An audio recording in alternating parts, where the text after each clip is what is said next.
The Project Gutenberg ebook of Itinerarium Curiosum, Centuria 2. This ebook is for the use of anyone anywhere in the United States and most other parts of the world at no cost and with almost no restrictions whatsoever.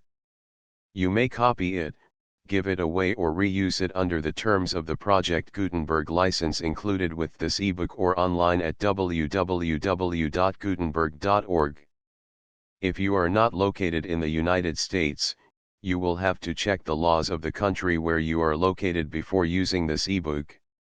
Title: Itinerarium Curiosum, Centuria 2, or, An Account of the Antiquities, and Remarkable Curiosities in Nature or Art, observed in Travels through Great Britain. To which is added, the Itinerary of Richard of Cirencester, Monk of Westminster. With an account of that author and his work. Author, William Stukeley. Dubious author, of Cirencester. Richard Forger, Charles Bertram. Release date, January 29, 2024. Ebook number 72806. Language, English. Original publication, London, Baker and Lee, 1776. Credits, Tim Lindell, Robert Tunzing, and the online distributed proofreading team at https://www.pgdp.net. This file was produced from images generously made available by the Internet Archive/American Libraries. Start of the Project Gutenberg ebook Itinerarium Curiosum, Centuria 2, Transcriber's Notes. A table of contents has been added. Blank pages have been removed. Obvious typographical errors have been silently corrected. Font Old English text MT is recommended to view black letter text. Errata have been applied. Mappa Britanniae Facie Romani Sectum Fidem and Mentorvum Pervetervum Depicta Tabulam Hanc Geographicam Antiquitatis Patriae Similium Celeberrimo Viro Guglielmo Stukeley MD, CLM, FRS Sed Observantii Testandi Ergo DD Carolus Bert Ramus 1755. C. Bert Ramus Ipsi Delin, Abarig, and Sculpsit. Itinerarium Curiosum, or, An Account of the Antiquities, and Remarkable Curiosities in Nature or Art, observed in Travels through Great Britain. Illustrated with copper plates. Centuria 2. To which is added, the Itinerary of Richard of Cirencester, Monk of Westminster. With an account of that author and his work. By William Stukeley, M.D. Fr. and A.S.O. Patria, Odivum Domus, Albion, Inclita Bello. O quam te memorum, quantum juvat usque morari meraricitui spectacula plura materi. London, printed for Messrs. Baker and Lee, in York Street, Covent Garden. M.dcc.lsc Table of Contents. Advertisement. The Brill, Caesar's Camp at Pancras. Iter Boreal. Ricardi Monarchi Liber Primus. Ricardi Monarchi Liber Secundus. Richard of Cirencester I. Richard of Cirencester II. Richard of Cirencester III. Noti in cap. IET 2. Libri Primi. The Weddings. Index Commentarium Geographicum. The Plates. Advertisement. That Dr. Stukeley had altered the plan of his intended history of the Antient Celts, and see mentioned in the preface of the former part of this work, plainly appears by his publishing Stonehenge and Aberry separately, but, as many of the plates he left unpublished were undoubtedly intended for that work, and others for a second volume of the Itinerarium, neither of which were ever completed, the editor hopes it will give pleasure to the learned to see those plates, together with such of his tracts as relate to them, collected into one volume, and that they will be found not altogether unworthy of their attention, sensible however that the many defects which must unavoidably happen in publishing a posthumous collection from loose papers, and notes carelessly thrown together, will stand in need of their candid indulgence. The Itinerary of Richard of Cirencester, together with Dr. Stukeley's account of, and observations upon it, were thought by some friends of the Doctor a very proper addition. It is a tract truly valuable for the new light it has thrown on the study of British antiquities, and being out of print is now become very scarce. It may be expected that some account should in this place be given of the author, and his works. A catalogue of those which have appeared in print we subjoin, and for his life we refer the reader to Mr. Masters' History of Bennett College, Cambridge, printed in quarto, 1753, adding only, that he died March 3d, 1765, in his 78th year, and was buried in the churchyard of East Ham in Essex, having ordered by his will that no memorial of him should be erected there. A catalogue of Dr. Stukeley's printed works. 4. To an account of Arthur's Un and the Roman Vallum in Scotland 1720 Fall Lecture on the Spleen 1722 Fall Itinerarium Curiosum 1724 12 Mo. A Treatise on the Cause and Cure of the Gout 1734 42. An explanation of a silver plate found at Risley in Derbyshire 1736 42. Paleographia Sacra, No. 1. Or Discourses on the Monuments of Antiquity that relate to Sacred History 1736 Fall Stonehenge, a temple restored to the British Druids 1744 2. A sermon preached before the House of Commons, January 30, 1741 1741 Fall Aberry, a temple restored to the British Druids 1743 42. Paleographia Britannica, No. 1. Or Discourses on Monuments of Antiquity that relate to British History 1743 42. Paleographia Britannica, No. 2. 1746 A Philosophic Hymn on Easter Day 1748 Verses on the Death of the Duke of Montague 1749 42. A Sermon before the College of Physicians, 20 September 1754 2. Paleographia Britannica, No. 3.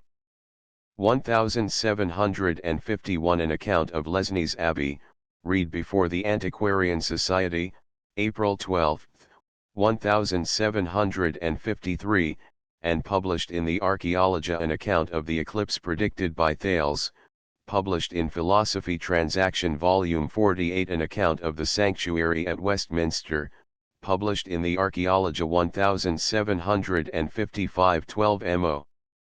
The Philosophy of Earthquakes, 2 parts 1755 42. Paleographia Britannica, No. 3. 4 To Medallic History of Carausius, Emperor in Britain, Part 1. 1757 42. Medallic History of Carausius, Part 2. 1759 42. Paleographia Sacra, No. 2. 1763 42. A letter from Dr. Stukeley to Mr. Macpherson on his publication of Fingal and Temera, with a print of Cathmar's Shield 1763. Several moral papers in the Inspector. He was also engaged, at the time of his death, in a work entitled The Medallic History of the Antient Kings of Britain, and had engraved 23 plates of their coins, which were published by his executor, but the manuscript was too imperfect to be given to the public. 61 2d Caesar's camp called the Brill at Pancras. Stukeley Dizig. December 1758. The Brill, Caesar's camp at Pancras. October 1758. Many and large volumes have been written on the celebrated city of London, which now, beyond doubt, for magnitude, splendor, riches, and traffic, exceeds every city upon the globe. The famous Pekin of China only boasts itself to be larger.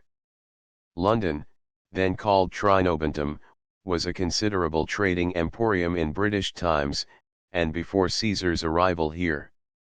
But the greatest curiosity of London, and what renders it highly illustrious, has never been observed by any writer. To give some account of it, is the purpose of this paper. When I resided in London in the former part of my life, I proposed to myself, as a subject of inquiry, for my excursions now and then on horseback round the circuit of the metropolis, to trace out the journeyings of Caesar in his British expeditions. This I account the era from whence we derive the certain intelligence of the state and affairs of our native country. I was pretty successful therein, and made many drawings of his camps, and mansions, several of which I then engraved with the design of printing the copious memoirs I had wrote concerning them. No subject concerning our own country antiquities could be more noble. But what I mean to speak of at this time, is a camp of his, which I have long since observed no farther off than Pancras Church. In all my former travels, I ever proposed an entertainment of the mind, in inquiries into matters of antiquity, a former state of things in my own country, and now it is easy to imagine the pleasure to be found in an agreeable walk from my situation in Queen's Square, through the fields that lead me to the footsteps of Caesar, when, without going to foreign parts, I can tread the ground which he trod. By finding out several of his camps, I was enabled, offhand, to distinguish them, and they are very different from all others we meet withal. It was the method of Roman discipline, to make a camp every night, though they marched the next morning, but in an expedition like Caesar's, in a new and unknown country, he was to trust to his own head, and the arms of his troops, more than to banks and ditches. Yet, for the sake of discipline, a camp must be made every night. It was their mansion, and as an home, where was the praetorium, or general's tent, and the praetorian cohorts, as his guards, it was the residence of the majesty of the Roman genius, in the person of the commander. It was as a fixed point, subservient to order and regular discipline military, where and whence every portion and subdivision of an army knew their regular appointment and action. This camp was very small, designed but for a night's abode, unless the exigence of affairs required some stay, but the third part of the army lying under arms every night, prevented the danger of a surprise. Caesar, led on by divine providence, entered our country in the year before the vulgar era of Christ 54. The second time, about the middle of the month of July, as we now reckon, in his own Julian calendar. I shall not recapitulate what I have observed of the footsteps of this great man in Kent. I hesitate not in believing that Carvilius, one of the four kings, as called, who attacked his camp while he was on this side the Thames, lived at Guildford. The name of the place shows it. The river was called Villy, or Willy, a common British name for rivers, so that Carvilius was a local title of honor, as was the British custom, like that of our present nobility. So Casvelhan, Caesar's opponent, was king of the Cassii, Cogidubnus of the Dobunni, Togodumnus of the Dumnonii, Tiog being ducks in British. It was the method of the British princes thus to take the names of towns, and of people, as it was the method of their ancestors the Midianites, of which we find an instance in Josephus, Antique 4. 7 Recom, a king there, of the same name as his city, the capital of all Arabia, now Petra. Caesar passed the Thames at Cowway stakes. Notwithstanding the stakes, the town of Chertsey preserves a memorial of his name. As Cherbourg in France, he pursued the Britons along the bank of the Thames as far as Shepperton, where the stakes were placed, and there pitched his camp with the back of it upon the Thames. At his camp on Greenfield Common, near Staines, a splendid embassy came to him from the Londoners, desiring his alliance and protection, and that he would restore their Prince Mandubrus, who was then in his retinue. To his little camp, or praetorium, On this account he orders another to be drawn round it, for reception of these ambassadors, and their prince, together with 40 hostages which he demanded, and corn for his army. Upon this, ambassadors came to him from the Cenomanni, people of Cambridgeshire, the Seagonchesi, Hampshire, Ankleites, Buckinghamshire, Bibrosi about Berkshire, and Cassii, of Hertfordshire, submitting themselves to him. For them he orders another appendix to his camp, to receive them. When business was done with them, he moves forward to attack Casvelhan, who was retreated into his fortified town at Watford. One of his camps thitherward, is to be seen very fair on Hounslow Heath, in the way to Longford, which I showed to Lord Hertford then President, and to Lord Winchelsea Vice President, of the Antiquarian Society, in April, 1723, who measured it, and expressed the greatest pleasure at the sight. His next camp was at Kingsbury. It is now the churchyard, and still visible enough. Its situation is high, and near the river Brent.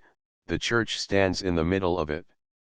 From hence he went, and forced Casvelhan's military oppidum at Watford, and Rickmansworth, a gravelly island of high ground, Silvis pallidibusque munitum, as he expresses it, and by this he brought Casvelhan to submit. It is not my present purpose to speak largely on these particulars, but from hence he advanced towards London, effectually to settle his friend and ally Mandubrus, whose protection he had undertaken, in the kingdom of the Trinobants, and reconcile him to his subjects, and to his uncle Casvelhan. Mandubrus was the son of Immanuence, commonly called Lud in the British story, which signifies the Brown, who was killed by his ambitious brother Casvelhan, too near a neighbour to London, his residence being at Harrow on the Hill, an edge where called Suolaniasis from him. He likewise forced Mandubrus to fly to Caesar in Gaul, to implore his aid. The great Roman was not averse to so favourable an opportunity of advancing his glory, by invading Britain, a new world. 58 2d Stukeley Dellin. Tom's sculpture prospect of Caesar's camp at Shepparton Oct, 28 1723 A way to Domesday Bushes and Chertsey B way to Littleton and Greenfield Common C Lord's Bridge DD Plain Works of the Outer Ditch E. Of the Inner Effa Canal dug this year G the Antient Course of Ashford Brook 62d Caesar's Camp on Hounslow Heath. April 18, 1723. 62 2DW Stukeley Dellin 20 Sept 1767 Caesar's Camp at Kingsbury, the church built of Roman bricks from the city of Verulam. 63 2D Ravensbury a Roman camp near Hexton Bedfair. 10 Iuli 1724. Stukeley Dellin.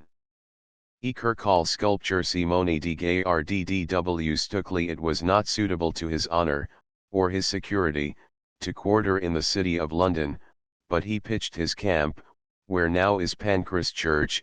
His praetorium is still very plain, over against the church, in the footpath, on the west side of the brook, the vallum and the ditch visible, its breadth from east to west 40 paces, its length from north to south 60 paces. This was his praetorium, where his own tent was pitched in the centre, the praetorian cohorts around it. There was no great magnificence in Caesar's tent, here placed, it was not his manner. L. Aurunculeus Cotta, who was here present, in his commentaries writes, when Caesar was in Britain, although he had acquired the highest fame by his great actions, yet was he so temperate in his manner of life, such a stranger to pomp, that he had only 3 servants in his tent. Cotta was killed the next year in Gaul. When I came attentively to consider the situation of it, and the circumjacent ground, I easily discerned the traces of his whole camp. A great many ditches, or divisions of the pastures, retain footsteps of the plan of the camp, agreeable to their usual form, as in the plate engraved, and whenever I take a walk thither, I enjoy a visionary scene of the whole camp of Caesar, as described in the plate before us, a scene as just as if beheld, and Caesar present. His army consisted of about 40,000 men, 4 legions with their horse. After long debate of authors concerning the quantity of a Roman legion, I infer, from Josephus so very often using the expression of 10,000, many 10,000s, and the like, that the usual and general number of soldiers in a legion was 10,000. Authors generally state a legion at 6,666 men, but they must mean strictly the soldiery, without officers or horse, so that I conclude a complete legion of foot and horse to be 10,000. Polybius, Volume 2. Book 3. Writes, in the War of Hannibal, each legion consisted of 5,000, besides the auxiliaries, together with 900 horse, and therefore we may well judge, a legion with its officers should be reckoned 10,000. Romans 5,000 auxiliaries 4,000 horse 900 officers 110,000. Strabo writes, the Romans generally had their horses from Gaul. Caesar had now no apparent enemy, he had leisure to repose his men, after their military toil. He was in the territory of a friend and ally of the Roman state, whom he had highly obliged in restoring him to his paternal kingdom, nor was it his purpose to abide here for any time, he therefore did not fortify his whole camp with a broad ditch and vallum for security, but the army was disposed in its ordinary form and manner, it might be bounded by a slight ditch and bank, as that of the whole length of the camp on the west side, the footpath from the bowling green accompanying, or it might be staked out with palisadoes called valley, which returns again on part of the north side, at the Porta Decumana, till it meets the ditch that passes on the west of Caesar's Praetorium, and so continued downward, to the houses at the Brill. This last mentioned ditch runs on the line that separated the column of the horse from the Triarii, on the west side of the camp, the footway from the Brill accompanying it all the way. The Porta Decumana is left open in the back of the camp. The same of the Porta Praetoria, but the bounds of the camp here at the southwest corner are visible in 2 parallel banks remaining, the upper surface of the earth between them, has been dug away for making bricks. The oddness of the present division of the northwest pasture, enclosed by that of the Postica Castrorum, preserves evident tokens of the camp, the elbow to the west, concurring with the ditch on the eastern border of the whole camp, preserves the track of the Via Sagularis, here the baggage and carriages were placed, it extended itself behind the Praetorium. Pancras Church stands upon this way. The northwest field before specified is bounded by a ditch, which marks out the street, that runs along the front of the Praetorium, along which were set the tents of the officers, the praefecti of the horse, and tribunes of the foot, along with the ensigns and standards of the horse and foot, which were pitched in a line in the ground. On the west side of the Praetorium, in this pasture, was the open place, a square area, comprehended between the Via Principalis or Principia and the Via Sagularis, called the Questorium. This was the quarters of the quaestor, M. Crassus, a promising young man, who afterwards fell with his father, the Triumvir, in Parthia. Pompey married his widow. Hither the soldiers repaired to receive their allowance of pay and provision. On the west side of it was the quaestor's tent, the military chest, the stores, just beyond, northward was the station of Commius of Eros, auxiliary to Caesar, with the Gaulish troops under his command, likewise the tents of the Gaulish princes, which Caesar brought over with him to prevent their revolting in his absence, among whom was the son of Indutiomarus prince of the Treviri. Come we to the Via Praetoria, or principal street of the camp, extending along the middle line from the Praetorium to the houses at the Brill, where is the Porta Praetoria at the Franz Castrorum. The gate between the 2 houses at the Brill, leading into the pasture there, which pasture was the station of the horse, is in the very line of the Via Praetoria. The front of the camp is bounded by a spring with a little current of water, running from the west, across the Brill, into the Fleet Brook. The lane out of the Great Road, along this spring, terminates in the Franz Castrorum, as an avenue to it, and may be ancienter than the road along the valley, where the river runs, to Pancras. This Brill was the occasion of the road directly from the city, originally going along the side of the brook by Bagnage, the way to Highgate being at first by Copenhagen House, which is the straight road thither from Gray's Inn Lane, and before that of the valley to Pancras, called Longwich in Norton's Speculum. It is not a little remarkable, that the name of Brill should through so many ages preserve the sure memorial of this most respectable monument of Julius Caesar's camp.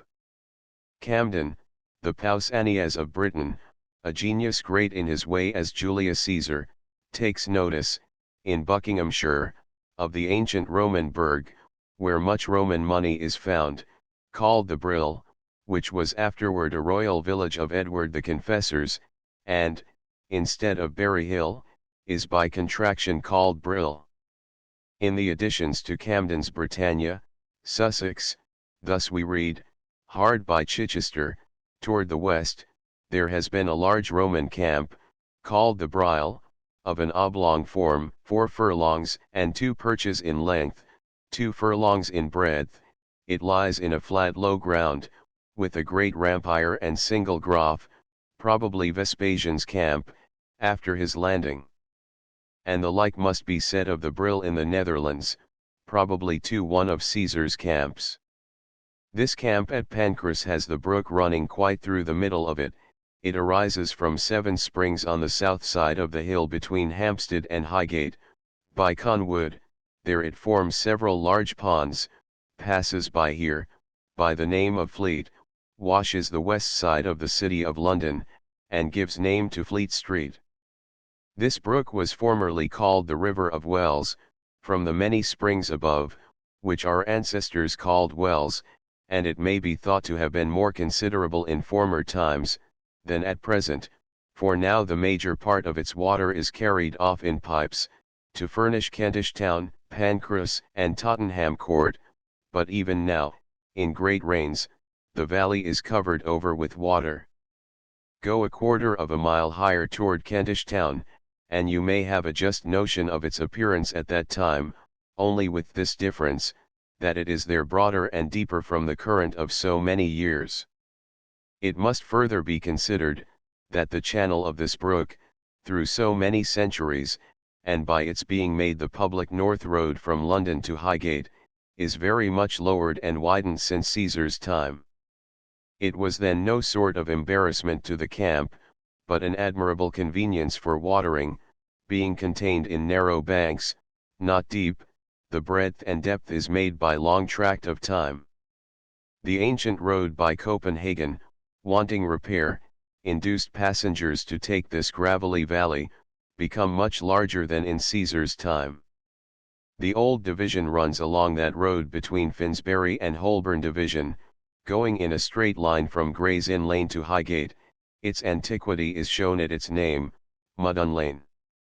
Let us pass the brook, and consider the eastern half of the camp, only remarking, that a ditch at present dividing the 2 pastures, which was the station of the horse, is continued across the brook and road, to that eastern half of the camp, and marks, when properly continued, the 2 gates on the west and east side of the camp, called Porta Questoria and Porta Principala Sinistra. Below it is the other cross road of the camp, called Via Quintana. To the east of the Praetorium was a square plot, analogous to the Questorium. This was called the Forum. This at present includes the churchyard to its eastern fence, with the houses, the grove, and kitchen garden precisely. To the east of the Forum was the quarter of the legates. Sulpicius Rufus, whose coin I have given above, we may justly suppose one of them. He is mentioned by Caesar as his legate in the civil war, all the time with him in Gaul, and we can have no scruple in thinking he was with him in Britain too. The coin is in Goltzius's Julius Caesar, but reversed, tab 9. 1. He gives no explication of it. It is in gold, but imperfect, here supplied. Publius Sulpicius Rufus, mint master to Caesar, here celebrates a naval expedition of the emperor's, and not unlikely his British.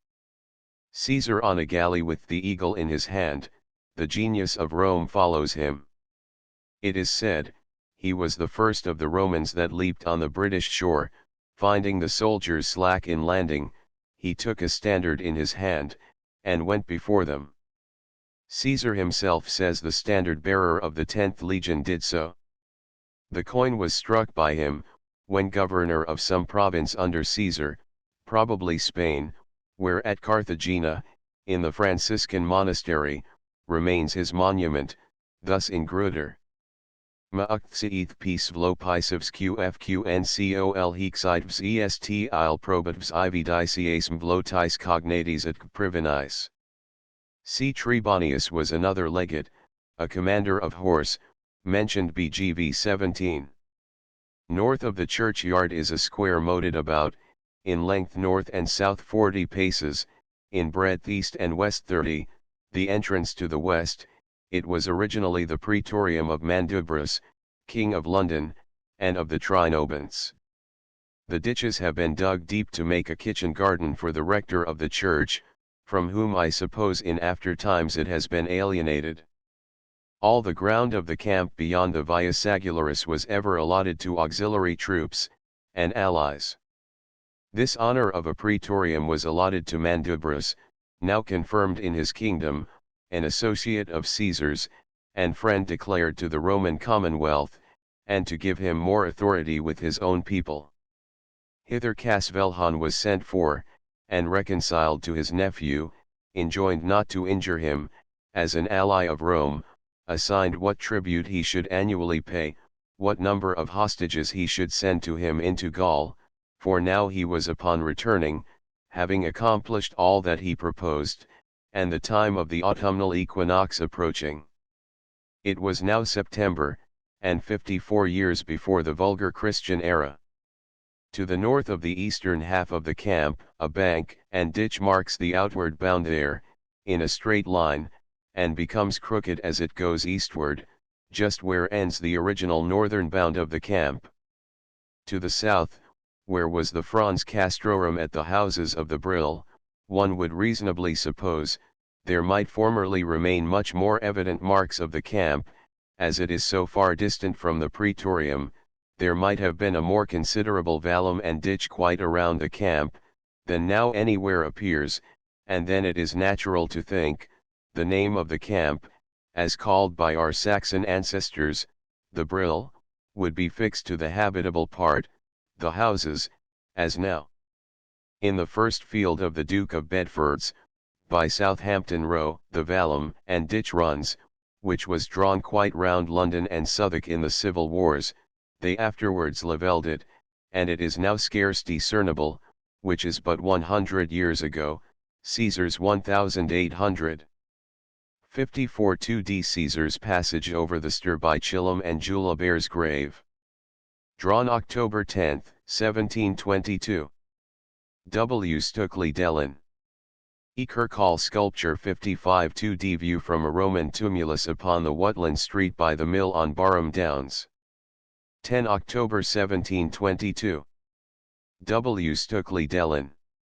E. Kirkall sculpture 56 2d prospect of I. Labor's grave October 11, 1724. Stukeley Dellin. E. Kirkall sculpture 57 2d Stukeley Dellin.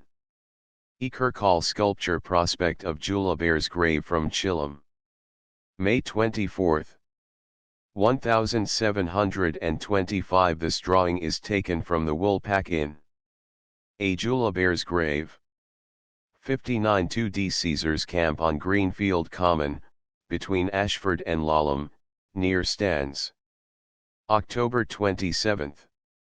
1723 Laleham Church bears 10d. W of south, a brook to the east, but farther off than here expressed. This brook runs into Thames by his camp at Shepperton. Caesar in his commentaries, B. Gall. 427. Writes, the Britons, in asking peace after being vanquished, brought some hostages according to Caesar's command, and promised to bring the rest in a few days, as to be fetched from more distant parts. In the meantime they disbanded their armies. The princes of the country came from all quarters, recommending themselves and their principalities to Caesar. Hence it is obvious, he stayed here many days. A bank is visible in the pasture between the Brill and end of Copenhagen Road. In the southeast pasture, the boundary of the camp, we may discern, it is somewhat oblique, not in a true line with the rest of the Franz Castrorum, but I suppose this owing to the curve of the river eastward to Battle Bridge. They therefore made this bank in a square to the river. We may observe a portion still visible of the original boundary of the camp eastward, in that part called Latera Praetoria, being at present a watery ditch, and further downward, the footpath between two banks observes the like direction, and the ground of the Porta Principalis, between them, is open and unfenced. I judge, I have performed my promise, in giving an account of this greatest curiosity of the renowned city of London, so illustrious a monument of the greatest of the Roman generals, which has withstood the waste of time for more than 18 centuries, and passed unnoticed, but half a mile off the metropolis. I shall only add this observation, that when I came to survey this plot of ground, to make a map of it, by pacing, I found everywhere even and great numbers, and what I have often formerly observed in Roman works, whence we may safely affirm, the Roman camp master laid out his works by pacing. To give some particulars. The measure is taken from the inside of the ditch, or the line between the vallum and the ditch, the space of ground, which the camp master paces, the workmen throw inward to compose the vallum. The camp on Barham Downs contains in breadth 30 paces, length 60. The camp at Wrotham, in breadth 30 paces, in length 40. At Walton by the Thames, it is a square of 50 paces. The fosse here is converted into a moat, as here the Praetorium of Mandubras, so the camp at Shepperton is a square of the same dimensions, and the fosse turned into a moat, and made an orchard. We observe here at Shepperton the Praetorium is made on the bank of the river Thames, the Postica Castrorum, beyond the Via Sagularis, neglected. While Caesar was pitched here, the turn of the auxiliaries to be in arms all night, with the other part of the troops, whose duty it was, came on, and the general's intention was but to stay one night in this place, so there was no need to mark out their places in the camp. The stakes placed here in the river, by the Britons against Caesar, were now a sufficient security behind him. Caesar practiced the same method when he fought the Belgae. Passing the river Axena, he placed his camp with the river behind him, that he might not be attacked from that quarter. Caesar's camp on Greenfield Common is 40 paces broad, 60 long. Here he received the ambassadors of the Trinobants, desiring their prince Mandubras to be restored. They bring 40 hostages and bread corn for the army. For their reception another camp is made around this, which is 80 paces broad, 100 long. Another day came in ambassadors from the Cenomani, Sigonchasi, Ankelites, Vibrosi, and Cassii. This obliged the camp master to add the appendix to the camps, which was of the breadth of 100 paces, equal to the length of the last, 130 in length, stretching out to the east. But in the ground plot of that camp we see an egregious proof of my position, that they went by paces in marking out their camps, and sometimes by guesswork, in the square, which obliged the camp master to carry his 130 paces beyond the angle of the former camp. Concerning the method of adding new occasional works to a former camp, we observe a like instance in that camp of Cloris's between Clarendon Palace and Old Sarum, made, we may well presume, on the states of Britain sending their ambassadors hither to him, with submission to his government after the destruction of Alectus. Caesar's camp on Hounslow Heath is very perfect, 60 paces square. His camp at Kingsbury is 30 paces broad, and 40 in length. Come we now to our work at Pancras. The Praetorium is 40 paces broad from east to west, 50 paces long from north to south. The Praetorium of Mandubrus is 30 paces long from east to west, 40 from north to south. Thereby it accommodated itself to that part of the camp, that was called Retontura. The breadth of the whole camp was 400 paces, not reckoning the valley of the brook. The length of the whole is 500 paces. Examine the intermediate parts, they fall into whole numbers. The breadth of the pasture, comprehending the station of the Hastati and Triarii, on the west side of the camp, is 150 paces, that of the horse is 40 broad. The correspondent, or eastern part of the camp, is likewise 150 paces broad, comprehending the station of the Triarii and Hastati, so that, subducting the space of the valley where the brook runs, the whole breadth of the camp, where the tents are pitched, contains 340 paces. A space beyond, on each side, of 30 paces wide, is supposed to be left between the tents and the vallum, where a camp is fortified, and then the camp contains just 400 paces broad. The camp is in length 500 paces, the 30 paces beyond, for the way between the tents and vallum, where a vallum is made, amounts to 560, so that the proportion of length to breadth is as 3 to 2, where strength and convenience is well adjusted, and is often the proportion of Roman cities. This space of ground was sufficient for Caesar's army, according to Roman discipline, for, if he had 40,000 men, a third part of them were upon guard. The recovery of this most noble antiquity will give pleasure to a British antiquary, especially an inhabitant of London, whereof it is a singular glory. It renders the walk over the beautiful fields to the Brill doubly agreeable, when, at half a mile distance, we can tread in the very steps of the Roman camp master, and of the greatest of the Roman generals. We need not wonder that the traces of this camp, so near the metropolis, are so nearly worn out. We may rather wonder, that so much is left, when a proper sagacity in these matters may discern them, and be assured, that somewhat more than 3 or 4 sorry houses, is commemorated under the name of the Brill. Nor is it unworthy of remark, as an evident confirmation of our system, that all the ditches and fences now upon the ground, have a manifest respect to the principal members of the original plan of the camp. In this camp at Pancras, Caesar made the 2 British kings friends, Casvelhan, and his nephew Mandubrus. The latter, I suppose, presented him with that corslet of pearls, which he gave to Venus in the temple at Rome, which he built to her, as the foundress of his family Pliny and Silenus. Mr. White of Newgate Street has a gold British coin, found in an urn in Oxfordshire, together with a gold ring set with a pearl.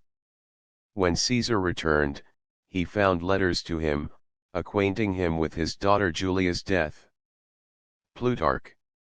I shall conclude with this observation, that on Caesar's return to the continent, the Morini, inhabiting the opposite shore, lay in wait for his men, hoping to obtain great spoils. This was in his first expedition. It shows Britain was not so despicable a country as authors generally make it. Much more might they have expected it in return from his second expedition, when the nations of the Cataclani, Bybrosi, Ancolites, Trinobants, Cenemani, Sigonchasi, sent ambassadors to him, seeking his favor, all charged with magnificent gifts, and, beyond doubt, the Londoners were not slack, for so great a favor as protecting them from the insults of Casvelhan, and restoring to them their king Mandubrus. Caesar, having accomplished his purposes here, returned by Smallberry Green, in order to pass the Thames again at Chertsey. Smallberry Green was then an open place as now, and has its name from his praetorium, like this at the Brill. The road lately went round it on the north side, and gravel had long been dug from it, to mend the road, yet I could discern part of it, till, 3 years ago, they made a new road across the green, and totally ruined the praetorium. There is a spring arises at the place. It is fit we should say somewhat of the city of London, the glory of Britain. Caesar calls the inhabitants of this country Trinobants. It comprehends Middlesex and Essex on this side the river, Surrey on the other. The name of Trinobants is derived from Trinobantum, the most ancient name of London. It signifies the city of the Noaii, or Novant, the original name of the people called Trinobants by Caesar. Tri, or Tray, in the very old British dialect, imports a fortified city. Many names of this kind still remain, in Cornwall especially. Noviomagus most certainly is Croydon in Surrey. Magus in British signifies a city on a down, or heath. Newington on the south of London, and Newington on the north, retain evident remains of the name of the Novant.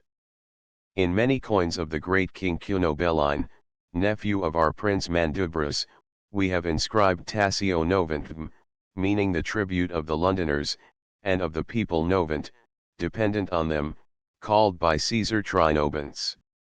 The Noaii, or Novant, the original people of this country, knew how to take the proper advantage of the noble river Thames, and built this their fortified city of Trinobantum upon a most convenient situation, celebrated by all writers.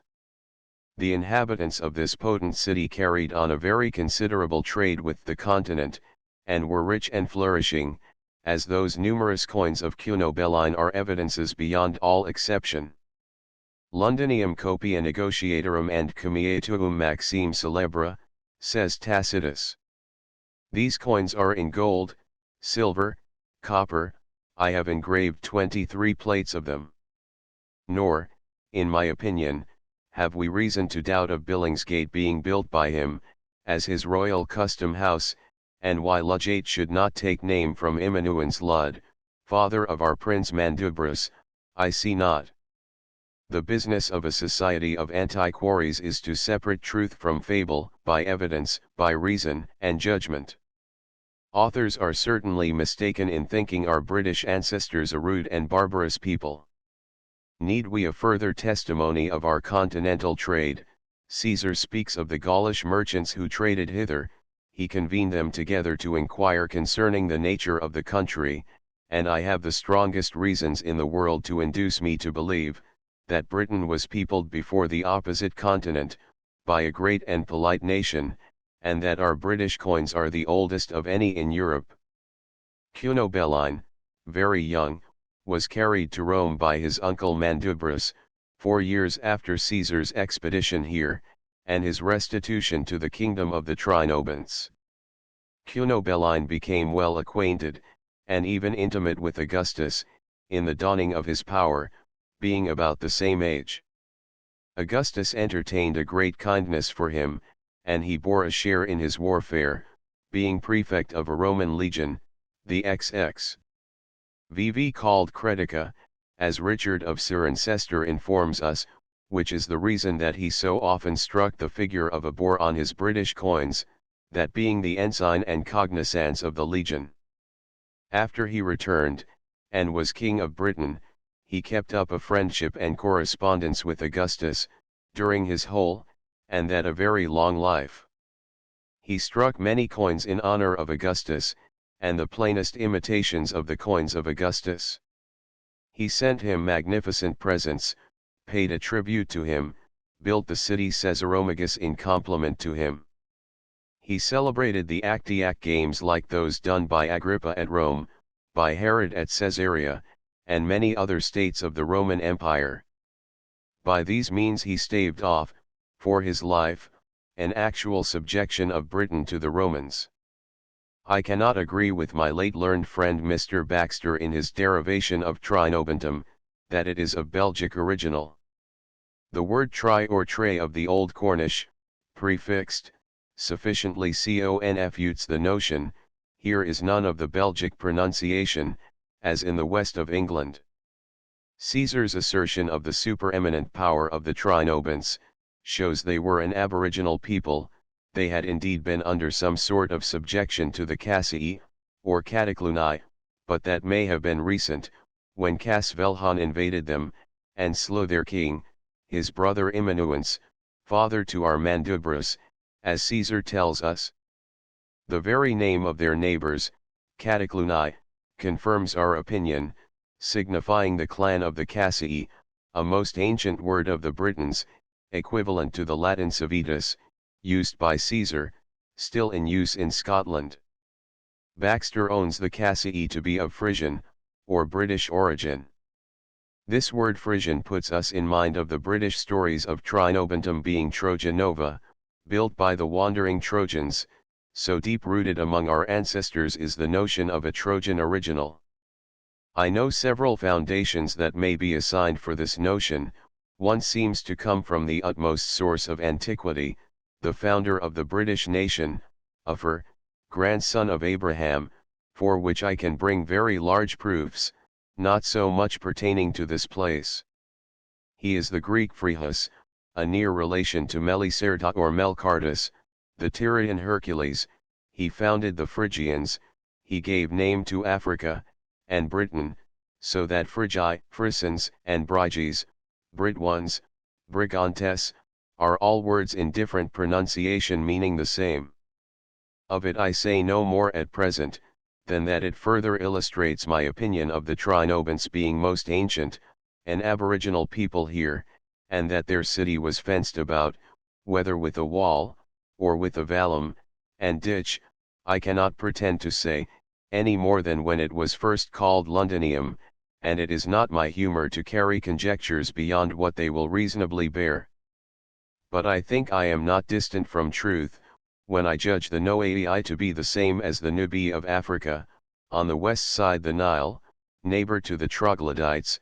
Says Strabo, these were neighbors too to the Arabians, the Red Sea between them, natural navigators they must needs be. And Josephus makes the children of Abraham by Keturah to be settled by him in Troglodytis, and Arabia the Happy, upon the Red Sea. Antique I-15. The colony of these people at Cadiz is always said to come from the Red Sea. Pliny mentions the Nubii, a people of Arabia Deserta. Further, Novanti are a people in the west of Scotland, now Galloway. Novantum Promontorium, the Mole, Chersonsis, and Novariti, and the city Novantia, north of Severus's wall. The river Nid, in Scotland, is called Novius. No reason to think either one or the other of Belgic original, but undoubtedly a colony of our Trinobants. Josephus, in his 14. Of the Antiquities of the Jews, gives us the decree of the Senate and people of Pergamus, in favor of the Jews, setting forth, since the Romans, following the conduct of their ancestors, undertake dangers for the common safety of mankind, and are ambitious to settle their confederates and friends in happiness, and in firm peace, the decree proceeds as at large set forth by Josephus, and well worthy perusal, concluding, that the Jews would remember, their ancestors were friendly to the Jews. Even in the days of Abraham, who was the father of the Hebrews, as we have also found it set down in our public records. Many useful observations may be made from this testimony. 1. We learn hence, mankind at that time, which was but about 40 years before the vulgar Christian era, had the same notion of the Romans, as I have enlarged upon in chapter 1. Of the medallic history of Carausius. The Romans, for their valor, virtue, fortitude, and temperance, were the nation chosen by divine providence to conquer, polish, and set free, all the world, to prepare for the advent of Messiah. 2. These Phrygians were a colony of the descendants of Abraham by Keturah. At Pergamus the ancient and famous physician Aesculapius had a shop, and practiced physic, as Lucian testifies. Midian, the father of Phrihus, Uffer, was a great physician, and no other than the Greek Chiron, as I have shown elsewhere. So our Druids, the people of Ufar, were famous for medicine. The genius of physic remained at the place, the famous Galen was born here. 3. These people assert, what they say is written in their public records, so that they had an early use of letters, from the Abrahamic family. Our Druids likewise had the use of letters from the same fountain. 4. What they say is confirmed by the Lacedaemonians claiming like kindred to the Jews, as we read in Maccabees, 12. 1923. And Josephus, 12. 410. Mr. Whiston mentions, on this occasion, the testimony of the Armenian writer, Moses Chorenensis, affirming that Arsaces, founder of the Parthian Empire, was of the seed of Abraham, by Keturah, and thus we find this posterity of the great patriarch, from Britain by sea, to Parthia by land, the extent of the habitable world, and Josephus often mentions his countrymen the Jews exceeding numerous, in after times, in every country and city throughout the habitable world, which is true to this very day, both in respect to Jews, properly speaking, by Sarah, as well as the Arabians by Hagar, and Keturah, for by these latter all Asia and Africa are at this day peopled, the signal favor of God to the greatest of all men, Abraham. Return we to the city of Trinobantum. I shall mark out the original form, which we may conceive it to have been of, in the time we are writing of. If we look on the plan of London, which I engraved long ago in my Itinerarium, we discern, the original ground plot of the oldest part of the city is comprehended, in length, from Ludgate to the present Walbroke, in breadth, from Maiden Lane, Lad Lane, Catatone Street, to the Thames. This makes an oblong square, in proportion as 2 to 3, I have there made it to be composed of 2 principal streets, crossing 2 other principal streets, which makes 9 principal quadrangular spaces, for the habitations, areas, and public buildings. I have reason still to acquiesce in this disposition of the most ancient city of London, as we must suppose it in the time of Immanuence, father to Caesar's ally Mandubrus, whom he now resettled therein.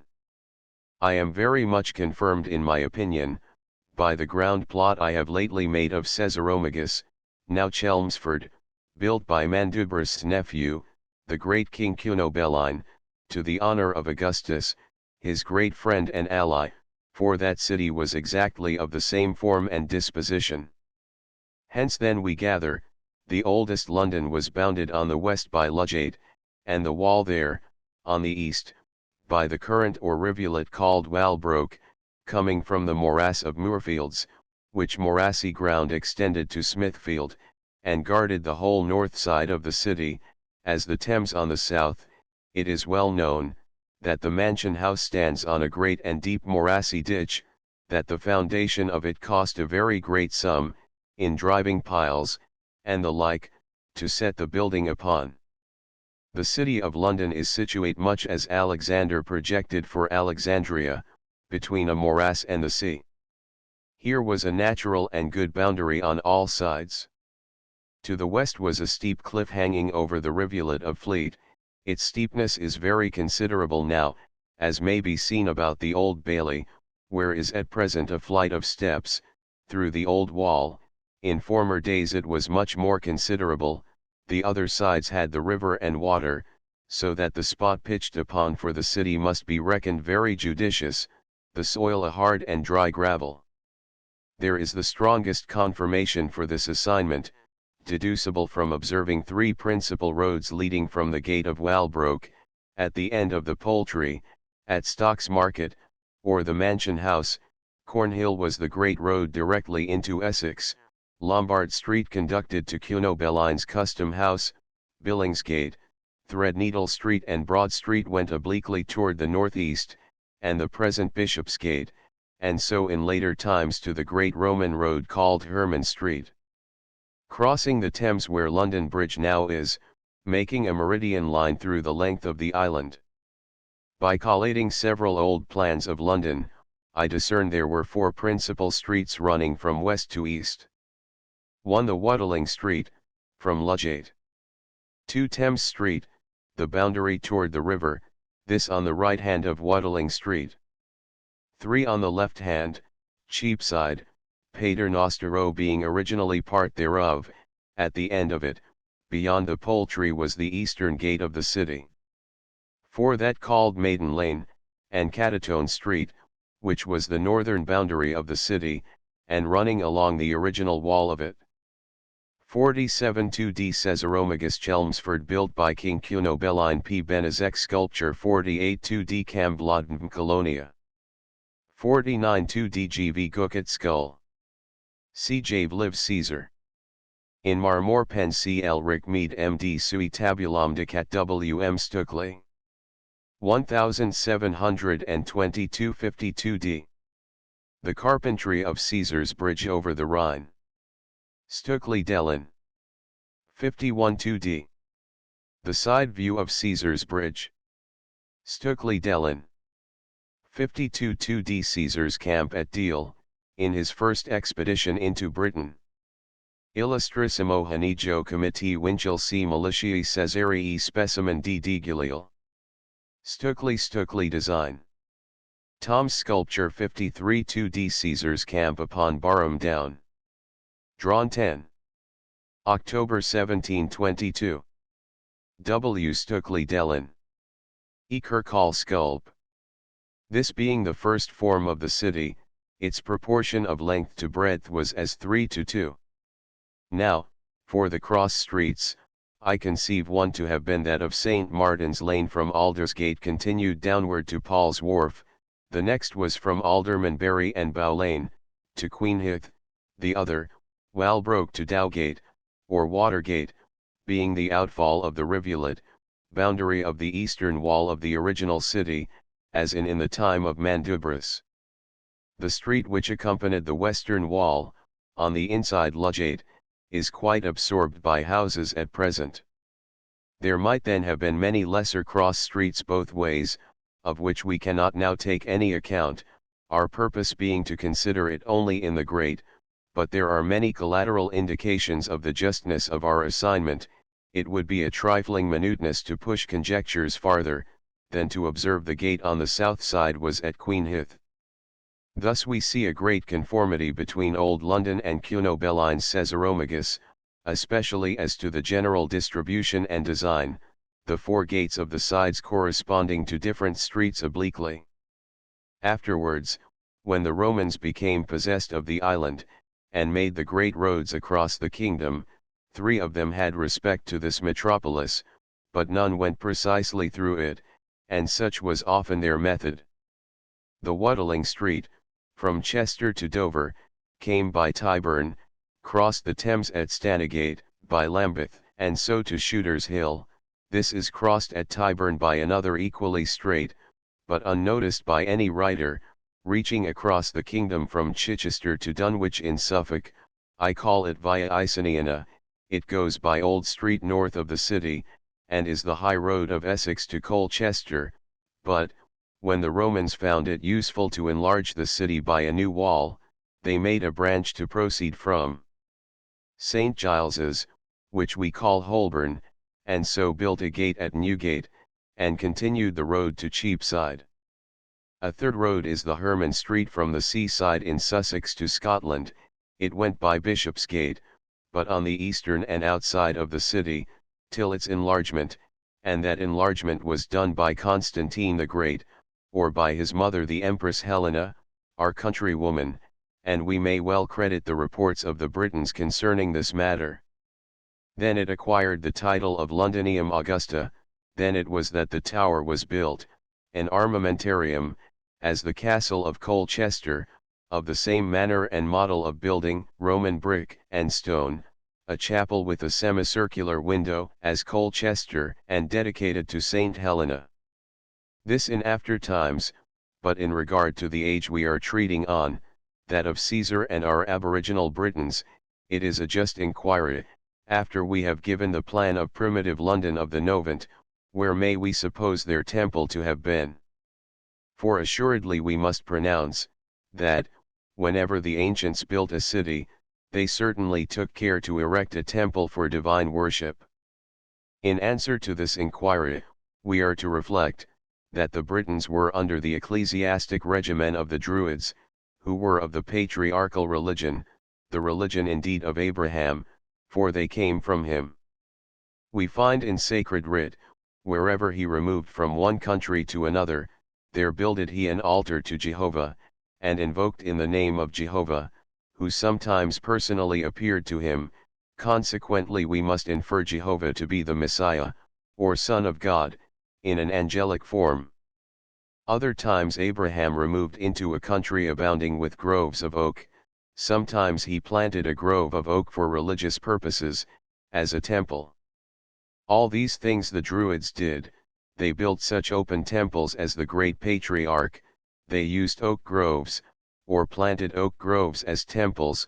We cannot say that Jehovah appeared personally to them, yet we may well think they were sometimes vouchsafed the spirit of prophecy, and particularly in regard to Messiah, who they knew was to be born of a virgin, and likewise was to be born at the winter solstice, whence their famous Mistletoe solemnity. Moreover, at Chartres in France, which was the place of the principal meeting of the Gaulish Druids, there is now a magnificent church, built upon the spot where then was that most celebrated open temple, for the Druids very easily passed over into Christianity, the transition was but natural. This church is dedicated to the Mother of God, as they there style the Virgin Mary. There is under it a chapel cut in the rock, with a flight of stairs descending to it. On the door of the frontispiece is this inscription in Latin, "To the Virgin who bears the child." I apprehend this to be analogous to the caves of Mitras in Persia, for Mitras is mediator or Messiah, and they say there, that Mitras was born in such a rocky cave, and they worship him therein. Both the ancient Persians and the Druids, who were of the same patriarchal religion, had the same notion of the Messiah to be born in the rocky stable at Bethlehem. We have many instances of Druid men and women endowed with the spirit of prophecy. I shall mention but one, out of Josephus, Antique 18. The Jewish Agrippa fell into the displeasure of Tiberius, who put him in bonds.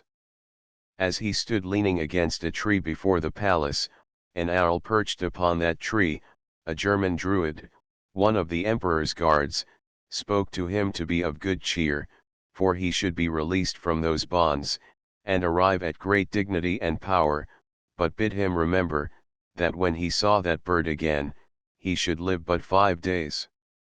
All this came to pass. He was made king by Caligula. St. Paul preached before him. Josephus speaks of his death, agreeable to the prediction. But concerning the Druids, I have before now opened my mind largely, in some papers read at the Antiquarian Society, wherein I have sufficiently vindicated them from the imputation of paganism and idolatry. As to the temple belonging to the city of Trinobantum, or London, we may be assured, they erected no temple within the city. When the Romans became masters here, they built a temple of their own form, to Diana, where now St. Paul stands.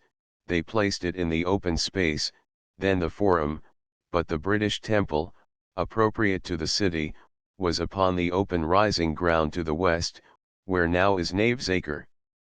The name of the place both gives a very good foundation to my opinion, and also at the same time acquaints us with the particular form of the temple, for the Druids, as I have shown, had 3 kinds of temples, of the patriarchal mode. 1 the round, or circular work of upright stones, innumerable to be seen.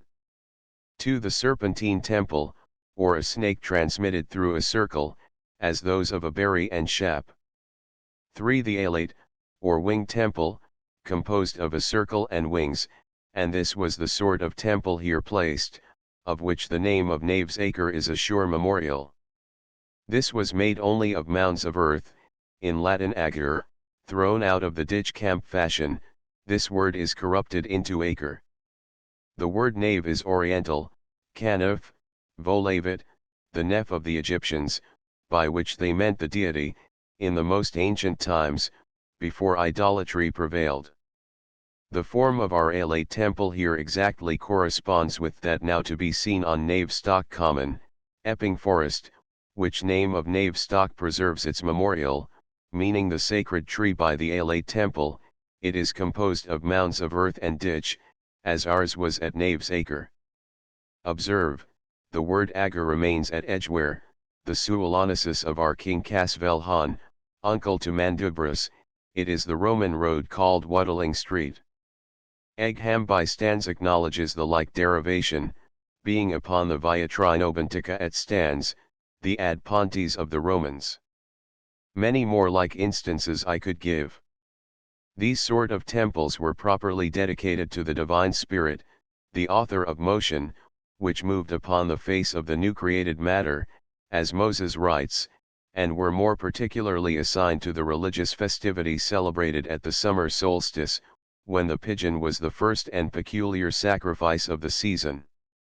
I shall not speak more about them here, but besides this temple, the Britons had a magnificent cursus, or place for sports and races on foot, in chariots, on horseback, when they celebrated their public sacrifices and religious observances on the solstices and equinoxes. These cursuses were likewise made of mounds of earth thrown up in two parallel lines. Such a one is that at Leicester in the meadow near the river. It is called Rawdykes, from the ancient name of the city, Rati, capital of the Coritani.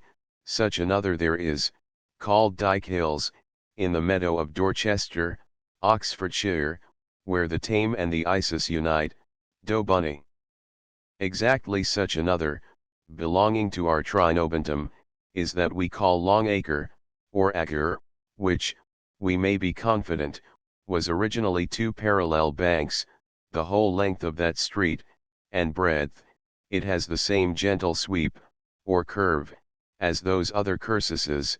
It then commanded a beautiful prospect over the present Covent Garden to the Thames, and an extensive view, both upward and downward, of the river, and into Surrey. The banks were designed for the spectators, and admirably well adapted to the purpose. So that we may justly conclude, Nave's Acre was the proper temple to the city of Trinobantum, and Long Acre their solemn place of races, accompanying the religious celebrations of the ancient citizens here, in the time of Caesar. Long Acre is 1,400 English feet in length, which is exactly 800 Druid cubits, 2 furlongs of the east, 2 stadia. Give me leave to mention my fancy or conjecture of the founder of this alate temple and cursus, viz. Eli, father of Immanuence, and of Casvel Han. There was his tumulus on Windmill Street edge, at the end of Piccadilly. A windmill was erected on it in after times. From it descends the street called Hedge Lane, from Acre, the tumulus. I suppose the name of Piccadilly may be from its elevation, a hybrid word composed from Peak Cad Eli, the tumulus Ducis Eli. Cad is a common name of the Welsh kings. Westminster, in Druid times, was a great wood, called afterward Thorny Isle, where they celebrated the autumnal Panegyre. Mr. Denman, a brass founder, told me of 3 brass celts dug up very low in the foundation of the sanctuary at Westminster, which he melted. They were of whitish metal, also 2 more of the like, dug up in the bottom of the Thames, on digging the foundation of Westminster Bridge, which he melted. I shall only add a few observations, more than what is already done, concerning the plan of the oldest city of London. Where now is St. Paul's was the Forum, or market place, comprehending the square area between Cheapside, the Old Change, Waddling Street, and where now is the west end of St. Paul's. The highest end of the city was the northwest corner, guarded by a steep precipice, where Mudon Lane is, which imports as much. The north side of the city had a deep ditch, always filled with water from the morass of Moorfields and Smithfield, now Smithfield. From hence the name of Lade Lane, for Lade, in Saxon, is an artificial ditch or drain, and this discharges the vulgar opinion of Ludgate taking its name from the river Fleet, as if Porta Flumentana. Now we may well assert Dowgate to be truly such, the Watergate. Our Saxon ancestors had some remembrance of the enlargement of London walls, by their naming of Aldgate, and Aldersgate, as sensible of the priority of one in date. It was AD 450, that they beat the Scots at Stamford, which is but little more than 100 years from the time of Constantine the Great, when these walls were built, and the title of Londinium Augusta commenced. That the city walls were made by the Empress Helena, is strongly confirmed by the history of the recovery of Britain to the Roman Empire by Constantius Chlorus, for Asclepiodatus his general fought the Britons under the dominion of Alectus, under the old walls of London, at Walbrook, then the eastern boundary of the city, as historians particularly recite, and we may easily believe Cornhill to have been originally without the city, where the wagons stood that brought it. The historians likewise tell us, that the first palace of the British kings was in the southwest corner of the city, where afterwards Baynard's Castle stood, which likewise became a palace of our kings, before Bridewell was built, but when the Empress Helena built the walls of the enlarged city, which walls for the most part now remain, the palace was then the present Tower. Lastly, I apprehend, the oldest city which we are describing was walled about, for I cannot allow the Britons to be any wise inferior to the Gauls in art, either military or civil. When the city was enlarged and encompassed with new walls, the 3 roads beyond the East Gate were converted into streets, as at present, Threadneedle Street, Cornhill, and Lombard Street, as well as the Roman Road, Gracechurch Street. Iter Boreal. In the year 1725, I travelled over the western and northern parts of England, in company of Mr. Roger Gale, a gentleman well known to the learned world, as his father, Dr. Thomas Gale, Dean of York. I was requested, by some lovers of antiquity, to transcribe those notes which I wrote day by day during our journey, and though I had visited several of the places, through which we passed, in my former journeys, yet a second view, especially in company of a person so well versed in antiquities, gave me an opportunity of making some farther remarks, which I flatter myself may be of use to those who are fond of studying the antiquities of our own country. I shall begin with Dunstable, the Magiovinum of the Romans. Many large brass coins, and many silver, are found in ploughing the fields here, and when digging in the ruins of the old priory by the church, I got a Nero of Corinthian brass, and a Faustina. The downs here are but a rib or narrow ridge of chalk, or northward is sand or clay. Mudon Castle is circular, perhaps oval, the space within is a fine plain, the vallum is small, and the ditch much smaller, so that I am persuaded it was made rather for spectacle than defence. Tethel Castle is a little further westward, a strong little camp upon one of the many northwest precipices of chalk exceeding steep, a village underneath, and springs of water. It is a double camp, both square, in one a round keep, or large tumulus ditched about, which shows it is a Saxon work. The prospect all along the steep northern sides of the Chiltern Hills is lovely, the Icing Street goes at the bottom, it is cornfield for the most part. These hills are all steep westward and northward. Brick Hill, or more properly Brink Hill, stands on a very high sandy hill, steep northwest. The Waddling Street, just before it arrives here, winds a little eastward, to avoid a deep valley, and passes above it. Stone begins beyond Brick Hill, and we enter a country of long extended ridges, with large valleys and rivulets at bottom. Daventry. The country here, which is probably the highest in England, is a quarry of reddish stone, in small strata, the uppermost very full of shells, especially belemnites.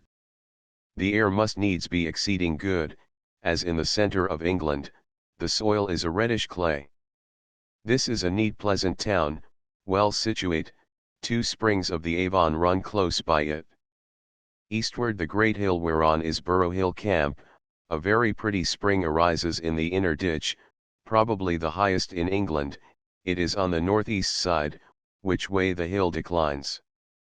This camp is on that end of the hill which it fills up, and conforms to its shape, double-ditched, but toward the entrance the ditches separate, and meet at the entrance obliquely, after a manner I have not seen elsewhere.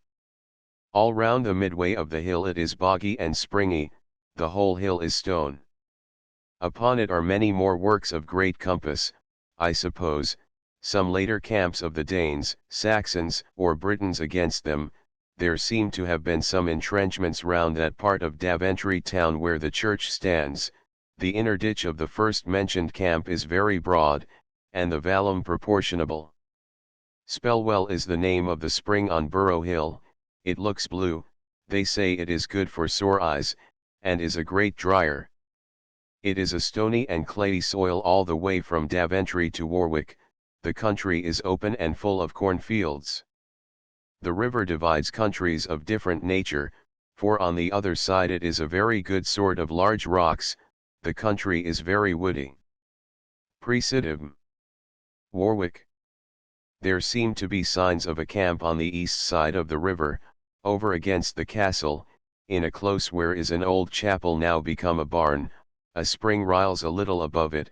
If so, then this was the garrison before the Romans built the city on the west side. Warwick is a very neat and beautiful town, many fine houses and public buildings of good stone, dug up at hand.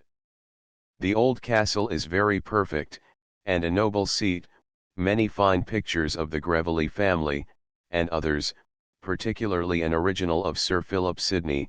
The whole length of the place is one suite of rooms very magnificent, one wainscoted with cedar, they all look over the river. One may see here much of the ancient manner of fortification, their methods of defense, 2 gates, 2 portcullises at the entrance, with hole to drop down poles, and an immense strength of stone work.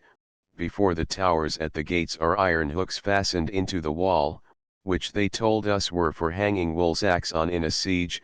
A tower in the corner of each wing, very high, that at the corner next the river they call Caesar's Tower, made of 3 circular segments, that at the corner next. The town is 12-angled, called Guy's Tower. The keep is very high, now made with a circular walk to the top.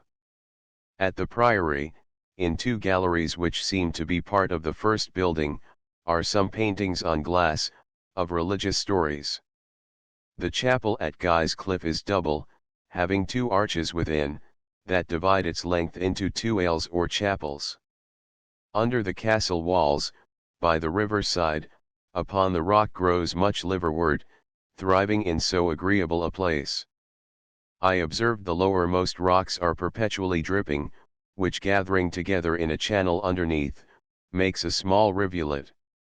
This seems to indicate, that fountains are the effect of exudation from the most elevated protuberances into some internal cavity, which though by drops only, yet the sum amounts to enough to make a spring run perpetually, as the alembic distills the vapors.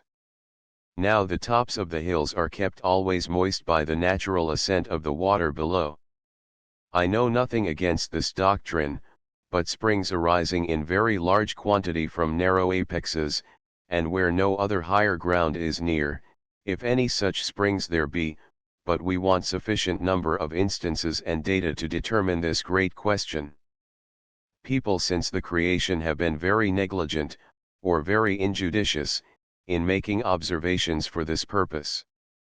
This is not an useless inquiry, for if we found out nature's method in this affair, it would assist in making artificial springs, or finding out natural ones, to the great enrichment of barren lands, and watering all in a dry season, water being the universal instrument of all increase and nutrition. Warwick Bridge has 12 arches. The Potamogeton magus grows in the river, a large yellow flower, tripetalis, with an apple like the Egyptian lotus. Coventry. Dr. Philemon Holland, who translated Camden's Britannia, is buried in the choir of Trinity Church. In the window is a piece of painted glass of Leofric Earl of Chester, lord of this place, and Godiva his wife. He holds a charter in his hand with this writing, I lourish for love of thee Grand Covtre Tol Fre. Stakel, a mile south of Coventry, has its name from the clays. The road here is paved very broad for a great length. St. Michael's Church is a very stately and magnificent building, the spire is very fine, and the highest of any I have seen for its base, but built of a mouldering stone. Over against it is the town house, a large stone building, and old, like a church, a very old wooden chair there, said to be that wherein King John was crowned, much old rusty armor, pictures of several kings of England, and other benefactors, and many inscriptions, Latin and English, relating to them. A vintner bought some ground north of St. Michael's, and built a house upon it. He dug up great ruins of the old convent, and many coffins, and among the rest, as they say, that of Leofric and Godiva. This is a very large and populous city, but narrow irregular streets, and the houses chiefly of wood, and very old, hanging over the streets.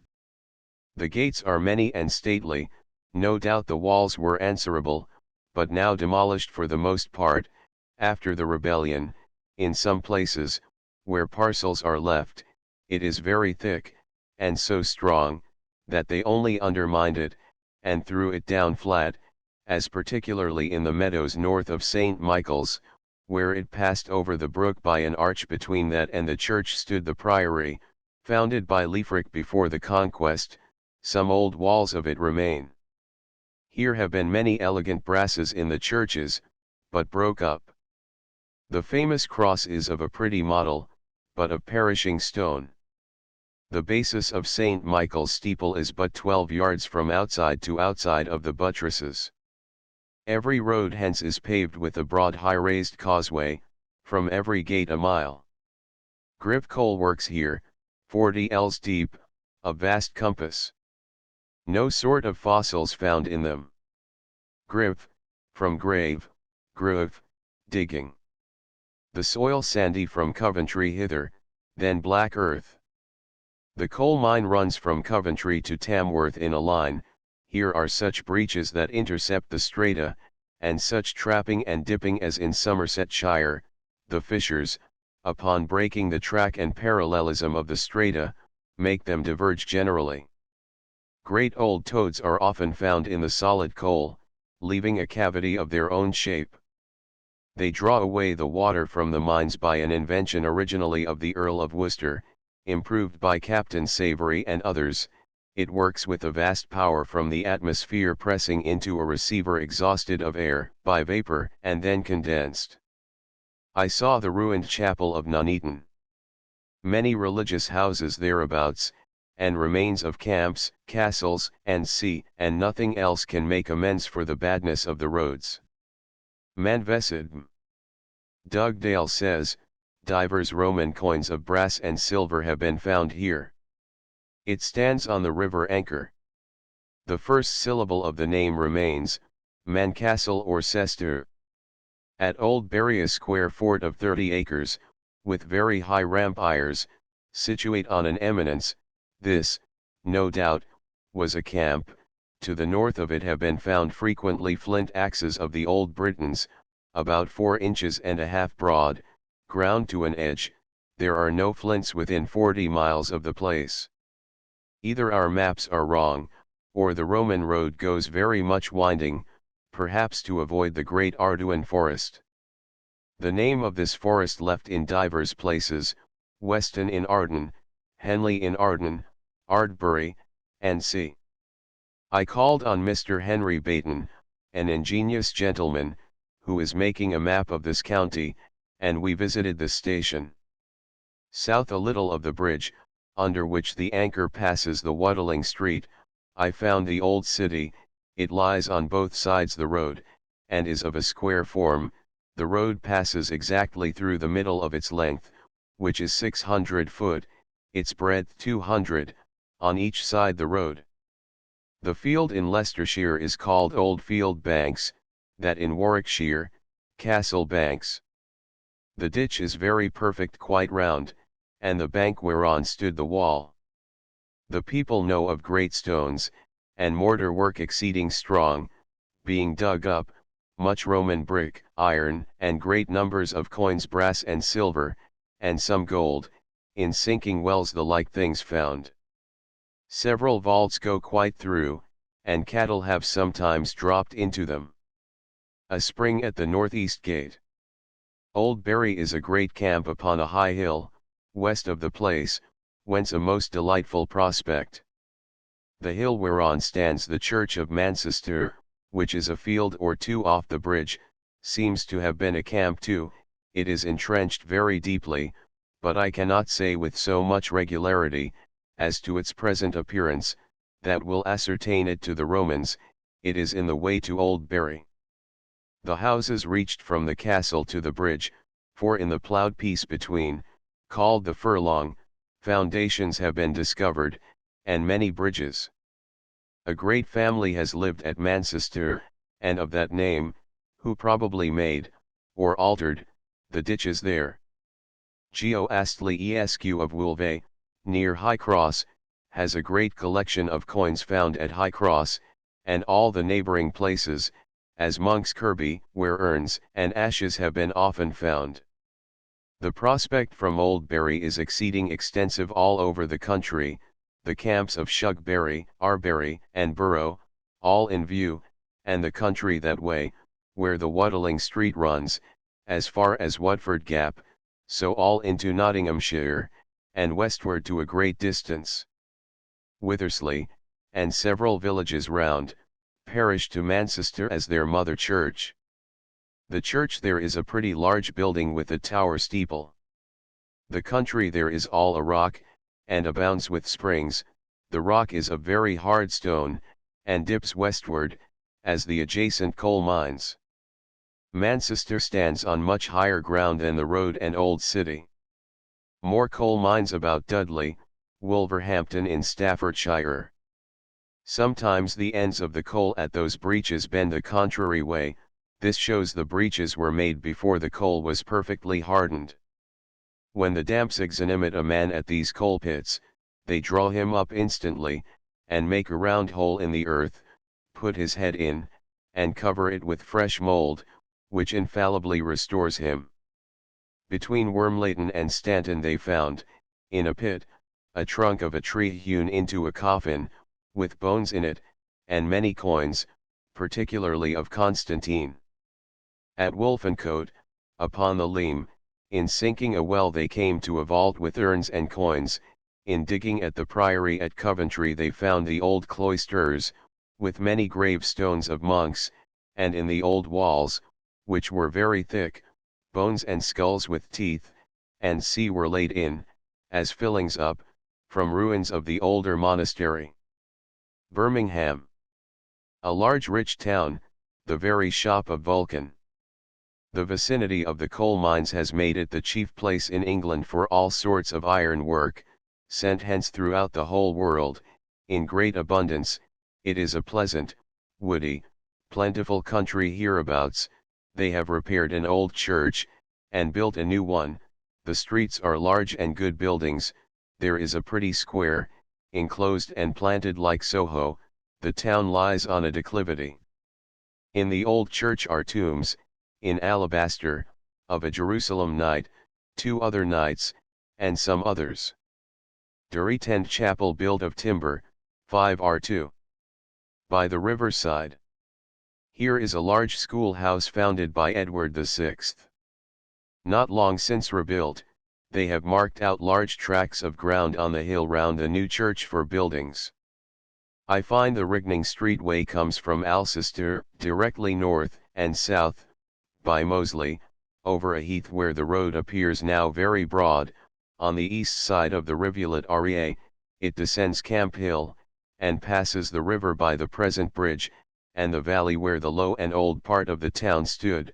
It makes an angle in order to pass this broad meadow, directly as the Icing Street does at Newbury, or at Spinas. No doubt but here was a station in the time of the Romans, because a convenient distance, 10 miles from Itosedum, but of its name I know no footsteps. I imagine the present name derived from the great quantity of broom growing all round. Ingham signifies the dwelling upon the meadows, for the town has advanced itself but by degrees up the hill. When the Roman road has passed the valley, it turns up the first street on the right hand, Park Street, to take the most convenient rise uphill, and at the end of the town falls into the present road, with its former direction to Itosedum. Probably upon Camp Hill has been a camp, being by the roadside, and having a fine prospect, what with the deep roads to Coventry and Warwick, here meeting the Rickning, and the enclosures, and digging for brick and tile, I could discern no signs of it. At this town is a considerable manufacture for thread. Beyond Birmingham, the Rickning Way runs upon the division between the counties of Stafford and Warwick, by Aldston. In the forges here, 3 men beat together with successive strokes, which brought into my mind Virgil's Brontesque, Starapesque, ac nudus membra pyrrhicmen. Itosedum. A little to the west of where the Rickning crosses the Watling Street, southwest of Lichfield stands a little village, called Wall, south of that a quarter of a mile is Chesterfield. This is said to be the oldest city in England, by the inhabitants, and the Watling Street the oldest road. The itinerary of Antoninus sufficiently evinces the place to be Itosedum. Part of the Rickning Way, northward hence, is very fair, with a high straight bank, part very miry and bad. The country is sandy, clay, and full of round coggles, of which the road was composed. The Watling Street eastward hence about half a mile is enclosed in fields, but westward it appears very straight and broad. They call the Rickning the Hickling Street at this place, and likewise Port Lane, it goes to Burton upon Trent. Many Roman coins found here, both great and small. Mr. Quinton, living here, has many. He owns the field called the Butts, where I saw great ruins of walls equidistant 12 foot, and 12 high, like square cellars. I saw bits of pavement there, Irish slate, Roman bricks, some pieces thus marked. The walls are a yard thick, of strong mortar, rubble stone, and c. The Watling Street parts the 2 villages, Chesterfield south, and Wall north. By the side of a road going northward thence to Pipe Hill, I immediately espied the Roman walls, notorious by the manner of their structure, of ragstone, a course laid sloping this way, a course that way, with very strong and white mortar. This lies under a hedge, and the roots of old oak trees for the length of 100 yards, till intercepted by a dwelling house. They say the building in Butts Close was a temple, and probably they are not mistaken. The Watling Street at this old city goes precisely east and west, some milestones found by the brook running west of the city, a pretty spring there, ruins upon digging all the fields round. The brook has a broad marsh along it westward. A little below the temple, we saw the crown of a subterraneous arch in the hedge. They showed me where the Rickning Way went through a cornfield south of the castle, and past the river west of Shenstone. It is a field way still southward, and an open road north. The castle stood in the northwest angle, between the Watling and another road, going to Lichfield, upon a gentle southern declivity. The old walls are founded upon the solid rock, and much more of them was left within memory. Now they pull them down to build withal. There is a gate crosses the Watling Street at the castle end, by the side of the other road. That called the temple is upon the western declivity, much lower in elevation than the castle, which is upon the highest ground in the neighborhood, and somewhat raised above the common level, by heaps of rubbish, and foundations, which I could discern above ground in the orchard. The place of this old city is an elevation, and has a good prospect, especially southward, Old Bury Castle and Manchester are in view. W. M. Milner, at the Swan, is an antiquary, and knows the old name of the place. He showed me a Roman wall in his cellar, and says it goes far backward by the garden. No doubt there were houses all the way, on both sides the road, from the castle to the brook, which is a sweet descent westward. There was a Roman coin of gold found near Hales Owen. Many floors, pots, and other antiquities, found on the south side the Watling Street, in the ploughed fields called Chesterfield Crofts, and a very fine red earthenware, with figures of bucks upon them. The circumference of the castle is hardly to be found, the ground has not been dug in the yards hereabouts. The Rigning Way goes by Lynn Lane, and so passes the river west of Shenstone, at Shenstone Nethertown. This country lies upon a rock here and there interspersed, but not a good stone, but there is a quarry of good freestone, of a brown color, by Swinfield. I saw a Nero of Corinthian brass, and some square Roman pavements found there. The Rigning runs on the east side of an eminence called Mockop Hill, as it passes northward hence. The building in Butts Close is level at top with the pasture, except toward the declivity, where they have dug away the earth, and the great wall that ran along it. 2 miles beyond it Ocedum, on the top of a hill is Knave's Castle, on the south side the Watling Street. It is a large tumulus enclosed within 3 ditches, an entrance on the south side, it has been hollowed at top. This is in a vast moor, or common full of heath, as the nature of the soil is all the way. The Watling is very fair and straight, and in many places the ridge is perfect for a great length. A little west of the bridge, under which the river Pent crosses the Watling, are a few houses belonging to Stretton, upon an eminence. This is thought to be the Pennock of Sib. And, no doubt, it was hereabouts, to answer the miles in the itinerary. The village of Stretton lies a little to the north of the road, and a mile south is Burwood, another village, which they say has been an old city. It lies upon the Penk. Upon ploughing the fields they find Roman coins frequently, and much other antiquities. In that great old city, King John kept his court. A little brook runs a pasture or 2 below the road, and parallel to it, into the Penk, called Horse Brook. It is a very full river, and the bridge is broad it runs through. The Watling Street is here east and west. 3 large stone bridges cross the river in 2 miles. The old Roman city, no doubt, was by the roadside somewhere near here, and perhaps by Horsebrook.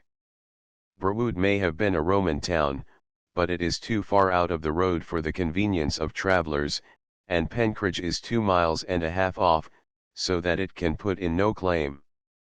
This town must have borrowed its name from the river, as that from the Roman city. Penkridge stands by the side of a large marsh made by the river. The church is built of good stone, a remarkable stone cross in the street. The healthiness of this country favors Mr. Baxter's conjecture of the derivation of Penacrucium. The prospect hence southward is noble, and very comprehensive. Dudley Castle, and many of the steep summits of the hills in Worcestershire, are in view, together with the mighty height of the Wrekin, which, from a plain, rises like a sugar loaf to a narrow tip, and of very difficult ascent. The Watling Street runs under it. It is good land here, warm and woody, being just beyond the moor. Stafford. The castle here to the northwest, a mile and half off, stands on a tip of rising ground very steep to the northwest, on which they have raised a keep, or high mount of earth. On that stood a square tower of stone, part of which remains. Here is the most magnificent prospect quite round, that one can imagine. The Malvern, the Wrekin, and many Welsh mountains, lift up their narrow heads beyond the utmost horizon, and above the clouds, as it seems. To the eastward is room for the castle, fenced too with a deep ditch. This was the work of Edward the Elder, in the Saxon times, or rather his sister, the Virago Elfleda, AD 913. A little church stands near the castle, called the Castle Church, with a house or two near it. The situation of Stafford is low, in a broad marshy vale, where several rivers meet, and it has been fortified quite round, the waters of the rivers favouring that purpose. 2 miles directly eastward is Beacon Hill, a large parcel of rocks laid upon a level eminence, and covered with grass, having a steep ascent on every side. Like a camp, it has a very pleasant prospect. The town house here is a handsome large building. Upon St. Amor Heath, under Beacon Hill, a battle was fought in the civil wars. We passed through Uttoxeter, where I could find nothing Roman, notwithstanding its name, Cester, only heard of 3 gold coins found by the riverside, not far off. Some time since, it stands in a very fine country, watered by the Dove, a fruitful river, running through large meadows. Thence, in our way to Derby, we saw several large, flat Celtic barrows, upon a common at Sidbury. We rode over the meadows under Tutbury Castle, famous for the bull running on August 10, where the people of 2 counties meet according to ancient usage, and contend for the honour of their counties, sometimes to bloodshed. The castle, once the seat of the Dukes of Lancaster, stands on a very high precipice, looking north and west, strong by nature and art, very probably a Roman camp originally, as its name, Bury, imports. It is not far from the Rigning Way. Tot signifies an eminence. Underneath it we went through Hilton. The lord of the manor there held of the dukes, by a ridiculous appearance before him, on the day after Christmas, whilst Jack of Hilton blowed the fire. Of this, of the king of the fiddlers, of the bull running, and see a large account in Dr. Plot. Mr. Gale says, this Jack of Hilton was a Saxon idol, called Pauster. It was made of brass, hollow, with a little hole, which when filled with water, and set before the fire, as an eolipile, vented its contents in vapour, rarefied with great force. This was a good philosophical trick to delude the vulgar, and would appear like magic to them, ignorant of the cause. Mr. Prescott of Chester showed us the impression of an intalia found at Uttoxeter. A mile and a half off Derby we fell into the Rigning Street coming from Burton, which, leaving Derby a little on the east, passes over Nun Green to Derventio. There it crossed the river on a bridge, and thence went to Chesterfield. Derventio. I find the Rigning proceeds over the common, by the mill and brook at the west end of Derby, and falls into a valley, which gives a gentle descent to the river side, everywhere else steep, over against the old city. This, no doubt, is the reason why the Romans placed it in that very spot. The river is very broad and deep, equal to the Medway at Maidstone, the sides steep, so that a ford was not at all practicable. It is 6 or 7 foot deep here at least. Darley Slade is the name of the valley where the descent of the road is. They call the road the Foss hereabouts, which shows that no more is meant by the name, than that it is an artificial work. The Foss and Rigning therefore are but synonymous terms. A little up the river, beyond the city, was the bridge. In time of a frost, when there is clear ice, they can see the foundation of the piers very plainly, and a piece of one is still left. Thence the road proceeds over the pasture, where, after a fortnight's dry weather in summer, they can distinguish it by the parched grass. It goes up the valley north of Bradsell, by Priory Hall, so to Chesterfield. Another such way, they say, went up the hill directly from the street of the city by Chadston. Part of it has been dug up near the town by the Crown Ale House, and its ridge is still visible. In the pasture over against the house 2 square Roman wells were opened by a violent flood in Sir Simon Digge's time. They were made of very broad flat stones, let into one another, and were paved at bottom with bricks set edgewise, as they tell me. Roman coins are found in every road, footpath, and ditch, about the town. They never dig in the gardens, or pastures, but they find them, together with rings and other antiquities. A man who kept the Duke's Head alehouse found 70 at a time in digging a hole to set a post in, but they are all dispersed. The city of Derventio is in possession of the deanery of Lincoln. The city walls were dug up in great quantities to mend the ways with, but they were so strong, they were forced to blow them up with gunpowder. There is much painted glass in Morley Church, a mile beyond Bradsell, and tombs of the Sacheverells. A piece of the wall of Derventio is left under Mr. Hodgkinson's garden house. I saw a piece of a vase of coral-colored earth found there, also several pieces of pillars, and they meet with foundations wherever they dig. Mrs. Hodgkinson showed us a gold Anastasius, Victoria August Gg said to be found near Leicester, and a silver Arcadius.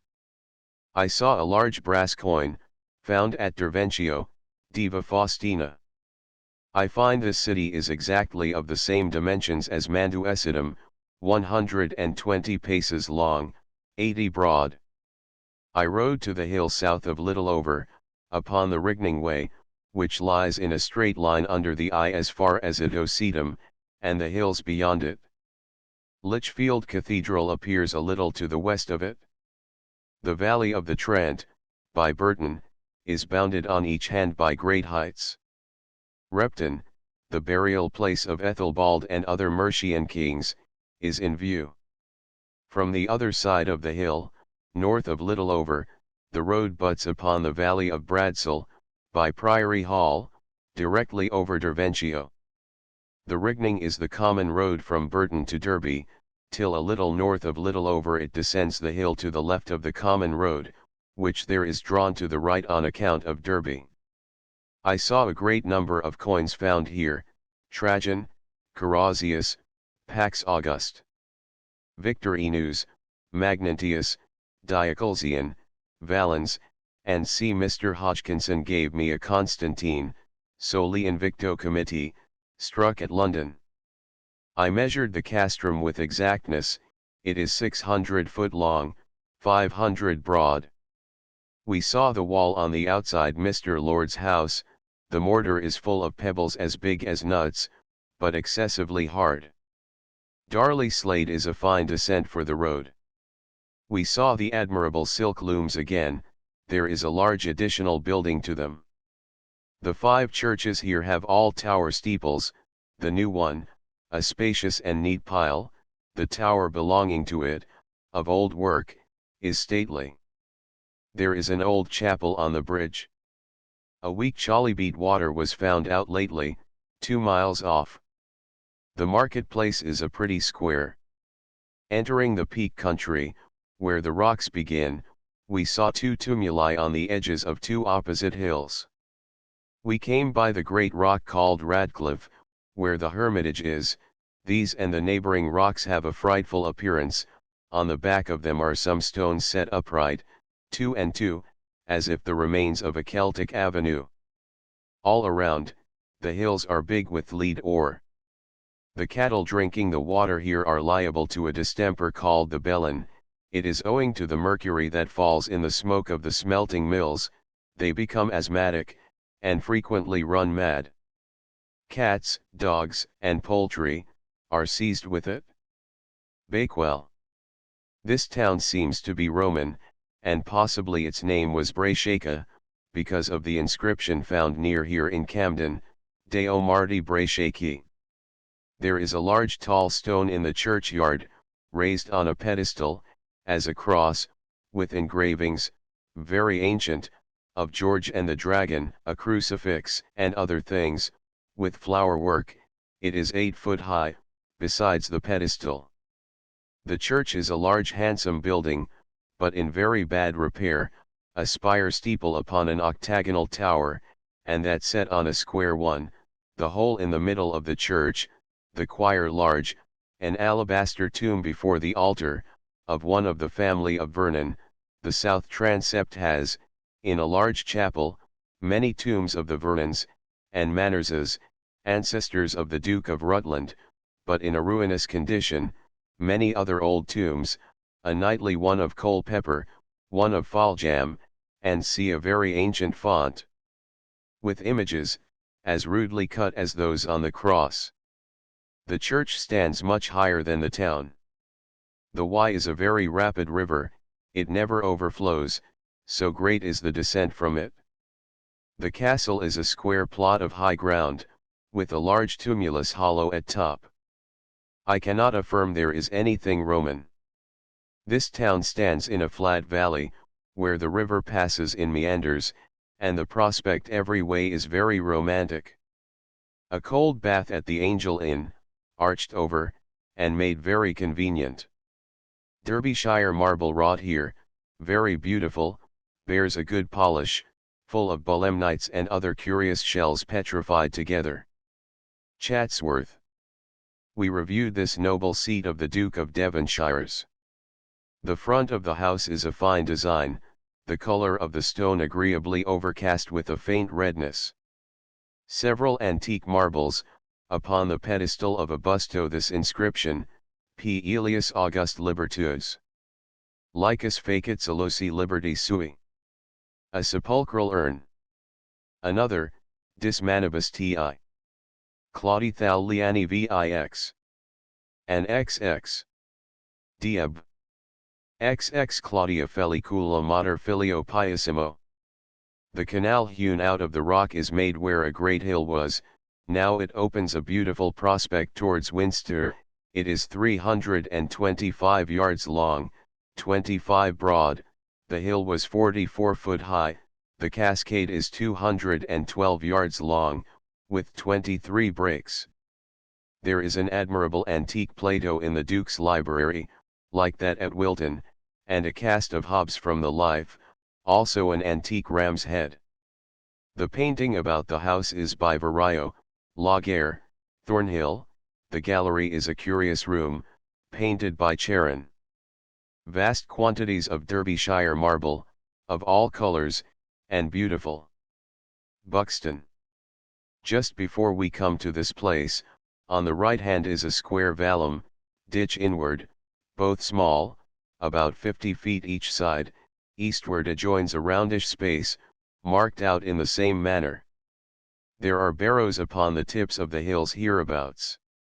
We found infinite quantities of shells among the stone, but the belemnites are most frequent, they are dropped as it were into the superficies of the stone, while soft, with the points downwards. The soil of this country is sandy and rock, the whole superficies of it is a rock, whose strata lie everywhere parallel to the declivity of the ground.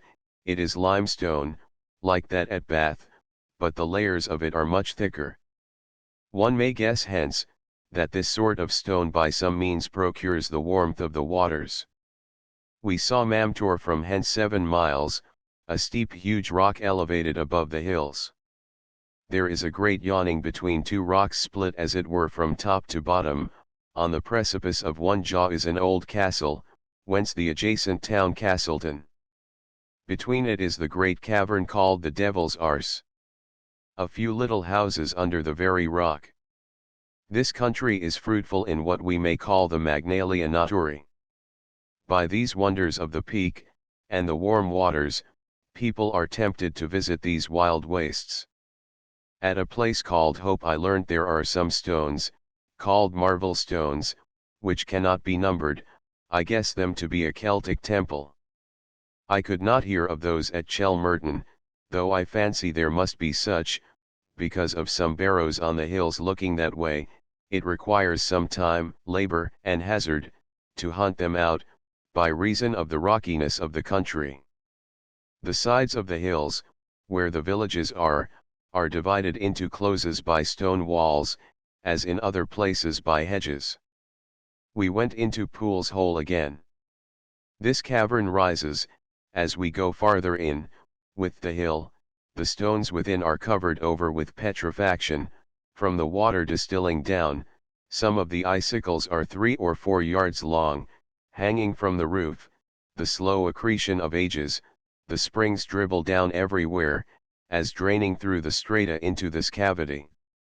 I fancy there are such in most rocky hills, and they cause springs, for we may conceive that after the harder shell of a hill was condensed, and first, as being outermost and more exposed to the external heat, in the infant globe, the internal parts, when they came to harden afterwards, by attraction of so much solidity, cracked and shrunk, as we see clay does in the open air, and so left casual fissures everywhere, the water then by degrees found or made an outlet from many meeting together. And this created fountains, most commonly toward the bottom of hills. This reasoning is strengthened by springs running in less quantity in summer than winter, because the sun exhales the dew and moisture, not suffering it so freely to sink down into the earth. Escaped from this Stygian cave, I revisited the antiquity called the Round Fold, by the roadside from Chelmerton hither, at Stedon, and under the hill called Stedon Ho. I take it to be a curious Celtic antiquity, much of the nature of those which in Anglesey and Wiltshire we call Druids' houses, so in Dorsetshire circles of stones they call folds. The country people say it was cast up in wartime long since. It consists of a square vallum, 100 feet each side, the ditch whence it came is on the inside, eastward from this is a circle of 160 feet diameter, of like manner, the whole stands on an open plain, which declines northward, the square is upon a level, but the circular part declines gently from thence. On that point of the circle farthest from the square is a little semicircular cove of earth, like the place of a tabernacle. It is hard to say whether it was for a private use, or for judicature, or religious affairs, but in the pasture behind it is a barrow, and several more barrows in view, on the hilltops. At Stedon I saw a large square entrenchment, now divided into pastures, and upon the top of the Hoe, where the hawthorn stands, seemed to have been some works. This circle of ours, by sinking the ditch within, seems well contrived for shows. 5 or 6 tier of people may stand commodiously round it, and look over one another's heads. Both vallum and ditch are but small, much inferior to that of a camp. In the field by the garden at Buxton are 2 springs close together, one hot, the other cold. Little flint arrowheads of the ancient Britons, called elf's arrows, are frequently ploughed up here. Roman plaster found here, mentioned in Thorsby's Ducat. Leodens. p. 558.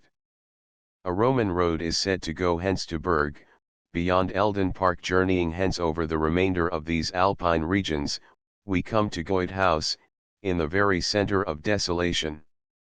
The most western of these hills are more barren and difficult than the others, and fuller of springs.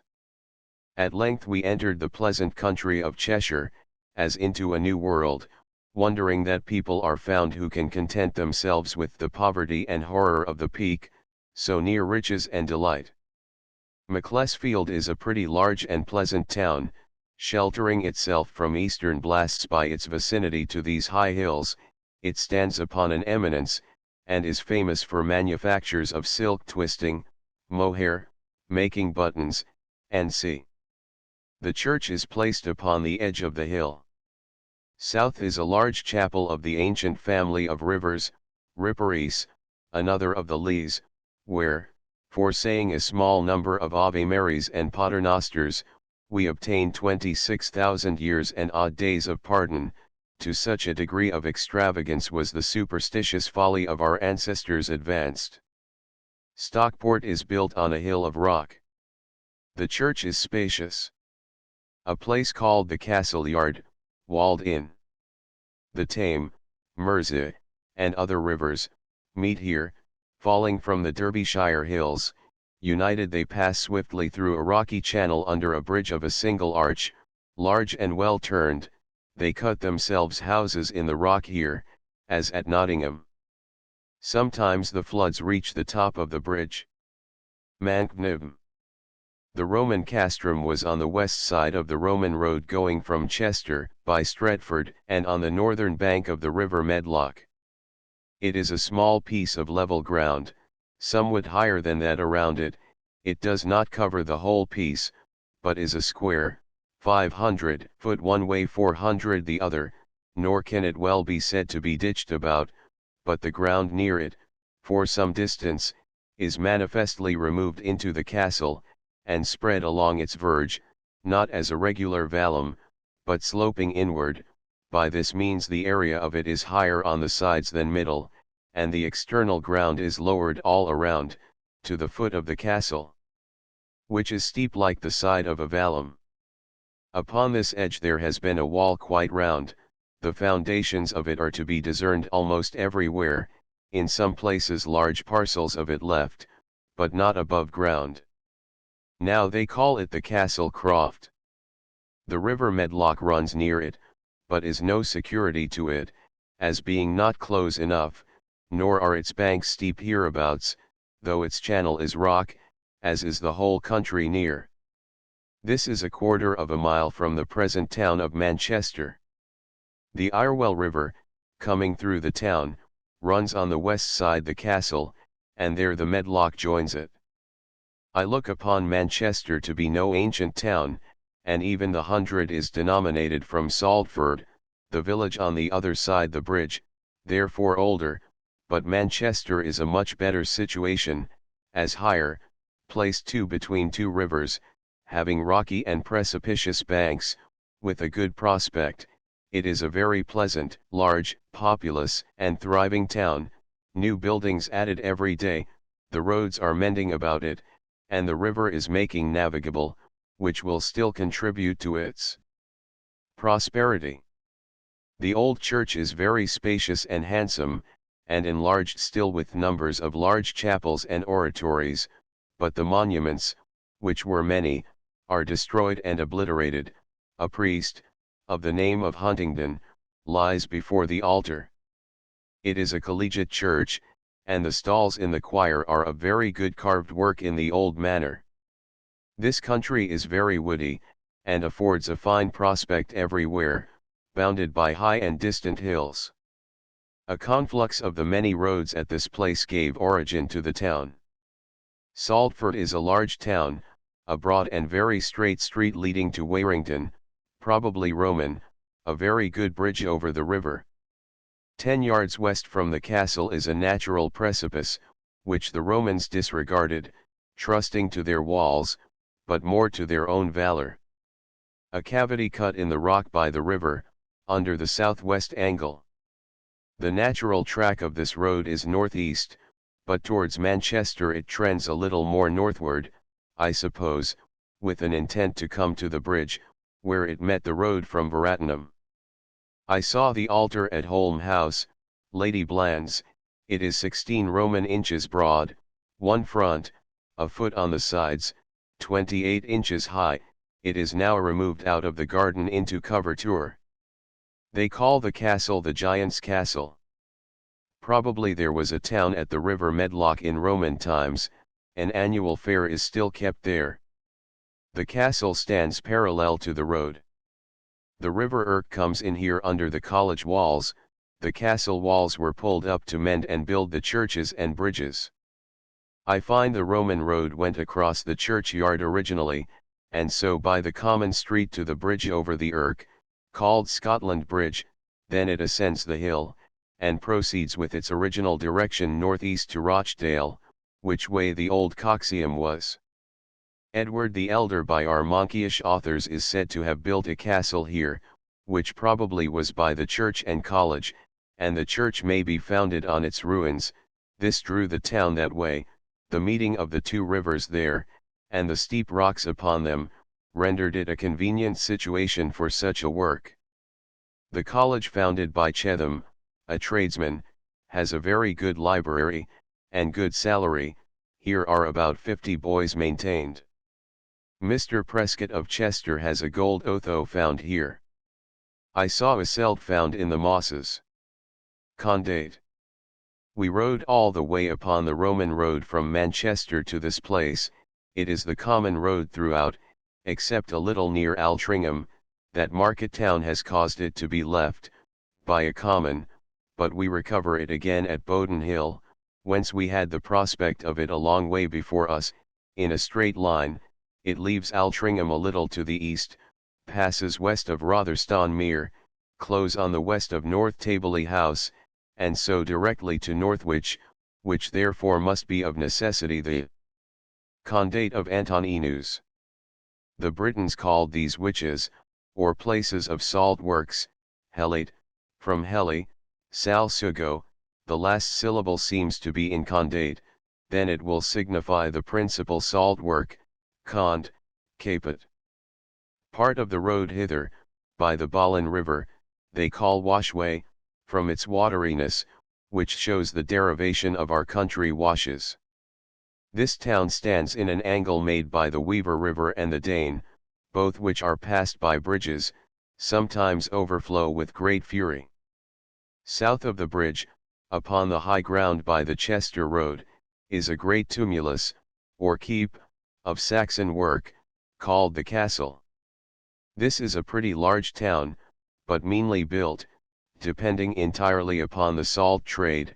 Here are the strongest springs of brine, and the wonderful mines or rocks of salt, 60 yards underground, which they work like coal mines. How far they extend, is not known. I doubt not but there are many more all over this country. These are found out by chance. Not many years since, they carry it into Ireland, Wales, and other places, and boil it up afresh with sea water. It is a most liberal gift of nature, a compendious way of making salt, these springs being stronger than the ocean, the rock salt stronger than they, for it is perfect salt, transparent like crystal. It lies not in veins, or strata, as other minerals, or metals, but a solid rock, of unknown dimensions, which they hew away with steeled pickaxes, leaving pillars and spaces, as big as a cathedral. Poplar trees are plentiful in this country, they all lean eastward, as continually pressed by the west winds from the sea. The country from Northwich to Chester is entirely sand, and very deep, a barren view, once a forest. They dig up the turf everywhere for fuel, which prevents forever its being capable of cultivation, otherwise not impracticable. The oaks are all gone. Midway is the chamber in the forest, as called, upon a very high hill of sandy stone. Here they say Adelfleda, the great Mercian princess, built a city, I rather believe, a fortress, and that probably one of the Romans originally, to guard this road. We can scarce affirm anything of the Roman way is visible, except at first setting out from Northwich, and near Chester, where it falls into the original Watling Street, half a mile off the city, by the river side, but there can be no manner of doubt but that a Roman way was drawn here. To that we rode on before. How it was done by that people, I cannot guess, for it was impracticable to raise a bank, and it would be wholly vain in the sand, unless they dug it away to the bottom, which is impossible. I suppose it was by stones set on both sides at proper distances, for a direction only, which are since carried away, or buried by the sands, for now and then we saw a stone seeming to be miliary. There is a horse race, with a very good course, which shows the turf is well consolidated, where not schemed off for the purposes aforesaid. When we draw near to Chester, we see on the left the Welsh mountains. On one, which is a very steep precipice on all sides, stands Beeston Castle. Before us, they rise one above another, and leave the clouds below their summits. Mr. Gale gives us several instances of condate, and the like words, signifying a place where is the union of some rivers, and such is the situation of Northwich, where the Dane and the Weaver meet at the town, and the Paver a little below it, by the Salt Rock. At Tarvin, where the road passes over a river approaching to Chester, is Stanford, so called from it. Deva. Chester. This is a noble old city, the work of the victorious 20th Legion, the conquerors of these western regions. It is manifest at first sight, that they regarded, in the plan of it, the known form of their camps. It is a parallelogram set to the four quarters of the heavens, the longest side north and south, suburbs are extended eastward, and a new gate called the Bars, where the Watling Street, and the road from Condate, enters. The Roman walls take in exactly the space of 10,000 foot, or 2 miles. The soil is sandy, upon rock of a red color and sandy composure, with small pebbles intermixed. The soil has been more or less sandy ever since we left the Chiltern Hills at Dunstable. 65 2d. The outside front of the Roman gate of the Watling Street called East Gate at Chester, as standing to August 1725. The iconography. Stukeley Dellin. Sturt sc tab. LXV. Riding under the gate where the Watling Street enters, I observed immediately 2 arches of Roman work. I was overjoyed at sight of so noble an antiquity, which has never been mentioned. It was a square of 20 foot within, for so far are they distant from each other, and of so much diameter, they are exactly of the same manner as those at Lincoln, the stones not quite so large, nor so good, the breadth is 2½ foot. On each side was a portal, of a lesser arch, and lower, 4-foot passengers, for part of the arch is left, and people now alive remember them open quite through, though now both these, and part of the great arch, are taken up by little paltry shops, or, rather, the lesser ones are quite pulled down, and even the great ones are in the utmost danger of falling, for the occupants of those places cut away part of the bottom of the semicircle to enlarge their shops. The portals answered to the rows, as they call them, so remarkable in the city, being porticos quite through on both sides the streets, undoubtedly continued in a manner from the Roman times.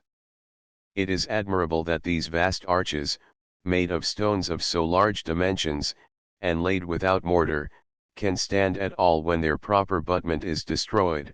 That which regards the city has a keystone, in both, below the lowest stone of the arch, the 2 next courses downward project a little inward, in nature of imposts, and over the crown of the arches runs a course of projecting stones moulded a little, but coarsely. The stones are artfully, though rudely cut, to which it is owing that they are not fallen, as depending wholly on their own principles, and the manner of their masonry, or geometry. Here terminates the famous Watling Street, whose beginning in Dover Valley I walked over in May last. The road is here preserved, going by the river side to Aldford. The ancient subterraneous canals are perfect still, their outlets into the river under the city walls are visible, and they say that they are so high, that a man may walk upright their whole length. Wherever they dig, they find subterraneous vaults and arches, and all manner of antiquities, many of which were collected by the late Mr. Prescott, prebend of the cathedral here, and now remain in the hands of his son. The city is commodiously placed in an angle of the river, which washes and protects 2 sides of it. As I said, it is an oblong square, 600 paces one way 400 the other, that is, 3,000 feet by 2,000. 2 principal streets run its length at equal distances from the walls and each other, one may be called Principium, having the gates at each end, the other is Quintana, they are crossed in the middle by the Via Praetoria, where are the gates Decumana and Praetoria. Another principal street runs on each side it, equidistant from it, and the walls of the ends, these may be called Strigi. Other lesser streets, or hemistrigi, subdivide some of the squares made by the principals. Thus must the original scheme be understood, when the military and civil citizens first founded and inhabited the place. The little difference now is caused by the cathedral and the castle, the seat of Hugh Lupus, Count Palatine, and his successors, is built, for the most part, beyond the limits of the Roman walls, in that angle next the flexure of the river, consisting of a great court, and keep, strongly walled, and fenced with a ditch, the city wall carried still round without it. To the north of the castle is some small remnant of a nunnery. The meadow between the walls and the river here is called Rudi, from across there, the stump whereof remains, upon this they keep a horse race. The city walls are carefully repaired by the corporation, and make an agreeable walk quite round. They are founded entirely on the rock. The churches have everywhere, as in other places, deformed the streets, which are originally the most noble and spacious I have seen. The whole city has a descent every way from the center. The castle is rendered strong as the nature of the place will allow of. Here the earls called their courts of parliament, and administered all affairs of state and judicature with regality. Last year, digging in the chapter house, they found the bodies of some of the old earls palatine, wrapped up in leather sewed, but within that, they were laid in woolen, like what we call wadding. The bones are pretty perfect, but the flesh is gone. They showed us one, thought to be Randulph Deem's chin, the last earl, laid in a stone coffin, a place left for his head. He lies on the right hand of Hugh Lupus, the first earl. They have built a large handsome exchange over against the front of the cathedral, with pillars of one stone. The city is not set precisely east and west, though pretty near it. The ancient Roman gate at the Watling Street was larger than the rest, because of the entrance of the Roman ways there from Condate, Bonium, and the greatest part of the kingdom, likewise for readier passage of the soldiers upon occasion, most requisite that way, two of the other gates being fenced by the river, therefore this extends in front to 80 foot. This city in Roman times must have appeared admirably beautiful, with such spacious streets. The tradesmen's shops and houses I suppose then to have been next the piazzas of the streets, the soldiers' tenements backwards, with gardens into the squares, as it is at present. The river, which once washed the city walls, is now thrown off to some considerable distance by salt marshes. A dam too is made across it by the bridge, for the sake of the mill, and by other mismanagements it grows worse every day, so that ships cannot come up near the place, whence the only little trade they have accruing from the passage into Ireland, is in danger. Tab. LXVI. I saw at Mr. Prescott's the Roman altar of Flavius Longus. It is very entire, and very prettily ornamented. On the top where the discus usually is cut the head of a genius within a garland. On one side is a genius with a cornucopia, on the other, a flower pot with leaves of branch ursin. It was found under a house by East Gate. He has more fragments of antiquity, Roman bricks, square for paving, a foot each side, some marked leg. XXV 2 inches and an eighth high, some hollow bricks with a double cavity for hypocausts. He has likewise a curious statue of the god Mitras with the Phrygian bonnet, and a torch in his hands, standing cross-legged. It was found under a niche of the wall, between Eastgate and the river. Some of the bricks are thus marked, leg. XXVV, which demonstrates they mean the Legio Vicima Valeria Victrix. The altar has a square pedestal of one stone, which it stood on. The back of the altar is carved with drapery, and a festoon.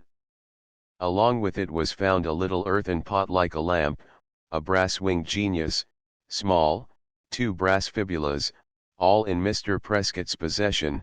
He has likewise a brass camp kettle, with 2 rings, 21 Roman inches high, found near here. The other inscription, which his father had, of Praesenta, is sent to Oxford.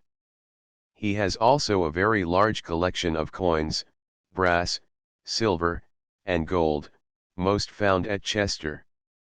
A golden British bracelet weighing 19 guineas, found lately in Wales, was melted down by a goldsmith here. 66 2d. The Roman altar at Yerev Mr. Prescott's, Chester. August 4, 1725. Found there under a house by Eastgate. Stukeley design. Sturt SC 67 2D. A Roman carving on a rock by the bridge at Chester. August 3, 1725. Stukeley Dellin. 68 2D found at Risingham. Stukeley Dell. Walking beyond the river, I found the Roman way going to Bonium. It answers precisely to the great street of the city, which I call Principia, and is extremely straight. It goes through Eccleston, Easton, and C. Examining where it passed down by the bridge on the west side, I was led to visit a rock hard by, over against the castle. There I discovered a Roman carving of a goddess Tab. Lxi in a tabernacle, with an altar.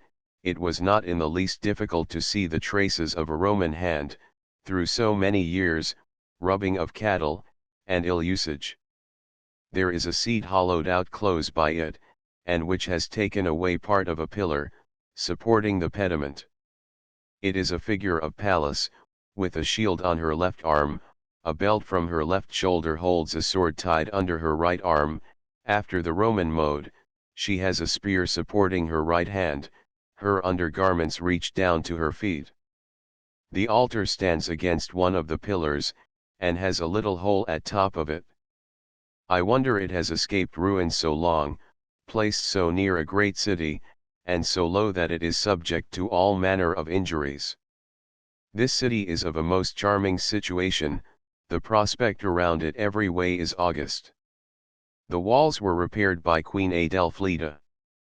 They talk of King Egbert's palace by St. John's. Between Eastgate and the river the Roman wall is pretty perfect for 100 yards together, made of squarish cut stones, the length inwards, with little mortar appearing on the outside. I suppose they run it in along the inside liquid. This was an admirable contrivance for strength, as the wall of the gate was but 1 stone in thickness throughout, so by this means the city wall consisted of few stones in thickness. Mr. Prescott showed us some urns, great and small, many fragments of pateras of fine red earth, found here, some with embossed work of flowers, animals, and some with the potter's marks at the bottom, particularly Macrinv and Karaidov. Likewise many horns of little deer and other animals found by the altar.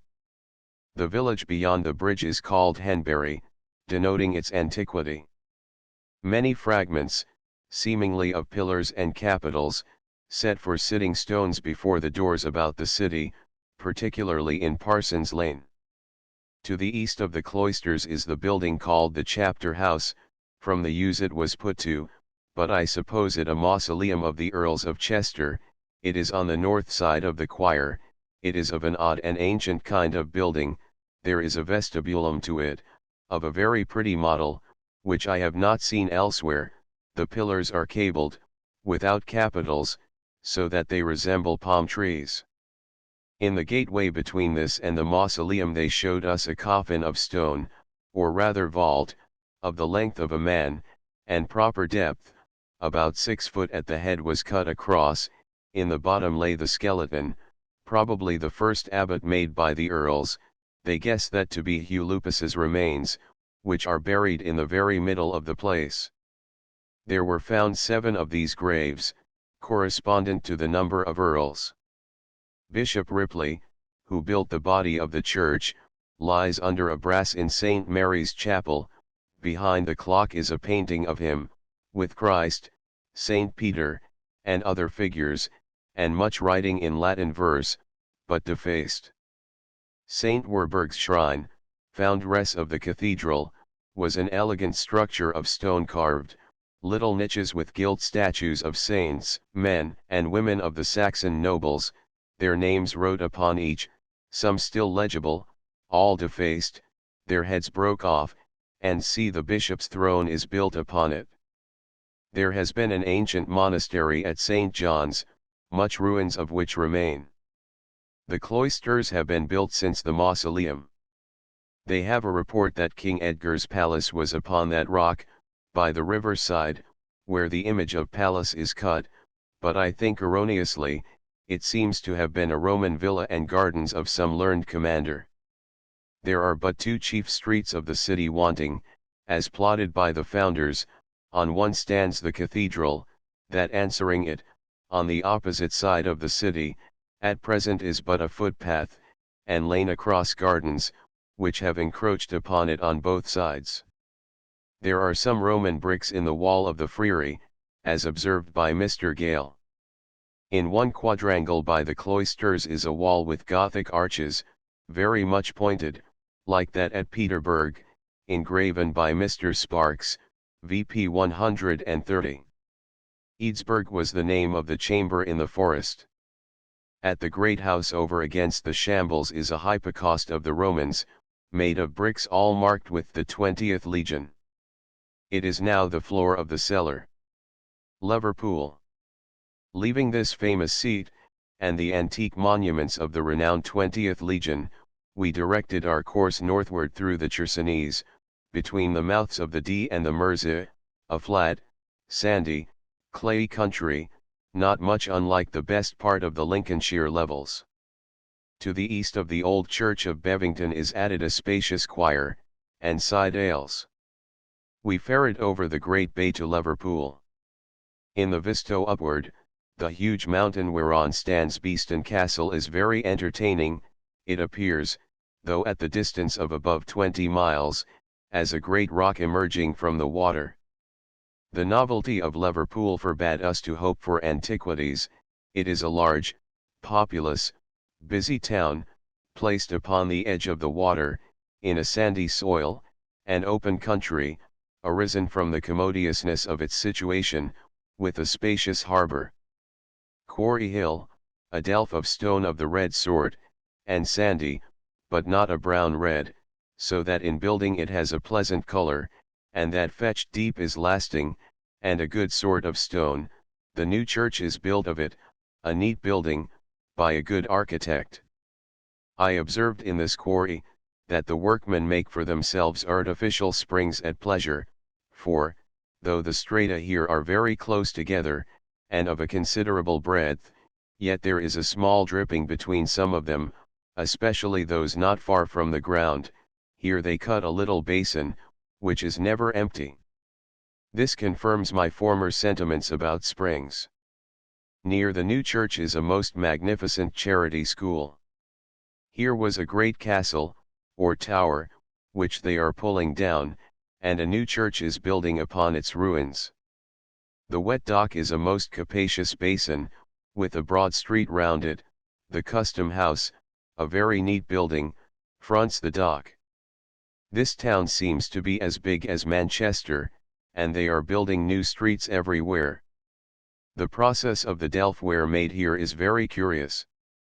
There is a scarcity of good water here.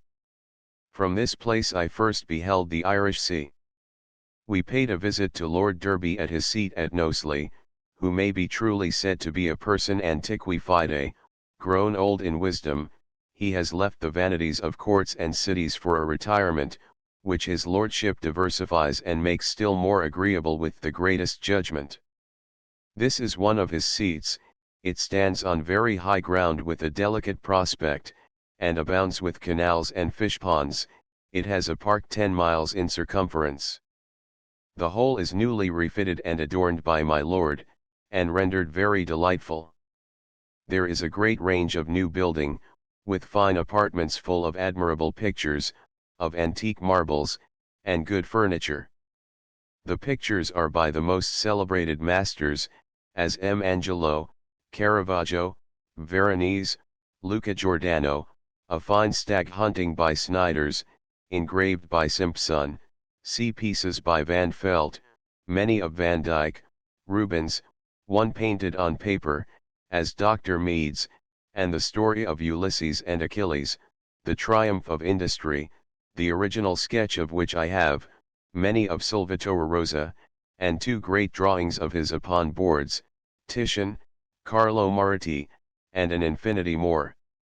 The bustos are, young Geta, a coloss one of Faustina, a lesser one of the same, with one breast naked, very beautiful, Caligula, Gallienus, Alba Terentia, Otho's mother, one that seems to be Pompey when young, or one of his sons, a brass head, said to be Michelangelo, a lesser bust of Flora, a fine bust of Homer in Parian marble, of curious Greek work, another, a philosopher, of like work and materials, with several more. A statue of Hercules, 2.5 feet high, 2 fine statues of Venus rising from the sea, somewhat less than life, a little statue of a Faunus, one of Bacchus, a lesser one of Ceres, another Venus with a dolphin, and a Mercury, both less than life. Among the portraits, that of the famous Countess of Richmond and Derby, found res of St. John's and Christ's Colleges in Cambridge, a full-length picture of a man born near here, called the Child of Hale, 11 foot high. My lord has in his library a great collection of drawings, particularly the whole collection of the late Charon, after Raphael, one of Hans Holbein, Henry VII, Henry VIII. And see the original of the painting at Whitehall. Near Knowsley are coal pits. From the summer house on the top of the hill in the park may be seen 6 counties in England, 3 in Wales, the Wrekin. The tower at Liverpool, by the waterside, was built by Sir John Stanley, ancestor to my lord. West Derby, near here, is the place whence the title of the earldom. The trees here universally bend very much to the east, owing to the continual breezes from the Irish Sea. This country is observed to have much rain all the year round, owing to the same cause, and were it not so, it would be very barren, as confiding wholly of sand upon solid rock, as all this western country is. Ormskirk is said to be named from a church built by one Orm in former times, one of his name, still left, is wrote upon the font as churchwarden. This belongs to Lord Derby, and here is the burial place of the family, a deep vault filled up to the very church floor with coffins, some old fragments of alabaster monuments of the family of Stanley, others of the Scaresbricks. The church consists of 2 buildings at different times, and 2 steeples, one a spire, the other a large square tower, and both are crowded together in an unseemly manner. From thence we travelled toward Preston, over a boggy, flat, and black level, called a moss. On the right, at a distance, we saw Houghton Castle upon a high hill, before us, the vast Lancashire mountains, on the tops of which the clouds hung like fleeces, till we forded the famous Belisama, now the Ribble, I suppose, Rhe Bell, the river Bell. Vidi Selden de Di Cirrus. Riblecester. I went to view this old station.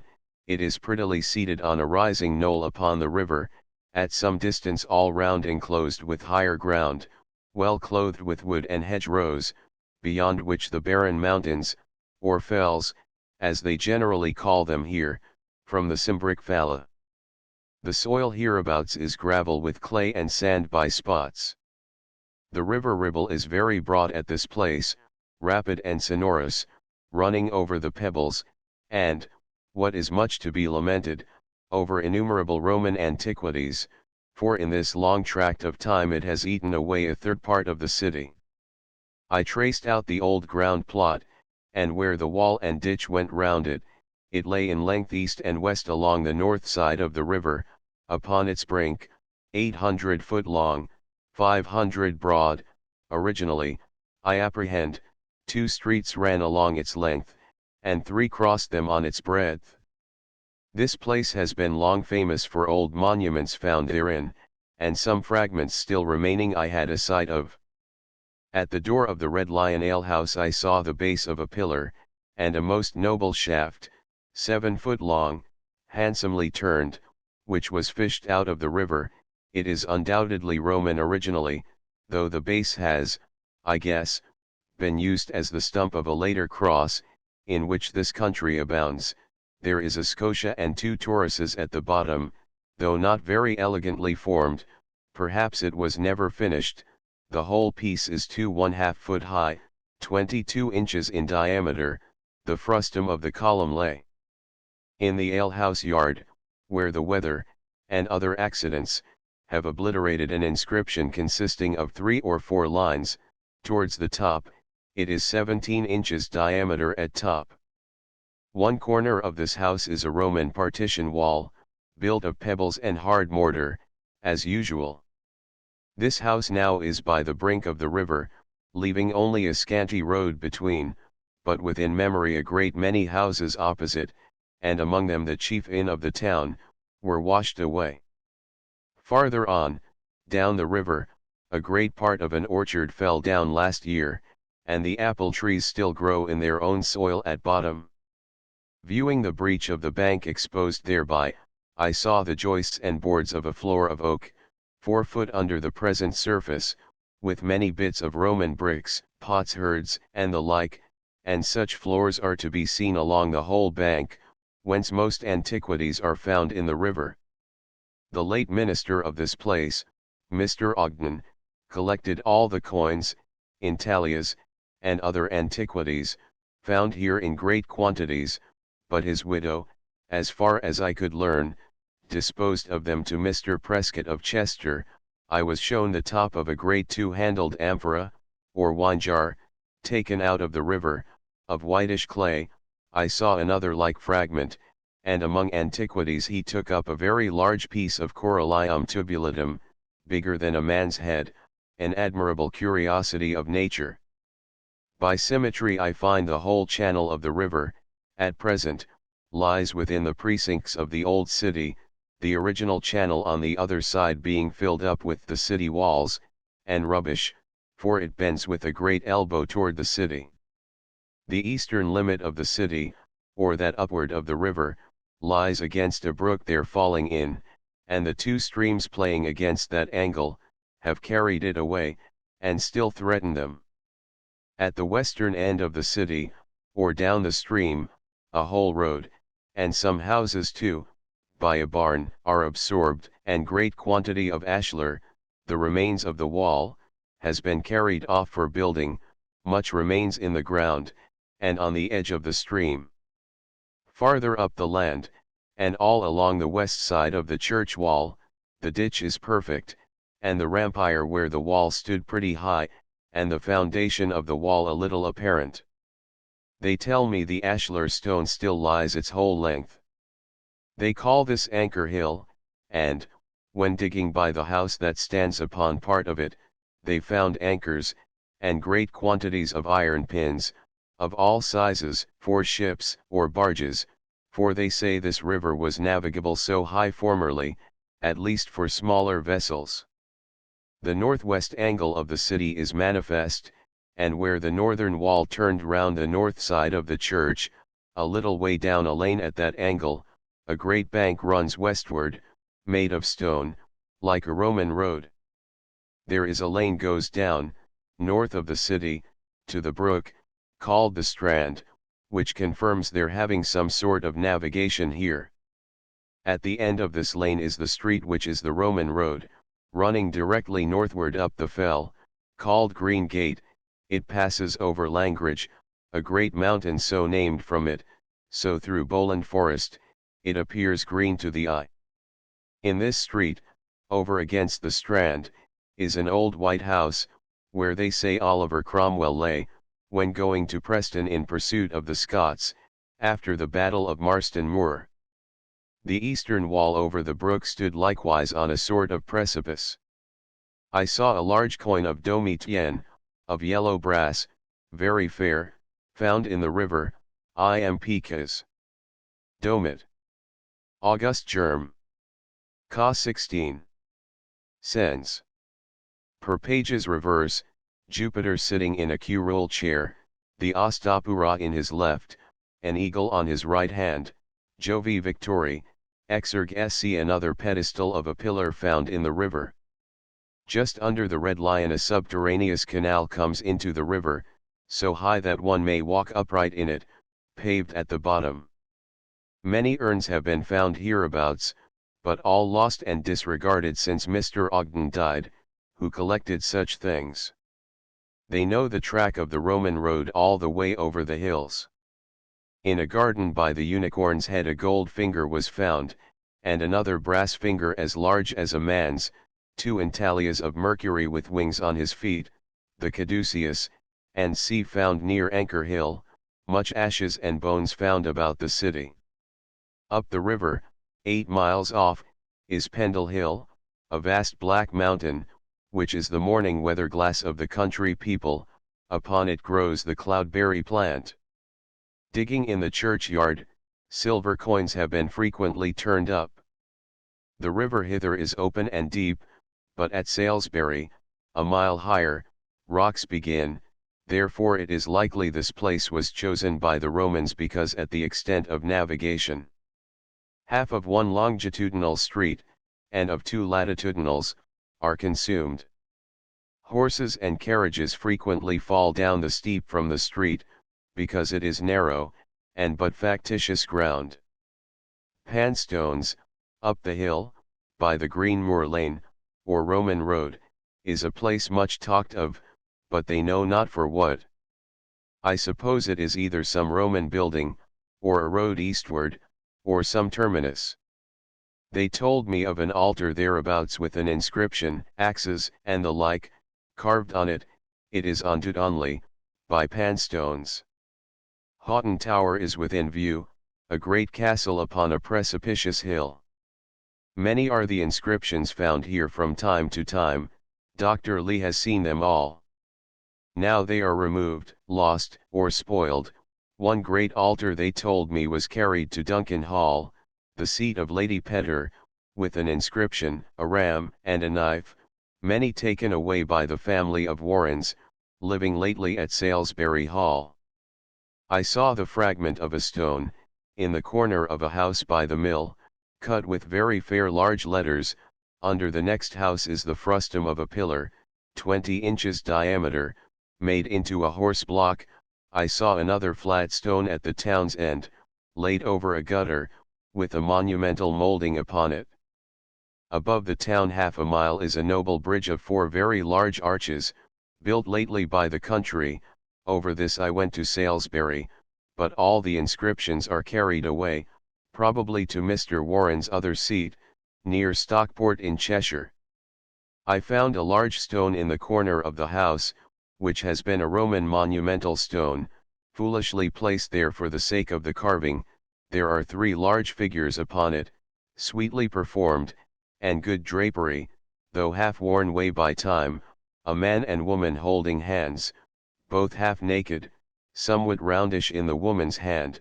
At the end is Apollo resting on his harp, his head leaning on his hand, as melancholy for the loss of a votary, for such we may guess the deceased, either a poet, physician, or musician.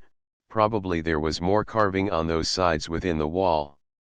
This has been a very large seat, with a park.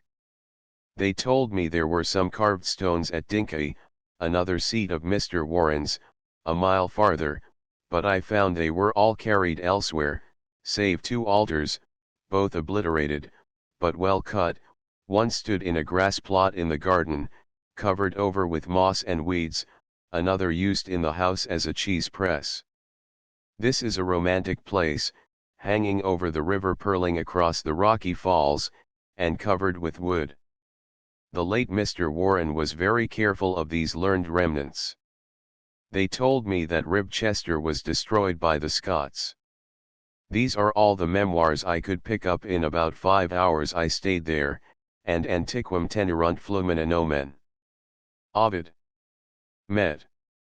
Dr. Lee, in Lancaster, says a Roman way goes from Manchester to Ribchester by strange ways towards Bury. He gives a cut of a ruby found here, on it a soldier with spear and shield.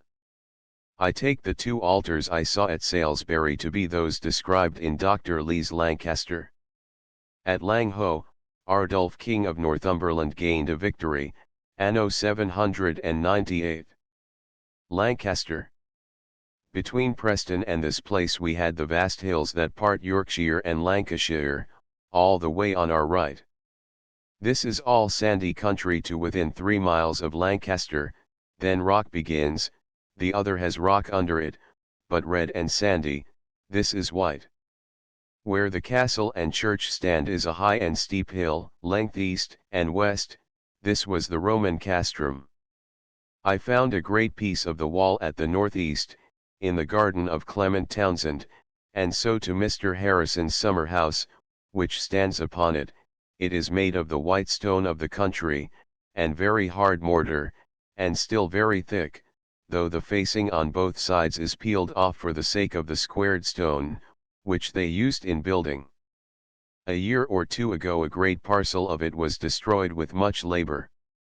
This reached quite to the bridge lane, and hung over the street at the head of the precipice in a dreadful manner. From the summer house it went round the verge of the close north of the church, and took in the whole circuit of the hill. The ditch on the outside of it is now to be seen. I suppose it originally enclosed the whole top of the hill where the church and castle stand, which is steep on all sides, and half enclosed by the river Lune, so that it was an excellent guard to this part of the sea coast, and commands a very great prospect both by sea and land. Here was this great convenience too in the situation, that on the south side of the castle walls, under the tower, is a spring.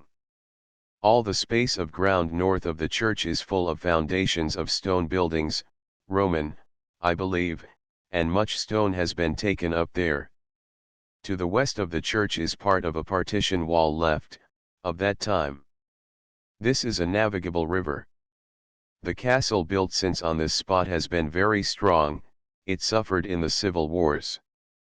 The prospect hence takes in all the western sea, and sometimes reaches the Isle of Man. The Cumberland and Westmoreland hills are of such a nature as I never saw before.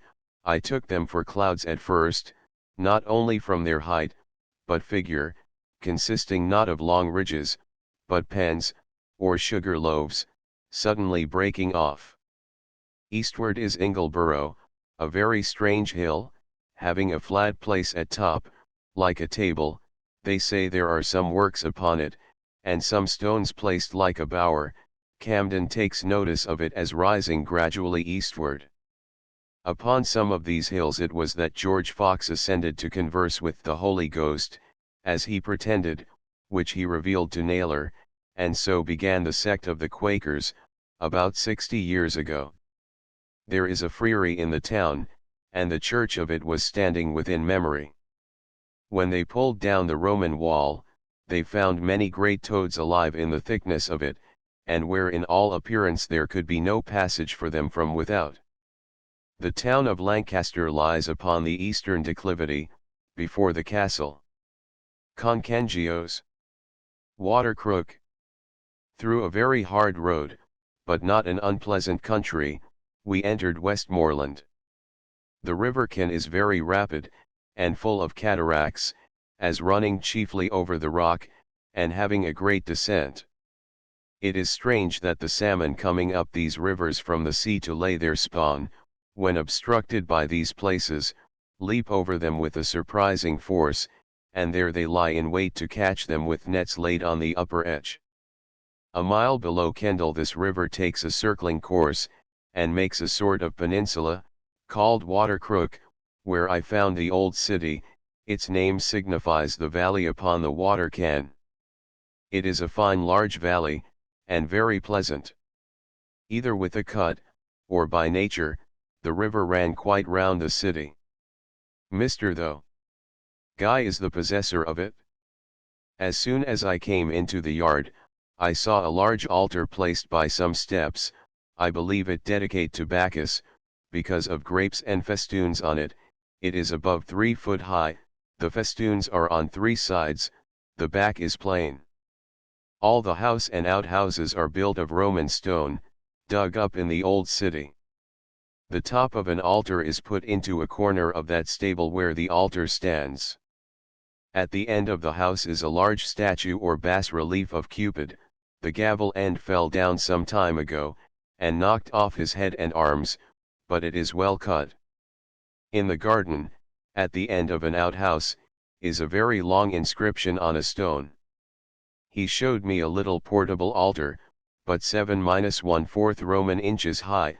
The dedicatory inscription is obliterated by using it as a whetstone, but it is prettily adorned, has 2 scrolls and the discus at top.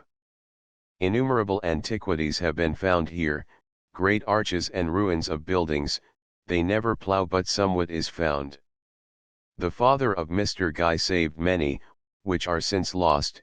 This gentleman found many brass, silver, and gold coins here, but all are dispersed, except a large brass Faustina. He showed me an intalia of Mercury set in gold for a ring, another with 3 faces to a head, the foremost, Mars with a helmet on, a woman's face on each side, a paste of a light onyx color, with a head, a sepulchral lamp. He told me of a large brass urn with bones in it found here. It had 2 ears to it, and was used 40 years ago, in the family, as a kettle, and is now at his sister's, Mrs. Herring, at Wall near Hexham. The town of Kendal is very large, lying under a great hill to the west, the river to the east. Upon the rise of the hill is a place called Castle Low Hill, which has been a castle raised in Saxon times, fortified with a ditch where not naturally steep, and a keep or artificial mount, a sorry way of encampment. The keep is narrow at top, and cannot contain above 40 people. They are much too high to offend an enemy, and have no ground to defend. Above this are great scars, or mountains, of a hard kind of stone like porphyry, that will yield to no tool. They break it up in small shivers, for building, by the force of a heavy gavelock and sledge-hammer. I saw several pretty springs running out of little hollows of the rock, especially toward the upper part, and most of the strata thereabouts drip continually. The workmen told me, that those cracks where the springs are go a great length into the mountain, and that the strata all round the hill lie declining with the side of the hill, that some strata are soft and porous, which lets the water strain through them, whilst others by their hardness stop it, and turn it all into the cracks and fissures, that these springs run very sparingly in dry weather.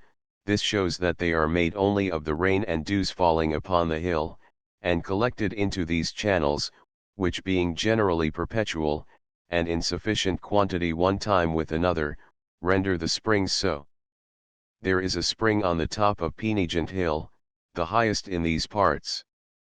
In this country vast stones like the grey wethers in Wiltshire, lie upon the surface, and by the sides of the hills, which are no part of the quarry, being of a different stone.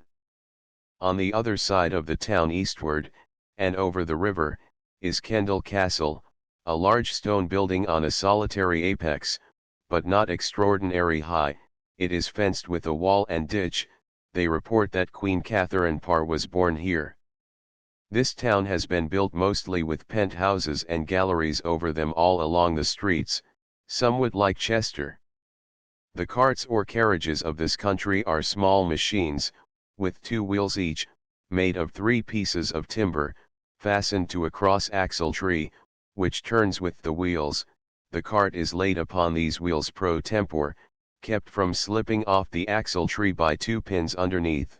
They are drawn by 1 horse. They say these carriages, of a light burthen and with 1 horse, answer better in this stony country than heavier, which are shook to pieces presently. Hence nature makes the horses of this country small in bulk. Here is an anchorite's house with a very fine spring. Near was a chapel of St. Mary, Abbot's Hall, and some other ruins of religious places.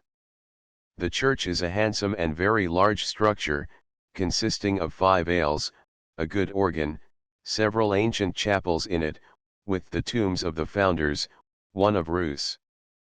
The parishes of this country are generally of great extent, having several chapels of ease. This was, I believe, the county town before Appleby, as rising immediately after the destruction of the Roman city. In the church is a monument of a judge, who died at the assizes here in Queen Elizabeth's time.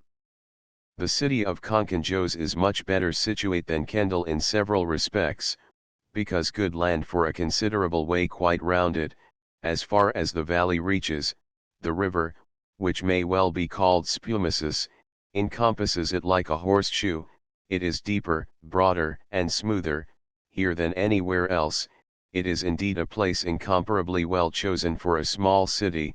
The ground is sufficiently high, even in floods, but floods render it an island, for it is low ground before the entrance, but not marshy.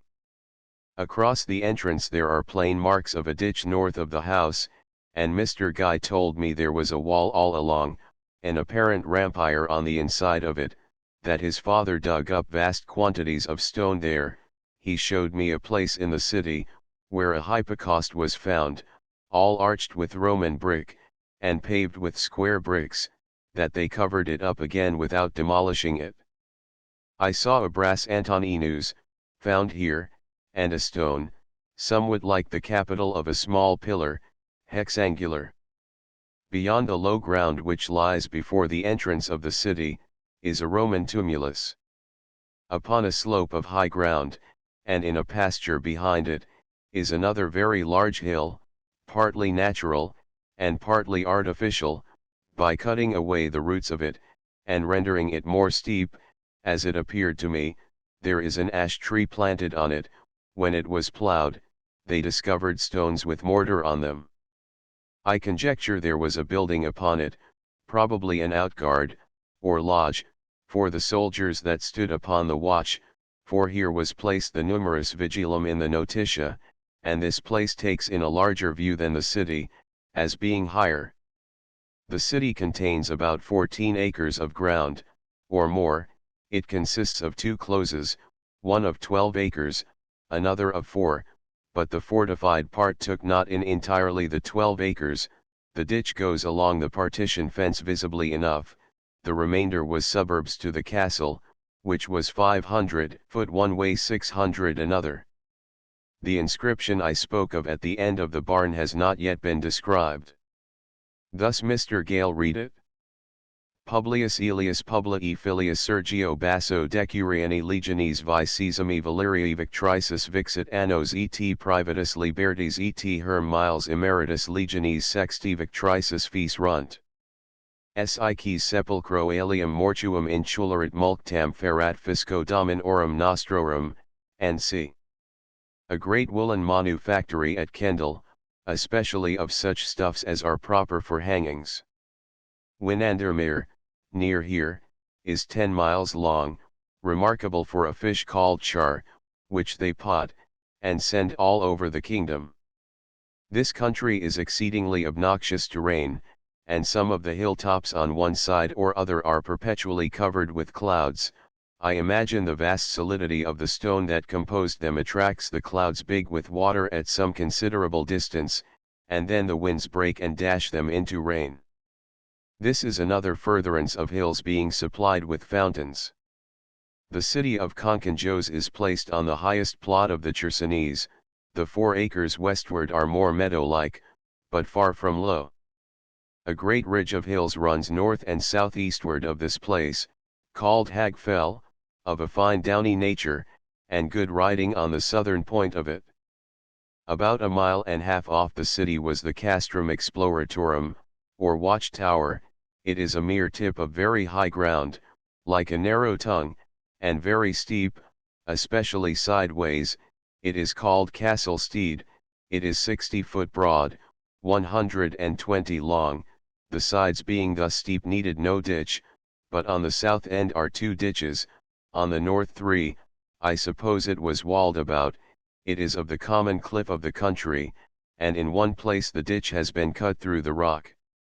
At the bottom of this hill is a large spring, which immediately falls into a cavity of the earth again, and so I suppose rises lower in another place.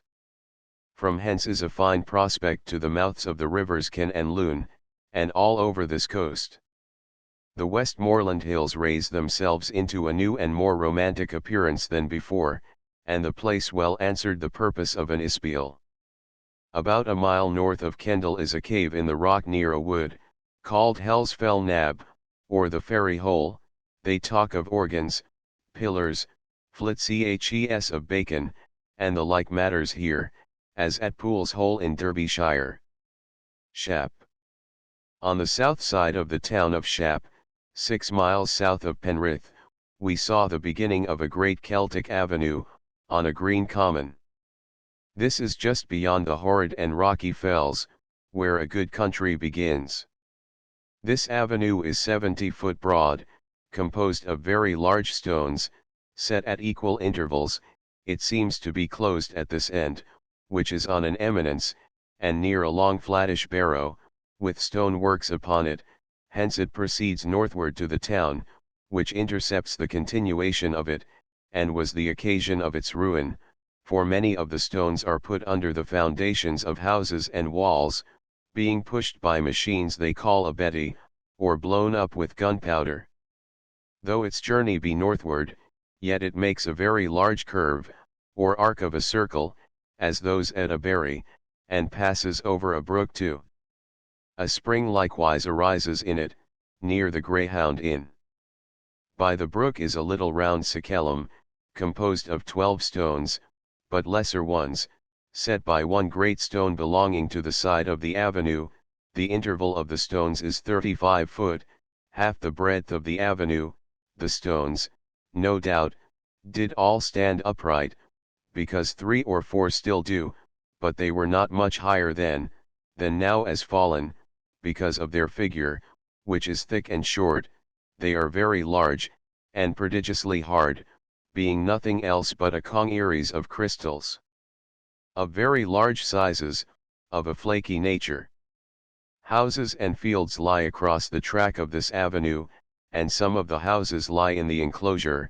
It ascends the hill, crosses the common road to Penrith, and so goes into the cornfields on the other side of the way westward, where some stones are left standing, one particularly remarkable, called Guggleby Stone. The people say these were set up by enchantment, and the better sort of folks, as absurdly affirm, they are made by art.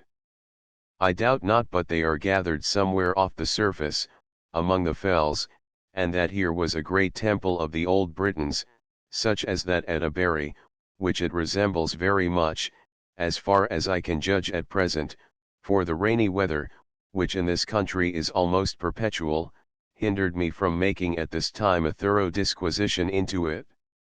The ground it runs over consists of gentle risings and fallings, but in general declines toward the west. It is here, and for a great way further north, east and west, a very fine downy turf, and pleasant hills, or at least they seemed so after the rugged and barren views and roads we had just passed, but the country under this turf is a limestone, quite different from the stones of the avenue. In our journey hither the country is far worse than the peaks of Derbyshire, and nothing to entertain the eye but the numerous and rare cataracts, whole rivers, and the whole continuance of them, being nothing else, the water everywhere running among the rocks with great violence and rapidity. Even the springs burst out of the ground, and rise into the air with a surprising push. Therefore the Britons erected this laborious work very conveniently, beyond that uncultivated frontier, and in a country where they might range about in their chariots at pleasure. I guess, by the crebity and number of the stones remaining, there must have been 200 on a side. Near them in several places are remains of circles to be seen, of stones set on end, but there are no quantity of barrows about the place, which I wonder at.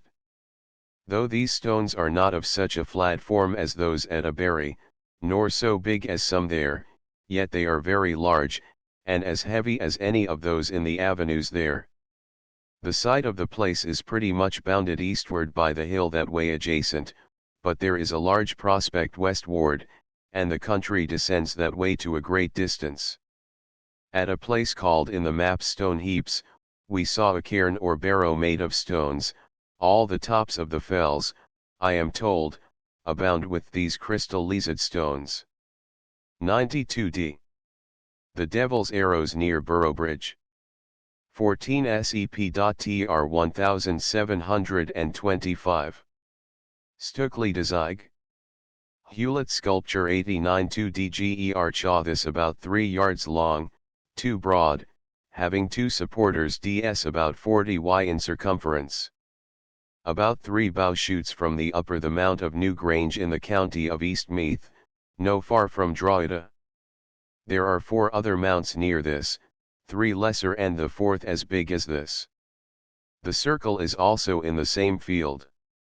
88 2D near Rosechild in the way to Fredericksburg. Propvicum Hobish Vetries Marcha. A monument in Seland near the highway to the village of Burke. Stukeley Dellin. 87 2D near Nahatra village in the county of Mayo on a hill above the upper end of Loch Criegness in Argyllshire at Clocalinnock in Dunferry near Benbuiscan Stukeley Dellin. Harris Sculp.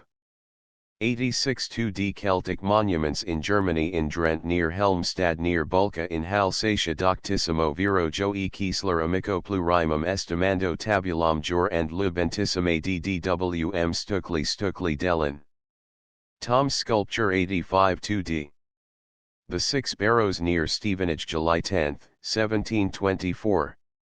Stukeley Dell. IV. Dr. Gucket sculpture 84 2D Celtic temples.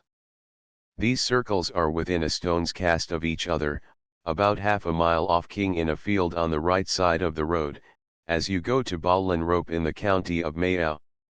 The 9 maids in the parish of S.T. Column. Penrith. At the conflux of the rivers Lowther and Imont there is a remarkable curiosity, that illustrates the method of the religious solemnities of the old Britons, as much as any I have seen. Upon the edge of the Lowther, where the bridge now passes it, is a delicate little plain, of an oblong form, bounded on the other side by a natural declivity. This is used to this day for a country rendezvous, either for sports or military exercises, shooting with bows, &c. On this plain stands the antiquity commonly called King Arthur's Round Table, and supposed to be used for tilts and tournaments. It is a circle enclosed with a ditch, and that with a vallum. At first sight we may see that it was intended for sports, but not on horseback, because much too little. The vallum on the outside lies sloping inward with a very gradual declivity, on purpose for spectators to stand around it, and it would hold at least 10,000 people. The outside of the vallum is pretty steep. It was high originally, as may be seen now in some parts, but it is worn down, as being by the side of the common road, and the inhabitants carry it away to mend the highways withal. There are 2 entrances into the area, north and south, or nearly so. One end is enclosed into a neighboring pasture. The area had a circle within, somewhat higher in elevation than the other. The outer verge of the vallum is a circle of 300 foot, the composition of it is entirely coggles and gravel, dug out of the ditch. Upon part of the plain are marks of the tents of the Scots army, that accompanied King Charles II. In his way to Worcester, they encamped here for some time, and drew a small line across part of the southern circle. This was done within memory. Just 400 foot from the verge of the south entrance is another circle, 300 foot in diameter, made contrariwise to the former. The vallum is small, and the ditch whence it was taken is outermost. Thus these 2 circles and the interval make 1,000 foot in length, and there is just room enough without them, next the river and next the bank, for a circus or foot race, according to the old manner of the Grecian, which were always celebrated by the sides of rivers. Centum ego quadrahugos agitabo ad fluminicurus, and C. Verg. And probably British chariots had here their courses. On the southern end it is manifest they contrived it just to leave room enough for the turn, and it required good skill to drive a chariot so as not to fall there, or into the river. It must be understood, that the bridge at present, and another of wood formerly a little below it, have impaired the banks by the more southern circle. This is the most delightful place that can be imagined for recreation. The rapid river Lowther runs all along the side of it, the Imot joins it a little way off, in view, beyond is a charming view of a vast wood, and of Brougham Castle, beyond that, the ancient Roman city, and the Roman road going along under the high hill whereon is the beacon. But these are things later in time than our antiquity. Though upon first sight of the place I knew its purport, yet I was more fully convinced thereof when I went to see Maybe-Roof, as called, which is a little higher up the hill, on an eminence higher than any near it, and full west from this place, or circus. It is a vast concavity, of the same diameter as the circles just mentioned, viz. 300 foot, it is made with an artificial vallum of loose stones, without any ditch, carried with great labor from some other place, and here orderly piled up, so as to make a rampart as high and as broad as that at a Bury. In some places the turf, with which it was covered originally, is peeled off, it slopes inward with a gentle descent on account of spectators, outwardly it is as steep as the nature of the materials would suffer, and now covered over with great timber trees. The entrance is wide, and opens full east, and to the circus. Within this fine plain, which is now ploughed up, have been 2 circles of huge stones, for remaining of the inner circle till a year or 2 ago, that they were blown to pieces with gunpowder. They were of a hard black kind of stone, like that of the altar at Stonehenge. One now stands, 10 foot high, 17 in circumference, of a good shapely kind, another lies along. This inner circle was 50 foot in diameter. One stone, at least, of the outer circle remains, by the edge of the corn, and some more lie at the entrance withinside, others without, and fragments all about. Just by the entrance, along the road runs a spring, full eastward. This I suppose to be a great British temple, where the country met on solemn days to sacrifice.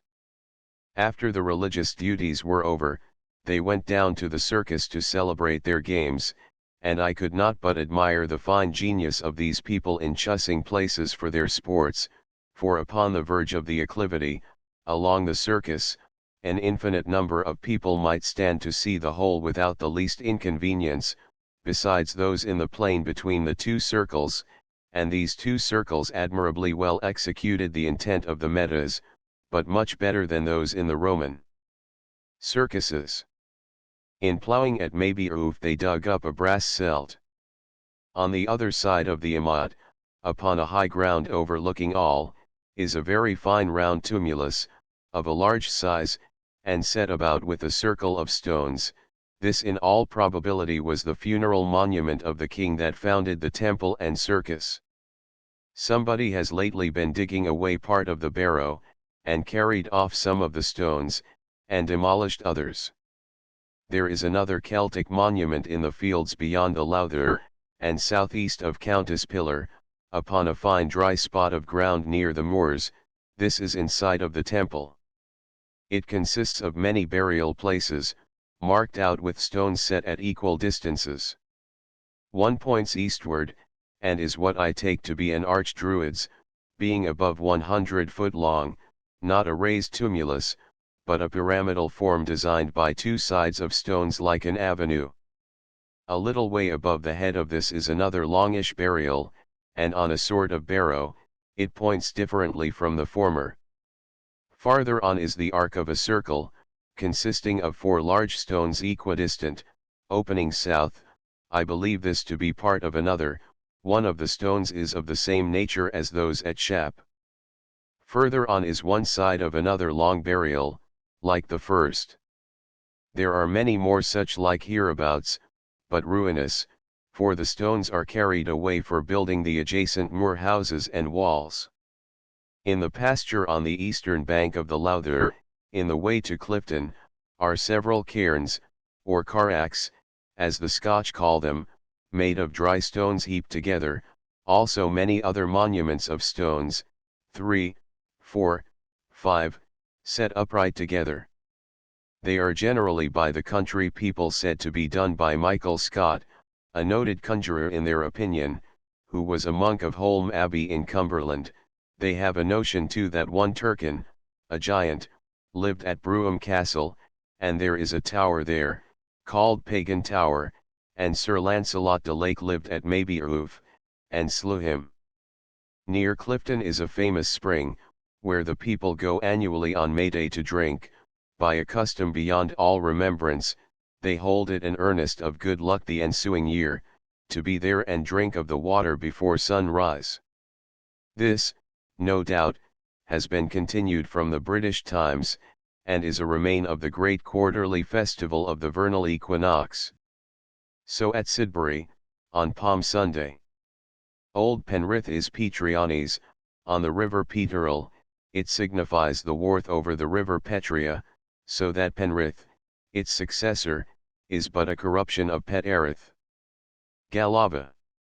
The Roman city lies on the east side of the Lowther, just by Brougham Castle, whose walls, and those of the park, are for part built of the stones from the old city, being manifestly of a Roman cut. The trace of the place is very easily discovered, where the ditch went between the Roman road and the river. I saw many fragments of altars and inscriptions at the hall nearer the bridge, all exposed, in the courtyard, to weather, and injuries of every sort.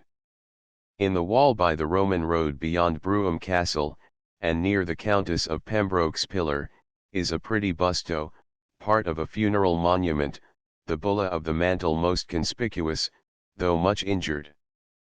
Farther on, in the same dry wall, nearer the corner, is another basso relievo, but so defaced, that I could not make anything of it.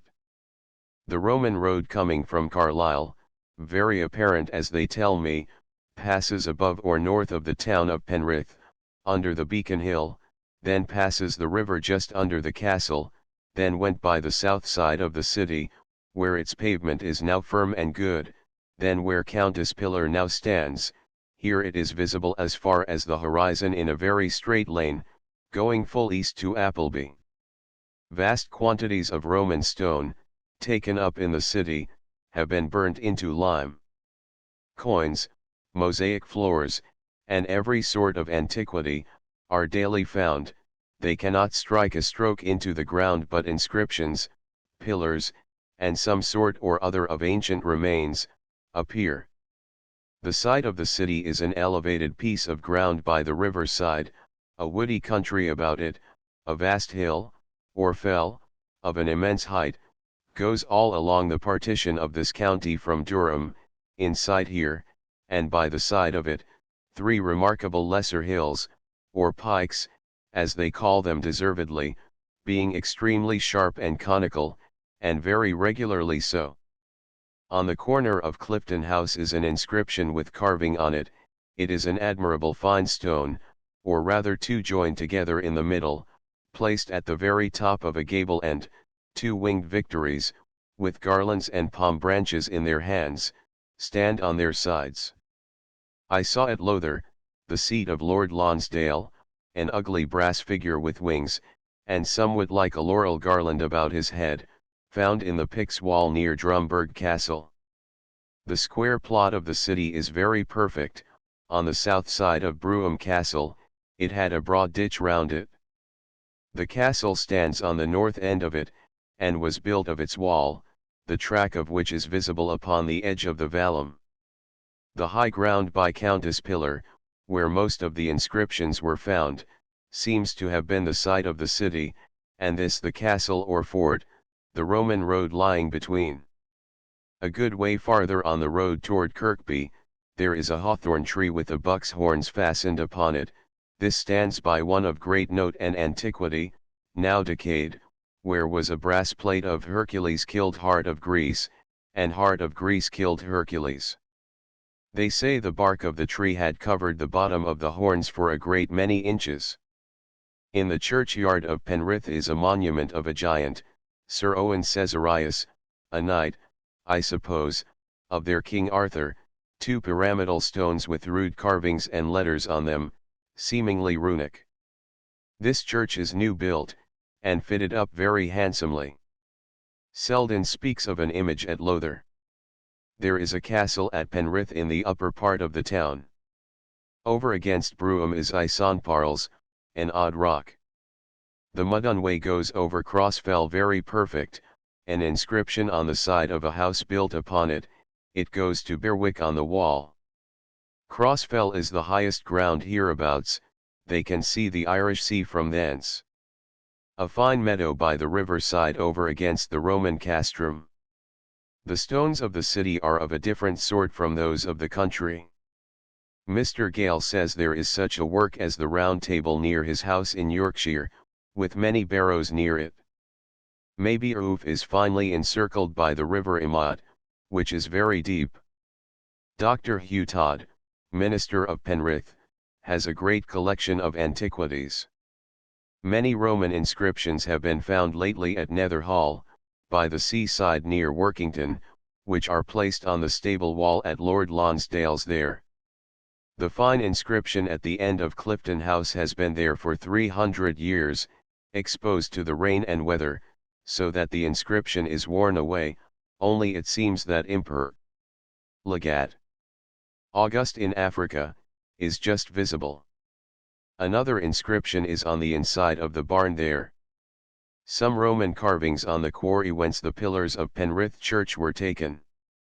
I saw a Roman vessel of copper found near Clifton, it is deep, with a handle to it like a skillet, on which is stamped the maker's name, Taliof, within this is placed a colander, and within that another. The use of it, I guess, was to carry lighted charcoal in, at the sacrifices. The spring below Clifton is a pretty grotto, much talked of, where, as I said, the anniversary meeting is on May Day. The great barrow encompassed with stones, by the Imad side, is called Haransley Hill. Long Meg. Mr. Patton and I went to view that famous monument of antiquity called Long Meg and her daughters, in the parish of Addingham, between Little Sockeld and Glazenby. It stands upon a barren elevated plain of high ground, under the vast hill called Crossfell, to the east. This plain declines to the east gently, or rather northeast, for that I find to be the principal line observed by the founders.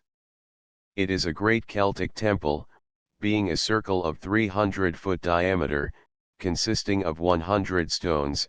They are of unequal bulk, some are of very large dimensions, many are standing, but more fallen, and several carried away, but lately they have destroyed some by blasting, as they call it, i.e. blowing them in pieces with gunpowder, others they have sawed for millstones, but the major part remaining, gives one a just idea of the whole, and it is a most noble work. The stones are not all of the same kind, some made of square crystallizations, of the same sort as those at Shap, and I saw many of that sort of stone scattered about the country, others of the blue, hard, flaky sort, like those of the temple at Mayboof. The intervals are not exactly equal, but judiciously adapted to the bulks of the stones, to preserve as much as possible a regular appearance. This large ring, thus declining northeast, is now parted through by a ditch, so that the larger half lies in an enclosure, the other in a common, and the road lies by the side of it, that goes from Little Sockeld to Glazenby. Southwest from it, 70 foot, stands a very great and high stone, called Long Meg, of a reddish gird, seeming to have been taken from the side of some quarry of the country. I think it leans a little northeast, it is about 15 foot high. In the middle of the circle are two roundish plots of ground, of a different color from the rest apparently, and more stony and barren, which probably were the immediate places of burning the sacrifices, or the like. Not far hence toward Glazenby is a very fine spring, whence, no doubt, they had the element of water, used at their religious solemnities, and higher up the field is a large spring, entrenched about with a vallum and fosse, of a pretty great circumference, but no depth. Full southwest from this work, in the next enclosure and higher ground, is another circle of lesser stones, in number 20, the circle is 50 foot diameter, and at some distance above it is another stone placed, regarding it, as Meg does the larger circle. In that part of the greater circle next the single stone called Meg, are two stones standing beyond the circle a little, and another fallen, which I believe were a sort of sacellum, perhaps for the pontifex to officiate in, and westward is another stone or two, perhaps of a like work, but the ruinous condition of the work would not admit of any certainty about it. Keswick. We continued our journey through this rough country, and passed half round the bottom of the famous Skiddaw, a high mountain named from its fancied likewise to a shoe, Yscyd. Penruddock, a town near it, with a Welsh name. These desolate and hilly regions were the retiring places of the Britons from the power of the Romans, which perhaps is the reason of the great number of temples scattered throughout the country, for a mile before we came to Keswick, on an eminence in the middle of a great concavity of those rude hills, and not far from the banks of the river Greta, I observed another Celtic work, very entire. It is 100 foot in diameter, and consists of 40 stones, some very large. At the east end of it is a grave, made of such other stones, in number about 10, this is placed in the very east point of the circle, and within it, there is not a stone wanting, though some are removed a little out of their first station. They call it the Carsels, and, corruptly I suppose, Castlerig. There seemed to be another larger circle in the next pasture toward the town. The ascent to this hill, Skiddaw, is from the east, for the west side of it is exceeding steep, and drawn down into frightful ribs, like the roots of a tree. There is a place on the top called Skiddaw Main, a kind of sea mark. By what information I could get, it seems to be a kist vine. Nutberries grow atop of it, a delicious fruit.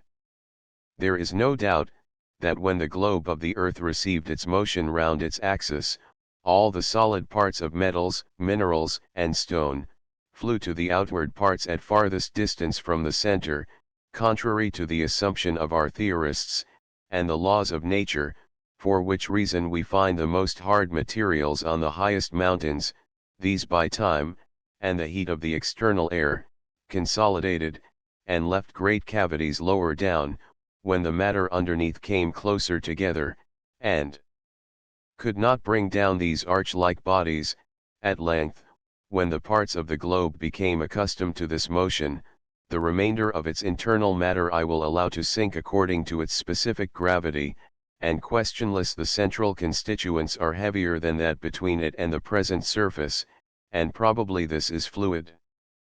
Supposing then the matter of ironstone fell to the center, it formed a great magnet, according to Dr. Halley's hypothesis, and may have a liberty of turning round itself with a slow motion, the intermediate fluid giving it that liberty, though, as to a subterraneous world, as that famous mathematician would suggest, I cannot believe the least of it, but this internal magnet, being not fastened to the whole earth, will naturally, as he supposes, have a motion of its own, somewhat different from that of the earth, and retain a regular revolution of that motion, which solves the famous variation of the magnetic needle.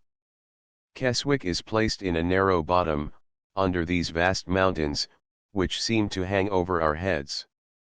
There is a place called Castle Head, a great rock, which has, no doubt, been a castle, I fancy in British times, and called a cair, whence the name of the town, Kerswick, as Keston in Kent, from the camp there, originally Caerston.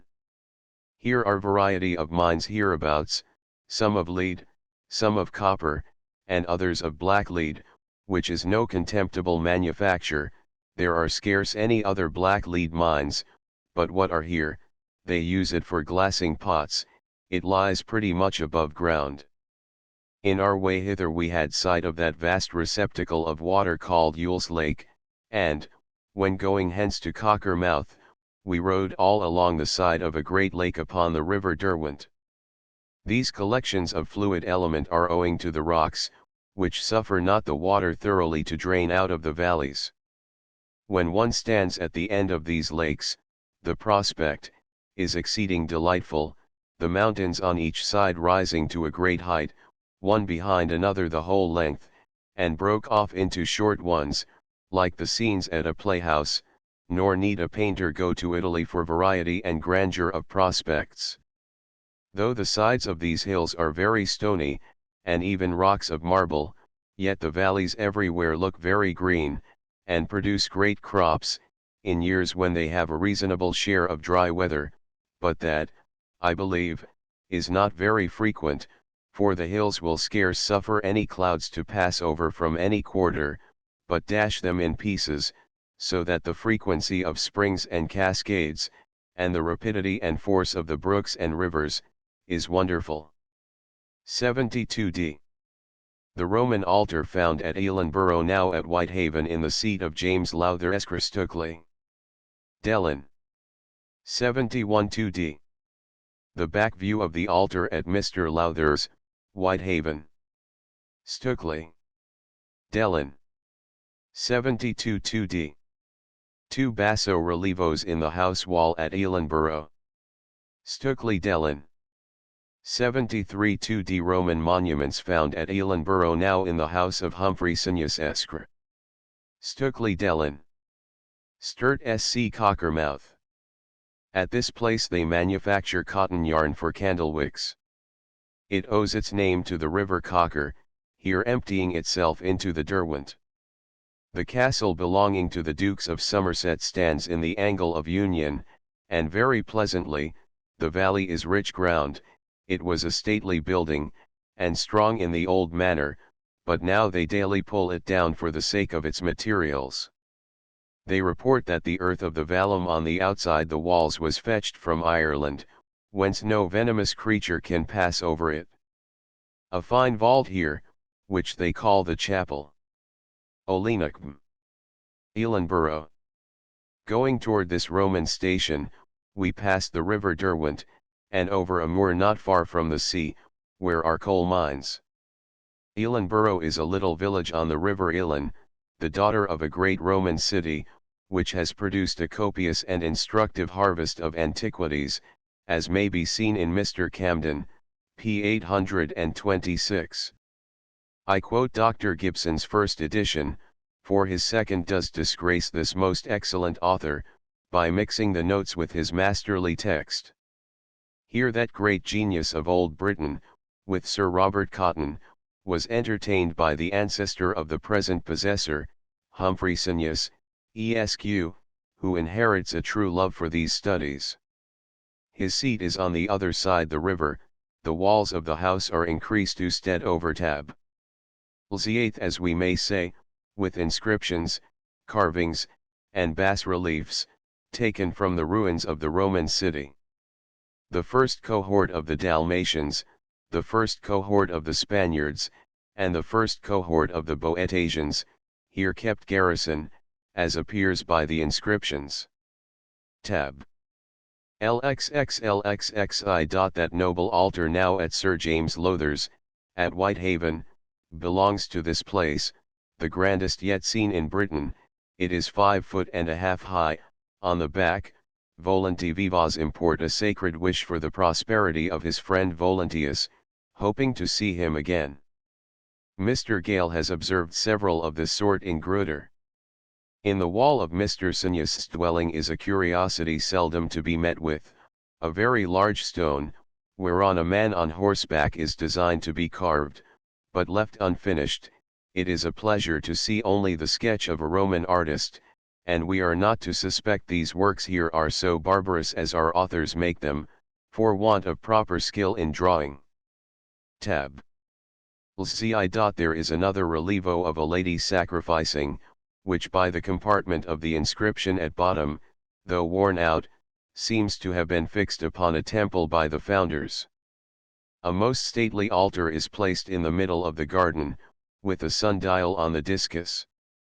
Some are somewhat more securely set up within the porch, many given away, as, one to the Bishop of the Isle of Man, another, to W. M. Kirkby Esq., at Ashlick in Kirkby, Lancashire. 2 altars lately found are placed upon a farmhouse, which is now commonly known by the name of Voluntium, falsely fixed upon this station. This is by the seaside in Mr. Senya's steam SNES. It is much to be lamented that these fine remains should now be exposed to the weather too. The castrum is just 400 foot square, 2 ditches about it, and 3 entrances. It had likewise a stone wall on the high vallum.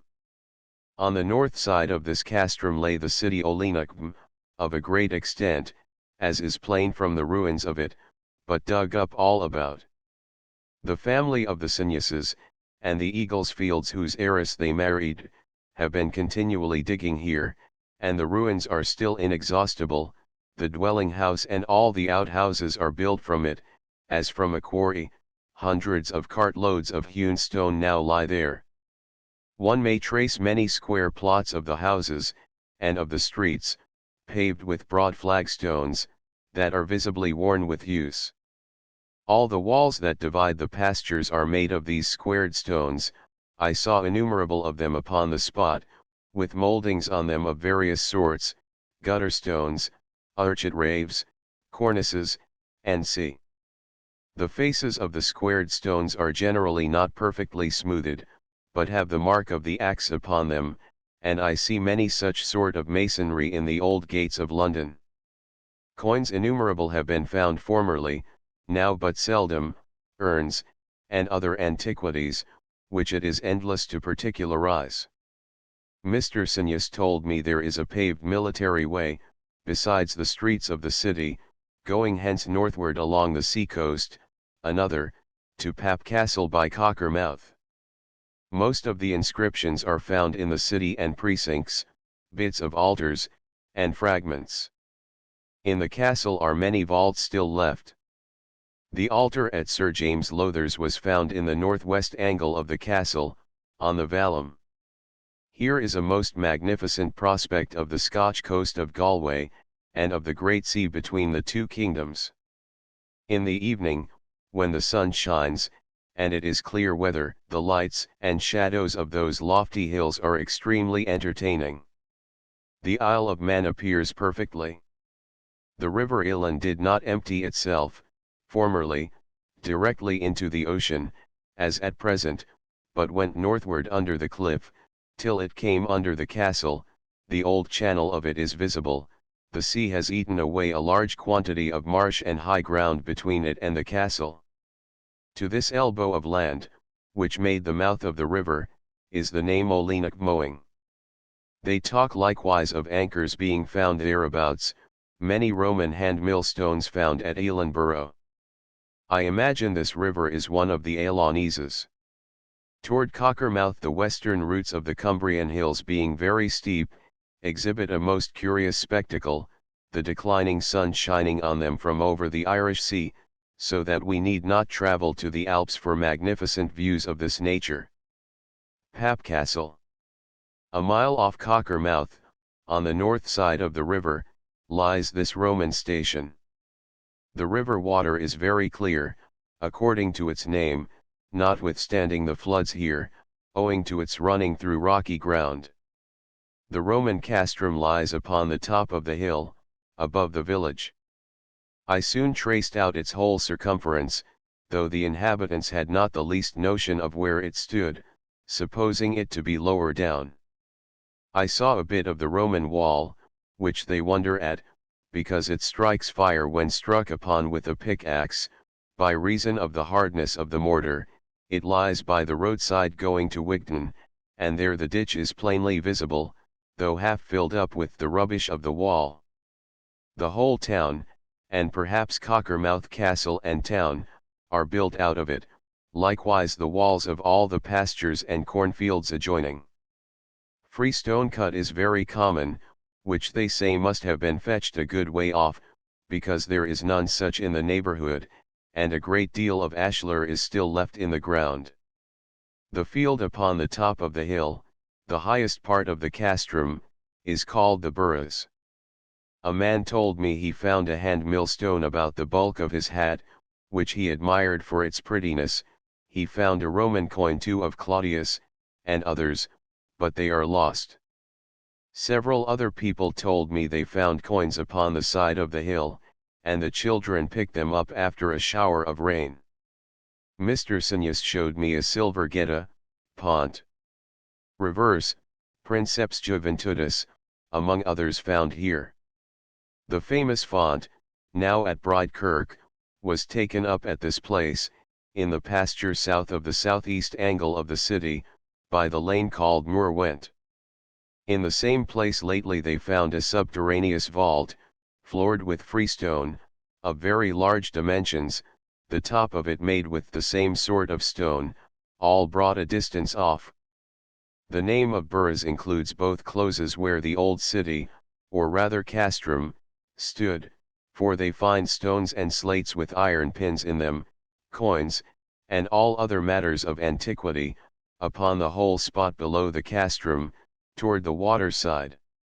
This was a beautiful and well-chosen place, a southwest side of a hill, a most noble river running under it, and a pretty good country about it, as one may judge by the churches, for that I find generally a good criterion of the goodness of a country, as Mr. Senius observed, who accompanied me hither. On the side of the hill are many pretty springs, at one of them we drank a bottle of wine, to the memory of the founders, then poured some of the red juice into the fountain head, to the nymph of the place. A person told us he had dug up, in the Burras, the foundation of a wall where the stones were laid slanting side by side, and liquid mortar poured upon them, as was often the Roman method, likewise several floors made of cement. The kind of slates dug up here, are brought to a good way off. Mr. Senius says he can trace the remains of the Roman road between this place and Elenborough in many places.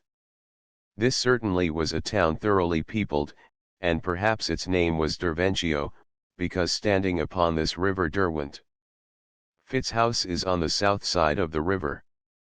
Mr. Gilpin of Whitehaven has seen many Roman coins found at Pap Castle, especially of Adrian. Whitehaven. This is a new seaport town, standing in a little bay, sprung up from its conveniency for the coal mines hard by. There are many salt works upon this coast. Rock samphire grows here. This western country, left beyond the monstrous hills, is sand and clay. Skiddaw is in view from hence, and with the rest deceives one exceedingly in its distance, for one of these hills, which we should be apt to compute a mile off, is 7, the eye judging according to the angle it makes from the horizon in such objects as it has been accustomed to. Here is but a small rivulet, which is a detriment to the haven, for want of scouring. They transport great quantities of coals to Ireland and other places. We walked 2 miles in these coal works, the stratum of pure coal being all the way about 10 foot thick, declining gradually, about 1 foot in 5, till we got 300 foot below the surface, a rock of stone overhead all along. Their method of digging is generally to run the grooves in a straight line, others going out on both sides at right angles, so that square pillars of coal are left to support the incumbent rock, hence some roads are made along the descent, the others parallel to its declivity. There are trappings now and then, but not very frequent nor great, and those are both along the declivity, and sideways. Their methods of conveying the coal to the shafts where they are drawn up, and of conveying air from one passage to the other, to prevent damps and stagnations, and of drawing up the water from one height to another, are very dexterous, and worth seeing. At last the famous fire engine discharges the water, which is a notable piece of machinery working itself entirely. It creates a vacuum by first rarefying the air with hot steam, then condenses it suddenly by cold water, whence a piston is drawn up and down alternately, at one end of a beam. This actuates a pump at the other end, which, let down into the works, draws the water out. It makes about 14 strokes in a minute, so that it empties 140 hogsheads in an hour, with moderate working. With this quantity of declivity it goes toward the sea, and below its level at present, and so, no doubt, proceeds under the sea as far as the outward shell of the globe reaches.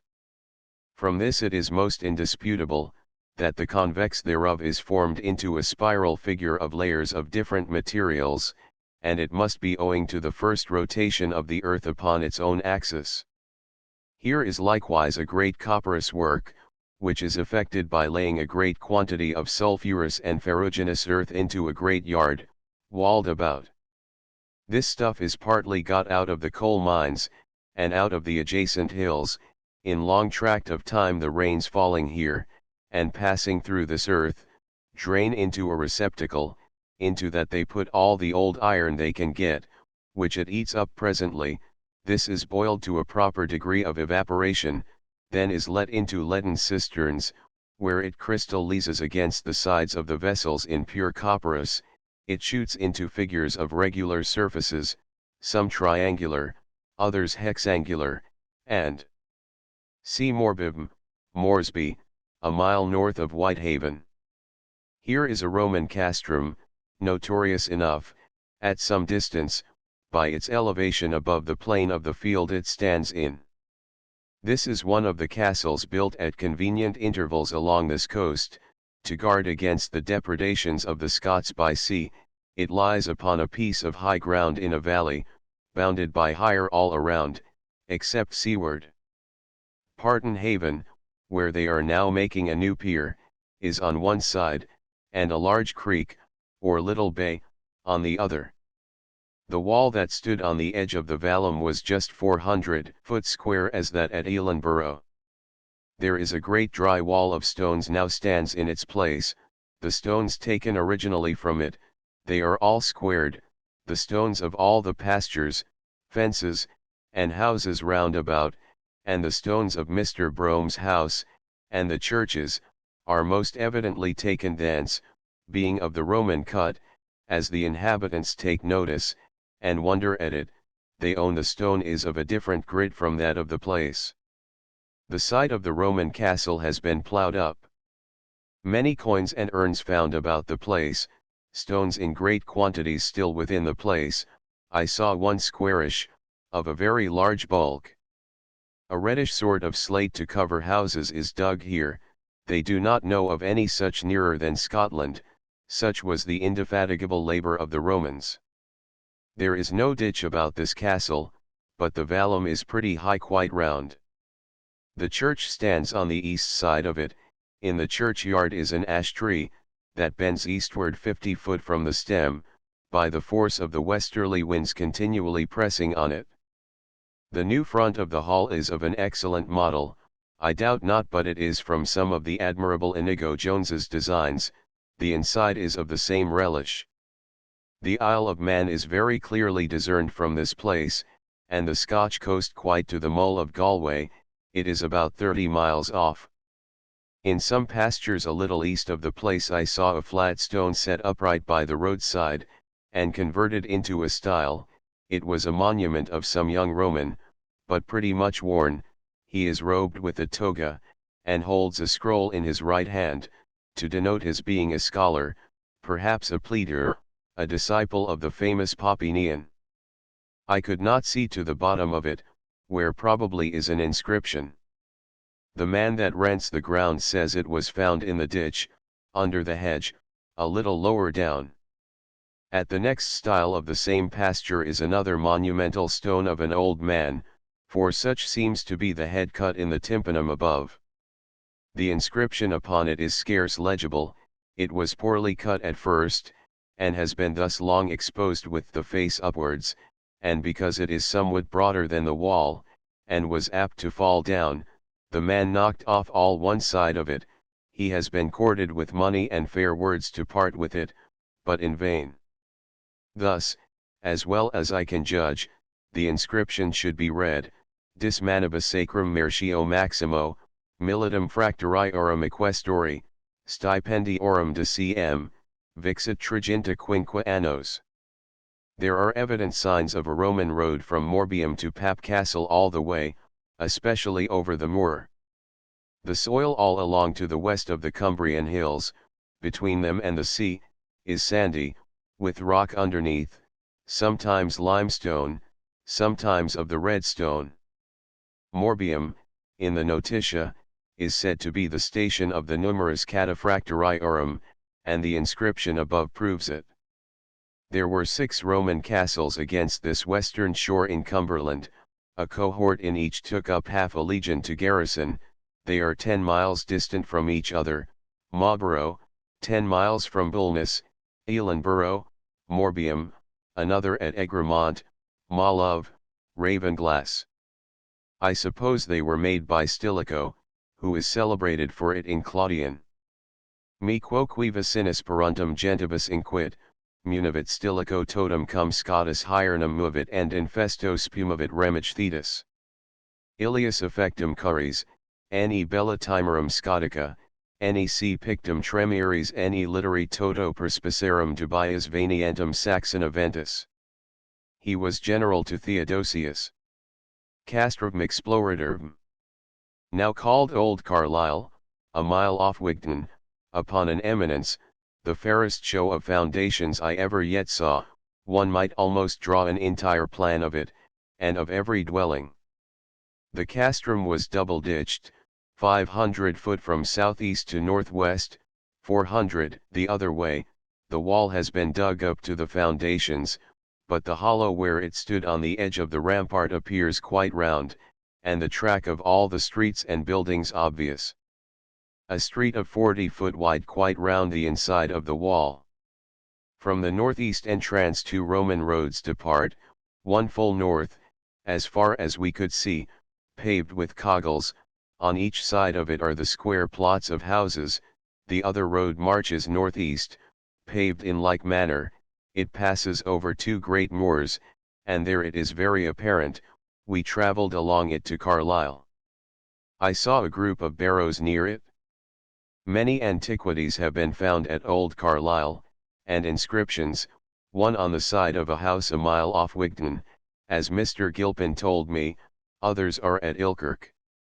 There are several springs all round the bottom of the hill, and quarries, and an extensive prospect, especially toward the sea shore. Some coal works in our journey from Cockermouth hither. I doubt not but the Romans had knowledge of this subterraneous treasure, though they neglected it, because there was wood enough in their time. But Solinus mentions it among the wonders of Britain, that they burnt globos sacios into ashes. I saw a silver Antoninus Pius found here, reverse, rector orbis. Latius arctoi precania persequar emnis. Adam urbis tacito subter lavaris alveo moeniaci antiques te perspectantia muris. Adam praesidius dubiarum conditorium. Ausonius. Lvvalm. Carlisle. At the gates are guard houses of stone, built by Cromwell from the demolished cathedral, and in the middle of the market-place, a fort with 4 bastions, roofed like a house, with holes for the gunners to shoot out at with small arms. At the southeast end of the city is a citadel built by Henry VIII. As is plain from its conformity to Deal, Walmer, N.C. In levelling the ground of the fish market they found many coins, which we saw in Mr. Goodman's hands. He has an altar found in the river Irthing, by the Pix wall. Also in Mr. Stanwick's summer house wall is an inscription of the 6th Legion, and a pretty altar, but the inscription worn out. Fragments of Roman squared stones appear in every quarter of the city, and several square wells in the streets, of Roman workmanship.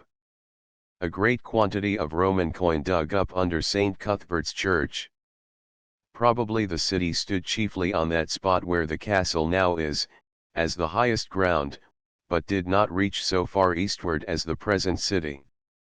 One may walk about the walls of the city, as at Chester.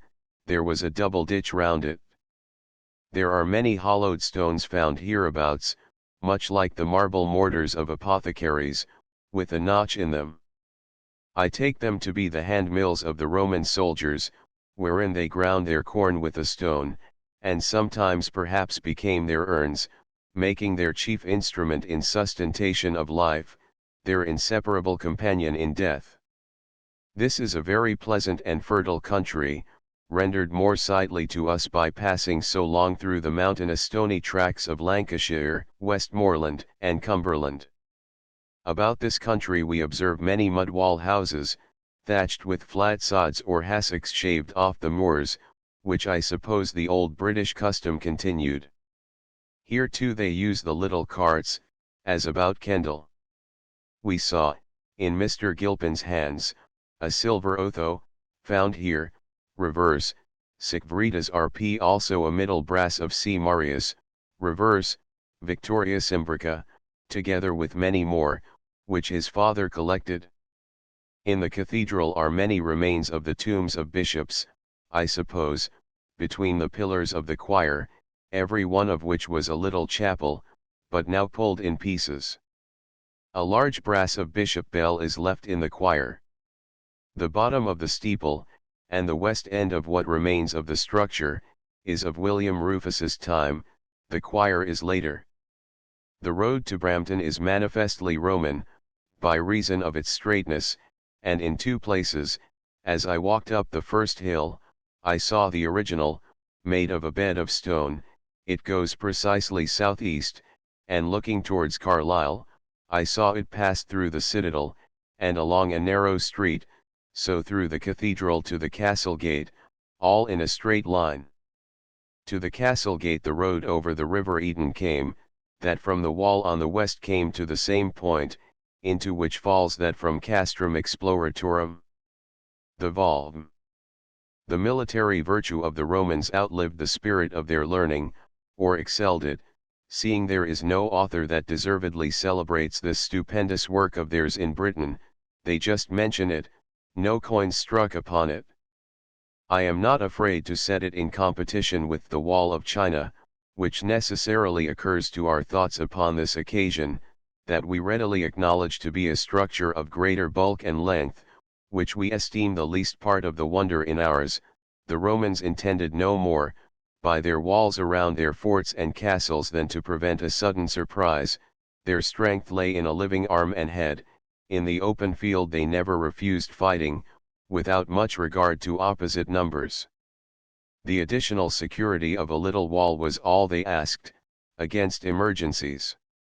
Therefore the beauty and the contrivance of this wall consisted mostly in the admirable disposition of the garrisons upon it, at such proper stations, distance, strength, and method, that even in times of profound peace, as well as war, a few hands were sufficient to defend it against a most bold and daring people, redundant in numbers, strong and hardy in body, fierce in manners, as were the old North Britons, who refused subjection and a polite life. The Romans, tired out with the untractable disposition of these people, whose country they judged not worth while wholly to conquer, resolved to quit their strengths northward, and content themselves with the desirable part of Britain, and, by one of the greatest works they ever did, seclude the Caledonians, and immortalize their own name by an inexhaustible fund of monuments, for posterity to admire. These people, who had the true spirit of military discipline, did not lie idle under arms, but were ever at work, even whilst they lay pro castris, making and repairing public roads, setting up miliary pillars, building and repairing castles, cities, temples, and palaces, erecting altars, inscriptions, striking medals, and the like works, which we here find in such surprising quantities. If we consider the great numbers of their works now to be seen, more that have been lost and destroyed, or put into new buildings of our own, most that are still left for future times to rake out of their vestiges, we may entertain a true notion of their genius, which subdued the fiercest and most populous nations in the world. Worthily may we propose them for examples of virtue and public spirit. This is no little use and advantage of disquisitions of this sort.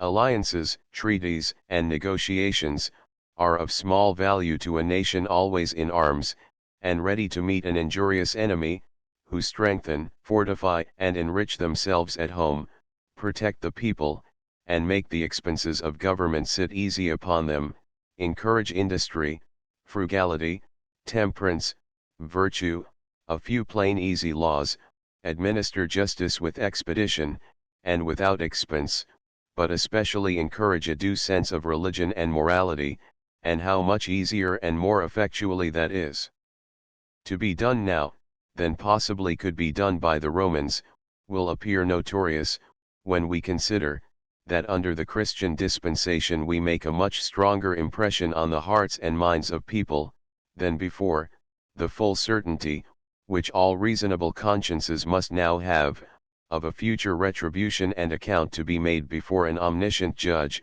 lays an infinitely greater restraint on our actions, than possibly can be had from the terror of rods and axes. The Roman wall is called by the people Pict's wall, with a guttural pronunciation, which we of the south cannot imitate, and which the Romans called Picti, but not from any fancied painting of their bodies, though it gave a handle to it. At Stanwix, which hence has its name, just over against Carlisle beyond the river, I saw the ditch very plain.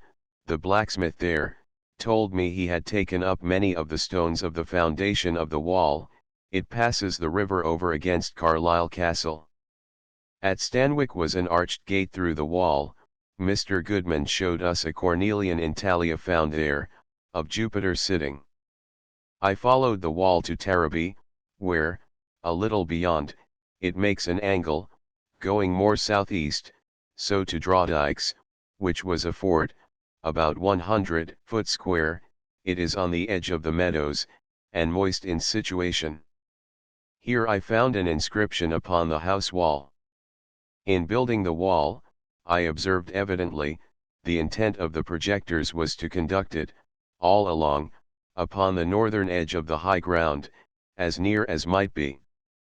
All about Carlisle, this most noble monument of Roman power and policy is pulled up, first, perhaps, by William Rufus, when he built the castle, then for the cathedral, and I suppose all the church walls of the city, and houses of it, and the villages near it, are of the pillage. Hence most of the churches along the wall are set upon it, for the convenience of having stone near at hand, ready cut. The farmers and inhabitants are daily taking away the small remains. The track of the ditch on the north side of the wall is visible enough all the way, though sometimes corn grows in it. The line where the wall stood, is generally a footpath. The valley between the end of the wall at Stanwix, and the castle of Carlisle, is not above 300 yards broad, and is guarded too by the stream of the river Cauda. Westward, on the south side of the river Eden, it went toward Drumburg, and ended at Bulness. Why the Romans carried it so far, on the south side the bay, was because of its being a flat shore, where an enemy might land in boats. It goes up the hill at Newton, from Carlisle, and so marches in a straight line up the next hill, to Beaumont, one of the old forts. All this way it is turned into a street. The ridge of the wall is the foundation of it, as a pavement, the ditch pretty much filled up by rubbish. Mr. Goodman says, he remembers two forts near Carlisle, now demolished, and ploughed over, one on the north side the river, the other on the south. I cannot suppose the stone work of the wall went across the meadow, rather a wood work with towers, which made up the communication between the two ends of the wall, over the river. The fort on the north side of the river was on the high plat of ground, between the road up to Stanwix, and the wall. At the place where the ditch ends over the river, has been some little fortification work, and thereabouts is a pretty little spring, faced with stone, and having a stone basin. Hitherto the wall was carried, because directly opposite to the union of the Cauda and Eden rivers, running close under the bank, and directly opposite to the western steep of Carlisle Castle, which was the Roman castrum, but somewhat larger than this castle of William Rufus, perhaps it took in most of the present city. In a tower of the walls of Carlisle Castle, on the outside, between it and the Irish Gate, I saw a Roman carving of a boar, which was the cognizance of the legion here in garrison, and that built it. We visited Scaleby Castle, Mr. Gilpin's seat, about half a mile from the wall, and built of its stones. This was a strong place with a circular moat, well beset with wood, which is not very common hereabouts. In the garden we copied many Roman altars. They showed us 2 Roman shoes, found in the bog hereabouts. The church too of this place was built out of the wall. Mr. Gilpin says, in taking up the foundation of the wall at a boggy place, they found a frame of oak timber underneath, very firm. From hence, over a most dismal boggy moor, an uncultivated desert, we travelled to Netherby. We passed by a Roman fort upon the river Laven, where antiquities have been found. They tell us, that, for 60 miles further up northward, there is scarce a house or tree to be seen, all the way. This was the march, or bound, between the 2 kingdoms. The land might be drained and cultivated, and how much a greater argument of national prudence would it be to have it done, by those we transport to America. The foundations of the Roman castrum at Netherby appear round the house, or present castle. It stood on an eminence near the river. Many antiquities are here dug up every day. The foundations of houses, and the streets, are visible. They pretend, most of the space between the vallum and ditch is vaulted. A little lower down has been some monumental edifice, or burial place, where they find many urns and sepulchral antiquities. In the garden here, are some altars, and a carving of a female head, in a lion's skin, I suppose, omphal, and an admirable carving of a genius sacrificing. We saw a gold Nero found here, a cornelian with a woman's head, flowing hair.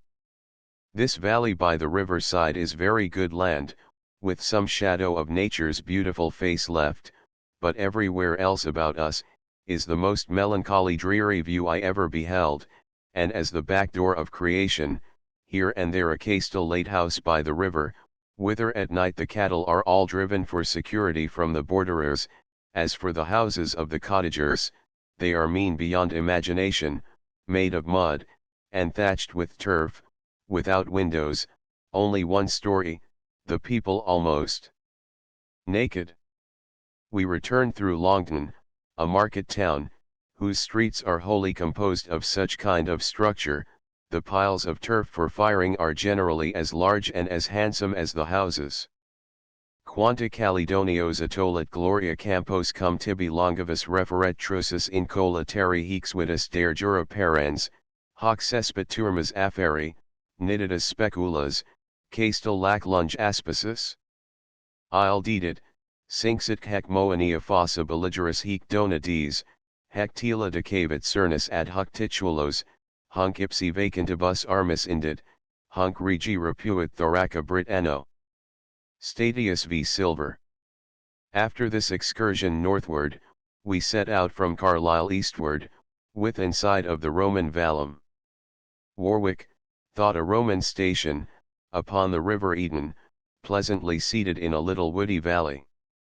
We left the Roman road going straight from the citadel of Carlisle to Petriones. To the right a little is Corby Castle, where are many monuments of antiquity preserved, as likewise at Kirkerick near it. Upon the river Gelt, a little before we came to Brampton, we went up the river to see a Roman inscription, cut upon the natural rock, a most odd and melancholy place. The river runs through a canal of rock all the way. Upon the great ridge of fells coming hither from Crossfell by Penrith, are many circles of stones, and circular banks of earth, the temples of the Druids of the patriarchal mode. There are likewise square works set round with stones, which were their places of judicature. Beyond Brampton, just over the town, is a keep ditched about, called the Mount, on the top of a hill. Hence to Thirlwall Castle we rode upon the foundation of the wall, the river Irthing accompanying us. We visited North Castle. Near here is a great house of the Howard family, built of stone, and castellated, among many family pictures. the great Earl of Arundel's, the reviver of learned curiosity among us, a library once well stored with books and manuscripts. Here is the famous Glastonbury Abbey book, or rather screen, for it is big enough, an account of the saints buried in that place. In the garden are many altars and inscriptions. I copied all those tolerably fair. With much regret I saw these noble monuments quite neglected and exposed, some cut in half to make gate posts. A fine park here, and much old timber. The country hereabouts good land and pleasant. Above the house upon a hill, a circular work double trench head, the outer ditch broadest. About Thirlwall we rode along the side of the wall. Here was a gate through the wall, for the great Roman road called Mudon Way. The name Thirlwall retains a memory of the gate here, foramen, we use it now to drill, and nostril. All the fences of the enclosures, the houses, church, and Thirlwall Castle, built out of the ravage of the wall. At the castle was a head of Roman carved work, which they have put into the blind wall of a little alehouse. Vorda. Caervoran. A little upon the south side of the wall was a great Roman city and castle.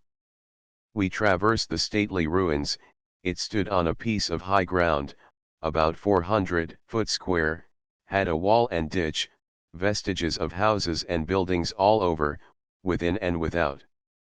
We observed the Mudon Way coming over the fells from the south, where it passes by a work, or labyrinth, called Julian's Bower. We saw too the Roman road passing eastward along the wall. The country hereabouts is a wild moory bog, and the wall itself climbs all along a crag, and is set upon the southern edge of it, the steepness of the cliff northward performing the part of a fosse. Near Haltwhistle is Balliol Castle, corruptly Bellister Castle, said to be founded by a king of Scotland.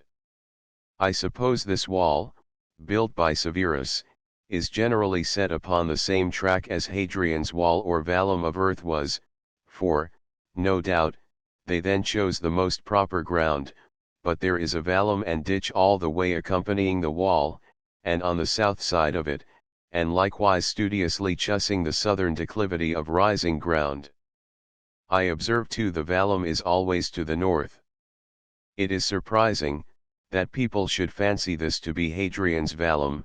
It might possibly be Hadrian's work, but must be called the line of contravallation, for, in my judgment, the true intent both of Hadrian's vallum and Severus's wall was, in effect, to make a camp extending across the kingdom, consequently was fortified both ways, north and south.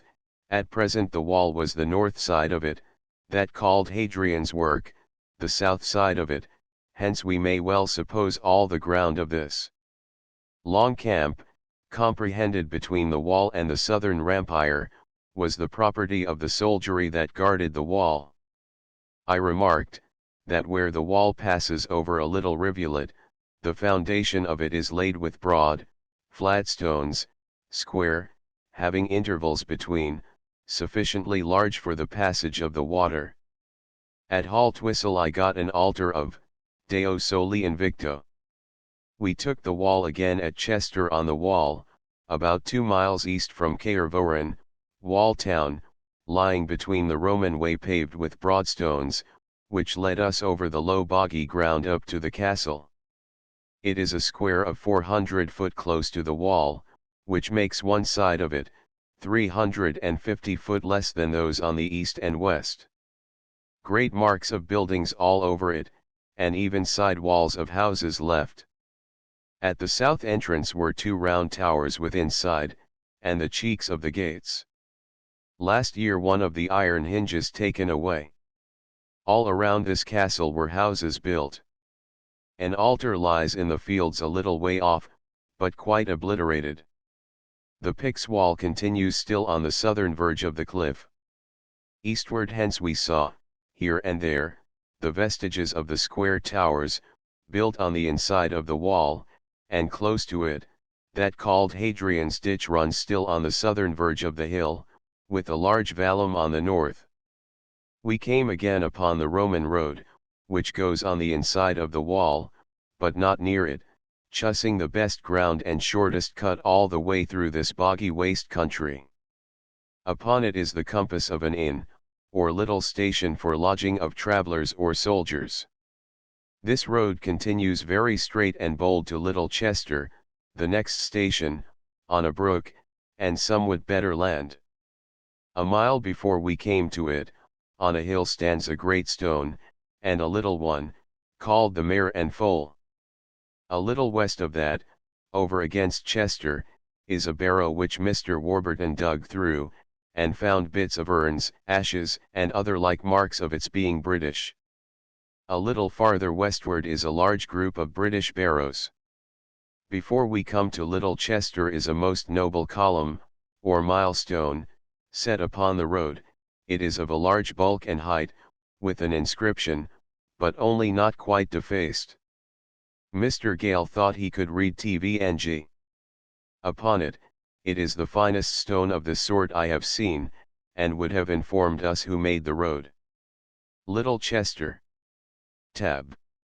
LXXV. We saw the castrum here, of a square figure, hanging on a precipice over a little river on the south side of the Roman road, and at some distance from the wall, it had been walled about, as others, great vestigia of buildings, altars, carved stones, and antiquities innumerable, have been found here, but now dispersed and gone.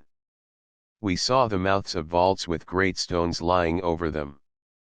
The fences of the pastures are made of the stones of the castle wall. The man who lives here showed us a few fragments of Roman work, a pineapple, which had been a pinnacle on the top of a circular tholus, a piece of an inscription within a civic garland, finely cut, a brick, with leg. 6v. He has found many coins, but his children threw them away. In a corner of a field below, by the side of the brook, and as the military way turns, up the hill, is another such miliary stone, but no inscription legible. The moory country hereabouts has coal under it. Upon the tops of the hills are several cairns, or sepulchral heaps of stones, made by the old Britons. A little eastward of Great Chester, where the ditch ends, at the bottom of a cliff, we saw the foundation of the wall, which the country people are digging up for building. We measured the true breadth of it, just 7 Roman feet. Houses Teeds. Tab. Lsksi. The next station we visited, about 2 miles from the former, and by the wall, is deservedly called House Estates, from the vestigia of the houses therein, which are as easy to be seen and distinguished as if ruined but yesterday. Approaching the farmer's house there, I saw a mill or two, i.e. the recipient stones of the hand mills which the Roman soldiers used to grind their corn with, likewise some tops of altars. Over the door of the house, a large carved stone, but defaced. Going a little further, in a corner of a dry wall is a large stone that has been curiously cut, but now broken and much injured, 3 figures in it, in high relievo, 2 with sacrificing cups in their hands. I believe it has belonged to some temple, and means the genii of 3 cities. It is in my learned friend Mr. Horsley's 20th table, but poorly represented. They seem to stand before steps. Near it, in the wall, is the bottom part of a very large altar, or pedestal of a pillar, a yard square, near that a long carved stone, somewhat like the shaft of our later crosses. 75 2D prospect of Chester on the wall and the Pix wall. Sepr. 1725. Stukeley Dellin. 76 2D. A cumulus of Roman antiquities at Hewsteads. Stukeley Dellin. 74 2D inscription Msilogen Hank Pe Valu Pictico in Scotia Ahente Victoris Positero Comiti Penbrachii Mentis Magnitudine Virtutu Adjust Emulo and Antiquitatis Fauturi Egregio DLM Wills. Stukeley Key FECAQ 4. 1720 Above the house, upon the Pix wall is an altar, the legend gone. As for fragments of pillars, or rollers, as they call them, they lie scattered all over the place. A large part of a Doric capital lies by the door, consisting of 2 thori, or swelled moldings in architectonic language.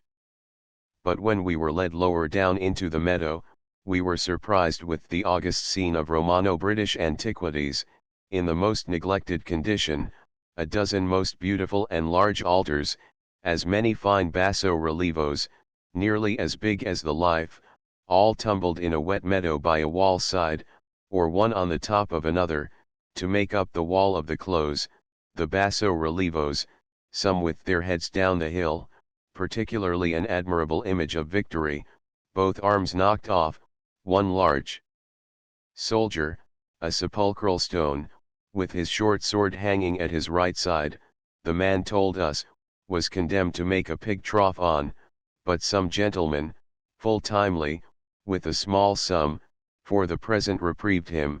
Many soldiers with heads broke off, mutilated by the middle, 3 ladies sitting close together, with globes in their hands, their heads all gone. Mr. Gale and I labored hard at the inscriptions, and made out what we could of them under all disadvantages. Along the same wall, as we walked on further, we found more altars and carved stones of various sorts, but at length the farmer carried us up to a knoll in the middle of the meadow called Chapel Steed, where undoubtedly was the Roman temple. There we saw 3 or 4 most beautiful altars, and a little further, under another wall, a pretty sepulchral carving of an old soldier's upper part in a niche. With great regret we left the place, deserving to be accounted the Tadmor of Britain. The inscriptions being mostly of the captains of the first cohort of the Tungrians, shows they were chiefly stationed here, and then they had piety enough generally to erect such an altar, when they took possession of their post. We passed through Newborough. Just before the church, on the middle of the street, stands an altar, but the legend vanished. I am informed, that where the Roman wall passes the North Tyne, it is by a wonderful bridge of great art, made with very large stones linked together with iron cramps, fastened with molten lead. We do not wonder at the great quantity of antiquities here to be seen, when all the workmen of the Romans were generally got into Britain, as is evident from the panegyrist to Maximian, sub finem. Devotissimus avitus hetiorum ex hac Britannicae facultate Victoriae plurimos quibus illi provincii redundabant, excepit artifices, et nunc extruction veterum domerum, et refection operum publicorum et templarum instauratione resurgit. 2 remarks are naturally inferred from this testimony.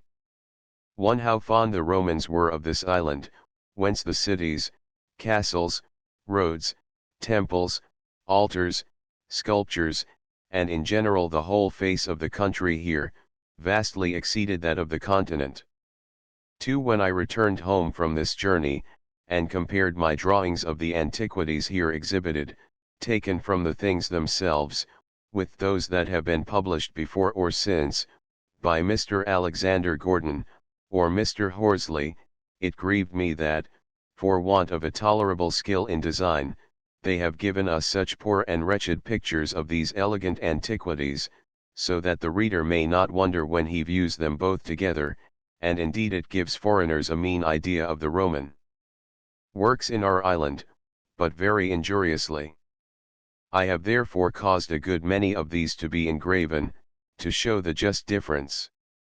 At Chester's an admirably carved stone was dug up lately, very large.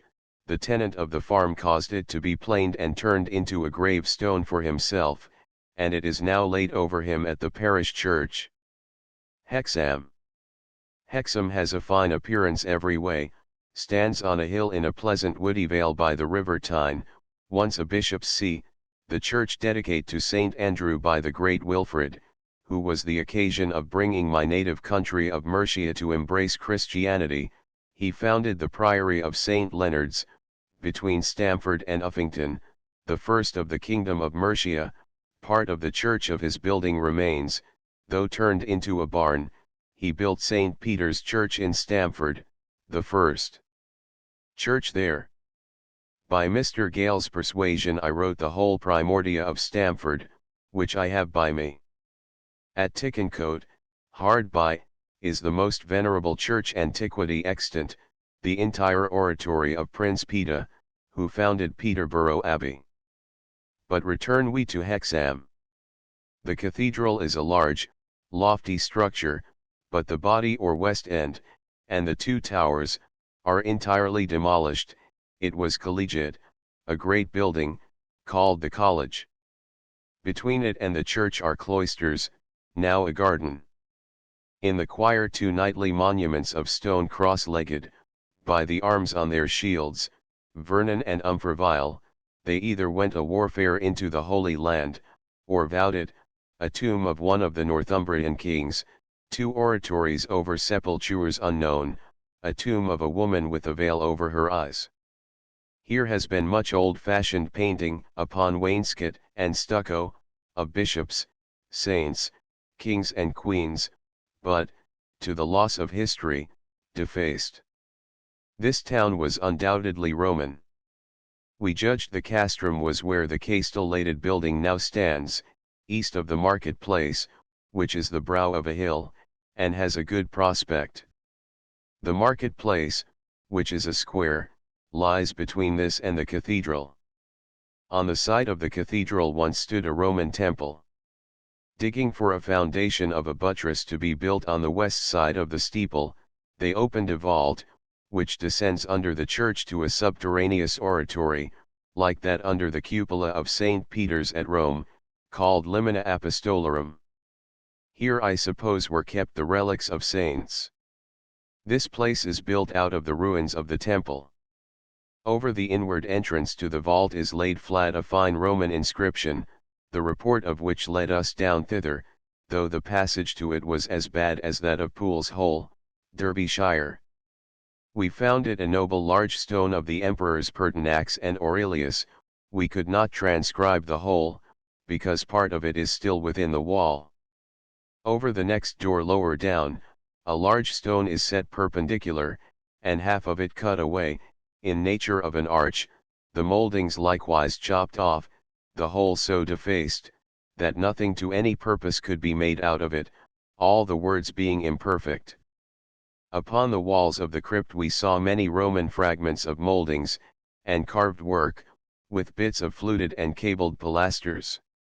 In searching about the oratory we found a very fine altar almost entire, laid sideways into the very foundation. We dug away the earth and bones underneath, and discovered thereby a new legatus Augusti Q. Calpurnius Consicinius, and a new troop of horse in Britain, of which he was the captain, the Equites Caesariani Corionotatarum. The ground plot of this town is much like that of Castor in Lincolnshire, 4 streets going diagonally from the angles of the market-place. Some silver and other Roman coins were found not long since near the church. This church is a very venerable and noble Saxon structure, and may serve for a specimen of the manner of raising those fabrics at that time of day. The workmen were but lately then brought from Rome, by the great Benedict Bishop of Wearmouth, who may truly be called the Arundel of that time. He was a nobleman of Northumberland, minister to King Oswy. He travelled to Rome twice, some say 5 times, and brought home a fine collection of books, of which the venerable Bede made so good use. He also brought hither architects and artificers in building, carving, painting on glass, and the like, so injurious are the notions of some modern antiquaries, who think we had no stone buildings before the Norman kings. Our Wilfrid was likewise a great genius. He travelled first to Rome in Benedict's retinue. He was a great promoter of building cathedrals and religious houses. Besides this of Hexham, he rebuilt that of York, before raised by Paulinus. He built a cathedral in the old Roman city of Cambotunum, Almondbury, in Yorkshire. He built Ripon Cathedral. He had a great hand in founding the cathedrals of Peterborough, Ely, Lichfield, Leicester, and Chichester. He died in a good old age, October 12 Anno Dom 709, in his little monastery at Oundle, Northamptonshire. The room still remains, and the church in ruins, but later than his time. The Corionotitarum, in the inscription, is probably the Coriolopicarium in anonymous Ravennas, as Mr. Gale conjectures, and I add, probably it was the neighbouring Corbridge. The Roman castle was situate near the present Corbridge westward, and on the northern banks of the river, it is called Corchester.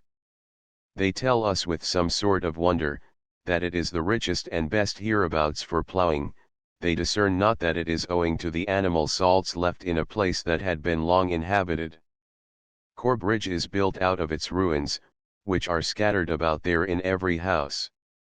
Before the doors we saw many mills, pieces of shafts of pillars, capitals, bases, many pieces of basso relievo, and carvings, a fine large picture of Victory, holding a great Parma, which belonged to the horse, 2 carvings of lions tearing bulls, their heads knocked off, several bits of inscriptions. The foot of the cross in the marketplace is an entire Roman altar, of a large size, the inscription worn out, on one side, the head of a goat, a pitcher on the other. In the outer wall of the chancel is a fragment of the 4th cohort of the 2nd Legion. In the churchyard is the remarkable altar, in Greek character, to the Tyrian Hercules, another imperfect one set up for a gravestone. In Mr. Todd's house a fragment of a most noble inscription of the Emperor M. Aurelius, cut in very large and handsome letters, the date of the Tribunicia Potestas lost. I have endeavored to do justice to these elegant sculptures, whereas they are generally by others so very ill done, as to be disgraceful both to Romans, and to Britons, and to antiquity in general. Over the door of a house, is a poor carving of a Northumbrian king, with a scepter in his hand, of the same style as their coins. There is a fine bridge here over the river. From hence we travelled all along upon the Roman road, on the northern banks of the Tyne, to Newcastle. We saw Prudo Castle on the other side of the river, standing on an eminence, and a green mount, keep or tumulus, by the church of Ryton. In the choir upon the ground lies the sepulchral monument of the founder, probably, a lion at his feet, in his hands a square piece like a book, with an eagle upon it. At Newburn, as we passed, I saw a stone over a stable door, next to the sign of the boat, a tablet of the Roman fashion, ansated, cut in, but the inscription worn out, as being exposed to the weather over the river side. The Roman wall leaves the common road about a mile east of Newburn, and passes northward to recover the northern edge of the high ground, the counter-guard ditch, called Hadrian's, accompanying it pari passu. I saw some more carved stones at Newburn, not worth reciting. We leave Benwell on our right hand, a Roman station. The road 2 or 3 miles west of Newcastle is very broad and straight, and enters the west gate directly. At East Denton, 3 miles west of Newcastle, is an inscription, in a stable wall, of the 8th cohort of the 2nd Legion. Newcastle. This is a very large and populous town. The Picts wall ran along by the north side of the road from Corbridge hither, upon a northern declivity all the way, and in a straight line, on the north side of Newcastle. The present castle was built where the Roman castrum was, and the Roman bridge, that and the walls of the town, the churches and oldest houses, are raised from the plunder of the Roman wall, which ought to have been preserved as the noblest monument in Europe.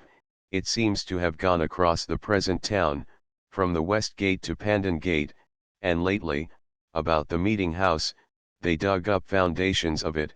Near Pandon Gate was found a seal ring, now in Mr. Warburton's possession. One of the church steeples in this town is of a very ingenious model, the original of one near London Bridge. The bridge here is very long, has houses on it, the arches and piers are rather larger than those of London Bridge. There is a ground plot of this town lately made by an artist. In some parts of this country, the ordinary people make a good sort of ale called hather, that is, ling ale, by boiling the tops of the hather plant to a wort, then I suppose they put wormwood to it, and ferment it. The coal in this country, and which is universally diffused through it, dips many ways, as the falls of valleys, or ducts of rivers, occasionally divert its primary bent, but the main dip of it is to the southeast. Sometimes here are fissures, or interruptions of some considerable quantity, being cold strata, stone, and other materials jumbled together. This proves that there has been such a partial disruption of the strata of the earth, as we all along suppose was effected by the deluge, but not such a hodgepodge, or total mixture and confusion, as others would pretend. It is objected against our scheme, that the fishes in this deluge would be destroyed, and so the renewal of them prevented, for, whether the water of the flood was salt or fresh, or compound, yet this consequence must follow, and indeed I allow it, but I suppose the eggs of these fishes renewed the species, which, like the seeds of plants, would in an immense quantity escape the storm, and provide for the succeeding world. Immense are the quantities of coals transported from this focus of the kingdom, and the trade thereof is a perpetual source of seamen for our navy. They speak very broad, so that, as one walks the streets, one can scarce understand the common people, but are apt to fancy oneself in a foreign country.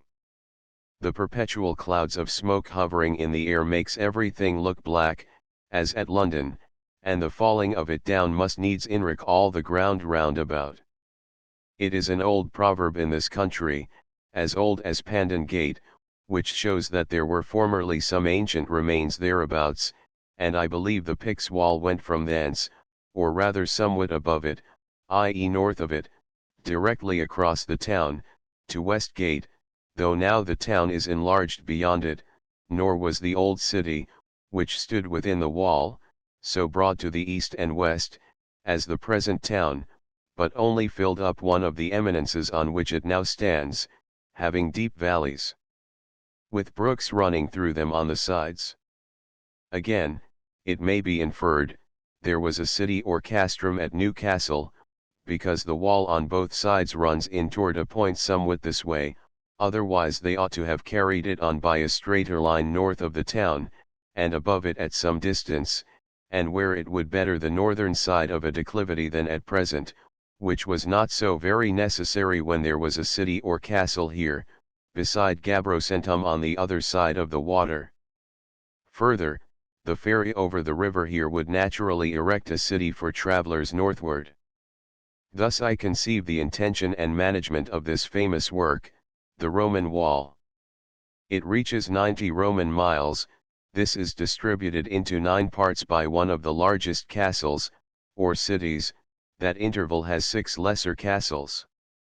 The names of the larger, till I am better informed, are thus: 1 Bladum Bulgium, Bulnus, 2 Drumaben, Drumburg Castle, 3 Laguvulum, Carlisle, 4 Umbagana, Castle Steeds, 5 Vorda, Caervoran, 6 Borcovicus, House Estades, 7 Procalicia, Kerhobroff, 8 Hundum, Portgate, 9 Vindolana, Rochester, 10 Banna, Newcastle.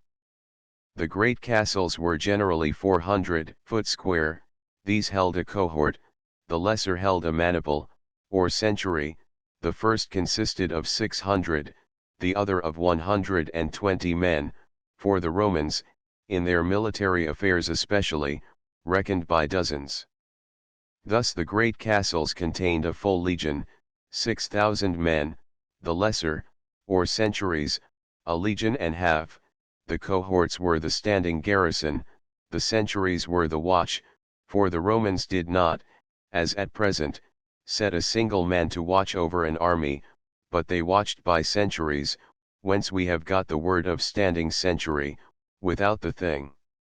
This I suppose the primary disposition, whence it was provided that 2 legions and a half should be a sufficient force to render this wall impregnable, and no doubt it was so, as long as the Romans continued here. Further, upon the mouths of the rivers were the fleets and galleys, to prevent the enemy from passing them in their boats, as the Cohors Aelia Classica at Tunicilum, or Teignmouth, as the Notitia Imperii in the last times informs us. As also, of the disposition of the other troops along the wall, and castles adjacent at that time. Notwithstanding the foregoing method of planting these castles, as the regular and primary intention of the Romans, in such regular distances that they may relieve one another as occasion requires, yet it must be understood with allowance, and accordingly we find it so, they were not so strict as to plant their castles at the aliene distances indiscriminately, for that would be ridiculous, but chose out all along the nearest ground to those distances, which by situation, on hills, and the like, best suited the end. For strength, prospect, water, and all other conveniencies, they likewise placed them thinner, or more frequent, as the more or less defensible parts of the wall required. I pursued the Picts wall beyond Pandan Gate to Baker Mill Hill, 2 miles off eastward. It is very plain thither from Sandgate Mill, both the ridge of the wall, and ditch, the common road going beside it, and many stones in the foundation left. It passes a very deep valley at Euxburn, so ascends the opposite western hill very steep, a rivulet running now in the ditch.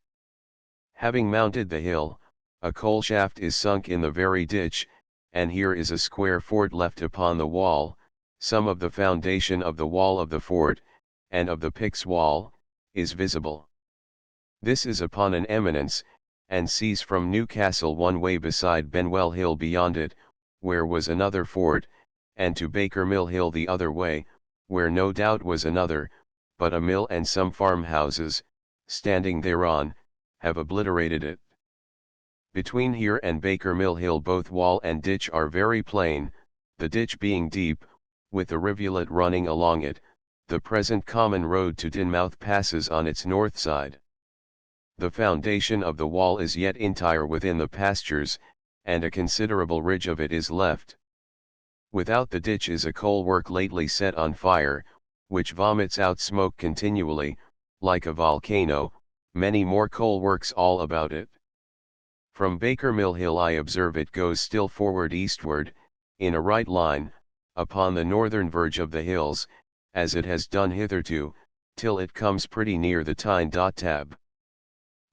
From this hill I took a prospect of its course Newcastle-ward, and the rather, because in all probability, if, not from the fired coal work at present, yet from some others hereabouts, the country being entirely undermined, it may some time or other sink, and disorder the track of this stately work.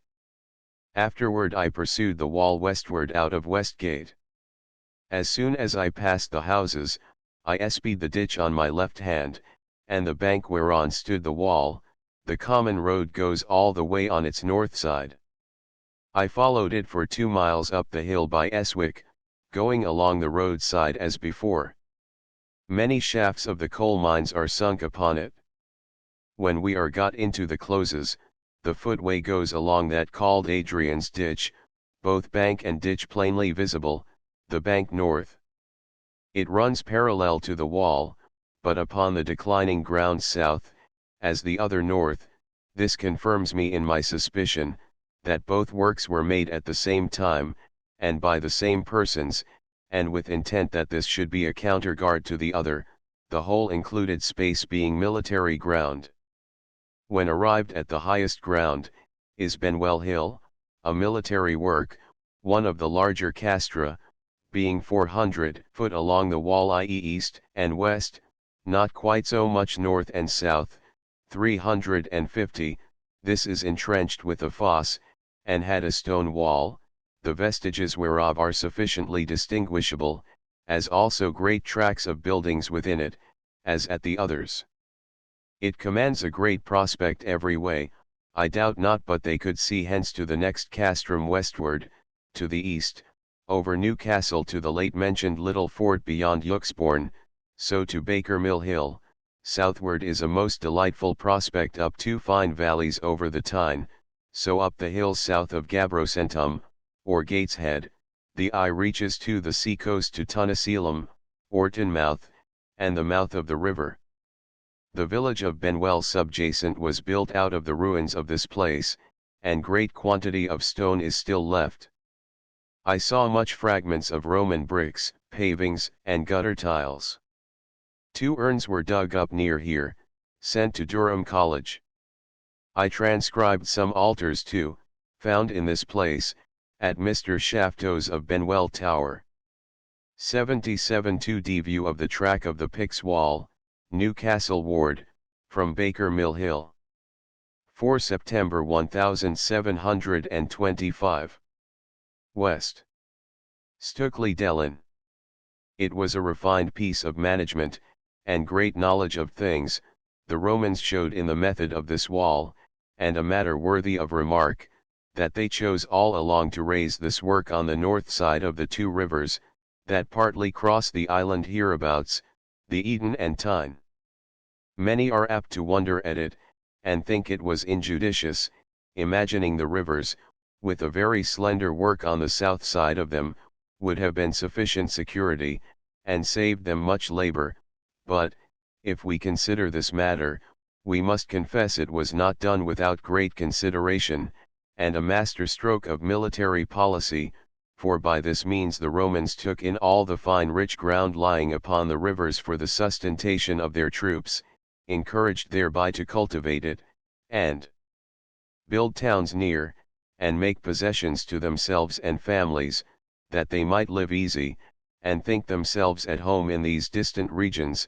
Here too trade and navigation might be carried on, and supplies of corn, wood, and other materials, conveyed from garrison to garrison, and in the times of the perfection of this work it must be looked upon as the best planted spot of ground in the island, and we may imagine the glorious show of towns, cities, castles, temples, and the like, on the south side of this wall, by contemplating the prodigious quantities of their ruins and memorials beyond that of any other part of Europe, scarce excepting imperial Rome, and we have reason to think this will continue to be a source of entertainment for the curious and learned, when that is exhausted. Hither let the young noblemen and gentry travel, to admire the wonders of their native country, thick sown by that great, wise, and industrious people, and learn with them how to value it. Caesar tells us the warlike nation of the Germans, the Suevi, gloried most in laying waste all the bordering countries around them, in destroying everything that might administer sustenance to an enemy in approaching to their quarters. It was certainly equally political in the Romans to leave on the north side of the wall that huge tract of waterless and dismal moor, a great barren solitude, where in some places you may walk 60 miles endwise without meeting with a house, or a tree, to ride it is impracticable. Thus, as much as in them lay, without the horror of barbarity did they remove the barbarians from their territories, whilst within the wall, either naturally or by their industry, all things smiled like the Garden of Eden, and indeed, toward both sea coasts, about Carlisle and Newcastle, it is a very desirable and delightful country, and even in the Midland moory tracts, by their great roads made everywhere, it was very good travelling, and in the worst parts, where their castra stood, and upon the valleys, it is now tolerably good, and was much better in their days, in the hands of those who could almost conquer nature herself. One of the Benwell inscriptions is plainly to be filled up at top thus, Jovium Dolicino and Numanibus August. Mr. Gale says, there is an inscription in Gruder, with Jovi Dolicino ubiferum nascitur. There is another inscription, to Jovi Dolicino, found in Wales, whence he infers with verisimilitude, that Dolichinos signifies not a topical deity, rather, some that presided over iron works, but I cannot imagine what language it is. In the town I found 3 more inscriptions, though endeavored to be concealed from me with a rudeness I never met before, even among the most unbred rustics. The fort at Benwell Hill goes north of the road too, with an equal bulk, so that the wall takes a circuit northward to environ it. It is full of ruins too, so that it was really a city, induced probably by the extreme pleasantness of the place. A well was lately filled up there. I find very plainly that the Picts wall, east of the town, came from red barns all along the street, so to Pandon Gate, there being a great declivity, and a brook running without, then it crossed the valley within the town, where the brook runs, and went up the next hill to All Saints' Church, which no doubt stands upon the wall, out of which it was built. Here is still a descent, where Silver Street is, and northward then it went directly to the lane called Panter Haw, probably from the old name, Punna, corrupted, with a descent still northward, so to the brow of the hill where the castle stands. Here it met the wall coming from West Gate, and no doubt the site of the present castle was the ancient Punna, and this castle was built out of the ruins of the old one, and the adjacent parts of the wall together. I suspect much, that a piece of the outer wall of the present castle, which stands on the west side in a tattered condition, may be Roman, at least built with Roman stone, this going upon the slope of the hill, the courses of the stone slope too, parallel with the declivity, but, be that as it will, at the foundation of it, a little lower, I saw a bit of the true old Roman wall, and indubitably so, made of white limestone, with mortar prodigiously hard, and ringing like a bell when struck upon. This castle has a great precipice eastward over Sand Hill, and southward toward the river. In the fields eastward, between Pandon Gate and Red Barns, the counterguard as I call that, vulgarly Adrian's Vallum, is plain, running all along parallel to the wall, which method it observes where the ground leaves it that liberty. I suppose the city that belonged to this castle of Punna lay about Sand Hill, at the end of the ferry. The southwest part of the town wall to the postern was built on the counterguard of that side. This town stands on 3 lingulas sloping toward the river. Probably William Rufus rebuilt this castle too, as that at Carlisle, and with the same purpose, as a guard against the pillaging Scots. The manner of conveying the coals down to the river side from the pits, is very ingenious. A cartway is made by a frame of timber, on which the wheels of the carts run without horses, with great celerity, so that they are forced to moderate their descent by a piece of wood like a lever applied to one of the wheels.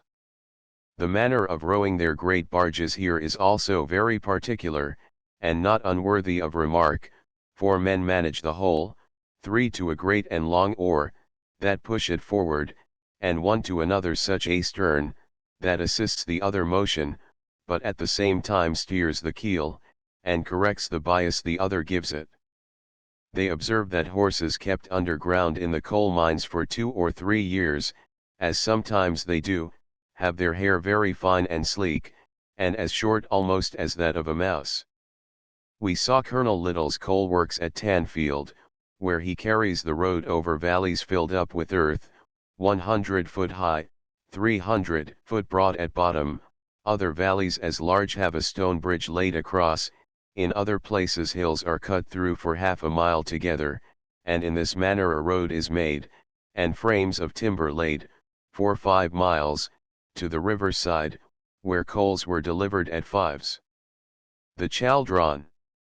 We were conducted down the river, by the officers of the customs, to North Shields, at the mouth of the river, the Tunasilum of the Romans. This is a very pleasant open river, and broad, sometimes 300 or 400 sail of ships lie here. Teignmouth Castle, no doubt, was the Roman castle, standing high on the northern promontory.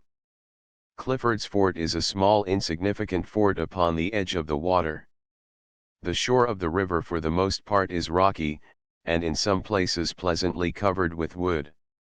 We saw Taro to the southward, famous for the birthplace of the most learned monk, Venerable Bede. Some of the coal works here dip full east, it is plain southeast is the natural dip in general. Those at Whitehaven, inclining southwest, I suppose receive a counter bias, as being on the west side of the island. Sometimes they set green poles of alder and the like within the works, to support a weak part of the rock overhead, and then it is observed the juices in the tree will work upwards, and spread themselves upon the rock in a branch-like efflorescence. Ravensworth Castle was moat about, and castellated, but I could hear of no Roman antiquities found there. It stands under a very pleasant wood, and in a fine vale extending itself into Yorkshire, as they say, and farther, perhaps through the whole kingdom. Above this house to the west, upon the top of the fell, toward Tanfield is a most extensive prospect, over a great part of the Roman wall, so to the Cheviot Hills toward Scotland, to Teignmouth Castle, the sea, Lumley Castle, and quite round, that it is very probable somewhere hereabouts was a Roman castle, and this might be the Ravonia Mr. Baxter places at Ravensworth. The fund of coal in this country is inexhaustible, for the whole country is a mine of coal quite across the kingdom, in the moors, and so to Scotland, and this will be an eternal source of seamen in the kingdom. Going up the hill toward Benwell, I find the counter guard goes just 300 foot off the wall, which was sufficient for the march of the detachments from place to place. The eastward part of the wall joined the castle where the stairs now are. A good part of the friary is standing, being a court. The chapel is converted into a hall for the smiths. Nothing of the nunnery left, but the jambs of the gatehouse next the street. Gaberson was Gateshead, as its name imports in British, I suppose, from the sign of some inn. A goat still stands upon a sign of the Golden Lion, crowned. I guess this was a fortified town in the times of the Romans, where a ferry was for passage northward, but by reason of the buildings no traces of it are left. It stands on a deep rocky descent westward. The Roman road here, which is the true Herman Street coming from Sussex, coming down Gateshead Fell, passes in a straight line to the bridge. I saw several Roman stones here, the recipient part of their hand mills. In this place, in the time of the Notitia, lay the second cohort of the Thracians in garrison. There is an odd mausoleum in the churchyard. Lord Hertford's workmen, digging up the Roman city by Marlborough, found a piece of brass with an inscription in Romano-Barbarous letters, a quarter of an inch high, thus, v.mvis v.salodm.bvnnv, which I interpreted, being the names of 5 Roman stations. It was upon the edge of a cup. The castle at Newcastle was built by Robert son of William I after his return from the expedition against Malcolm King of Scots. Kindercombe. Chester on the street. Lumley Castle has a fine appearance hence. The Herman Street is very plain, being in a straight line hither when we descend from Gateshead Fell. I think Bede mentions the station, as called Conc Ester, which retains part of the Roman name. Great coal works too hereabouts. The first wing of the Esters made this their garrison, as the Notitia tells us, being ad lineam valley, for, though it be not upon the wall, it is reasonable to think his expression is not to be strictly taken. It was convenient that some of the forces that guarded the wall should be quartered at some suitable distance, that they might have room of country for their maintenance. Here was a collegiate church founded by Anthony Beck, Bishop of Durham, and here lived the Lindisfarne bishops, with the celebrated body of St. Cuthbert, before they settled at Durham. At Lumley Castle is a curious old picture of Chaucer, said to be an original. Agelric monk of Peterborough, after bishop, built a church here in the time of William I. In digging the foundation he found an infinite deal of money, Roman, I suppose, with which he repaired the church at Berg, and made a causeway through the fens between Spalding and Deeping. Durham. Extremely well seated in a bend of the Vidra. The neck of the peninsula is guarded by a strong castle, with a great tower upon a keep, or mount. It is now the bishop's palace. All beyond that is the abbey ground. The city lies before the castle, and on both sides the river. This being very high ground, the backside of every street has gardens, with a fine prospect over the river. It would be very strange if the Romans missed so fine and strong a situation, so near the great road. Yet I do not hear of any antiquities found here, but eastward over the river, upon another peninsula of high ground, I saw a camp, called Maiden Castle, which I judge to be theirs. It is almost encompassed too by a rivulet falling into the river from the east. It is of an oblong form, 500 foot long, very steep on three sides. The neck is guarded by a rampart, and without that, at some little distance, with a ditch. The prospect is large, more especially eastward. 69 2d Roman monuments now in Durham Library. Stukeley Dellin. Stirred. SC The church antiquities of this place are capable of a large history. If pursued thoroughly by a judicious hand, it would give one a good idea of the ancient manner and magnificence of our great abbeys. There are nowhere such remains of that kind left among us. The revenues hereof are very great, which enables them to keep everything in good repair, and to live very splendidly. Indeed, the whole city is supported only by the church. The cathedral is a very large and majestic pile, of the Saxon manner of building entirely, and all of a piece, except the east end transept and middle tower, and some later windows of mullion work put into the old frames. I call that the Saxon manner which was in use among us at the time of the conquest, being somewhat Roman degenerate, with semicircular windows and arches and great round pillars, the walls very thick, without buttresses. These, I suppose, together with pointed arches, slender pillars and the like, which we call the Gothic, came from France. Very few monuments are left here. One of a bishop, under the bishop's throne, in the choir the largest one, of a bishop, I ever saw. It is upon the ground, composed of two huge flat stones.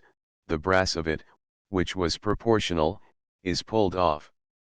Here are many of the ancient original copes, very richly embroidered, in which they officiate at the sacrament service, a custom here only preserved.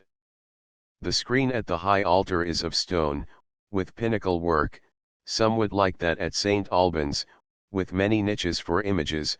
Behind is the stone under which lies the body of St. Cuthbert, and upon which stood his shrine. The eastern wall of the church is one entire transept, as long as the cross transept, I think, and called the 9 altars, from so many there placed. Much painted glass of saints, and c. 2 images, among others left, are those of St. Cuthbert, and Venerable Bede. The dome under the middle tower is very high, with a handsome balustrade of ancient manner within side. At the west end, built upon a high wall from the edge of the river, is a place called the Galilee, consisting of 5 ales supported with handsome pillars. The use of it, and the meaning of the name, I know not, but the middlemost seems to have been an oratory, to pray for the soul of the founder of it, whose tomb stands at the east end. His arms are, pale of 10, a mullet for difference. Near it, under a plain black tomb, lies the great Bede, the light of learning in darkest times, the first and the last among the monks. The cloisters are large and handsome, so is the chapter house. The dean's lodging is that of the priors, for the most part preserved in its primitive state. The hall, the parlour, large and stately, the prior's lodging room well sealed, and roofed with Irish oak, which Mr. Gale conjectures as old as Richard II's time, by the chained white hearts carved therein. The prior's kitchen is entire, a curious piece of geometry in stone, and vies with that of the abbot of Glastonbury, octagonal, with square outlets at the corners. The prebends' houses are all very good. A large and handsome library, founded by Dean Subden, his picture at full length at the end of it.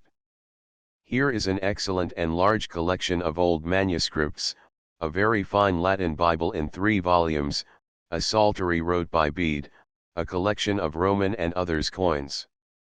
Sir George Wheeler, a prebend here, gave his entire collection of Greek and other coins, which he collected in his travels, together with some natural curiosities, particularly the impressions of fishes, and other antediluvian matters, upon slate. Here are a great many Roman altars, inscriptions, basso relievos, and c belonging to our own country, tab. Lsiv which they got from about the Picts Wall, Lanchester, and c. We were particularly favored with the sight of the treasury as called, being a very numerous repository of the charters, bulls, inspeximuses, and muniments, belonging to the Church, from the kings of England, Scotland, popes, bishops, and see digested into lockers, among others, an original Magna Carta. We saw likewise the old dormitory of the monks. In the Minster yard are some monumental stones of knights, and a lady on the ground, with others of flower work. Among them I saw a Roman altar set for a gravestone, but no inscription left. Likewise Dr. Hunter showed me a Roman head in a garden wall, if I be not mistaken, it is of Marcus Aurelius. The doctor has a great collection of antiquities. On a coral-colored patera the potter's mark, almonds, many of these vessels curiously wrought with lions, flowers, and c found at Binchester, Vinovium, the clay is there met with L, and there was a great pottery. He showed us a pretty onyx, found at Piercebridge, I think it is Psyche. He says there was an aqueduct at Lanchester, many inscriptions broke there, just before he went. He has a recipient celt, found with some others, and an odd piece of cast brass, at Wearmouth near Sunderland, by the seaside. The edge of the celt is turned up at both ends, and confirms my notion of the use of them, being designed for no great force. It is 3 inches and a half long, pretty much worn, but sharp yet. There was a Roman city at Piercebridge, remains of the castle ditch. Cunscliffe, a mile off, was the place they had their stone from, and there the inscription was found, whence some would fix condate at this place, though it is plainly dismanibus condati, and c, and refers to a man, not a city. There is an old chapel on the bridge. They call the Roman road here the Waddling Street. A brass Jupiter fulminans, and a Genius elatus, found at Lanchester, at Dr. Hunter's. A golden inscription to Hercules, in the library at Durham. From Piercebridge we entered immediately upon the Roman road, which comes to the river a little lower down than the present bridge. It is a broad, very straight, and hard road at this day, the great ridge of stone originally laid, being not worn out through so many ages, though broken and in great need of reparation. Several milestones by the way. Upon a moor we saw a branch run from it northwest, which goes to Bowes, Lavatory, and other stations towards Carlisle. Cataractonym. Catarac. Brough, on the south banks of the Swale, was a castle, much Roman coins and antiquities found thereabouts. The town Catarac, which so evidently retains the name, is a mile off. Sic totis versa est fortuna locorum. Ovid. Med. Thornborough, the old city, stands a little above the bridge and road. It is a farmhouse only, on a high ground, and on the edge of the river, being steep. Foundations of the old walls left, and much antiquity dug up. The Herman Street continues southward by the British name of Lemming Lane, all composed of stone, and paved with large coggles, which the neighboring inhabitants take away to build withal, and pave their yards, and see. This is a ridge of ground that was originally down. On both sides lie the most delightful plains of Yorkshire, bounded by distant hills both ways, It is a rich country, admirably watered, and well planted with wood, thronged with towns, and Roman antiquities, for that people knew how to set a just value on it. Mr. Gale showed me, at his pleasant seat of Scruton, his admirable library, where are no fewer than 430 choice manuscripts, collected by his father, many finely illuminated, many ancient classics of great value, a Precian, wrote by a disciple of his. Itinerarium. Borough Bridge. We travelled along the Roman road, straight and perfect, till we turned out to Ripon. The marketplace is a square, spacious enough. In the middle of it an obelisk is erected. Had it been of large stones, of a good kind, and of a good proportion, it would have been a real ornament to the place. The cathedral here is a large strong building, handsome enough. There is an entrance from the west part of the great tower within, to go underground, exactly like that we saw at Hexham, and made for the same intent. Here is a chapel to Saint Wilfrid, where I suppose his bones lie, and a place called his Needle, a passage the vulgar amuse themselves with. Hence we went by Newby, a new seat of Sir Edward Blacket's, in a rich country. So we fell into the Roman road again at Borough Bridge. We visited Aldborough, a mile off, the Itinerarium Brigantum. Here was a great city walled about. The church and present town, which is a borough by prescription, is enclosed within it. We saw the foundation of the wall, where they have long been digging it up, as the common quarry for stone, when they want it. It was curious to observe their method of laying the foundation of it in clay, above that the stones are laid in mortar. This same manner I found used at the Pix wall, where I saw the foundation of it, by Chester. We saw and heard of many antiquities at this place, coins of Antoninus, Constantine, Tetricus, and many more, some of which I purchased. Intaglias are very frequent here, for such, together with coins, are commonly taken up after rain, and the people customarily look for them as they walk through the town. There has been some very great building in the street before the church, for many stones were taken up there, many remain.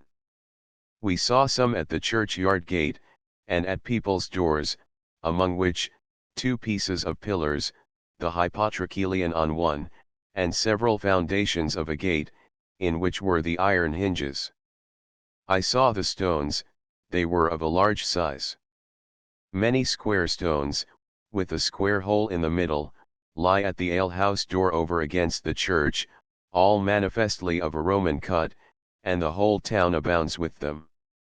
The man at the alehouse says the earth all about is exceeding rich, quite black, is never manured, that coins rusted together are found perpetually, and pavements, and c.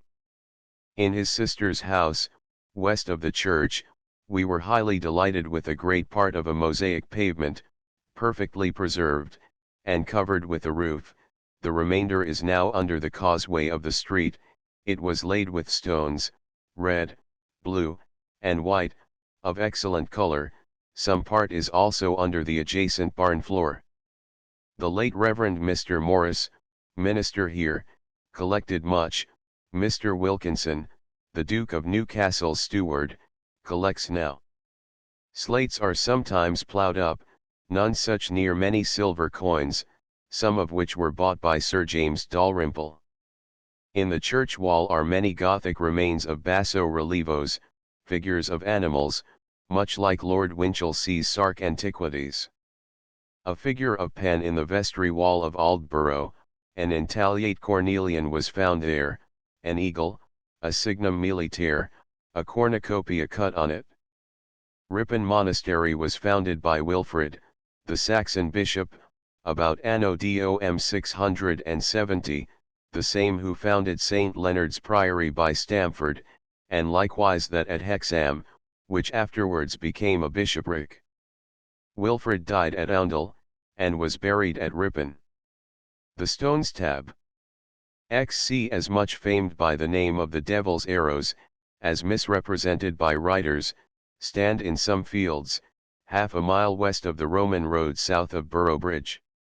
Some think them Roman, though they regard not any Roman work hereabouts. Some say they are factitious, though plain stone as possible.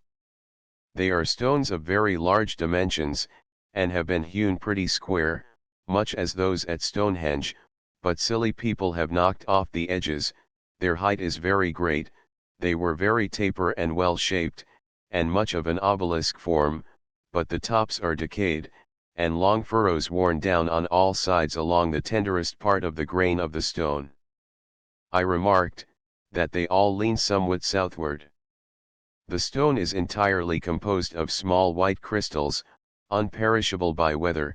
They are certainly natural, and brought about 10 miles off, from the west, where more such lie above ground in great plenty. 3 now stand, one was taken away, as all report, to make a bridge over the beck a little eastward. The cross near the church is of the same stone. These stones stood 200 foot asunder, pretty near in a line north and south. The first stone westward is not so high as the other, but broader much, and stands square, or perpendicular to the line of direction.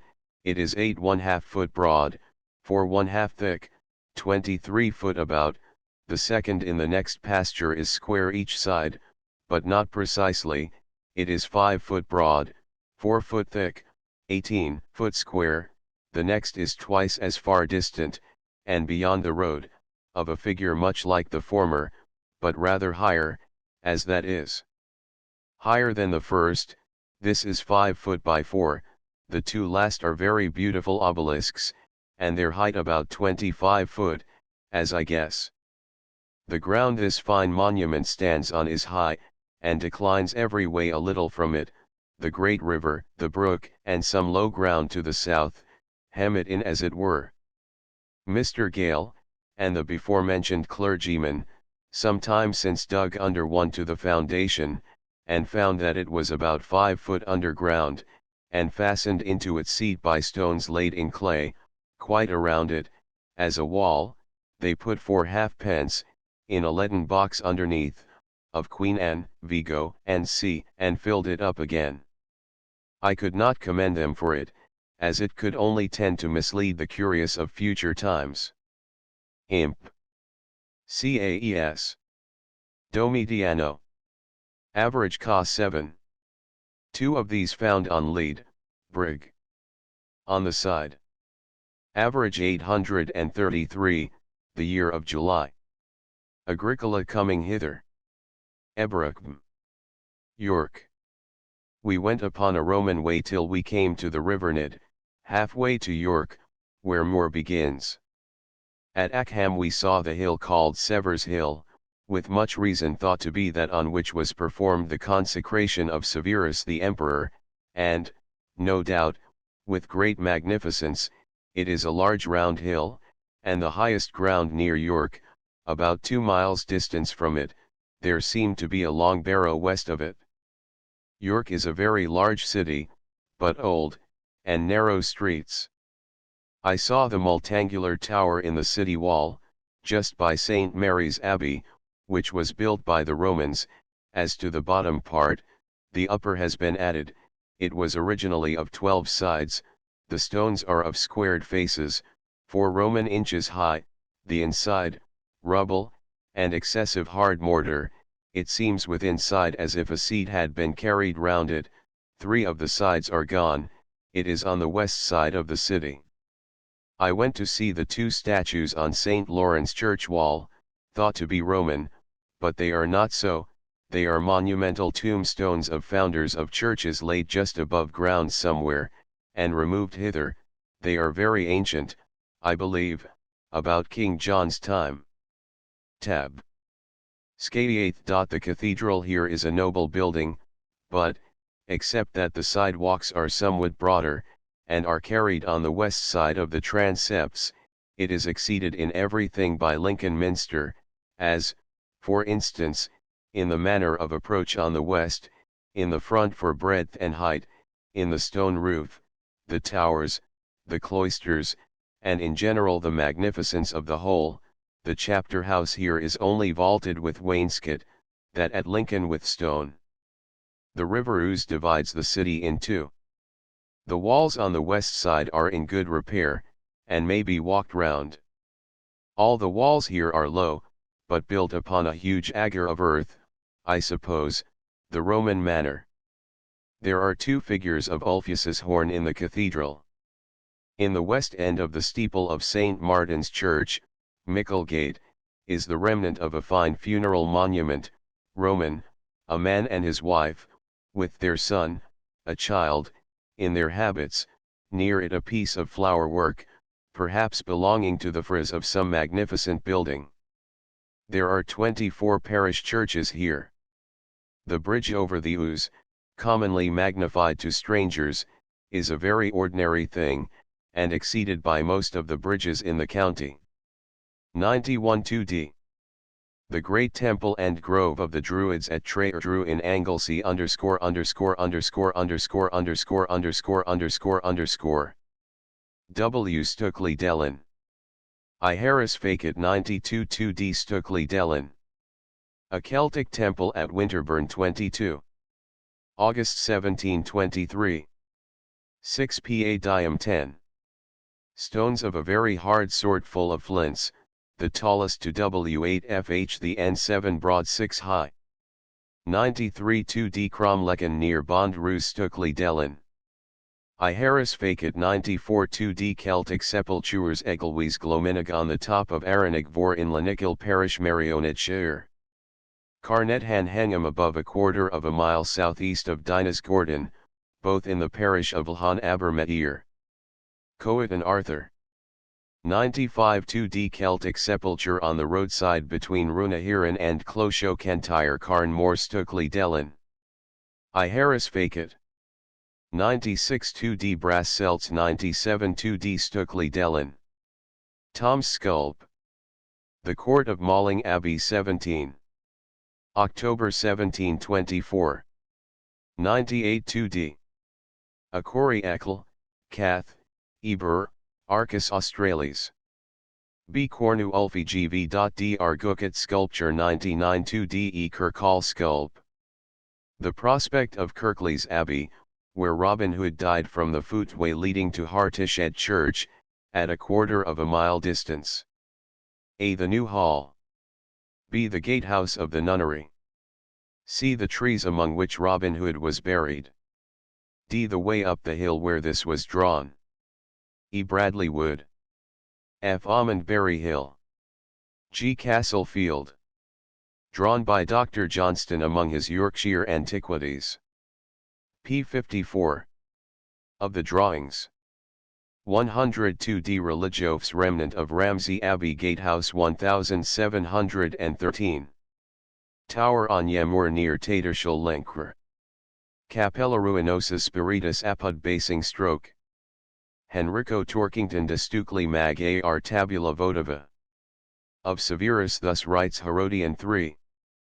Antoninus, and Geta his brother, governed the empire jointly, they sailed from Britain, and went to Rome with their father's relics, for his body being burnt, they carried thither his ashes, put into an alabaster urn with gums and sweets, that they might be reposed in the sacred monuments of the princes. There were two reasons why the Roman emperors residing here chose to make York their imperial seat. One because of its vicinity to the Scotch frontiers, where they were perpetually upon their guard upon the wall against their incursions. Two because it is in a fruitful country, upon a navigable river, but more because they could bring hither corn from the southern countries of Northamptonshire, Huntingdonshire, Cambridgeshire, and sea all the way by water carriage, from the river Ouse Ornon at Peterborough, up the Cardyke, the Widham to Lincoln, the Fosdyke, undoubtedly a work of theirs, the Trent, across the Humber, up the Ouse to York, a particular not yet taken notice of. The old arch in the bar leading to Micklegate is said to be Roman. Calcaria. Tadcaster. We still kept on the Roman road all the way hither. A great sconce a little way off York, called the Mount, consisting of 4 bastions raised in the civil wars. It is a most delicious country, overflowing with plenty. The Roman castrum here is now called the Castle Field. It was square, about 400 foot, and had walls round. It stands north of the town, near the church and river. Its ground within, and rampires are high, but it must be understood withal, that the place has been altered, and made into a castle of later form, with a keep or mount. I heard of coins being found here, but at Newtonkime, a mile off, vast quantities of antiquities are discovered. The castle at Tadcaster is called Kelkbar, a remnant of the ancient name. This country is a limestone quarry, and, by reason of its convenient rivers, was a trading place in that commodity in the time of the Romans, whence its name. Many barrows are to be seen hereabouts, for I suppose it was formerly a down. Legalivm. Castleford. Here the Herman Street passes the river Aire, remarkable for its smooth face and gentle current. It is broad and deep withal, navigable hither, thus the river Aire, synonymous in Gaul. The place where the Roman ford was, is a little above the cascade. The stones are in great part left, but the mill dam lays it too deep under water. Hence the paved road goes up the bank to the east side of the church, and forward through the fields, where innumerable coins are ploughed up. One part is called Stone Acre. A man told us he had formerly ploughed up 12 Roman coins in a day. Urns are often found. There are stone pavements, foundations, and south of the church is a pasture, called Castle Garth. Here were buildings of the city, but the Roman castrum was where the church now stands, built probably out of its ruins. It is very high ground, and included the parsonage house, gardens, and the low ground of the ditch that encompassed it is manifest. The country people have a notion of its being an old city, and of the Roman road crossing the meadows by this ford, and of great seats and palaces having been here formerly. Here is a sweet meadow, north of the river, of great extent. There is a ditch a little west of the old castle, which I take to be some later work. Great coal works here. The Romans ran the Herman Street through this country as much to the west as they reasonably could, to obtain fords over the numerous rivers, because they avoided ferries and bridges, as troublesome, and wanting frequent reparation. Much daneweed, or wild elder, grows here. Doncaster. Just before we came to Robin Hood's Well, we met the Herman Street with a very high and perfect ridge coming from Castleford. It bears northwest and southeast precisely. Presently after, it makes an angle, and goes southward. Robin Hood's Well stands upon the road in a valley. There is a new cover made to it lately by Sir John Van Brugh. Then the Roman road leaves us on the right a little, till at Doncaster town end. At the marsh gate is an old chapel and a cross of stone, triangular, with 3 niches. Doncaster church and steeple is large and beautiful. At the east end is an old chapel, now converted to secular uses. Near the marketplace another older chapel, of St. Magdalene, which the corporation use for their place of assembly. I believe the Roman castrum was by the riverside. Where the church and parsonage house stand coming out of the town is another cross upon the road, where they fable a Roman emperor was buried. The Roman road a little farther is very apparent, going over a fine heath, so to Botry, upon the river Idle, slowly conducting its waters through a large level moor to the Humber. Probably here was a camp formerly. They have some trade here in lead from Derbyshire, millstones and rock abbey stone of a good kind. Hither comes the Herman Street, which I call the New Branch, from Aglicum. We passed over a deep valley at Went, beyond Robin Hood's Well. The northern precipice of it is rocky, as that of Gateshead. Having brought this journal to the edge of Nottinghamshire and Lincolnshire, of which parts I gave my observations in former iteres, I conclude this with the following reflections. The amazing scene of Roman grandeur in Britain which I beheld this journey, the more it occurred with pleasure to my own imagination, the more I despaired of conveying it to the reader in a proper light by a rehearsal.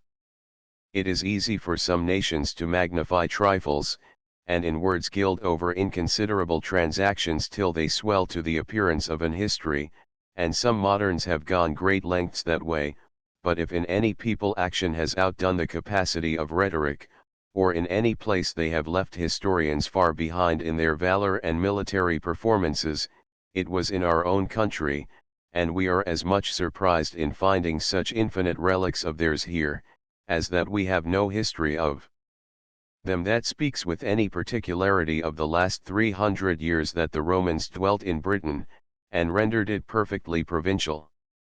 The learned memoirs are very short, and it is well they were guided with such a spirit, as left monuments sufficient to supply that defect, when handled as they deserve. Though I have no hope of coming up to that, yet I hold myself obliged to preserve, as well as I can, the memory of such things as I saw, which, added to what future times will discover, will revive the Roman glory among us, and may serve to invite noble minds to endeavor at that merit and public spiritedness which shine through all their actions. This tribute at least we owe them, and they deserve it at our hands, to preserve their remains. Ricardi Monarchi West Monasterensis Commentariali Geographici de Situ Britanniae et Stationum Quas Romani Ipsi in ea Insula edificave runt liber primus. Caput I finus erat orbis ora Gallici lit oris, nisi Britannia insula, non qualibet amplitudine, nomen pene orbis altierius miraritur. Octingentus enim and amplius millibus passuum longa porrigitur, ita utem in Caledonicum usque promontorium maciamur. Tu veteris Britannium, ab albis rapibus, primum Albionum, postea, vocabulo gentis sui, Britannium cognomen runt, cum Britannici vocarentur omnes, de quibus mox Paulo dice mus. 3 Inter Septemtorians and Occidentum locata est, Germanus, Gallii, Hispanii, Maximus Europae partibus magno intervallo adversa, Oceano Atlantico clauditur. 4 Habet ipsa Britannia ameriti Gallium Belgicam, cujus proximum litus transmentibus civitas apparit, qui rudipes porcis dicitur, hic abest agia Soriaco morin orum, Britannici gentis portu, trajectumi liam elsiv, ut quidem scripsir, stati orum cccccl. Illan conspici unter Britones quos penitus toto divisos orb canet Virgilius Maro in eclogus. V. Agrippa, vetus orbis descriptor, latitudinem ejus ccc. MP credit. Beta vero rectia cc acceptus dun taxit pro licturibus divers orum promontoriorum tractibus quibus officitor ut circuitus ejus quadragis octi septuaginta quinquamilia passuum complete. Martianus author Graecus mecum dilsxv. Miliaria habet. Caput 2. Albion, qui Britannia magna acrisos thomo author Graeco dicitur, natura, ut refert Caesar, triquitra and Sicilii maxum similis est, cujus unum latus est contra Gallium Celticam, hujus lateris alter angulus, qui est ad Cantium, ad Orientem solum, inferior, qui est ad Acrinum promontorium apud Damonos, ad Meridium and Hispanium Tarraconensum spectat. Hoc latus tenet circ adhere milia passuum d2. Alterum latus vergit ad Hibernium and Occidentum solum, hujus est longitudo lateris, ut fert veterum opinio, dcc. MP3. Tertium est contra septemtorians cui parti nulla est objecta terra, praeter insulas, sed ejus angulus lateris maxum ad Germanium magnam spectat, hic a noventutur sonso per taxillorum regionis angulum Cantium promontorium usque milia passuum dccc. In longitudinem esse existimator. Ita omnes insulam computabant in circuitu vicis centina milia passuum, sed errant, nam ocantio acronum usque mps distantia cccc. Ind noventum md and cantium mmcc. Tota c insuli circuitus, ut supra, mmmmccccccc.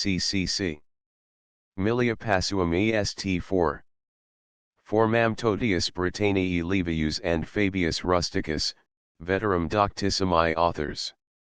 Oblongi scioculi vel bipania similabra, and ut annalium conditer Tacitus, est ea facies citra Caledoniam, unde and in universum fama est transgressa, sed immensum and enormi spatium procurrentium extrema jam literarum, velut incunium tenuator, sed Caesar, inclutissimus dictator, cum malaroman orum nobili scriptor, pluribus eam triquitri dixeris similum.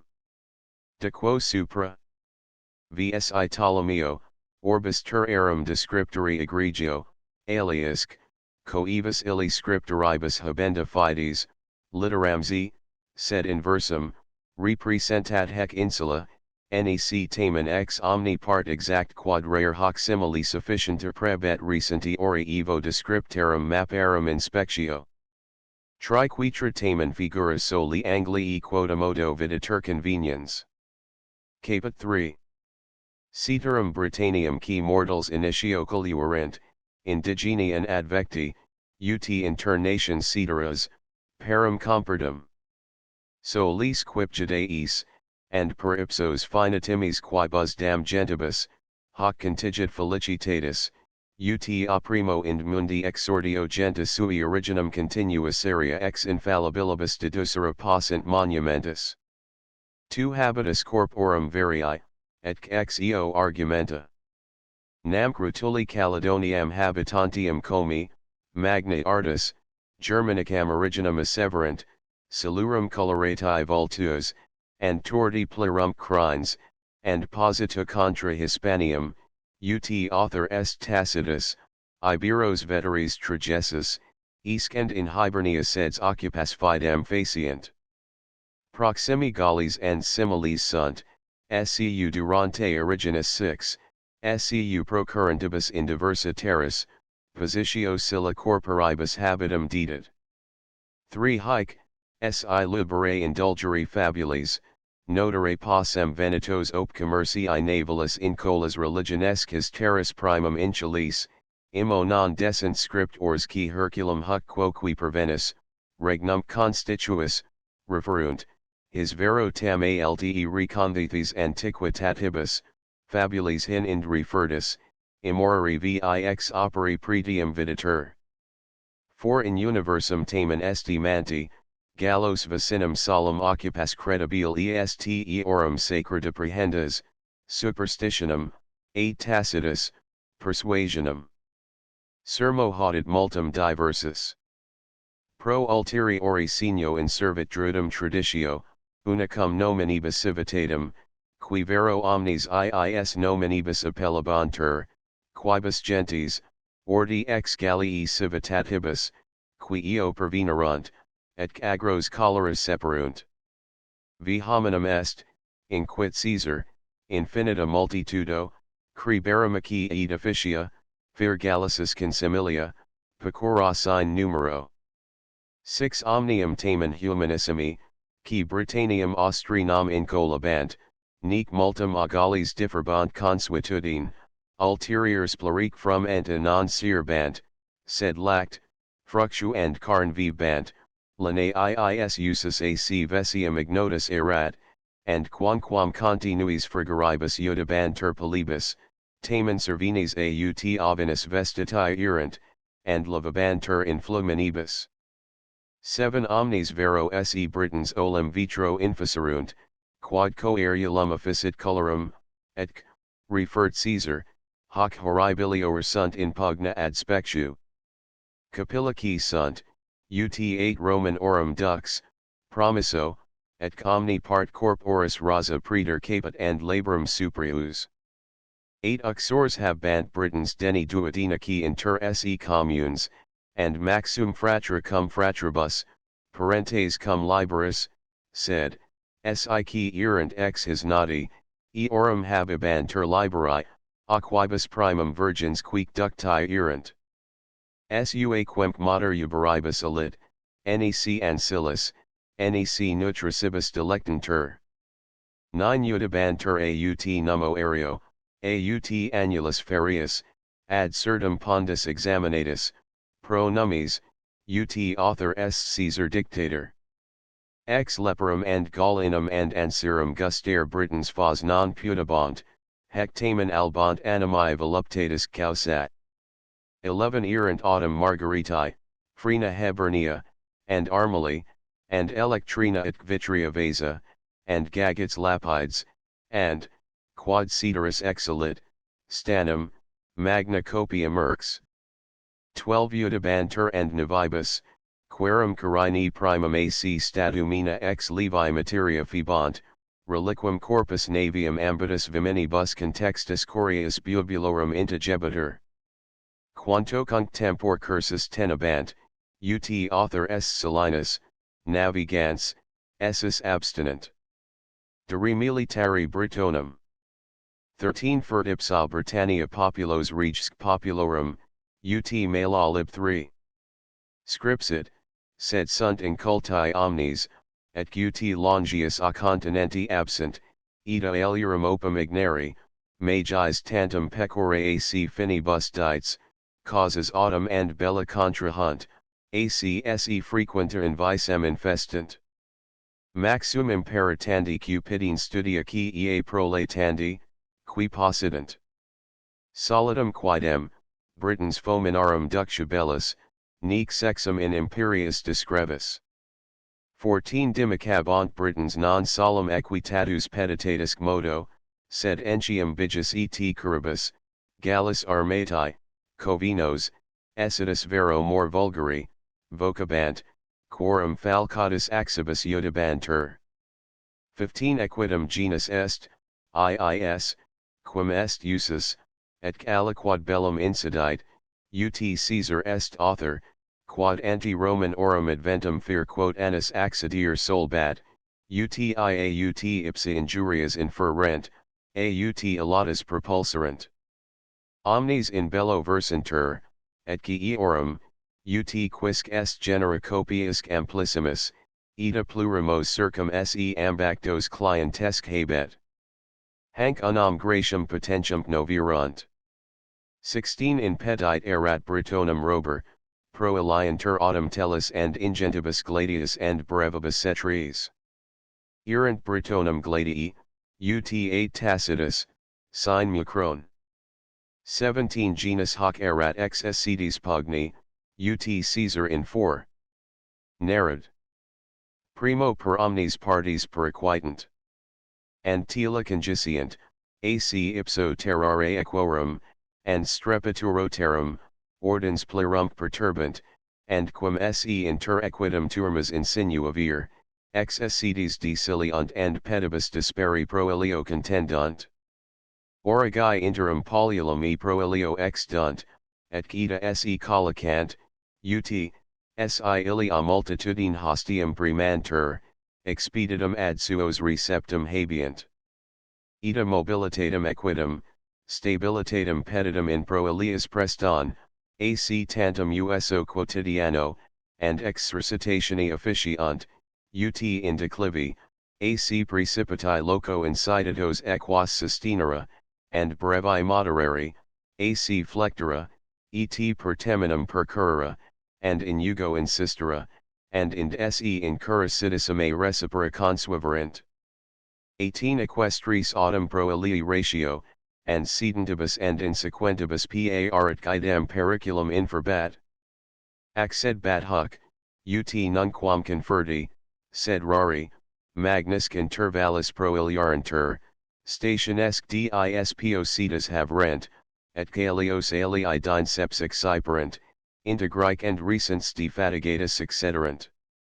Udibantur and tellus.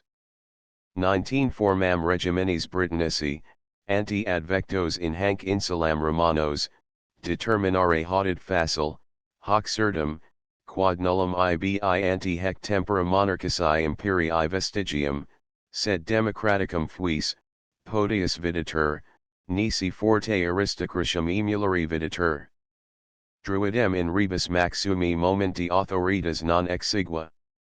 Commemorantur quidem in antiquissimis eorum monumentus principes non nulli, hi vero breviaris plurumque imperii, nisi ingruent eximio quodam periculo, and more dictatorum Romanorum ex tempore creati videntur. Nec decent inter ipsos, apud alias fortes gentes, rarissima exempla, electiabilis in futurum antesignanum ipsius hostium duces, ut pro illis in posterum militaret, quem nuper hostem habuerant. XX perseritate corporis gallos EKC Romanos vincunt Britons, ita ut visos sibi Romi juvenes non dum adultos Britons strabo philosophus, orbis terri descriptor antiquissimus, affirmet, qui solitam Gallorum Romanorum staturum non levi momento excedbant. XXI the ors Australis Britanniae in coliorio digitorum sinistri medium annulo orner in more habuerant, aure avero e calo suspensa torx aviluris conditionis hominibus discernabat optimatum eminenti oris. Septentrionalis vero, hi veteris erant regna indigeni, vesium usa sicuti ac alongo in tempore avi abavic, tantum non ignari, venturum and servicem ferio singunt, ut fertiheridianus, nobilis Graecorum scriptur, annulo.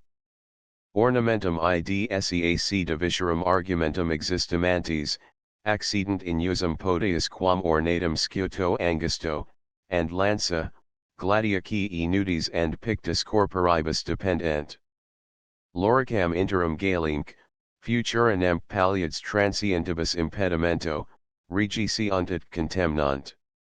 XXII inter cetera autumn foot and hoc Britannici consuetudinus, ut viators and mercators entium invitos consistere coach rent, and quod quisque eorum duna alterave re apud exteros memorabile audierit, aut cognoverit, quererant, and mercators perigra advenients in oppidis vulgus circumsisteret, quibus ex regionibus venient, quasque ibi residential cognoverint pronuncier cogents, his rumoribus et auditionibus per modi, de summi sipi rebus consilia inant, quorum eas e vestigio ponetir necess est, quum incertus rumoribus servient, and pluric ad voluntatem eorum ficta respondent.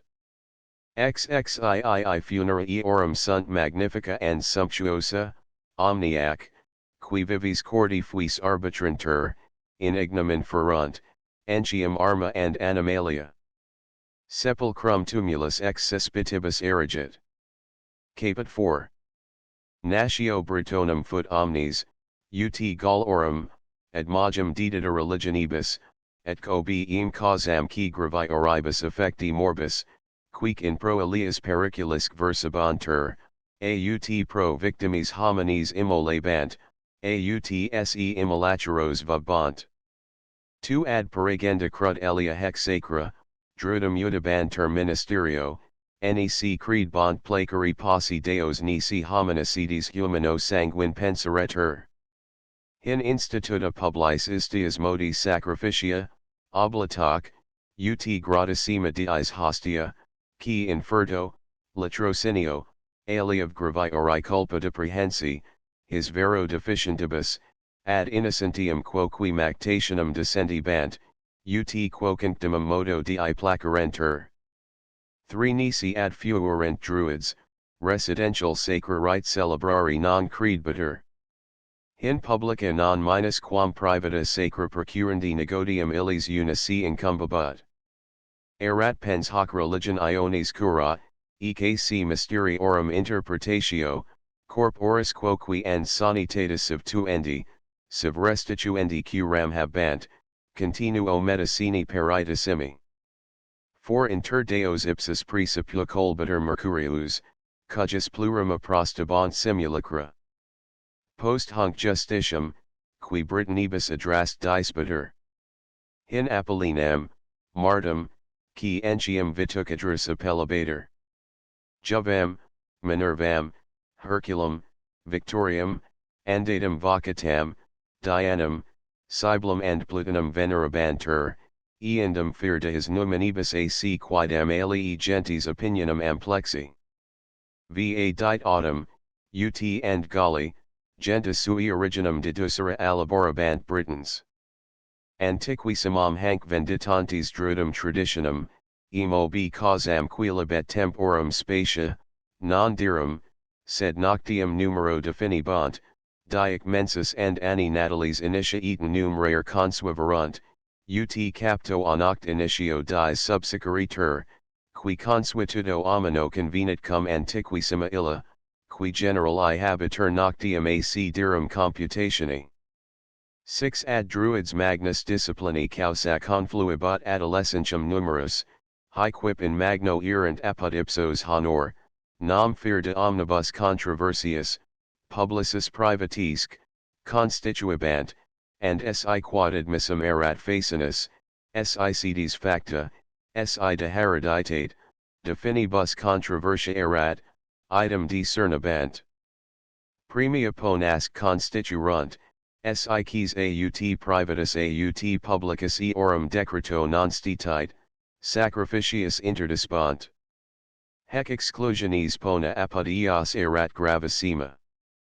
Quibus ita interdictum, tu numero impiorum ac celeratorum habibantur.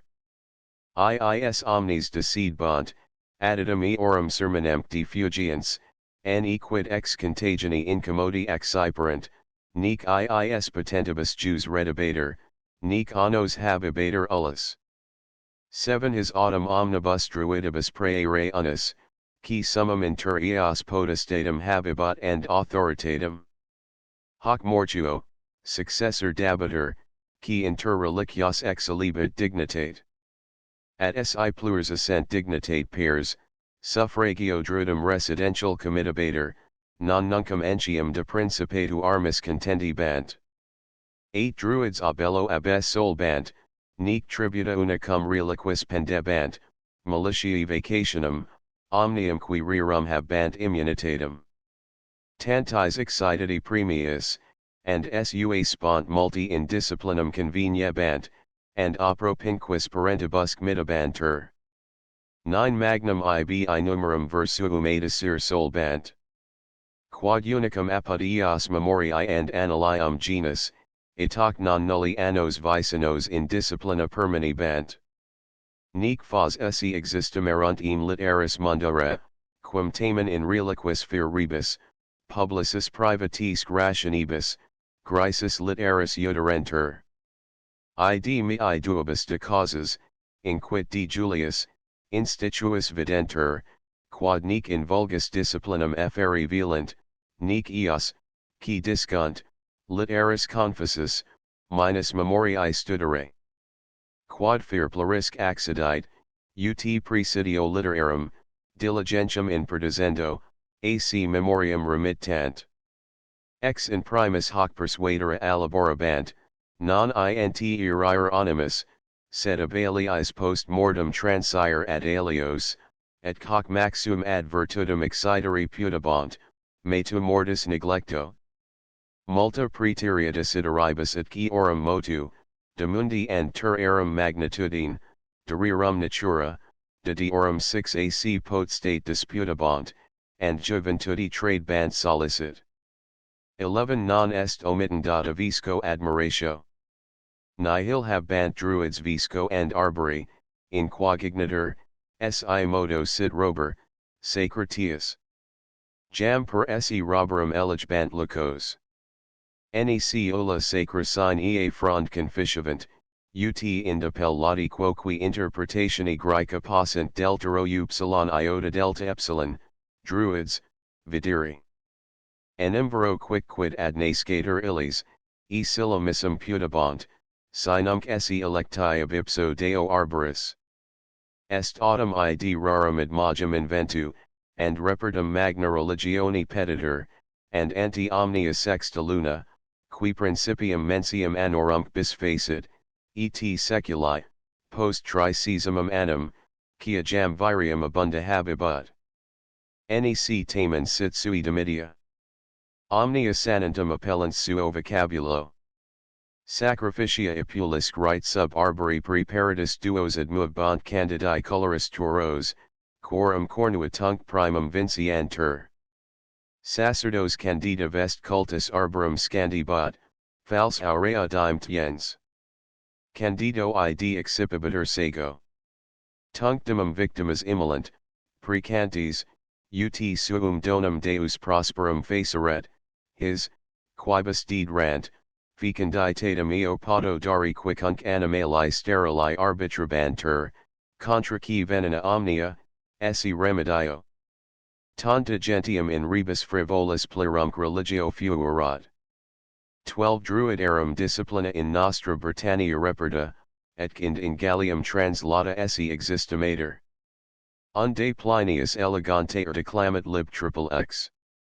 His verbis, sed quid ego hec commemorum in arte oceanum quoque transgressa, and ad naturi inane perfecta? Britannia hodic imitanite seal brat tantis ceremoniis, utd dispersus videri possit. Idem Julius Caesar affirmat in ephemerides. Et nunc, qui diligentius im ram conoscere valant, plerumque illo, discendi causa, perfiscuntur. 13 Druids certo anni tempor in finibus Britanniae, in insuli mani loco consecrato, concidebant.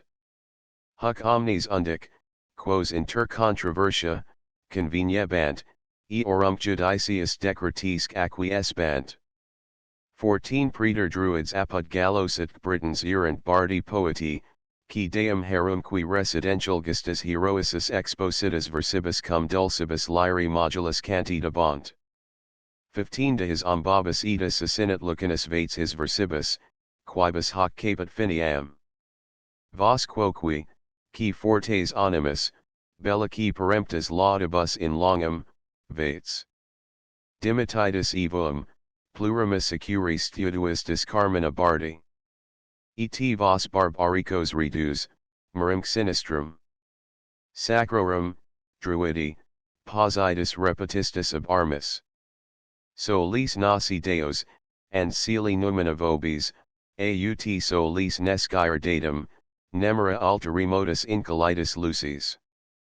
Vobis authoribus, umbri non tacitus eribus eds, didisque profundi pallida regna patunt, regit idem spiritus artis orbalio, longi, canitus, si cognita, vidi mors media est cert populi, quos despisit arctos, felices error suo, quos ultimarum maximus, haudit urgit lethametus, indruendi inferum mens prona virus, anima capax mortis, and ignivum redicere parcera vitae. Caput v optima frugibus et arboribus insula, and alendus apta pecoribus a segementus. Vincus entium quibus dam in locis germinans. Sed and avium ferrex terra Americi generis diversi. Fluvius quoque multum piscisus, ac fondibus preclara copiosus, and quidem precipiatio abundat and anguilla. View of the circus of the Britons on ye bank of ye Lowther near Perth. August 15, 1725. Stukeley Delin. Tu capi unter autumn Cepissime and Vituli marini, and Delphines, nec non and Bolini, de quo apud satiricum mentionum inveniamus, quanta Delphinus ballina Britannica major? 3 Acceptus autumn variorum generibus conciliorum, in quibus sunt and musculi, quibus inclusam sepi margaritum, omnes quidem coloris optimum inveniunt, id est, and rubicundi, and purpurae, and hyacinthinae, and persini, sed maxum candidae, ut scripsit venerabilis beta in prima eclhist. Ad regem confulfum. 4 Sunt and cochlei, satis superabundance, quibus tincture duracoxine coloris conficitur, cujus rubor pulcherimus, nullo unquam solis ardor, nulla valle pluviarum injuria pals sir, sed quo vetistier est, eo solit esse venustier.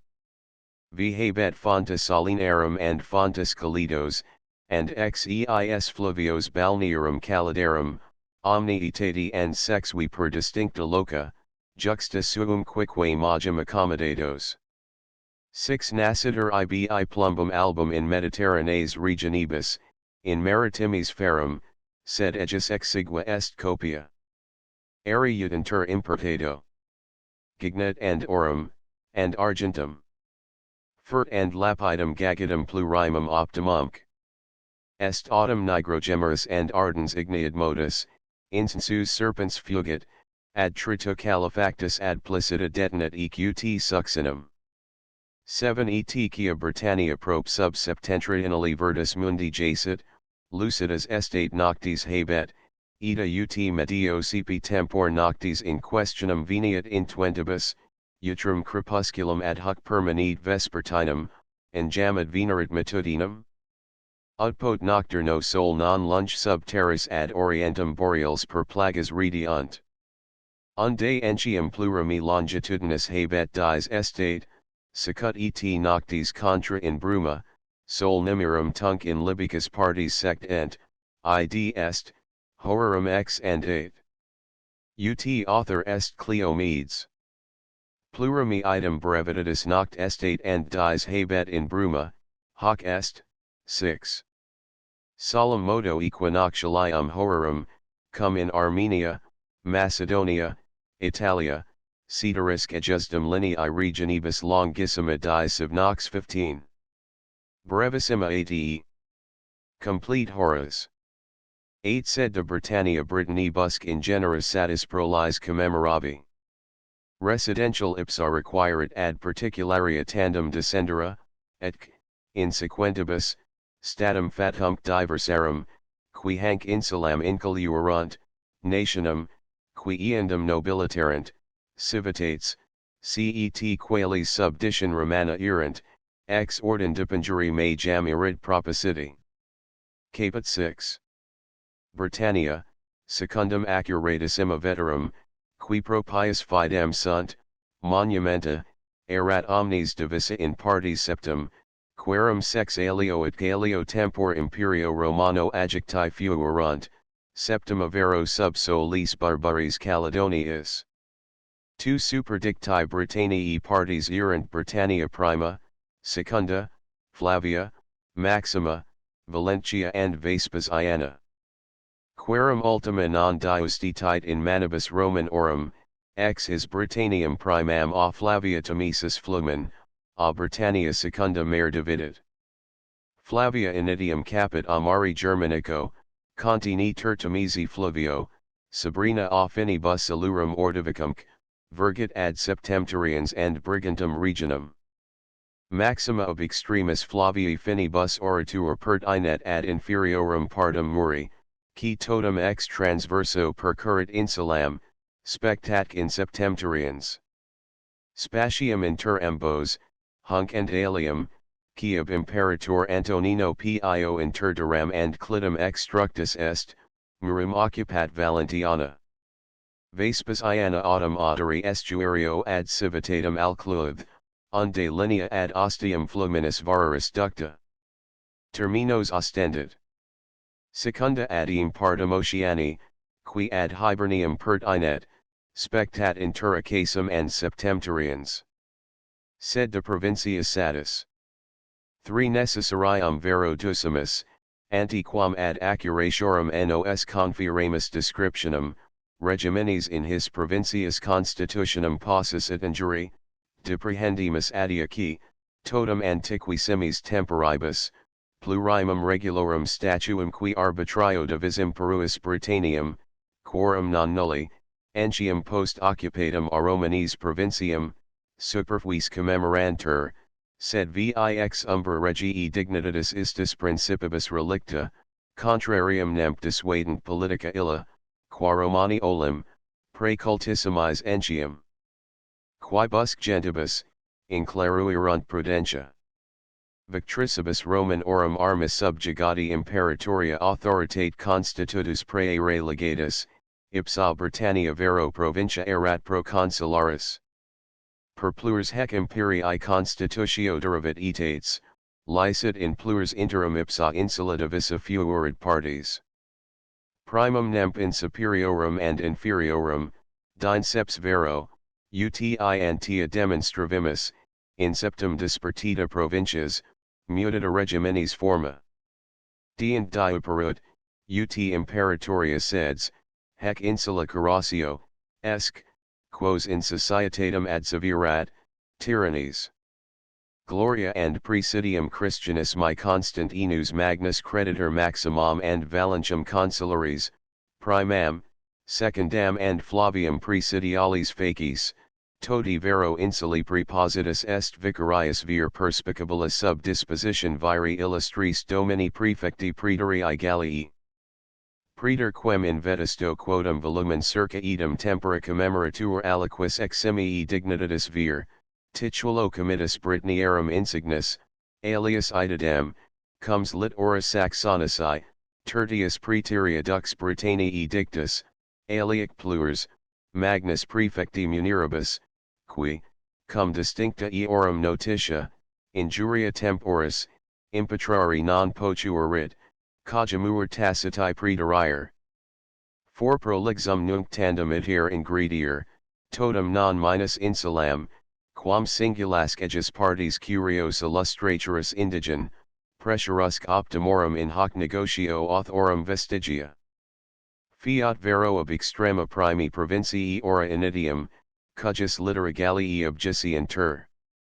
Trace vero laudidissimos validissimosque status, Cantianum nemp, Belgicum and Damnonicum complectiter hec provincia, de quibus ea, qua fieri poterit, cura nobis sigillatum agendum. Cantium primo lust remus. V ad extremam Britanniae primi orientalum orum remotam Cantium, Cantius quandam habitatum, civitatibus Durabrobi and Cantiopoli, qui eorum metropolis. Hic sepultus est D. Augustinus Anglorum apostolus. Dubrae, Lemanus and Regulbium, Praesidio a Romanes munita, eorum primarium Rutupi, deducta eo colonia, metropolis factam, porcius classi Roman orum, qui Oceano septentrionali dominabator, recipiendi factus Idonius. Tanti nominis fut hexavitas, ut litera vicina ex ea dicta sint Rahutupina, de quibus lucanus pota, aut vaga cum thetis Rutupinaci litera fervent. Ind quoque ingentia and grati sapores Austria Romum translata, ut author est Juvenalis Satiricus his verbis, circes not afferent, en lucrinum ad saxum, Rutupino vedita fundo Austria, collabat primo deprender amor seu. Statio entium fut sub disposition viri spectabilis comitis lit ora Saxonici legionis secundi Augusti. 6 Quam plurimis hoc cantiorum regnum fluminibus regitur, quorum celebriora, Matus, Strius, Dubris and Lemanus, qui cantios abibrisus discernabat. 7 Intertria ista praecipua Britanniae promontoria, emine illud, quod a cantio nomen habet, ibi Oceanus in angulum quasi redactus cursum ita promovet, fluxionem suum dunac, ut veteris tradunt, freedom istat Oceani, qua jam Britanniae format insulam, officerit. 8 Acantio vasta illa, qui antiridem non nullis, aliis Caledonia dicta silva late extenditur ad cl miliaria per bibricorum acc gonchacorum terras ad hediorum usque fines excurrens, de hac silva ita sacinat lucanus, unde Caledonias fallit turbida Britanos. 9 Cancius proximi, et ut putant non nulli, subjecti bibrosi, qui and aliis remi decuntur, natio in monumentus non penitus ignota, quibus habitatum bibroicum, regentium, noviamagum metropolis. Anderitum vero occupatum tenurunt Romani. Ex confines illis apud rapam Tamisus habitabant atrebates, quorum urbs primaria calba. 11 Infra hos, proprius flumen cunitium, habitabant si gonchasi, quorum caput fut vindinum. 12 Ad oceanum, bibricis affines, inferius habitabant, Sic dicti, Belgi, quorum urbes primarii clausentum, quod nunc suthiamptona dissiter, portus magnus, omnium qui praecipua venta, nobilissimus civitas ad flumen Antonum sida. Sorbio dunum vero tenebat praesidium Romanorum. Omnes enim Belgi alabrages sunt, and suum a celtis Belgis originum traxera, hi, non multis anti Caesaris adventum in hanc insulam seculis, relicta patria Gallia, a Germanorum Romanorum populis infestata, et devicta, illi, qui, trajecto flumen Rheni, eorum expugnatas occupavera regions, de quo autem prolixius m dictator Caesar, sedum haec sibi elegerent. 13 Omnes regions, qui Tamisi, versus Meridiem, adjacent, olim, uti vetera monumenta declarant, a bellicosa synonum hente fuerunt occupati, qui, subductio and auspicio decantata semi-regis Breni, perigrata Gallia, Alpibusque, ad hoc in aias, sibi pate factis, Romum fastuolatum ista incurs Ioni vastum solo facili quasant, nisi rem publicam Romatam, quam more nutricis in sine quasi gester, dum infradestinatum ab illis fastigium agibat, videbantur fata, clatum aversura manlium clangor anseris. Excita sent, qui, circumontum unum pendens, and nox subians, barbaros a summo Capitolio digicit. Huic idem numinum cura camillum postea auxilio missit, qui abeyans a tergo aggressus ita sucidit, ut sinonisi sanguinis inundationi omnia incendiorum vestigia delerat, urbam ita ruini proximam ab int iridu vindicaret. Sinones autem obi valentissimam hanc expeditionem natali solemn, ut culturibus vacuum, ita preta refertus imam alieni genti, quam belgas supernominatos, fuis, satis licet, concesserunt. 14 Ad Sabernum, Tamisi inferius, habitabant hedui, urbes eorum ish alis and Avalonia. Thermi, qui and aqui solis nuncupabantur, Romanorum, qui hanc Britanniae eorum tenebant, facti colonia and perpetua seds.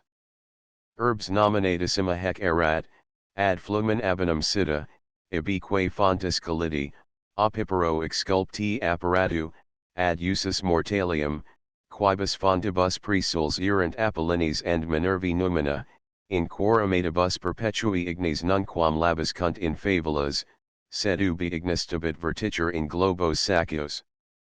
15 Infra hetiorum terra city erant durotrigs, qui and moroni alias vocantur. Metropolin habant Duranum and promontorium Vindelium. In horum finibus sensum coarctator Britannia, and immensum ephemer viditur brachium, quad eruptionum minitantum commode repellit oceanum. 16 In hoc brachio, qui intermission uxelli amnis, hetiorum regioni protenditur, sida erat regio Symbrorum, utrum vero modernum valii nomen dederent, and vero antiquir sit Symbrorum origo? Non ec constat. Urbes illis praecipui Termolus and Artavia. Vicenter hic, antiques sic dicti, Hercules columni, and non proculhin insula Herculea. Sed a fluminis uxelli finibus continuum procurat Monchium jugum, cui nomen acronum, extremum ejus ad promontorium ejusdum nominis extenditur. 17 Ultra Symbros extremum insuli angulum incolabant carnabii, unde forsitan, quod hodec retinat nomen, obtinit carnubia. Urbes habant musitum and halangium. Cum vero has olim desertus perpemitum and incultus Britanniae partes Romani nunquam salutaverant, minores amino momenti urbes eorum fuis videntur, and historicis propteria neglecti, geographies tamen memorantur promontoria bolarium and antivestium. 18 Memorthes modo populis in literi Oceani Ostrum versus affines ad Belgas alabrages sedum habant damnanii, gens omnium validissima, qui ratio movis viditur Ptolemaium, ut totum hunc terri tractum, qui in mare brachii in star pretenditur, illis adscripserit. Urbes habant uxellum, tamaram, volubam, senium omnium qui matrem iscam, fluvio cognomina immanentum. Fluvii apud ipsos praecipui memorathi modo isxa, durius, tamaris et xenius. Ora eorum maritima promontoria exhibit tria, de quibus mox paulo dismus. Hanc regionum, ut metallis abundantum, phaenicibus, Grisis and Gallis mercatoribus probe notum fuis constat. Hi nmob magnam, quam terra firbat, stani copium eos ua frequenter extendi bant negotia, cujus rei praecipius sunt documenta super nominata tria promontoria Helena silicet, Ocranum and Caparo iota omicron mutau omega pi omicron nu ut and nomina civitatum, Graecum Phoenicium Corriginum retilentia. 19 Ultra brachium in Oceano city sunt insuli sig dils, qui entium estrominides and cassitarides vocabantur, dicti. XX cum prenominatus damnonias Belgis conjunctus triple X. Proilia comisus a narrator valentissimus il imperator Vespasianus. De cm high ad Australes Tomisus and Saberni ripus habitantes populi, a Romanes sensum sub acti, eorumque regions in provincii formam redacti, qui Britannia prima fut appellata, cum hic fuerit in istis terris primus Roman orum Victoriae fructus. XXI. Succeedit ordin Britannia secunda qui a prioribus, interfluent Sabrina amn, discernitur. A provincia autem Flavia, tum memoratus amnis, tum deva Flavius eandum siungit, reliquum singitur amari interno. Hec erat celebrata illa regio salurum, tribus valedissimis habitata populis, quos interpre reliquis celebra ciliars propri sic dicti, quam ab ora relicta turbidum Saberni freedom distinguit. Cujus homines, ut eruditissimus Salinus est author, entium nunc custodiunt morum vetustum, nundinas ac numium refutant, dant res and accipiunt, mutationibus necessaria potius, quam pretes parant. Deos percolunt, scientium futurorum peritor viri ac fomini ascendunt. XXII civitate salurum, Saraconium, Magna, Gobanium and Venta, eorum caput, fuerunt.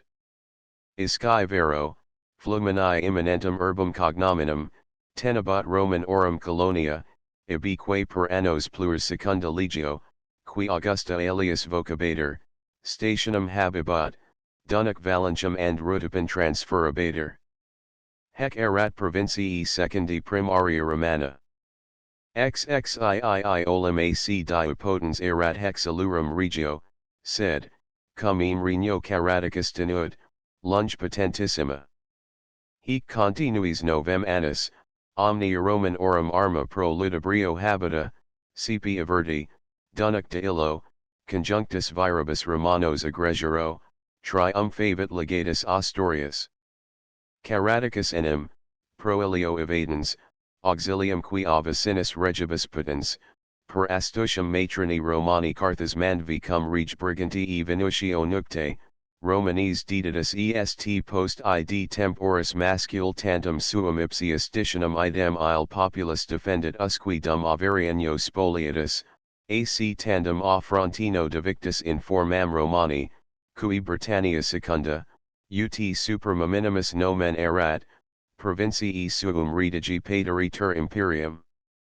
XXIV dui alii sub saluribus gentis fuera, primum ordivices, qui in septentrionali versus insulam monum, and d in dime scii, qui in extrema versus occidentum partum dejbant, ubi promontorium quad octora pium nuncupator, unde in hibernium transitus triple X. Miliarium. Dime sciarum urbes menipia, and primarium uridunum. Levantium vero sibi habitandum vendicaverant Romani. Ultra hos and salurum terminos city ordivices, quorum urbes mediolanum and branaginium. Sabrina in montibus illora marai unda majoribus tribus Britanniae fluvias marito accensitur, addito Nemtemizi and Tavo. Illucet imprimus in historia nomen ordivicum obi sumtam de inclutissimi ipsarum regis captivitate vinditum. Hin enim todes redactum in angus tias exercitum Roman orum tam misere vexarent, ut de illorum fer imperio in hac regioni actum fuiset, ni in tanticlides vinditum postea surexissit dux agricola, qui, victricia circumferens arma, totum quoque hanc gentum subjugavit, maximam partum ferro delavit. XXV huc quoque referendum illud, quad a septentrian ordivicum situm, ab oceano illiter, territorium, cum illorum regimini aliquandi fuerit subjectum, hoc certo constat, quad illum cangiani quandam inhabitaverant tractum, quorum urbs unica si gontium, promontorio cangano vicina. Includa hec erat civitas, frito maniviaco, contra monum, religiosis insulam, ubi olim druids habiter, adjacet. In hac insula plurimus sita erant opida, tota autumn insula in circuitu lx. MP fer complectator, et ut referred Plinius, a Camelodono colonia ccmp abist. Fluvii apud ipsos tosibus, qui and canovius, pro terminis vero erat utrici deva. In hac vero regioni mons erari celsissimus maximus convenator. Ordivitia una cum cangi orum carnabi orumque regionibus, ni fama me fallit, nomini genenia sub imperatoribus post Trajani principatum inclarescebut. XXVI. Ordo jam ad illum nos deducit provincium, qui Flavia Romanis vocata, unde vero hoc nomen exseperit, utrum amatri Constantini magna Flavia Julia Helena, ex his terris arai unda? En vero a Roman orum familia Flavia? Quo minus determinari possit, obstat injuria temporum, qui nobis invidet genuina qui huc face rent antiquitatis monumenta. XXVII ad fluvium divam primo city erant carnabii, quibus habitati fuerunt Benoni, ito cetum, Bancarium, monasterium totius insuli celeberimum, quad in content Ioni Augustini aversum, non postea resurrexit, and reliquarum mater Uriconium, qui, inter Britanniae civitates maximas, nomen possidibut. In extrema hujus terri angulo flumini divi iminibut cognominis Roman orum colonia deva, opus vi sesami legiones, qui victrix dispiter, and olim ilius erat regionis tutela. Hec idem esse existimator qui jam Westchester vocator. XXVII infranominatos regnum Cassium a reg Ptolomeo Catiocolani appellatum extendibator, aut Respublica Podius, qui ex benis gentibus coaluerat. Harum, qui Saberni proxima, vocabator dobuni, vel, utdio celeberimus scriptor annalibus inseruit, Baduni. Apud hos oratur flumen Tamisus and dient longo spatio per fines hetiorum, atrabitum, casciorum, bibricorum, trinobentum, and cantiorum citatus furter, and oceanum germanicum influit, urbes dobunarum erant salini, Bernogena, ad sinistrum Saberni rapam, Aelana, and cui relici nomen laudum debent, coronum, urbs perspicabilis, opus, ut tradunt, Vespasiani ducis. Glevum vero, in extrema regna contra regionum Silurum situm, Romana tenebat colonia, quam deduxit Claudia Caesar, ut scriptors de istis temporibus affirmant. Fini timi illis Cassii, quorum urbes forum Diani and Verulomium. Cum vero hec ad municipium dignitatem a Romanis evecta, ejus prae aliis urbibus eminentia illis amino adscribenda. His natus erat D. Albinus martyr. Hec civitas ruina Cameloduni, Londoniaci, in sedition abund vica excitata, cujus in annalibus mentionum facit eruditissimus Tacitus, invalida erat. Hi cassi olim, praesideris insuli gentibus, caput ex chulera, et cum inclutissimo eorum rege cassi bellino, cui non poci nations fuera tributarii, dictator Caesar multos eis demp gravissimos, sub readventum ipsius in hanc insulam, habet conflictus, sed abidum il gente cum saluribus conjuncta fugitus, unde and emendatus lucanus, territa quisidus ostendit terga Britannis. Adventant autumn ipso imperator Claudio, omnes cum vicinus fracti sunt, eorumque regio in formam Romani provincii redacta, nominec, Caesarensis, and Postia Flavia, nuncupata. XXIX juxta Cassios, ubi se oceano Tamisus propinquavit, regio trinobentum sita erat. Natio qui non modo spont in Roman orum concessit amicitiam, sed illis quoque ut colonius ibi ponent metropolim suum Londonum and Camalodunum ad mare sita obtulerunt. In hac urbi Flavia Julia Helena, piissima conjux Constantini Chlori, mater Constantini Magna, e sanguine regum Britannicarum nasi memoriae prodidum decunt. Prima autumn hec Roman orum in Britannia coloniarum erat, templo Claudii, imagine Victoriae, cum aliis diversus ornamentus insignis.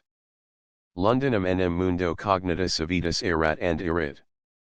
Primum trinoventum, postia Londonium, dine Augusta, and nunc Londonarursum. Urbi Roma secundum chronic orum fidem, sane antiquier est, super rapam Tamisus fluminis passita, and ipsam ultorum emporium populorum, terra Americi venientium, hec appiissima illa imperatrice Helena. SS crucis invent rice, circumvallata, et si fides sid pens traditions, qui non semper erronii sunt, nominata est Augusta, tota autumn Britannia Romana insula.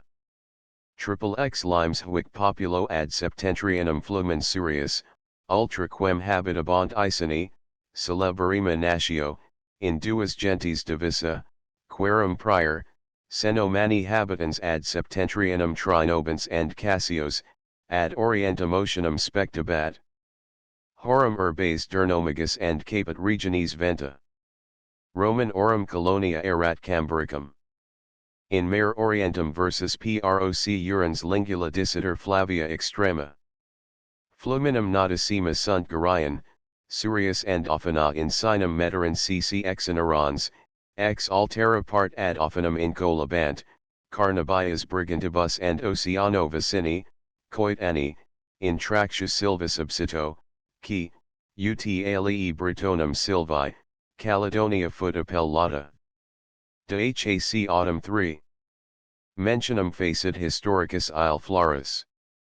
Civitas primaria coetanorum erat ragi, and praeter hanc Roman orum colonia lindum, in extrema ad orientem provincii ora. Totum vero regionum biferium secat Flavius Trivina.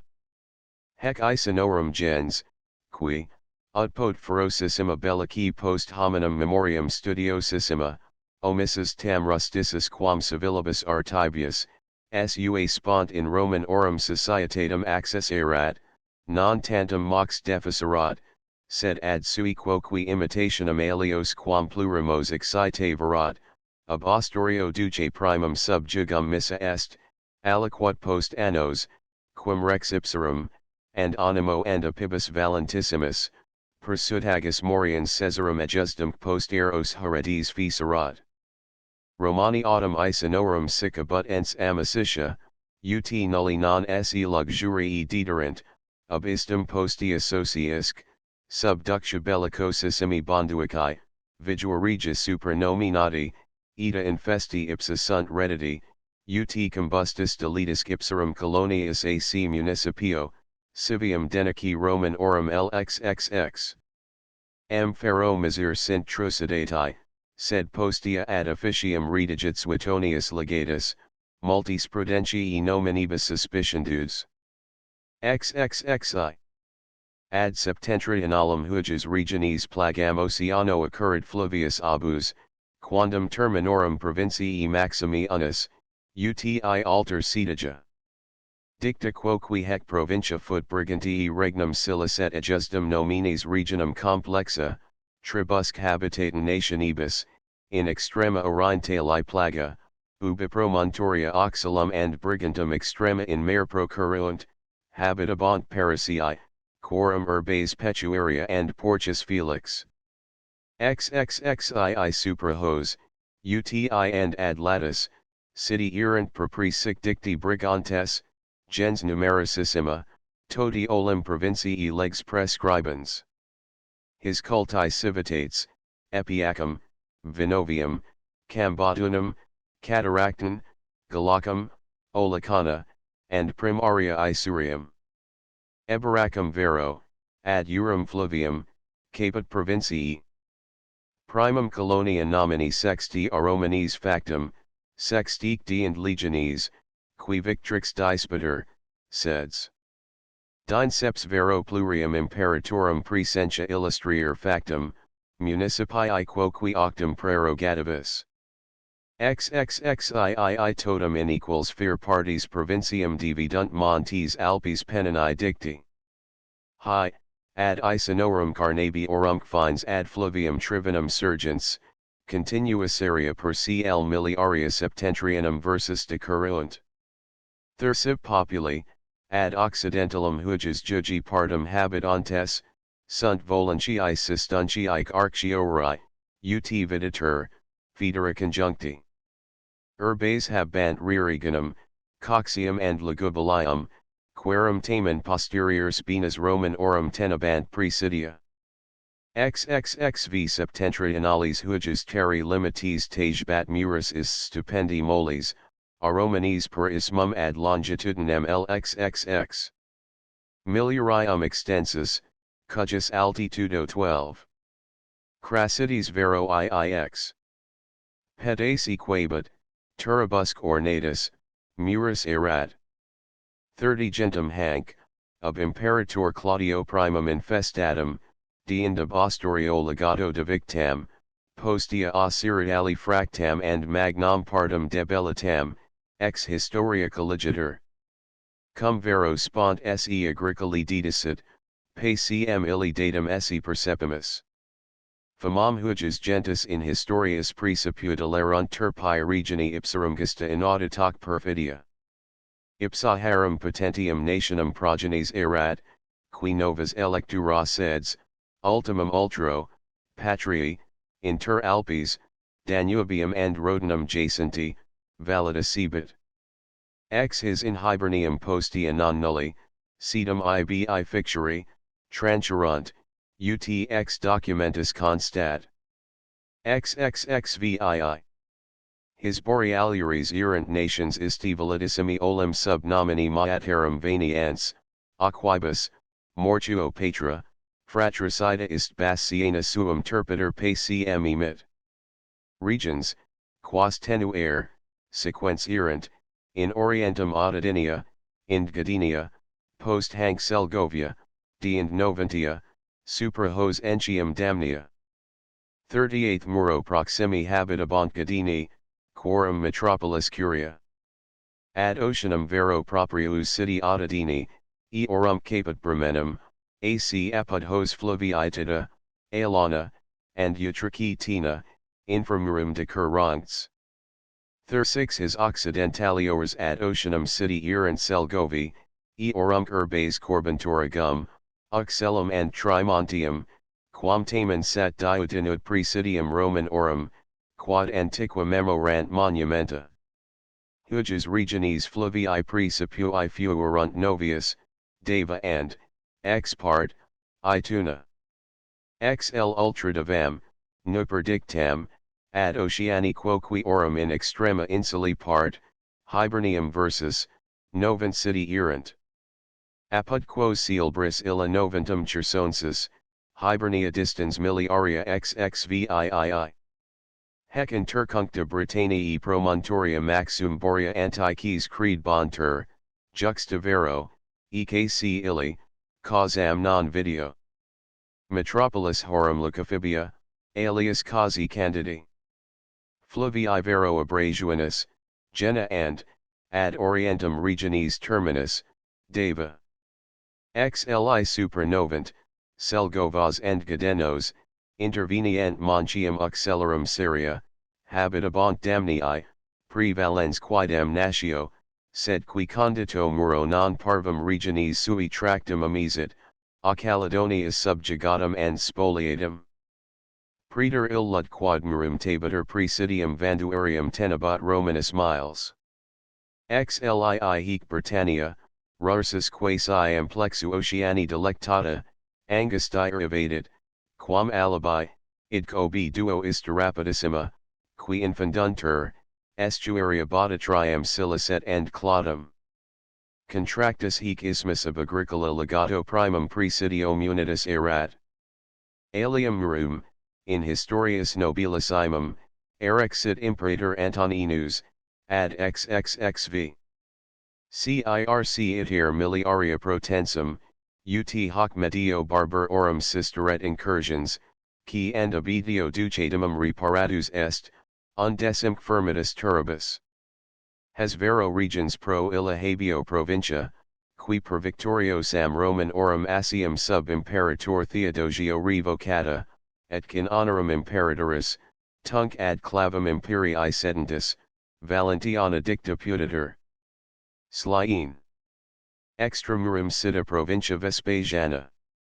Hec est Caledonia regio, a Romanes nimium quantum and desideratum elitibus, and inculis val defensa. Negodium, cujus amplam historiae Romani, alias nemis de istias modi rebus silence, mentionum facient. Hic fluvium tavum conspicere licet, qui longo cursor regionum in duas quasi partes disacere videtur. Hic quoque arduum et horrendum jugum grampium offendimus, quad provincium istum biferium secabat. Et hac idem erat regio, qui, acamazo inter agricolam and galgacum proelio, Romanes utilissimo, famam in annalibus habet insignum. Hi vires eorum veteresque castrumentationes hodie magnitudo ostendit moenium, nam in loco ubi ingens superdictum proelium habitum erat, quidem ordinus nostri, hanc viam immensi, affirmant, se imania vidis castra, aliac argumenta taciti relationum confirmantia. Xliv nations vero, Romanes hic subjecti, ordin jam sequenter. Ultra ismum, et ad tavum, gens erant horestii, quorum urbes, post pretenturum quidem extructam, prius enim damnius accensibantur, fuerunt Alana, Lindum, and, renon minus quam nomini reliquis gloriosier, Victoria, ab agricola ad flumen tavum xx. Miliaria ob adjustum in mare exitu edificata, memoriae proditum decunt. XLV supra hos ultra tavum, qui limites constituit, erant vecturones, subvenricones, quorum urbs primaria aurea, fluvii vero Isica and Tina. XLVI Oceani litus, ultra horum fines, accolabant taxili, his urbium princeps divina, fluvii autumn deva and Ituna. Pars grampii montes, qui, ut promontorium, late se in oceanum, quasi in Germania cursum, extended, ab illis nomen mutuator. Slaii his contermini ad occidentum, intervenient Monchium grampiorum Syria, ex ditera vaco magi, qui amplissimam regionum tenebant, quorum urbes tuisus, Tamia and Benicia. Roman orum autumn statio, simulcae provincii urbs primaria, erat, ad ostium fluvii varer in literi situm, Torotin. Noti ors huges regionis fluvii praeter varerum, qui provincium terminabit, fuerunt Tasus and Selnius. Slaiath infra vaco mugos tavum habitabant damnii Albani. Gentis parum noti, and intra lacuum Monchium qui claustra plane reconditi. Xlix inferius ad hoc claudi ripas accolabant adicoti, gens toti aliquando olim Britanniae formidanda, maximus hic visitor lacus, cui nomen olim lincolitter, ad cujus ostium condita aromanes herbs alcluoth, brevi tempor adduce Theodosio nomen sordida, qui occupatum a barbaris provincium recuperaverat, cum hac comparari potuit nulla, ut potqui, post fractus ceteris circumjacentis provincias, impetum hostium ultimo sustinuit. L hec provincia dicta est, in honorum familiae Flavii, cui suum Domitianus imperator originum debit, and sub quo expugnata, Vespasiana. And, N.I. Fowler, sub ultimis imperatoribus nominata erat Thuli, de qua Claudianus vates his versibus facit mentionum, in caliud pictorum sanguine Thuli Scotorum cumulos flavit glacialis hiern. Sed non tam dius sub aquila suo tenuerant Romani, ut posteritati inodiscerent ejusdem and nomina and subjectio. Curs oreo hucusque oculo, quilla sub Roman orum imperio erat, Britannium lustravimus. Restat ut parali compendio Caledoniarum terris lustrimus. De Caledonia. Li licet tota ultra ismum predictum Britannia non impropri dici possit Caledonia, ipsa tamen Caledoniae ultra vararum sedum habuer, unde ducta linea terminum Romani in Britannium imperii accurat satis ostendit. Si triarvero insuli pars alio et galio tempora illis pos essa fud, reliqua, ut suprema minimus, a Britanibus barbaris occupata. Hucusque and proficicentibus lumen aliquod finerant antiqua historiarum monumenta. Traditions autem varer flumen, extincto lumen, in obscuro quasi ver amor, and quam vis non nobis ignotum sit, exstructus ibi pro limitibus imperii Romani fuis eras, ulis semc, tempus date fluctibusque jactatum haec vota per salvis, si quidem condensi arboribus silvae cum perpetuus monchium saxities ab ulteriori nos scrutationi prohibent. Relationum sequentum a mercatoribus Britanibus fugitivus acceptum posteris relictam, ut sufficientum estimimus, necess est lei. Ad occidentum agiter vararis habitabant Caledoniae propri sic dicti, quorum regionis partum tagebat immensa illa Caledonia silva. Lii litus incolabant minors quidem populi, ex quorum numero ultra vararum and erectus superdictus eras ad loxum fluvium habitabant canti, in quorum finibus promontorium pinaculum. Liv hic ordin proximus est fluvius abina ejusdem cacali logi. In illa fluvius and ad illum city carnabii Britonum extremi, qui ab ostorio proprietari subjugati jugum Romanum indigni ferent, ad situs in societatem cancius, ut referunt traditions, tragedoque mari ibi sedum elegant. In varia haec promontoria cc extended Britannia, quorum primum antiques dictum vinvidrum, tum verubrium, aut extremitas Caledoniae. LV post illos cantoni. Dient, interiors logisque proximi, merdi city sunt. In his oris promontorium orchidum positum. Cui adjacent orcades insulae. Ulterius manabat nabius fluvius, qui terminus erat carnabicae jurisdictionis. Lvi ad inferiorum huges regionis partum habitabant carnonasi, in quorum finibus promontorium abutum, ad cujus extrema eximium oceanus sinum efferma, qui olim valses appellatus. Ad inferiorum istia sinus rapam tendibant serones, and infra in creanes ad longum usque procurit. In oceanum inter and sinum lelinum dictum ab incolis epidius promontorium. Lvii provectus jam ultra flumen vararis, idem illud remitiri non possum, quin in transgressu admira Romanos, alias satis ex partos judicio et experientia, haec quasi destitutos tam per absurda opinion labras, ut istum Britanniae partum, qui jam armis ipsarum intacta quiescebat, reliquam jam sub actum et possessum lunge majorit and longitudine and latitudine mitirantur. Quam tamen eos fovis opinionum satis super constat, qui nmea, qua par est, ment insignum Roman orum ambitionem et consatiabilum regandi cupidinem consideraverit, and quo hostem vixira ipsarum and notitia, netum timori dignum excluderent stupenda ista, qui totum orbum in admirationem sui facil trahunt, opera erexis. In hoc ut in ceteris quam plurimis magnam summi numinis merito providentium venermur, cui ut omnia subjecta sunt regna, ita and sempiterna ob incolis gloria debitur and irit, Amen. Caput 7.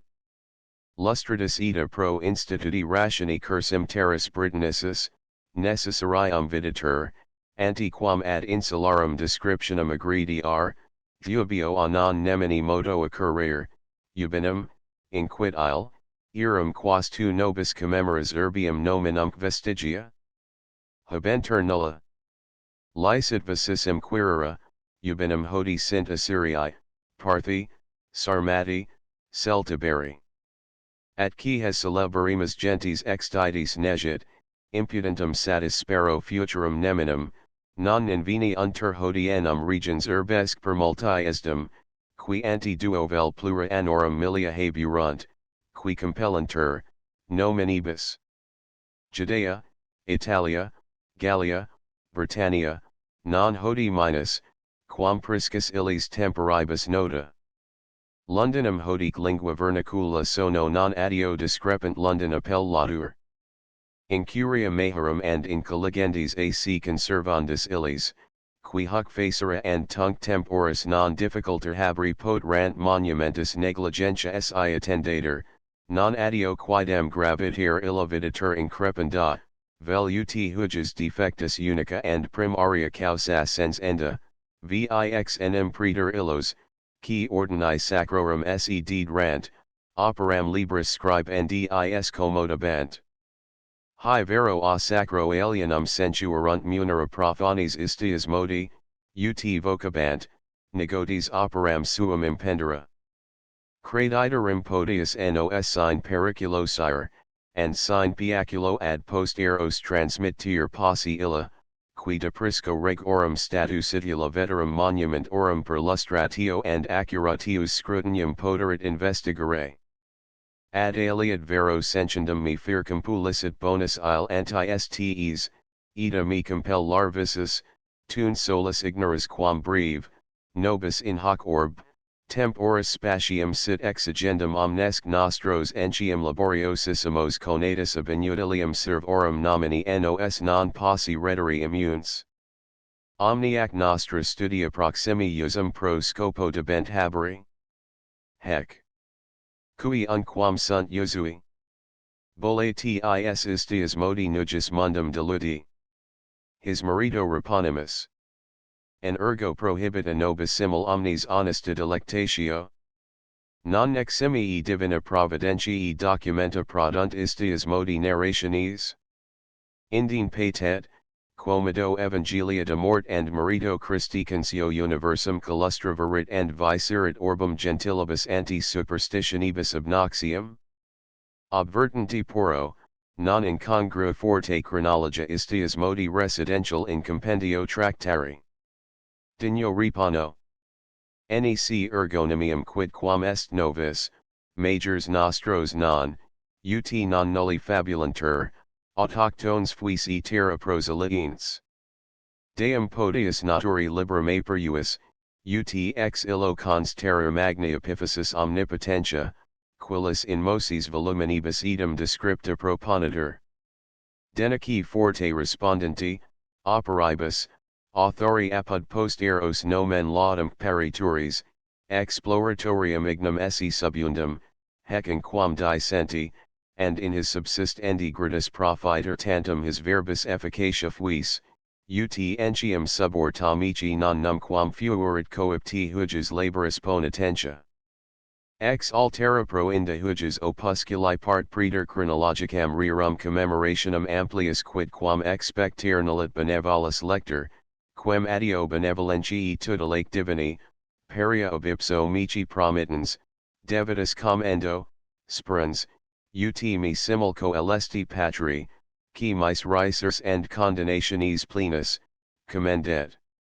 Ex fragmentus quibus dam auduce quodam Romano consign atis and posteritati relicta sequens collectum est itinerarium, ex Ptolomeo and aliend non nullis ordinem quoque, sed quod spero in melius, mutatum hin in deprehendes. Fuerunt olim apud Britons ex cii. Urbes, irum vero celebri oras and prae reliquis conspicui xxxii. Municipia Silicet 2. Virolamium and Eboracum. Ate coloniae sc Londonium Augusta, Camelodunum Gemini Martia, Rudipes. Thermi aqui solis, Isxa secunda, de Vegetica, Glevum Claudia, Lindum. Cambricum. Et civitates latio jur donati xsc dernomagus, Cataractin, Cambotunum, Coxium, Legubilia, Torotnan, Victoria, Theodosia, Coronum, Sorbiodunum. Dient 12. Stipendiarii minorsk momenti, Silicet, Venta Silurum, Venta Belgarum, Venta Isinorum, C. Gontium, Muridunum, Ragi, Cantiopolis, Duranum, Isxa, Bremenum, Vindinum, and Durabrevi. Ad praeter alitas modo urbes plures in Britannius non habis Romanos neques temera credat, celebri oras enim tantum commemoravi, quis enim dubitet, illos, ut orbis terrarum dominators, pro libitu elegis sibici vindicas, qui sui usibus como da intelligibant loca? Plurumque alias in castris, qui conditerant ipsa, degebant. Diaphragmata. Rudipes prima in Britannia insula civitas versus Gallium apud cantios sita agessor iago bonania portu, onde comitassimus in superdictam insulam transitus obtingit, cccccl. Stadia, vel ut alii volunt ex lvi. Mil passuum remota, abidum civitat ducta est via Guethelinga dicta, usque in C. Gontium per mp uctsein. Plus minus sic, Cantiopoliqui and Duravirno mp ex Durosivo 12. Dura provis xxv. D and mp xxvii. Transistamizan in Trasc provincium Flavium and Civitatem Londonium, Augustum. Solo Mago mp ate. Virolamio Municipio 12. Unde foot Amphibolus and Albinus martyrs. Foro Diani 12. Maggio Vinio 12. Lactarodo 12. Isanta Varia 12. Tripontio 12. Bononis ade. Hic bisecator via altera truncagus brachium lindum usque, alterum versus viraconium protenditor sic, manduesto mp 12. Edocito 13. Penacrucio 12. Uxiconia 12. Virioconio 11. Bancario xxvi. Deva Colonia x Fines Flavii and Secundi, Varis mp triple x. Conovio xx. Segentio Thciain. Iter 2. A segentio Virioconium usque mpeals Ziath. Sic, Herari Monti mp xxv. Mediolano xxv. Rutunio 12. Virioconio 11. Iter 3. A Londonio lindum colonium usque, sic, Durosido mp 12. Cesaro Mago 16. Canonio 15. Cameloduno colonia ate. Ibi erat templum Claudii, arx triumphalis and imago Victoriae Dea. Ad stridum amum mp 6. And finibus trinobentum senimanos advenus Cambretinio mp 15. Cito mago xxii. Venta senum. XXIII. Cambarico colonia XX. Durali ponte XX. Durno mago XX. Isones XX. Lindo XX. Iter III. Alindo ad valum usque sic, Argo lico mpzee. Dano XX. Ibi intris maximum Caesarensum, Legotio MP16.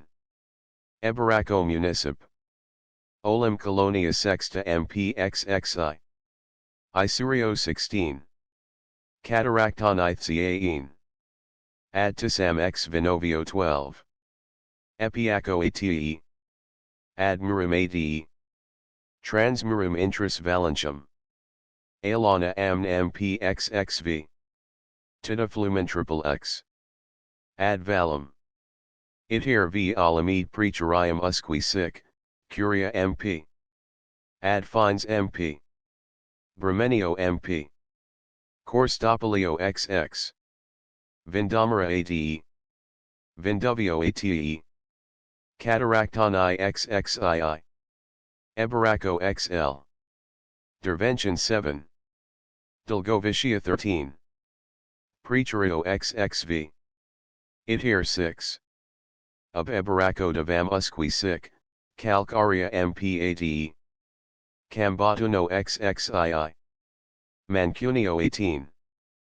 Finibus Maximi and Flavii MP18. Condate 18. Deva 18. Iter 7. Oportus Sistuntiorum Ebaracum usque sic, Ririgonio MPXXII. Ad Alpes Peninos 8. Alicana ex Isurio 18. Ebaraco 16. Iter 8. Ob Ebaraco Leguvalium usque sic, Cataractoni MPXL. Literus 16. Vaterus 16. Brocavinasus 18. Vorida 18. Legubalia 18. Iter ATE. Allegubalio Torotanum usque sic, Tremontio MP. Gadanica MP. Corio MP. Ad valum MP incipit Vespas Iana. Aelana MP 12. Lindo ADE. Victoria ADE. Ad Hiernam ADE. Aurea ZEE. Ad Tavam ATE. Ad Icicum XXIII. Ad Tinam 8. Davina XXIII. Ad Itunamthiaein. Ad Montum Grampium MP. Ad Selinum MP. Tuisus ATE. Toratone MP. Iter ex ab ultima Toratone per medium insuli isxa damnonarum usque sic, Varis MP 8. Ad tuisum 18. Tamiathziaein MP XXI. In Medio ADE. Aurea ADE. Vittoria 18. Ad valum XXXII. Legubalia LXXX. Brocavinasus XXII. Ad Aelanum MP. Coxio MP. Mancunio 18. Condate XXIII.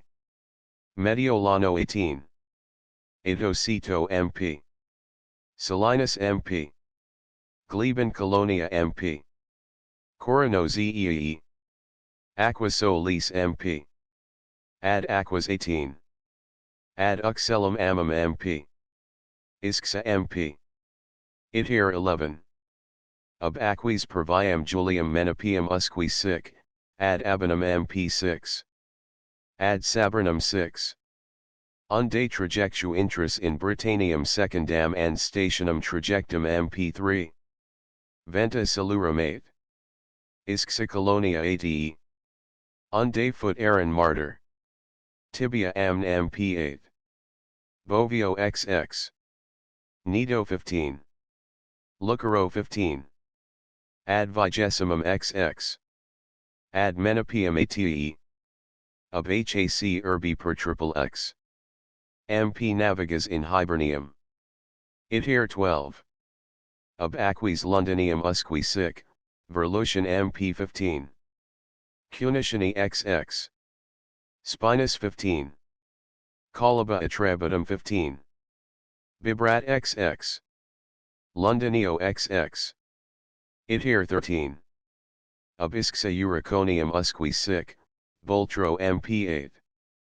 Gobanio 12. Magna XXIII.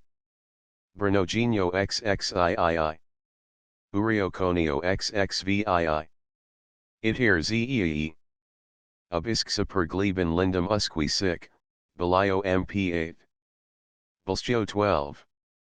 Saraconio 11. Gleben colonia 15. Ad Antonum 15. Aelana 15. Venonese 12. Radiscorian 12.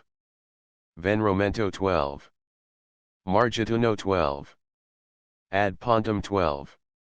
Crococulina lindum 12. Itir 15. A Londonio per clausentum in Londonium sic, Calba MP Sliii. Vindomi 15. Venta Belgarum XXI. Ad Lapidum 6. Claus ento III. Portu magno ex regno ex ad decimum ex and rida portu MP. Ad lemanum MP XXV. Lemaniano portu ex Dubrisi ex Rotipes colonia ex Regulbio ex Cantiopoli ex dur levo 18. Mado 12. Vanyuca 18. Novio Mago 18. Londonio 15. Itir 16. A Londonio senium usqui sic, Venta Belgarum MPXC. Brige 11. Sorbio Duno 8. Ventage Ladia 12.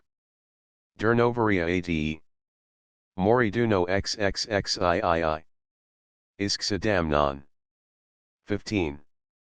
Durio Amn MP. Tamira MP. Voluba MP. Senia MP.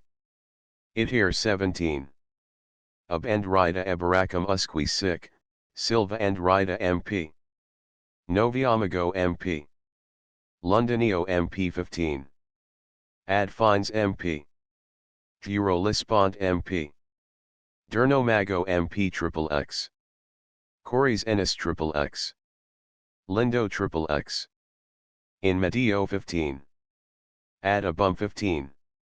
Unde Transis in Maximum ad Petuarium MP6.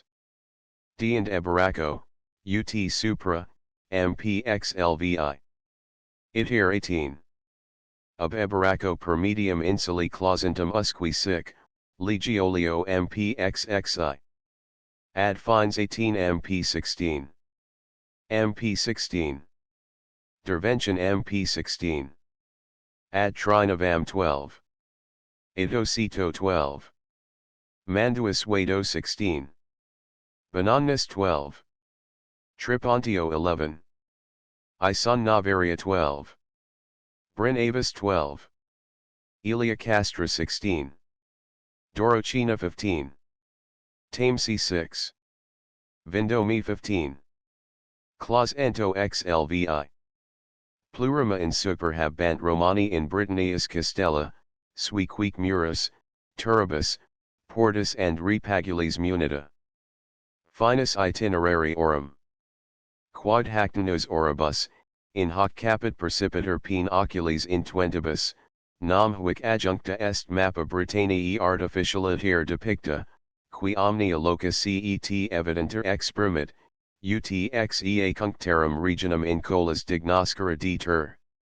Locus mappi Britanniae sed vidi pag. 101 caput 8. Lustravimus jam Albionum, disitae non procul int hibernii, idem, qua hactenus usi fuimus brevitate, descriptionum dicere.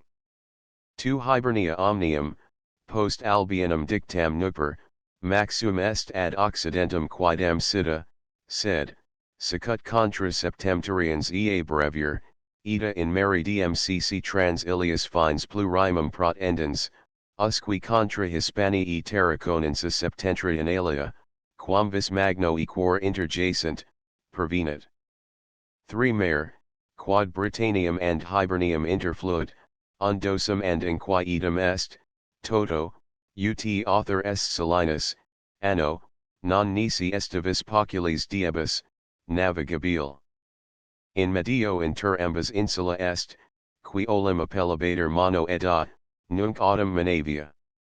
4 Hibernia autumn, and sui status condition, and salubritate ac serenitate eris, multum Britanniae prestat, ut opinitor beta, eta, ut raro ibi inix plus quam triduaria remanit, nemo proter hiam ut phoenisi set ut stabula fabricit gementis. V nullum ibi reptile videri solid, nulli viperi aut serpens valent. Nam cp illo de Britannia ality serpens mox, ut proximanti terras navigo odori eris ilias ad tacti fuerint, interunt. Quin potius omnia pene, qui de idem insula sunt, contra venenum valent. Denici vidimus, quibus dam a serpent percussus rasa folia codicum, qui de hibernia fuerunt, and ipsum resurum aqui immissum ac potui datum talibus prot enus totem vim veneni grossantis totem inflati corporis absumsis ac sedas tumorum. 6 dives lactus and melis insula, nec vine arum expers, piscium volucrumque, sed en serverum caprirumque venitu insignis, ut author est venerabilis beta. 7 cult ors aegis, inquit mala, incandidi sunt and omnium virtutum ignari, magis quam alii gentes, aliquatenus tamen neri pitatis ad magem experts. Gens in hospita and bellicosa a salino polyhistori dicti sunt. Sanguine interemptorum hosto prius victors vultus suos oblinant. Fas ac nefas iadem animo ducant. Puer para, si quandomerum edidit, primos cibos gladio imponit meriti, inc os parvuli sumo mucrone, auspicium aliment orum leviter insert, and gentilibus votus optat, non aliter quam in bello and inter arma mortem oppitat. Qui student cultui, dentibus marinantium belverum insignunt entium capulos, candicant nmob heberneum claritatem. Nam praecipua virus gloria est in armorum splendor. 8 Agrippa, Geographus Romanus, longitudinem hibernii dc. Milia passuum esse, latitudinem vero ccc. Statuit XX. Olim gentibus habitata, querum xiix. Litus tenebant. 9 Hec autumn propria Scot orum patria erat, ab hac egressi, tertium in Albion Britanibus and Pictus gentum aditerunt. Sed non idem cum magno author beta sentio, qui Scotos peregrinos esse affirmat. Nam, ut existimo, suum ex Britannia non proculsita originum duxerunt, in tragessus, etc in hac insula seds occupas, fidem facient authors. Certissimum vero est damnios, Valenchos, Brigantes, Cangos aliasc nations origini fuis Britannica, qui eo postea tragesrunt, post quam, vel Diviciacus, vel Claudius, vel Ostorius, vel duces alii victors illis domi tumultum fecerant. Pro ulteriori argumento inservit lingua antiqua, qui cum antiqua illa Britannica and Gallica non parum consonat, id quod omnibus, utrius qui lingui naris satis plenum videtur. Ex septentrionali hibernii lateri obtenditur Oceanus de Caledonicus. Orientale tegant vergivus and internus. Cantabricus vero austral, uti occidental magnus isle Britannicus, qui and Atlanticus Oceanus, quem nos quoque ordinem sicuti dabimus insuli and precipurum in illa locorum descriptionum. 11 Il Lud, quod ab Oceano de Caledonico oliter, huges insuli latus habitabant redogdi, cujus metropolis rebogdium erat, in quorum orientali regioni sidum erat adjustum nominis promontorium, in occidentali, boreum promontorium. Fluvii vero Bana, Darabauna, Argita and Vidua, Ostrum versus Oscatus ipsos separabant montes. 12 Infra promontorium boreum litus Britannici maris ad Venignium usque capit incolabant gentes Venignii, quibus nomendabent ab illis dicti vicini insuli Venignii, inferius ad ostium usque rebii fluminis, querum metropolis reba. Infra rebium nagnati habitabant ad Libnium usque, quorum ceelbris erat adjustum nominis metropolis. Ostrum versus in recessus sinus osso b city erant autorii quibus urbium caput erat adjustum nominis. Inferiorum adjustum regionis partum occupabant concangii, ad quorum fines ostrum versus manabatsinus, am plus amino Flavius, cui adjacet urbium primarium acobicum. In angustum hic passemco arctata desinit hibernia.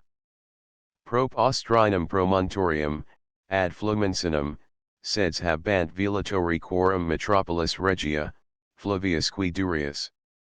Lucani vero habitabant, ubi oceano misiter Flavius Ibernus. 13 Ultra ostrinum meridionali insuli latus abiadam promontorio ad sacrum usque extremum tendibut. Ibernii ad illud habitabant, quibus metropolis rufina. Hin Flavius Dobina, acd and vodii cum promontorio adjustum nominis, quod promontorio albionis antivestio obvertitur, distans ind miliaribus xxxxv. Non procul ind dabrona Flavius Brigantum regionis terminus, qui fines regionis Flavium brigas and urbum habant Brigantium. 14 Pars huiges insuli, a sacro promontorio ad Rabogdium usque extensa, orine talis sensitur. Habitantes supra promontorium sacrum Menopae, primarium habant adjustum nominis urbum ad Flavium modernum. Hin ad Menopium, in Dimestia citam, XXX. Miliaria numerantur, ut Plinius referred. Harum unam, quam nam vero insertum, patrium habibat Carausius. Ultra harum terminos metropolitanum habant causi, quorum fines alubat Flavius abaca. Teutonicae benas has nations originis esse extra dubium est insertum vero quo tempor primum in has terras eorum majors tragesserent. Brevi ante Caesaris in Britannium transitum id contagious maxum videtur probabile. 15 Eblani ulterius habitabant, primarium vero ad lobium flumen habens mediolanum. Septentrionali vicine ors Valentiae civitatum habant lebarum, Flavios autumn vinderum and bovindum. Superiorum his insuli partum, Rabogdias affinum, tenebant damnii, his urbium caput tunum, ubi sepulti creduntur de patricius, de Columba and de Brigida, eadam tumulo recondithi.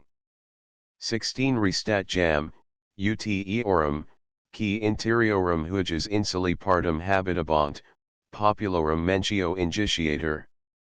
Contamini casus and menipes, super brigantes autumn, incolabant coriandii, reliquam insuli partum Scotti habant, quibus Scotia nomen tota exinda debet. Plures inter, quas illi habant. Civitates praeceteris inocurunt tantum dui, querum ad nos pervenit memoria. Altera reba ad flumen and lacum rebium, Ibernia altera, Sita ad orine talcini fluminis latus.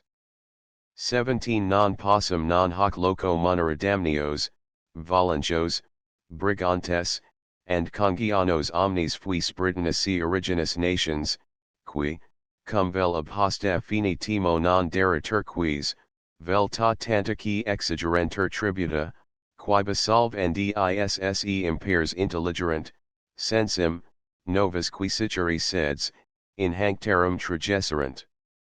Dictum jam antia de menipes, chausus, nec de iis, qui offeruntur ulterius, plura occurrunt, quibus tudo fides potest haberi. Referred quidem, Augusti historii scriptur, Tacitus, quod pluribus, quam Albion, peregrinis hibernia fuerit frequentata. At si residential ita revra se habisit vix dubitandum videtur, plura nobista statu hibernii and fide digniora veteris fuis relicturos. Relicturoque jam mici descriptionum hibernii non abs refor videtur desira, hanc, non armis, sed metu tantum sub Roman orum redactam fuis imperium.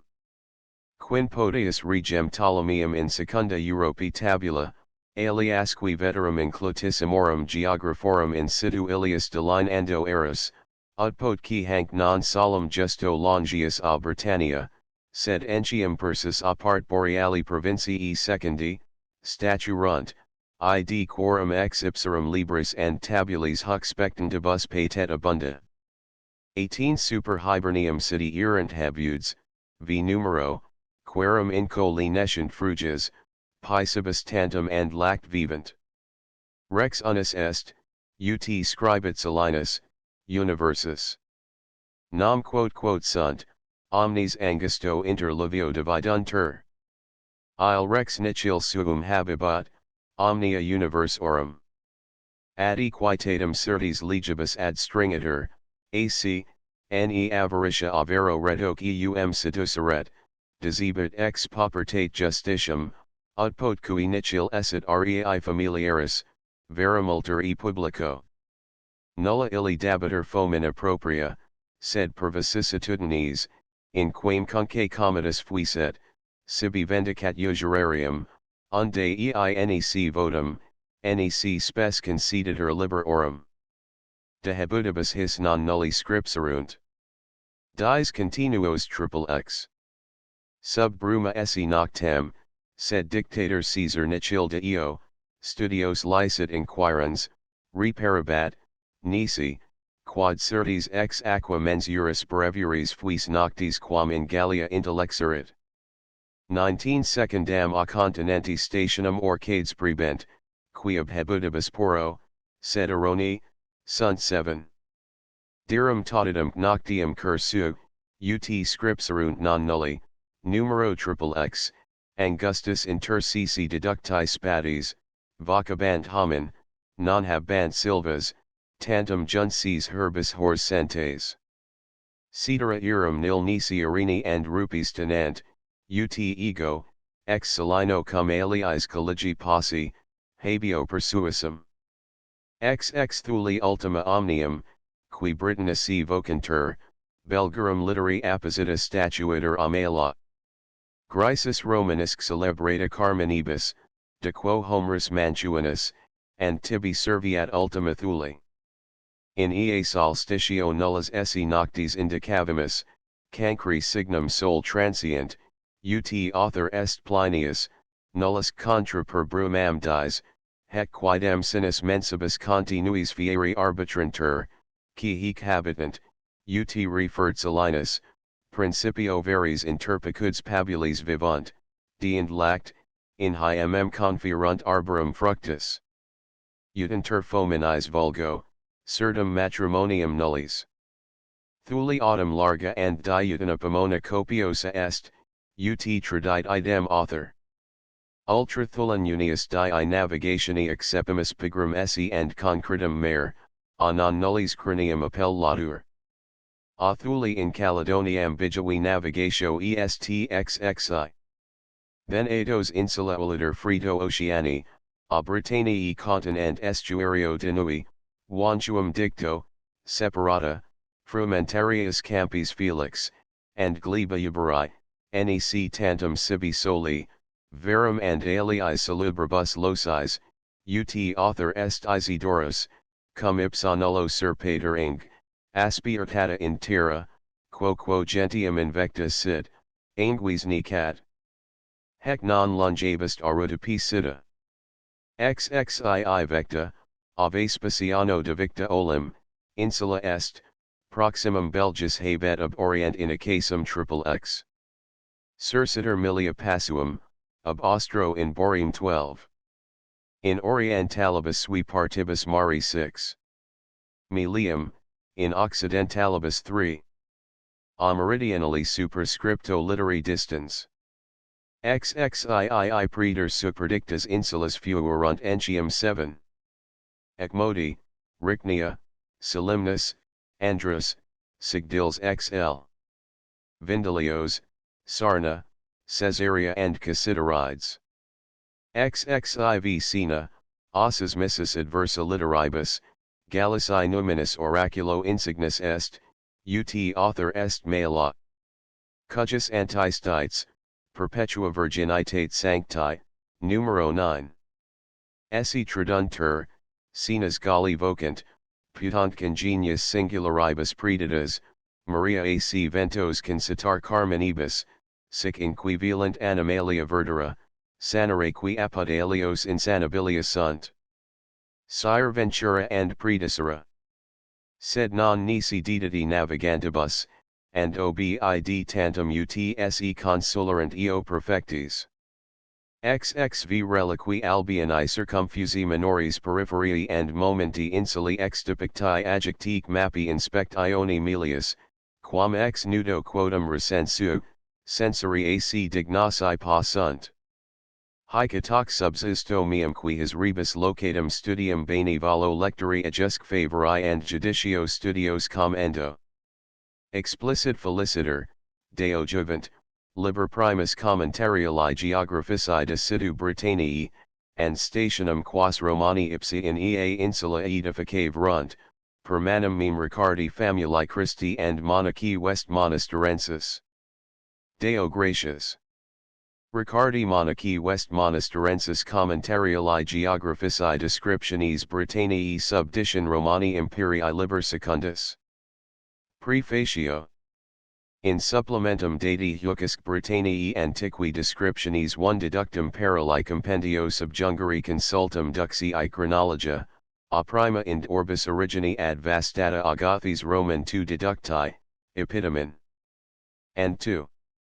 Imperatorum legatorum Roman orum qui huic regioni cum imperio prefuerant brevem recensum.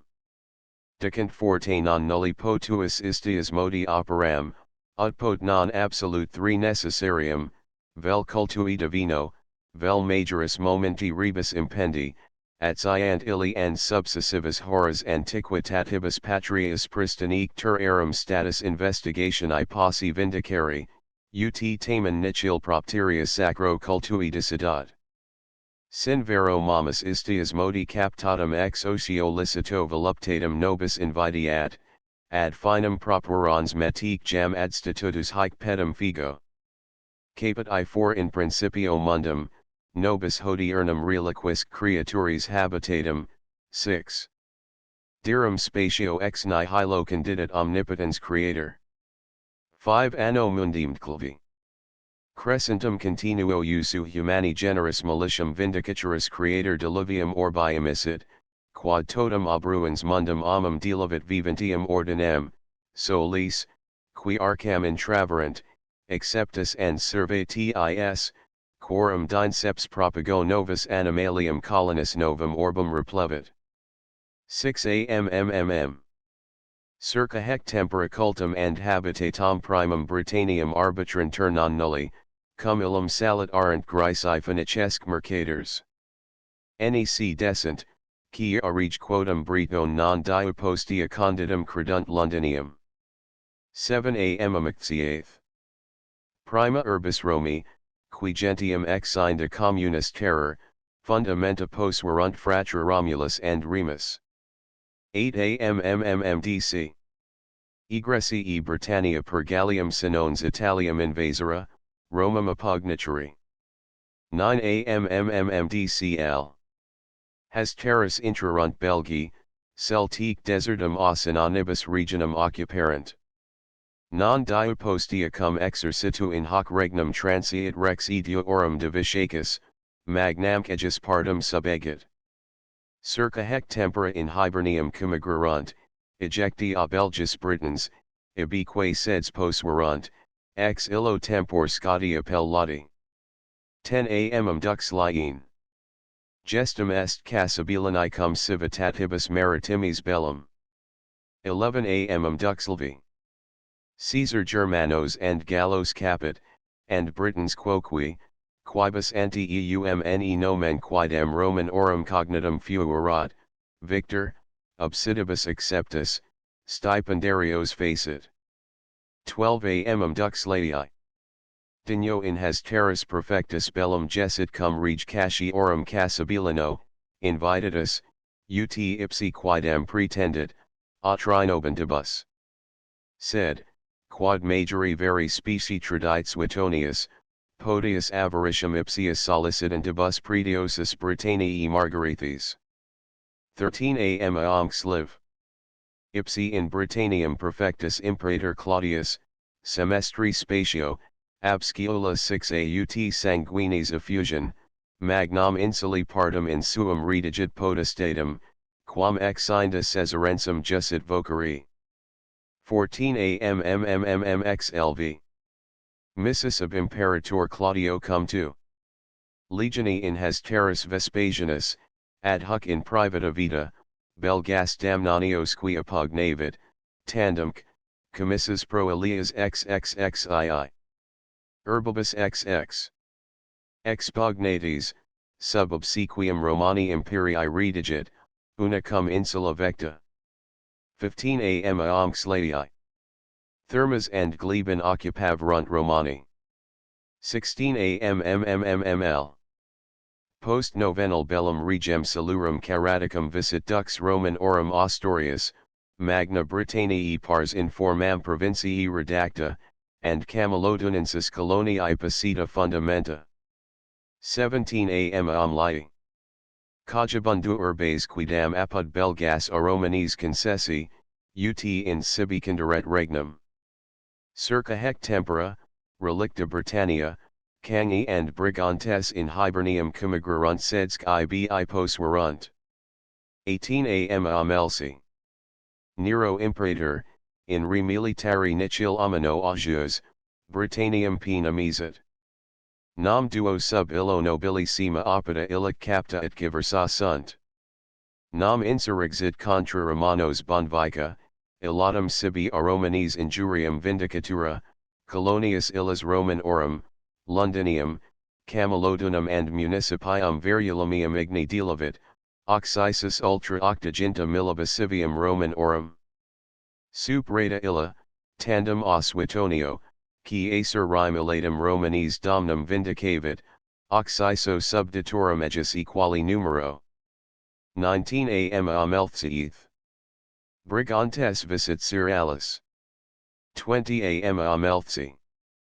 Ordivices plectit front enus. 21 am mmmmlxxx.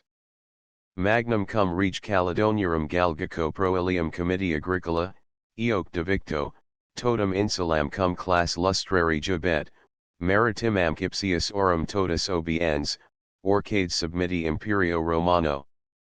22 am mmmmcxx. Ipsi in Britannium transit Hadrianus Imperator, immensoque muro unam insuli partum ob alteris siungit. 23 am mmmmcxl. Missus ab Antonino Pio Urbicus Victorius inclarescit. 24 am mmmmcl. Nonullos quoque a Britannies Victorias reportat Aurelius Antoninus. 25 am mmmmclx. Lus Christianus mi, reg anti Lucio reg, collustrator Britannia, reg cruci Christi se primum submittant. 26 am mmmmclxx. Provincia Vespas Iana Ahisian ter Romani. Hoc circ iter tempor ex insulis in Britannium cum pictus sui ad Venice creditor ruderex. 27 am amicii. Destructum, a Romanes condidum, murim restituit transcenes in Britannium severus imperator, and non diu post eberassi, manu dei, moritur. 28 am amixi. Venalum amietes pacem obtinut Bassianus.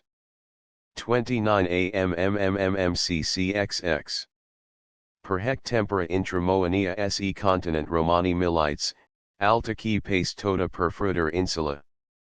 30 am mmmmccxc. Carausius, sumpta purpura, Britannias occupavit, post ex annos per Asclopiodorum Britannia recepta. 31 am amiciaein.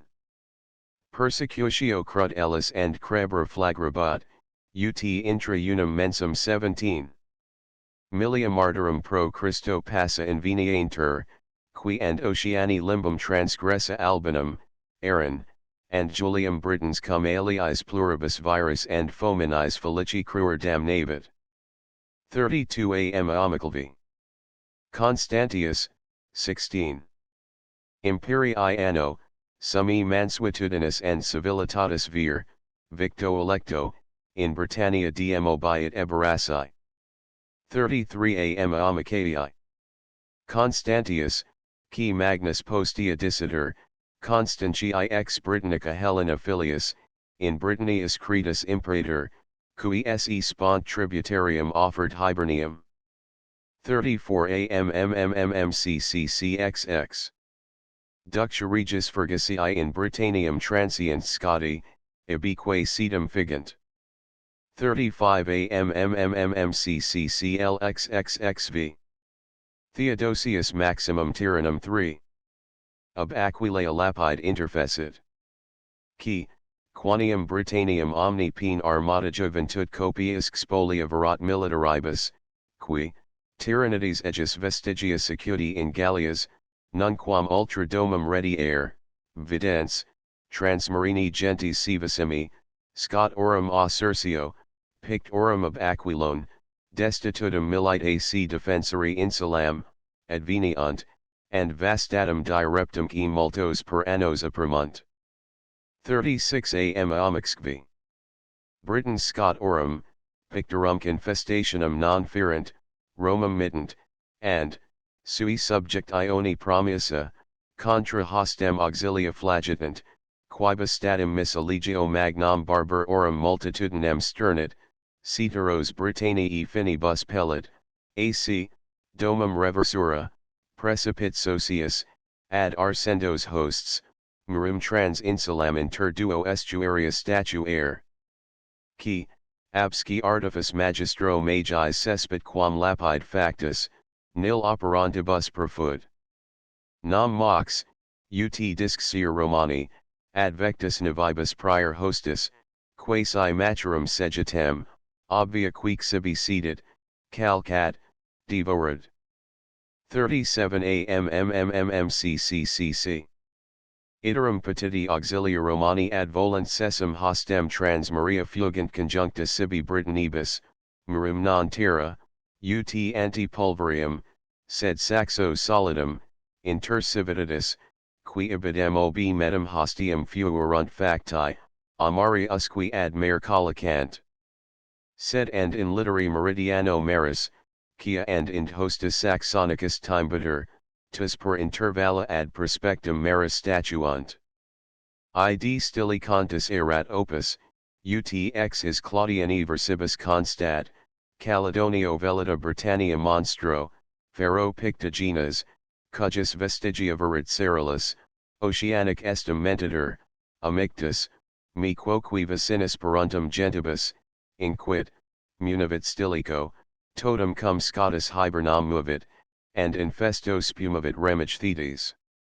Ilius effectum curis, nec bella timerum Scotica ne pictum tremorum, ne literi toto perspicarum dubias venturum saxona ventus. 38 am ama uxi.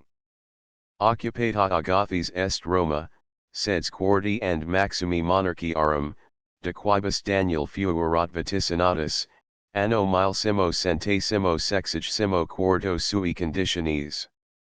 Ex quo autumn tempor Romani in Britannia regnare cesserunt, post annos firm ccccclxv. Ex quo Julius Caesar eundum insulam adiit. 39 am ama uxlvi. Rectent a Britannius legioni Romana, cognita Scotti and Picti reditus denegationi, rediunt ipsa, and totem of Aquilone insulam pro indigenis murotenis capes cunt nec mora, cesus, captus, fugatis custodibus muri and ipso interrupto, entium intra illum crud ellis predo grassitor. Miditor epistola lacrimis erumnis referta ad Romani pot status virum fletium, ter consulum, vicimo tertio Theodosii principis anno potens auxilium, nec impetrad. Caput 2. Veritatem, quod fieri licuit, sectatus foi, si quid occurrit forte, illi non exact congruum, ill ludmici ne imputetur vicio vertater rogo. Me enim ad regulas leges historiae solicit componens, ea bona fide collegialiorum verba et relations, qui sincera maxum deprehendi and fide dignissima. Ad cetera praeter illantium imperatorum legatorum Romanorum, qui hic insuli cum imperio prefuerunt, amplius quidquam expectere nullit lector, quocum meum opus finiam.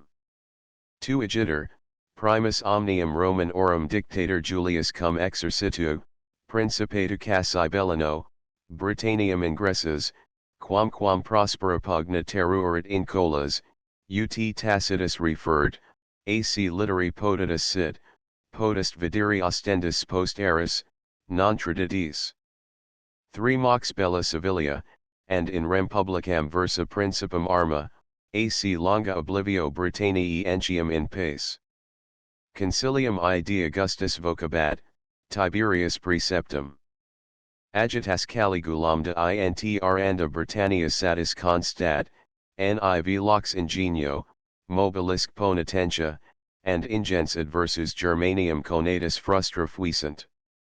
For Claudius Vero Britanniae insulat bellum, quam nullus Romanorum post Julium Caesarum itigerat, tranavectis legionibus auxiliisque, sine ullo proelio ac sanguine, intra paucissimos dies partum insuli indicinum recipit. Deend missit Vespasianum, ad hoc in privata vita, qui trices and biscum hoste conflixit. Duas valedissimas gentes cum regibus eorum, XX. Opida and insulam vectem, Britanniae proximam, Imperio Romano agisit. Reliquas divisit per neum centium and aulum plautium, illusters and nobles viros, and triumphum ceelbram egit. V subinda Asturias scapula, vir bello egregius, qui in formam provinciae proximam partum Britanniae redigit. Addita in super veteranorum colonia Camalodunum. Quidam civitates cogituno regi donati. Is ad Trajani usque principatum fidelissimus mansit, ut Tacitus scribit. 6 Mox avitus Didius Gallus parta a prioribus continuit, paucis ad magum castellis in ulteriora per modus, per qui fama octi officii quereritur. 7 Didium veran neus accepit, isc intra annum extinctus est 8. Suetonius hin Paulinus bienio prosperas residential habit sub actis nationibus, firmitisque praesidius, quorum fiducia manum insulam, ut vires rebellibus ministrantum, aggressus terga occasionae patefsit. Namque legati ab centuri modo metu Britans accendere, et bonduixa, generis regii fomina, duce, sumpsier universi bellum, ac sparsos per castellum milites consectati, expugnatis praesidius, ipsum colonium invasora, ut sedum servitudis, nec ullum in barbaris si vicii genus omicid ira and victoria. Quod, nisi Paulinus, eo cognito provincii motu prosper subvenicit imissa Britannia forat, quam unius pro alii fortuna vetri patientii restituit. Tenentibus arma plurisque, quos conscientia defectiones, and proprius ex legato timor agitabat. 9 Hic cum egregia cetera, arrogance indeditos and ut sui quoque injurii ulter. Durius consularet, missus Petronius Turpilianus tanquam exorabiliar and delictus hostium novus, eoc ponitentii mitir, compus itis prioribus, nicil ultra agius, tribellio maximo provincium tradidit. Ex tribellia senior and nullis castrorum experimentus, comitate quadam curandi, provincium tenuit. Didi serjam barbari quoque Britans ignoscere vitius blandientibus. And interventa civilium armorum, prebit justum senetii excusationum. Sed discordia labratum, cum assuetus expeditionibus miles Oceola civirit. Tribellius fuga ac late bris vitata exercitus ira, indicoris et cumulis, precario mox prefut, ac velut pacti, exercitus licentium, dux salutum. Hex editio sine sanguinstitit. 11 Nec vectius bolinus monintibus ad hoc civilibus bellis agitavit Britanniam disciplina. Idem inertia erga host similis petulantia castrorum, nisi quod innocens bolinus and nullis delictus invisus charitatem paravere loco authoritatis. 12 Sed ubicum cetero orb, Vespasianus and Britanniam recuperavit, magna duces, egregii exercitus, minuta hostium spes, and ter orum statum insulat pedila cerealis, brigantum civitatem, qui numericissima provincii totius peribetur, aggressus. Multa proilia and aliquando non incruentat, magnam brigantum partum aut victoria amplexus, aut bello. 13 Sed cum cerealis quidem altierius successoris curam famam cabruisit, sustinut quoquimulum Julius Frontinus, vir magnus quantum licebat, validamque and pugna cm salurum gentum armis subegit, super virtutum hostium locorum quoqui difficultates eluctatus. 14 Successit hic agricola, qui non solum acquisitam provincii pacem constituit, sed entiam anno septem plus minus continuis Caledonios, cum bellicissimo regipsarum Galgico, debellevit. Quo facto Roman orum dicianae gentes non antia cognitas adjungit. 15 Majorum vero agricoli gloriam invidens Domitianus, domum eum revocavit, legatum suum lucullum in Britannias missit, quod lances novi formi appellari luculius passus essit. 16 Successor ejus Trebellius erat, sub quo dui provincii, Vespas Ianus Silicet and Maata, fracti sunt. Romani se ipsos autem luxuriae derunt. 17 Circa idem tempus insulam hancs visitans Hadrianus imperator murum, opus sane mirandum and maxum memorabile, erexit, Julium qui severum legatum in Britannius relicit. 18 Posti initial unquam notata dignum audivimus esse perpetratum, Dunic Antoninus pius per legato suos plurum abelligessit, nam and Britons, per lalium urbicum proprietorum and Saturninum prefectum classis, visit, alio muro, sub modus barbaris, ducto. Provincium, postia Valentia nomini notum, revocavit. 19 Pio mortuo, various de Britanibus, Germanisque victorias reportavit Aurelius Antoninus. XX mortuo autem Antonino, cum eaqui Romanes adimerent satis non haverent, magnam allegato Marcello passi sunt clatum. XXI hic pertinacem habet successorum, qui fortum quoqui esse gessit to cm. XXII hunc excepit Clodius Albinus, qui deceptro and purpura cum severo contendit. XXII post hos primus erat virius lupus, qui legati nomini gaudibut. Non huic multa preclarigista adscribuntur, quip cujus gloriam intercepit invictissimus severus, qui, fugitus celeritur hostibius, murum Hadrianum, nunc ruinosum, ad summum ejus perfectionem reparavit, and, si vixerat, proposuerat extirpare barbaros, quibus erat infestus, cum eorum nomini, ex hox insula, sed obiet, manu dei, apud brigantes in municipio Ebaraco. XXIV ejusc in locum subiet Alexander, qui orientis costum victorias reportavit, in edissa mortuis dot Sicilia. XXV successors habet legatos Lucilianum, M. Furium, and Philippum. Qui si defensionum terminorum ab ipsis observatam exceperimus, nil fear egerent. XXVI post. Decent reliqua. Finus. An account of Richard of Cirencester, monk of Westminster, and of his works, with his ancient map of Roman Britain, and the itinerary thereof. Read at the Antiquarian Society, March 18, 1756. I to the Right Honourable the Lord Willoughby of Parham, President of the Antiquarian Society. The love I had for my own country, in my younger days, prompted me to visit many parts of it, and to refuse great offers made me to go into foreign and fashionable tours.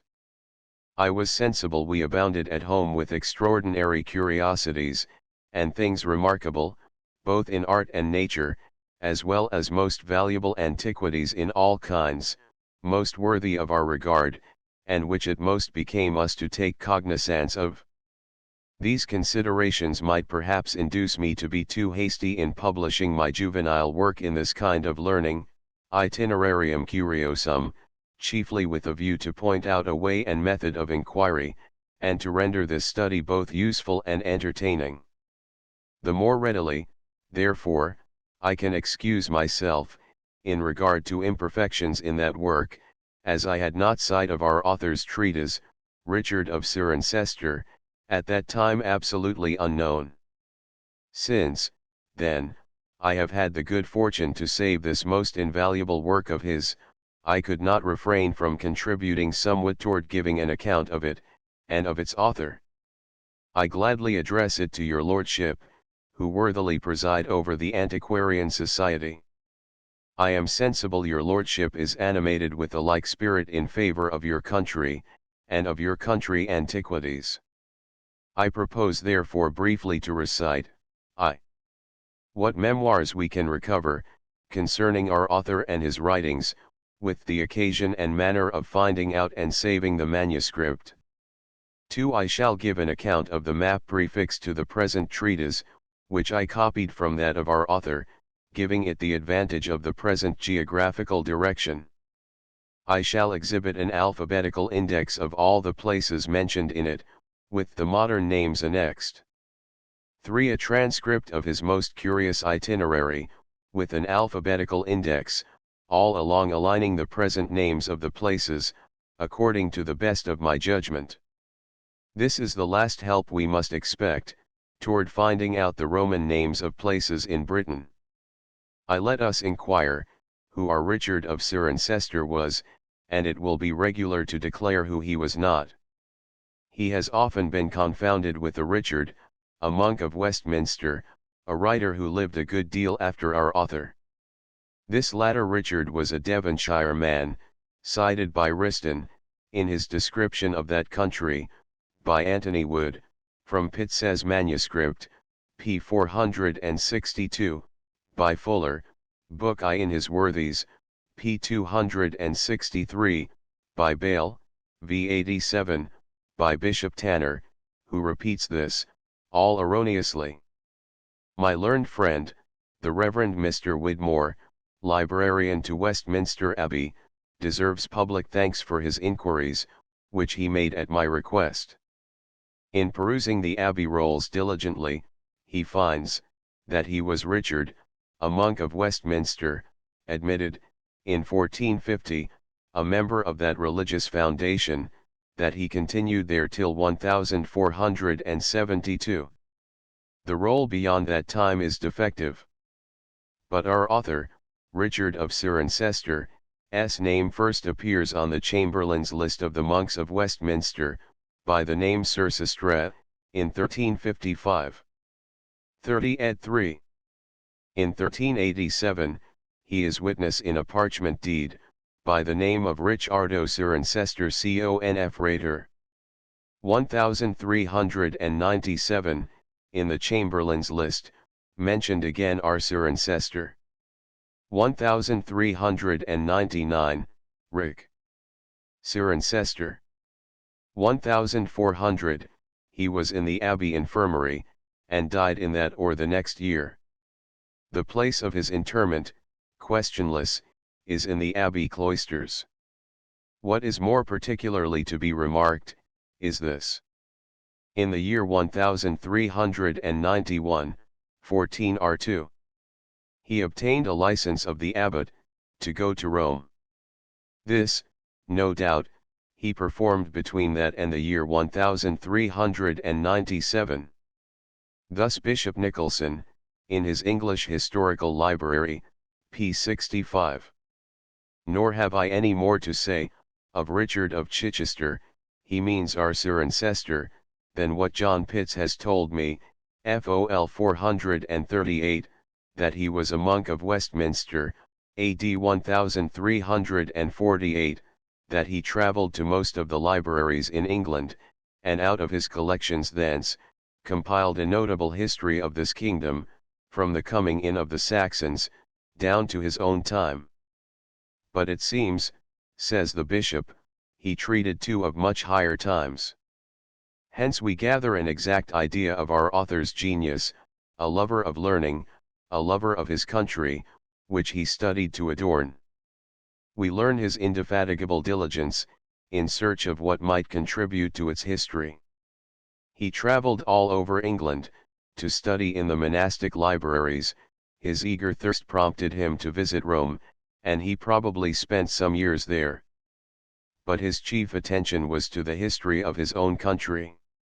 It will give you pleasure to read the original license, still preserved in the archives of the Abbey, as Mr. Widmore transcribed it, omitting the contractions. Ivetri scripto membranatio, in Archivus Ecclesiae West Monasterii. Universa Sancti Matris Ecclesiae Filius, ad quorum notitium presens literi pervenerent. Willielmus permission divina abbas monasterii BD Petri West Monasterii juxta London, apostolici sedi immediate subjecti, salutum, in eoquem peperit uterus virgin alice. Cum delectus nobis in Christo filius et communicius noster, frater Ricardus de sur ancestria, cum instantia nobis humiliter supplicaverit, quae nos idem limina apostolorum et alia loca sacra in urbi Romana, et in partibus aliis transmarinus gratia, visit andi licentium concedere dignarmur. Nos vero predicti fratris Ricardi devotionem considerantes, dic ipsius fratris Ricardi morum honstate, vidi puritate, prophetici ac sincera, religion iones observantia, quibus hactinos locide insigniter, prout experimentaliter per triginta annos et amplius, experti summus, Plinius confidence, Universitati vestri et vestrum quilibet notificamus, per presens, idem filio nostro et communico, ad dictam peregrinationem perigendum, in suorum augmentum meritorum, licentium concessus specialum. Unde vestrum caritatem benignus imploramus, quae nos hic testimonio nostro fidem indubium ad hibens, idem filio nostro et communico, cum pens vestrum aliquiem quicquam haburit faciendum, sinum petatis largius aperians, vestrum auxilium, concilium, et favorum idem, in domino libenter volueritis impertiri. In cujus aureae testimonium, sigillum nostrum authenticum presentibus apisuimus. Datum apud West Monasterium predictum in festo sancti Tome Apostoli, anno Domini milsimo trecentesimo nonagésimo primo. In dorso. Licentia abatis West Monasterii concs of fratri Ricardo Sursistre, de peregrinatione ad curiam Romatam. The abbot here is William de Calcistra, created 1386. De Litlington preceded him, in whose time our Richard was admitted into the abbey, above 30 years ago. Observe we, in his chorography of Britain he is a little more particular upon Cirencester, as a genius is naturally inclined to show regard to the place of his nativity. Et cui reliqui, urbes, nomen, laudum debent, coronam, urbs perspicabilis, opus, ut tradunt, Vespasiani ducis. Again, we may believe, Richard was of a good family, and had a fortune of his own, to support the charge of travelling. Hence we need not wonder to see the produce of his eager thirst in learning. He was not content to write the transactions in his own convent, or of those of his own time, but penetrated far and deep in his researches, for we shall find, that he wrote the English history to his own time, the Saxon history complete, above that, the British history, from the time the Romans left us, and, to crown all, we learn from the present work, now happily preserved, the completest account of the Roman state of Britain, and of the most ancient inhabitants thereof, and the geography thereof admirably depicted in a most excellent map. Such was this truly great man, Richard of Cirencester. What was his family, name, and origin, we know not, but it was the fashion of the ecclesiastics of those days, and so down to Henry VIII's time, to take local names from the place of their nativity, probably, as more honorable, for most of the names then were what we call sobriquets, traveling names, a custom learned from the expeditions into the Holy Land, what we call nicknames.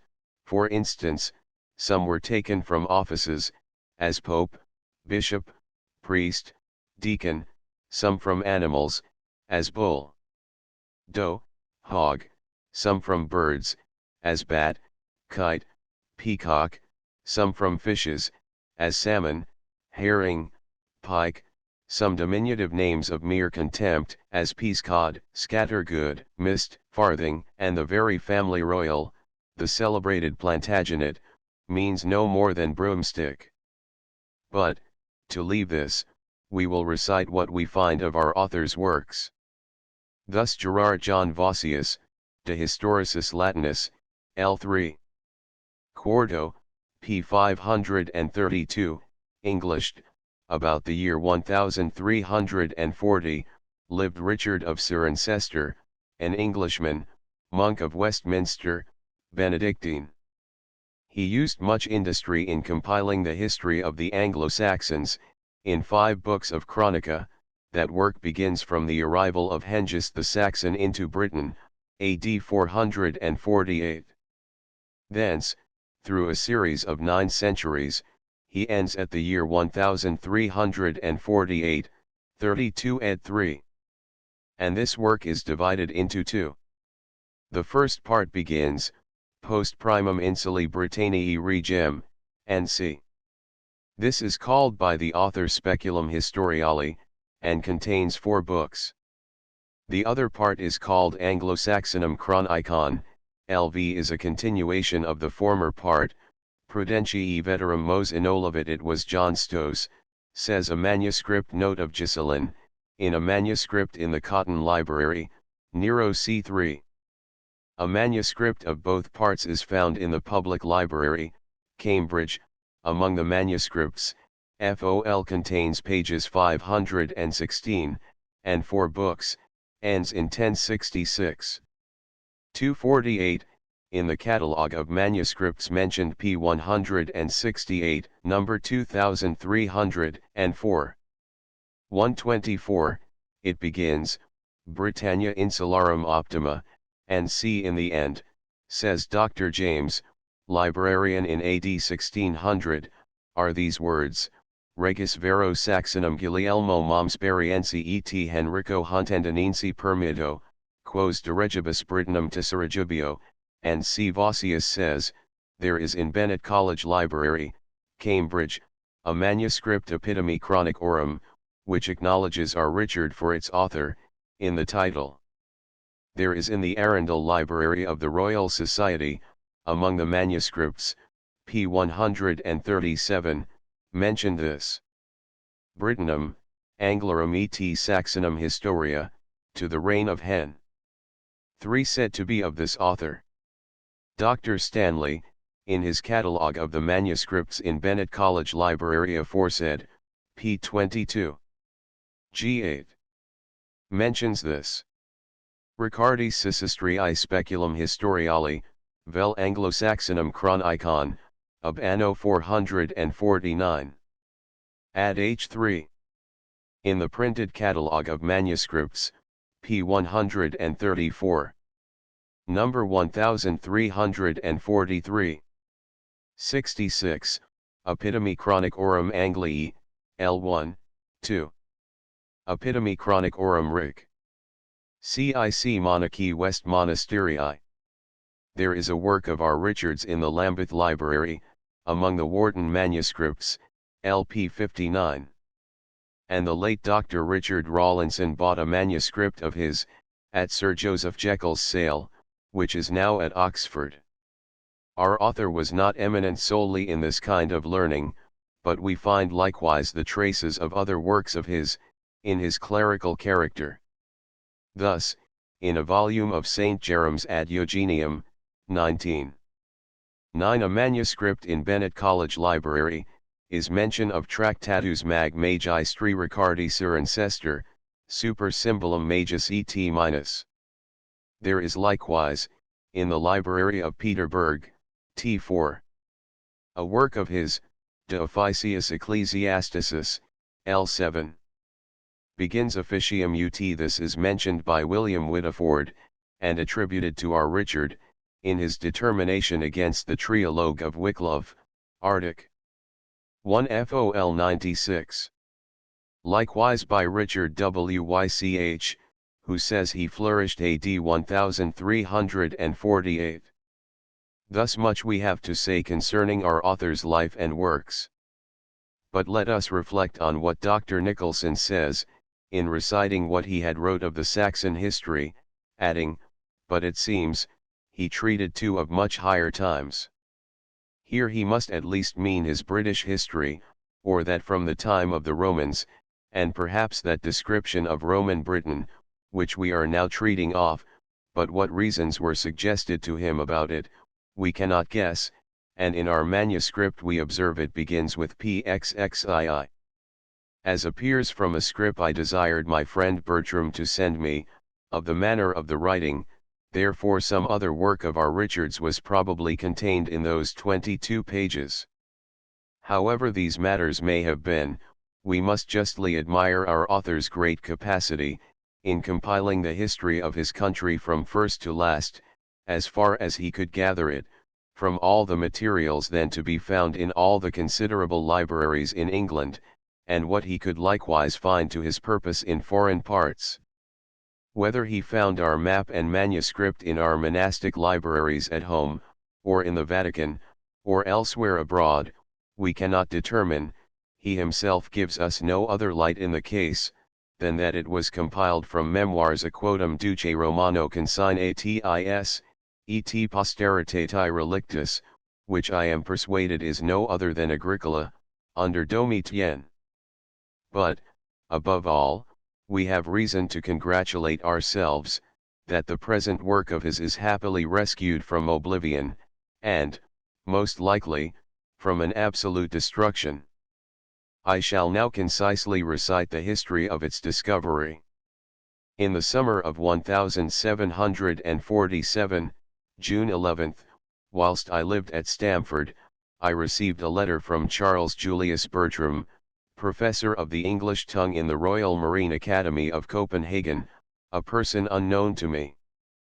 The letter was polite, full of compliments, as usual with foreigners, expressing much candor and respect to me, being only acquainted with some works of mine published. The letter was dated the year before, for all that time he hesitated in sending it. Soon after my receiving it, I sent a civil answer, which produced another letter, with a prolix and elaborate Latin epistle enclosed, from the famous Mr. Graham, Privy Councillor and Chief Librarian to His Danish Majesty, a learned gentleman, who had been in England, and visited our universities. Mr. Martin Folks remembered him.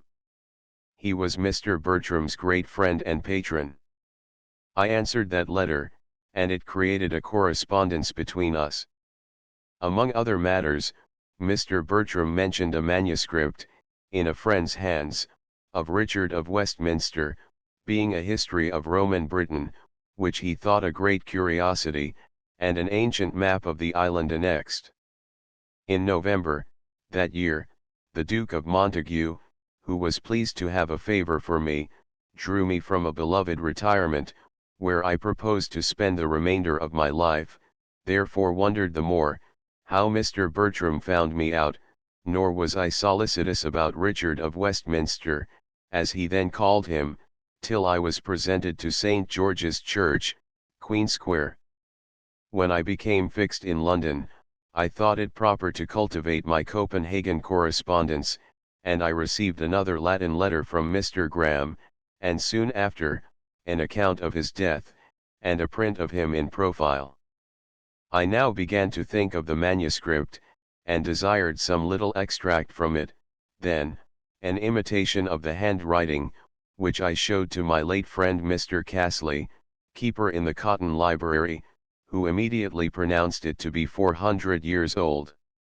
I pressed Mr. Bertram to get the manuscript into his hands, if possible, which at length, with some difficulty, he accomplished, and, on my solicitation, sent to me in letters a transcript of the whole, and at last a copy of the map, he having an excellent hand in drawing. Upon perusal, I seriously solicited him to print it, as the greatest treasure we now can boast of in this kind of learning. In the meantime, I have here extracted some account of the treatise, for your present entertainment, as I gave it to Dr. Mead, and to my very worthy friend Mr. Gray of Colchester, some time past, at their request. Ricardi Monarchiae West Monasterensis Commentarium Geographicum, Decidu Britanniae, et stationum quas in ea insula Romani edificave runt. Cap I. Of the name and situation of the island. Cap 2. Of the measure. He quotes Virgil, Agrippa, Martianus, Livy, Fabius Rusticus, Tacitus, Ptolemy, Caesar, Mela, Bede. Cap 3. Of the inhabitants, their origin, he mentions reports of Hercules coming hither. Of their manners, chiefly from Caesar's commentaries. Of the military of the Britons, chiefly from Caesar's commentaries. Cap 4. Of the Druids' authority and religion, in time of invasion all the princes chose a dictator to command, chiefly from Caesar. Cap V. Of the fertility of Britain, its metals, and see Cap 6. Of the division of the island into 7 provinces, Britannia Prima, Secunda, Flavia, Maxima, Valentia, and Vespasiana, these were all under the Roman power. Caledonia is additional to the former, being the northwest part of Scotland, the Highlands, beyond Inverness. We never had a true notion of the division of these provinces before, nor that the Romans possessed all the country to Inverness. This chapter is very long, but as to the matter of it, it is an invaluable curiosity to the inquirers into Roman Britain. He gives us an exact and copious chorography of the whole island, its boundaries, rivers, mountains, promontories, roads, nations, cities, and towns, in the time of the Romans. It is accompanied with an accurate map of Facii Romani, as the author terms it. He gives us more than 100 names of cities, roads, people, and the like, which till now were absolutely unknown to us.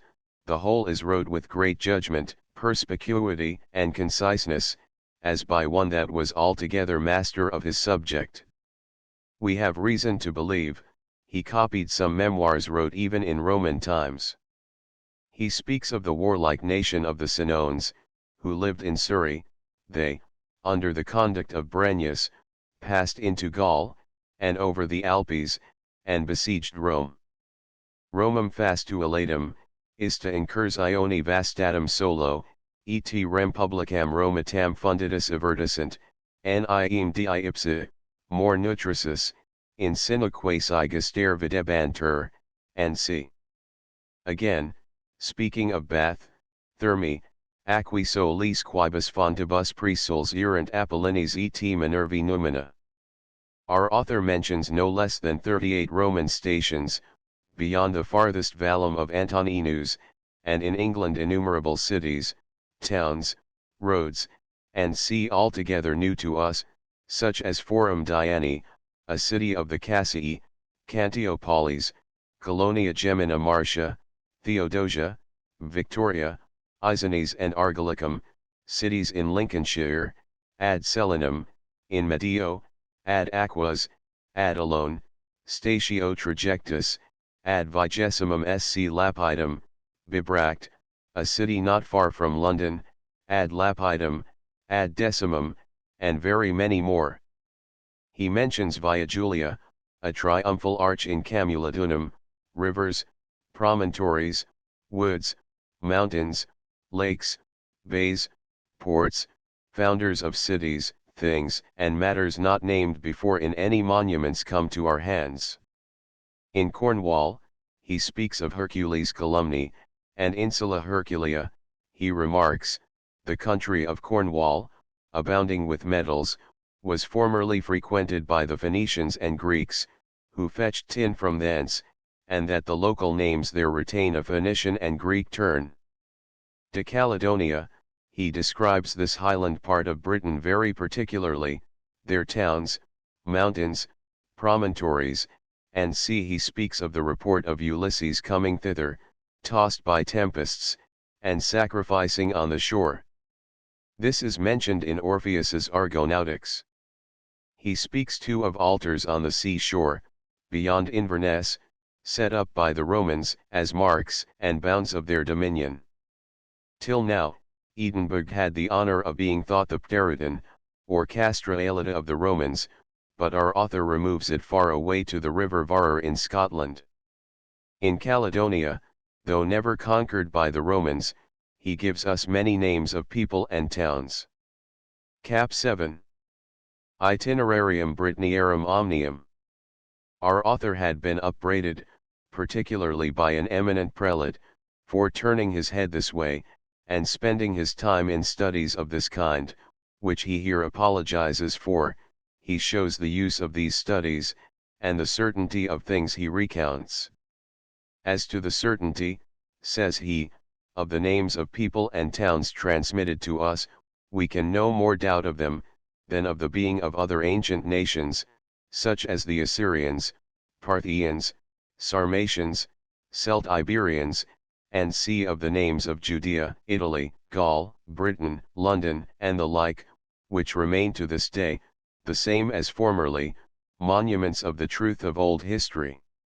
As to the use, says he, we learn hence the veracity of the Holy Scriptures, that all mankind sprung from one root, not out of the earth as mushrooms, that a variety must be sought for in all studies.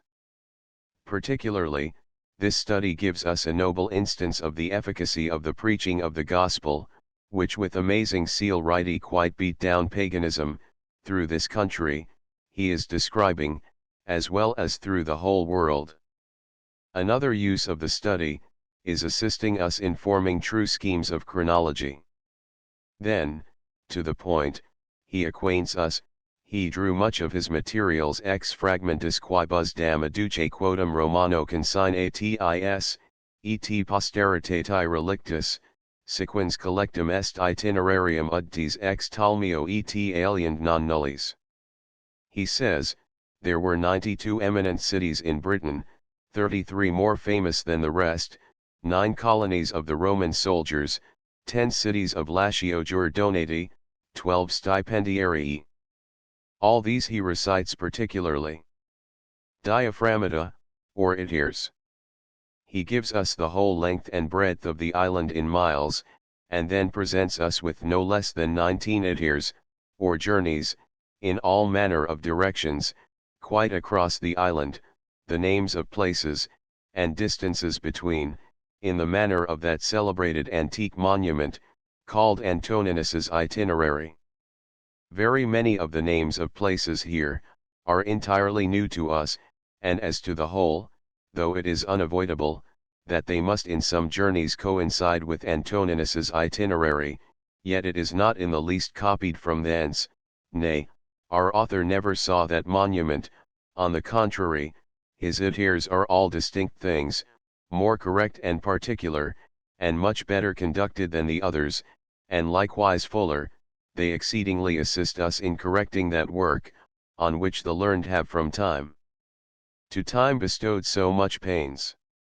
It is very obvious, that this must be of an extraordinary use and certainty in fixing places, and their names, in our Britannia Romana, which hitherto, for the most part, was done by guesswork, and etymology, and criticism.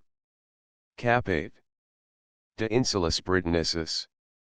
He begins with Ireland, and besides a map of it along with that of Britain, he gives an accurate description of the country, people, rivers, promontories, divisions, manners, mensuration, the fertility of the land, origin of the inhabitants, and c.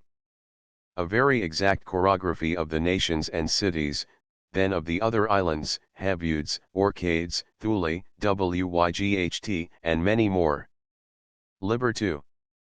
The chronological part of the work, which does not appear to have been taken from other authors now known, it chiefly handles the chronology of Britain, and its history, in matters not mentioned in other chronologies. All the imperial expeditions hither, those of legates, propraetors, in their successive order, the taking of particular cities, the moving off of British people into Ireland, the building of the walls, the Romans abandoning Vespasiana province, the persecutions of the Christians, the passage of the Scots from Ireland. I need add no more, then, if Camden and Barton, Gale and Horsley, had had Richard of Cirencester's work, there had been nothing left for others to do in this argument. A very lively proof of the Romans conquering Scotland by Agricola in Martial's epigram, Nude Caledonio dum pectora prebit urso non ficta pendens in crus Loriolus. Domitian was extravagantly fond of exhibitions in the amphitheatre, Martial's I lib entirely taken up therewith, nothing more engaging the emperor's vanity, than for Agricola to send him some bears from Scotland, for his shows. Cap 2. An elenchus of the Roman emperors and legates commanding in Britain. The end is wanting. 2. On the map of Britannia Romana of Richard of Cirencester. AD 1338. Read at the Antiquarian Society, April 8, 1756. At first sight, this map appears very extraordinary, but when I came to compare it with those of Britain in Ptolemy and other old geographers, I was much surprised to find how far it exceeds them, that in the oldest editions of Ptolemy is very mean, and especially erroneous, in turning all the major part of Scotland toward the east, instead of the north. Printed at Ulm, 1482. I have Scottus's edition at Argenson, 1513, with Marangela's translation. Also another edition, 1540, at Basel, by Munster, but the map of Britain and Ireland, in all, poor and jejune. The description in Ptolemy is composed from two separate pieces, 1. A map of all the country north of Coria, or of the Praetentura in Scotland, which Agricola made. This, I say, when they came to join it to the map of the rest of the island, they placed it eastward, instead of northward, and from this erroneous map Ptolemy composed his description of Britain. This map, in other respects, is very empty and incorrect, our author himself finds fault with it. Mercator afterwards made his map for the next edition of Ptolemy, somewhat improved, but the northern part, or that of Scotland, still awkwardly bent toward the east. Consequent to this, Ortelius his map is much improved, the northern part placed properly, yet in an unseemly manner, as well as out of the rules of geography. He turns the western side of Britain and Ireland upward in the plan, instead of the northern, agreeable to our present geographical charts. Next follows our Richard of Cirencester's map, which exceeds them all, beyond compare, and the more we consider it, the more we approve. It is only equalled by his written description, or chorography of Britain, but he turned his map with the east side uppermost, instead of the north. We easily discern, how far it is preferred to the Britannia Romana of the excellent Mr. Camden, whose judgment and diligence we have reason to admire. There are in Britain, says our author, cities of greater eminence XCII. Of greatest XXXIII. I give the modern names. Municipia 2. Verulinium, Verlomcester, St. Albans. Eboracum, York, Olim Colonia, Legio Sexta. Colonies 9. Londinium Augusta, London. Camuladunum, Legio Gemina Martia 14. Colchester. Rudapes, Sandwich. Richborough. Therma, Aquisolis, Beth. Isxa Salurum, Legio Secunda, Augusta, Britannica, Caerleon, Wales. Deva, Legio Cretica, XX. VV Westchester. Glovum, Legio Claudia, 7. Gloucester. Lindum Colonia, Lincoln. Cambridum, Chesterford, Cambridgeshire. Civitates Latio Jordonati externomagus, Castor by Peterborough. Cataracton, Cataract, Yorkshire. Cambotunum, Alkmundbury, Yorkshire. Coxium, Burton, north of Lancaster. Legubalia, Carlisle. Taroton, Aelita castra, Inverness. Victoria, Perth. Theodosia, Dunbritton. Coronium Dobunarum, Cirencester. Sorbiodunum, Old Sarum. Stipendiary E12. Venta Silurum, Caerwent. Venta Belgarum, Winchester. Venta Isinorum, Castor by Norwich. C. Gontium, Carnarvon. Muridiunum, Seaton, Dorsetshire. Ragicoratanarum, Rati, Leicester. Cantiopolis, Duravernum, Canterbury. Duranum, Dorchester. Isxadumnaniorum, Exeter. Bremenum, Rochester. Vindenum, Silchester. Durabrovis, Rochester. This is a most curious catalogue of matters hitherto we were ignorant of, what British cities were municipia, what Roman colonies, what free of Rome, what stipendiary. Colonies lived under the Roman laws, municipia, under their own. Nennius and Gildas name 28 most famous Roman cities in Britain, which the excellent Archbishop Usher has commented upon, but the catalogue is quite different from ours, yet therein our author is confirmed in calling Verulam a municipium. In Nennius it is called Caer, municip. From ours we learn, in the early time of the empire, where the Roman legions were quartered, the Legio Gemina Martia Victrix was the xivth, here said to be at Camulodunum, Colchester. It was left here in Claudius's time. This legion vanquished Boeotia, was called out of Britain early by Vespasian. Here then we see our author's manuscript was prior to that time, viz. AD 70. I mean that from whence he extracted his work, the original manuscript, for we are to understand of it, as we do of that called Antonini Itinerarium, that it was a parchment roll made for the use of the emperor and his generals, which being transmitted down from one general to another, and frequently copied and transcribed, received from time to time several additions and interpolations of cities new built, and likewise others struck out, which were then in ruins. The Legio Claudia, quartered at Gloucester, was the VIth August. This legion came over into Britain with Julius Caesar. He calls it Veterima Legio. It was named Claudia from the emperor, and called Pia Fidelis by the Roman Senate. Hence Gloucester was called Claudio Sestria, from its residence here, and that it resided here, we learn from our author, who says he has it from writers of most ancient Roman times. It remained here in Carausius's time. The Legio Cretica, quartered at Westchester, was the XX. VV they were in Britain in Nero's time, settled here by Agricola, AD 84. From our author only, we learn this title of Cretica, as having been originally levied in Crete. This was here in Carausius's time. Legio II.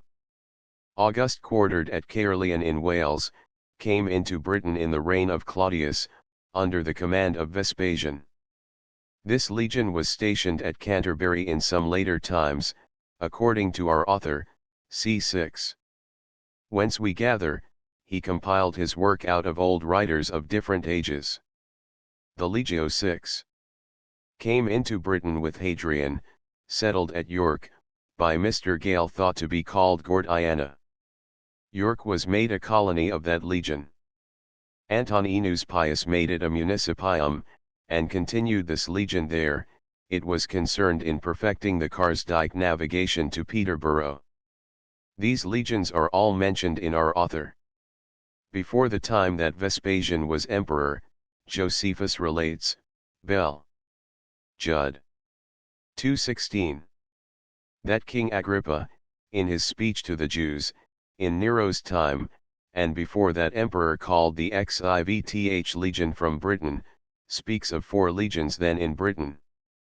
I have this further to add, in relation to our map, when I began to consider it with that attention which it deserves, I was a little surprised to see the river Trent, instead of falling northward into the Humber, to be carried eastward through Lincolnshire, into the East Sea. I presently suspected, this was owing to the artificial cut of the Romans, called Fosdyke, part of the Karsdyke, which Fosdyke is drawn from Torksey at the Trent, to Lincoln.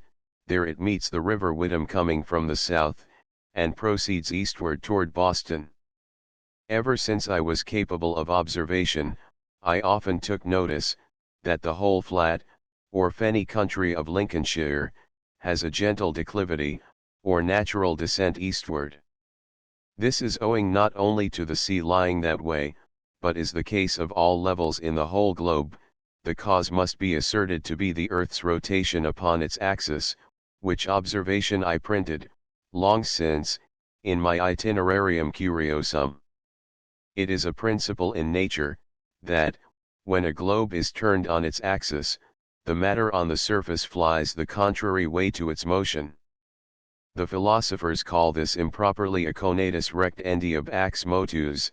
It is not owing to an endeavor of matter to fly the contrary way, but to the innate inactivity of matter that resists the motion, does not readily follow it. But it is evident from hence, that the earth, receiving its motion before the surface was perfectly consolidated, the moistish matter would be left westward, as far as it could be, and produce an extended and gentle declivity on the east, and at the same time, by stiffening, would render the west side of all hills steep. This is a fact throughout the whole globe. Hence it is, that all plains and levels have naturally their descent towards the east, and hence it is, that the river of Witham, from Grantham side, running northward to Lincoln, readily takes its course thence eastward, to meet the ocean over the fenny level. The Romans, when they made the artificial canal, the Karsdyke, from Peterborough along the edge of the Lincolnshire fens, introduced it into the river Witham, 3 miles below Lincoln. The purpose of this artificial cut was, to convey corn in boats, from the southern parts of England, to the northern pretenturas in Scotland for maintenance of the forces kept there. Therefore the canal, entering the Witham, passed through Lincoln, and then was continued by another artificial cut, called the Fosdyke, from Lincoln to Torksey, where it enters the Trent, in order to go down the stream to the Humber. From thence the fleet of corn boats passed up the river Ouse to York, by force of the tide, for so high will the tide carry them, which was the reason of building the city there. After this Fosdyke, between the Trent and Witham rivers, was made by the Romans, it is easy to imagine, that the extensive river of Trent, which runs altogether northwards, would very readily, upon great floods, discharge part thereof into the Fosdyke, for there is a descent that way, as being to the east, and this might be the occasion of the geography in our map, mistaking the Fosdyke, and the continuation of the Witham, for that of the Trent.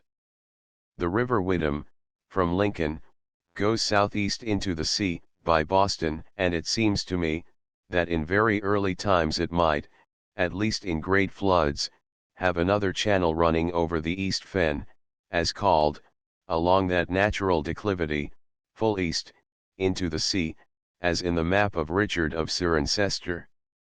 This channel might pass out of the present river of Whittam a little below Koningsby, where the river Bane falls into it, at Dokdijk and Yaldel, by the water of Hawbridge, north of Hundel House, so running below Middleholm to Blacksea.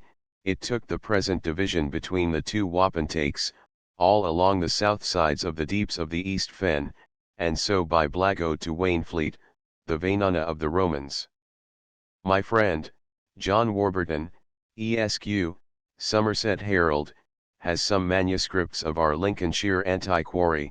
Some years ago, Mr. de Loprime, who was perfectly acquainted with that part of Lincolnshire, and therein discovers some suspicions of the Trent running toward Lincoln in antient days, but I think, all we can certainly conclude from our map is the extreme antiquity of it, as the Carsdyke must have been projected and done by Agricola, on his conquest of Scotland. We may reasonably judge this to be in the main his map, i.e. copied from his, though with some additions by our author. This consideration, duly attended to, shows the antiquity of the Fosdyke and Carsdyke and of our map. We are told in the history of Carausius, that he repaired the Praetentura made in Scotland by Agricola, and added 7 forts to it. A wise and politic prince knew the necessity of it, and consequently infer we, that he as surely repaired the Carsdyke navigation, to supply the soldiers with corn, in that northern situation, and I have several reasons to induce me to conclude, he not only did so, but carried it further southward than before, viz. from Peterborough quite to Cambridge, some of which reasons I shall recite in the history of that hero. At present I shall only hint, that his name has ever been affixed to this famous canal, which has never been regarded by writers. It is of utmost importance in the knowledge of Roman antiquity, and it is an affair of such public emolument, as not to be unworthy of the notice of the legislature, where an inland water carriage is made, for 200 miles in length, from Cambridge to Boroughbridge. The Roman provinces, as we find them in our map, are these: Maximus Caesarensis, or Britannia Superior, chiefly the country of the Brigantes, conquered by Cerealis, and so named by him, in the beginning of Vespasian's reign. Valentia, all that country comprehended between the two Praetenturas. Britannia Prima, or Inferior, that part of the islands south of the Thames. Britannia Secunda, being Wales. Flavia Caesarensis, that part between the Humber and the Thames, denominated from the family name of Vespasian. Vespasiana, that part of Scotland between the Varur estuary, or highland boundary, and the northern Praetentura. Lastly, Caledonia properly, or the highlands, which the Romans never conquered, and that part called Vespasiana, after Agricola returned, was neglected by Domitian, and recovered by the Scots, at least, to the first Praetentura, and it is from Richard of Cirencester alone, that we have an itinerary of it from the Varus estuary, on which is the last Roman station, called Aelita Castra, now Inverness. I shall next recite all the places, rivers, mountains, and sea specified in our map, the provinces they are in, and that in alphabetical order, together with the modern names of each, according to the best of my knowledge, whereby the value and excellence of our manuscript will more easily appear, seeing so many of them we were hitherto unacquainted with, which I shall mark particularly thus asterisk, as also those wherein we are able to correct former writers. Places mentioned in the map. Asterisk Abana Fluvius Caledoniae, Frith of Duernock. Abana Fluid Britanniae Primi Provincii, Avon by Beth. Abus Fluid the Humber. Asterisk Albani, Broad Alban. Aelana, Stirling. Asterisk Alpes, Valentia Provincii, Hills of Lithlers. Aelana Fluid Alemouth, Northumberland, on. Asterisk Aelana Fluid Maximi, Lunar of Lancaster. Aelana, Flavii, Alcester upon Arrow are Warwickshire. Aelona fluid by Blandford, Dorsetshire. Antona fluid Avon, Ornon of Northampton. Antivestium promontorium, Penrose, Cornwall. Andrida, Newhaven, Sussex. Aurifinium imperii Romani, Chineri. Artavia, Tintagel, C. Cornwall. Araconium secundi, Kenchester, Herefordshire. Atticati, Vespasiani Provincii, Lochaber. Utrebates, Berkshire people. Acqui, Buchan. Benicia, Vespasiani, by Fort William, Lochaber. Bancarium, Bancher. Birigonium, Valentia, Dunstafig, in Lorne. Birigonius finus, by Cantyre. Bellisama fluid Maximi Keyserensis, Ribble R. Lancashire. Benoni, High Cross, Northamptonshire. Bibrax, Mudunhead, Bray, Berkshire. Bodotria Estuarium, Frith of Forth. Beduni, Oxfordshire and Gloucestershire. Bolarium Prom. Primy, St. Ives, Cornwall. Bremenum, Rochester, Northumberland. Brigantes, Yorkshire men. Brigantum extrema, Flamborough Head, Yorkshire. Brangonium, Flavii Provincii, Worcester. Caledonii extrema, Caledonii, Dungsby Head. Caledonii, Inverness County. Calba Atrebatum, Wallingford, Berkshire. Cambotunum, Latio Jordinata, Alkmanbury. Cambaritum Colonia, Chesterford, Cambridgeshire. Camulatunum Colonia, Colchester, Legio Gemina Marcia 14. Cambula fluid Padstow Haven, Cornwall, Camelford. Canty, Kent. Cantiopolis, Primy, Canterbury, Stipendiaria. Cangana Sinus, by Harley, Marianetshire. Canty, Cromarty. Candida Casa, S. Leucopibia, Whithurn. Caranassi, Strathnavern, Carnavacy. Carnabii, Sutherland. Carbonticum, Kirkcudbright, Treve Castle on Dr. Carnabii, Flavii, Cheshire and Staffordshire. Cassii, Middlesex. Cassiderides Inns. Scilly Islands. Cataracton, Maximi, Catterick, Yorkshire, Latio Jordinata. Catani, Caithness. Cana Inns. Sheppey Isle. Selnius fluid Davern Arsenia, Trigeny, Falmouth. Senius fluid Trigeny, Cornwall, Falmouth Haven. Xenomani, Huntingdonshire, Cambridge, Suffolk. Cerones, Inverness County. Cimbri, Primy, Somersetshire. Clausentum, Southampton. Clota Insula, Vespasiani, Arran Isle. Clita fluid secundi, Clvydr Saint Asaph. Clauda Estuarium, Valentia, Clud Fryth.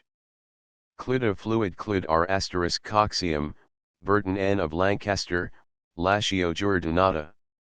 Cola Nica, Valentia, Pebley. Conovius fluid Conovi R Aberconway. Coria, Carstonelaw in Lothian. Coronium Dobunarum, Cirencester. Coritani, Leicestershire, Lincolnshire. Corium, Corsford in Clydesdale. Creanese, Ross. Damnii, Valentia, Lorne. Damnii, Vespasiani, Argyllshire. Damnonii, Primy, Somersetshire. Dina fluid Crear by Withern. Derventio fluid Maximi, in Cumberland. Derbencio, Little Chester by Derby. Deva fluid Dr by Kirkcudbright. Deva : leg. Credici XX. VV Flavii, Drw Chester. Deva fluid Dr of Aberdeen. Asterisk Diomede, Secondi, Cardigans higher. Asterisk Durius fluid Dart R Devonshire. Asterisk Duranum, Dorchester, Dorsetshire. Durobris, Rochester. Dubris, Dover. Asterisk Durnomagus, Castor by Peterborough, Latio Jordanatus. Eboracum, Municipium, York, formerly a colony of Leg. 6 Ebuda Inns. Caledoniae, Hebrides Islands. Asterisk Epidia Inns. Superior, Vespasiani, North Vist. Inns.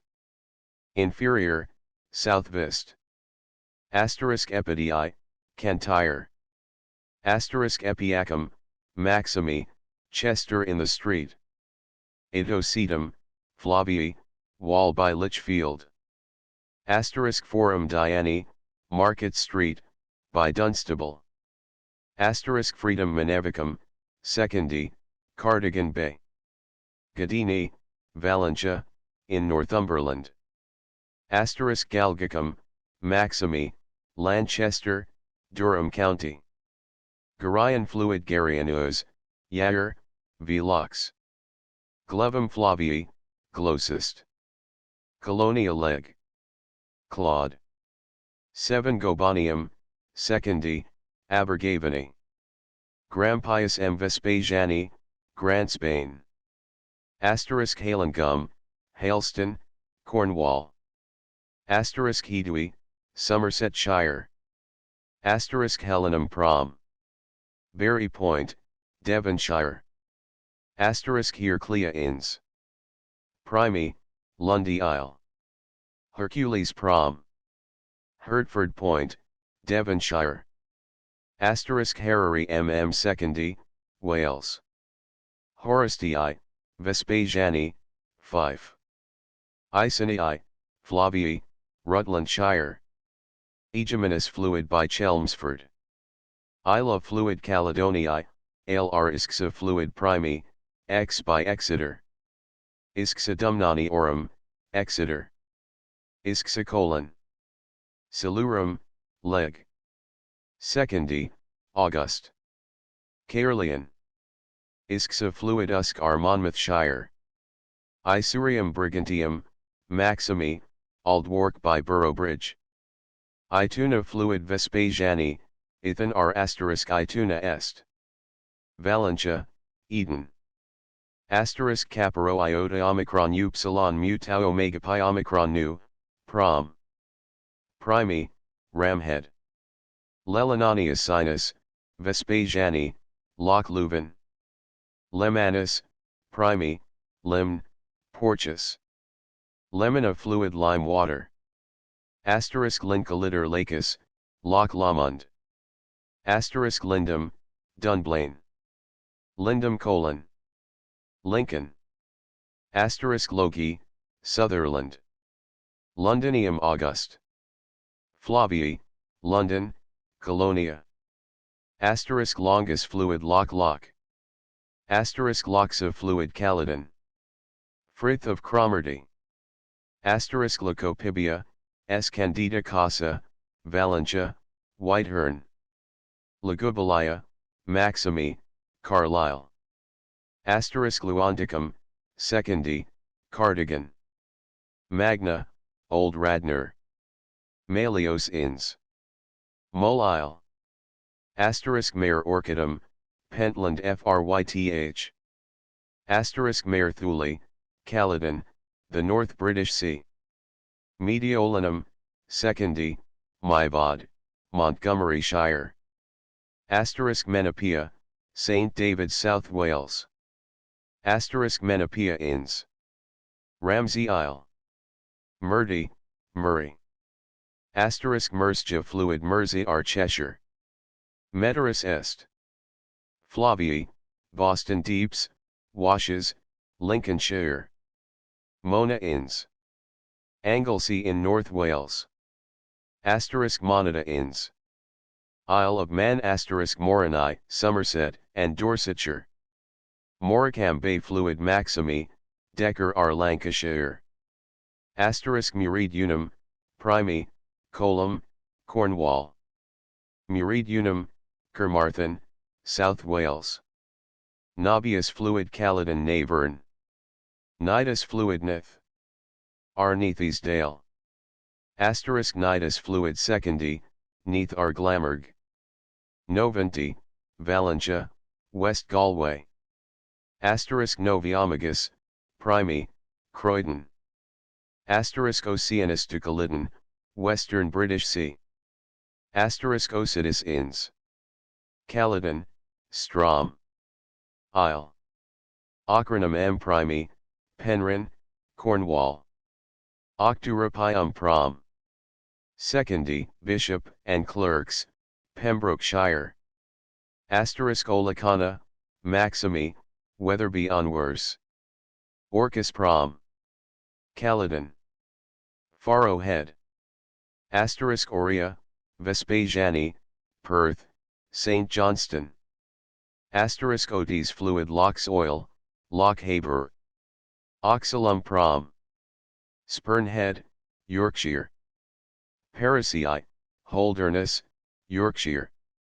Pennany MM Maximi, The Peaks. Pinoculum Prom. Turbidness, in Ross. Petuarium, Brough on the Humber. Pomona Inns. Caledon. Mainland Isle Orkneys. Portus Felix, Burlington Bay. Taroton, Aelita Castra, Vespas. Inverness. Ragi, Flavii, Radicoritanarum, Leicester.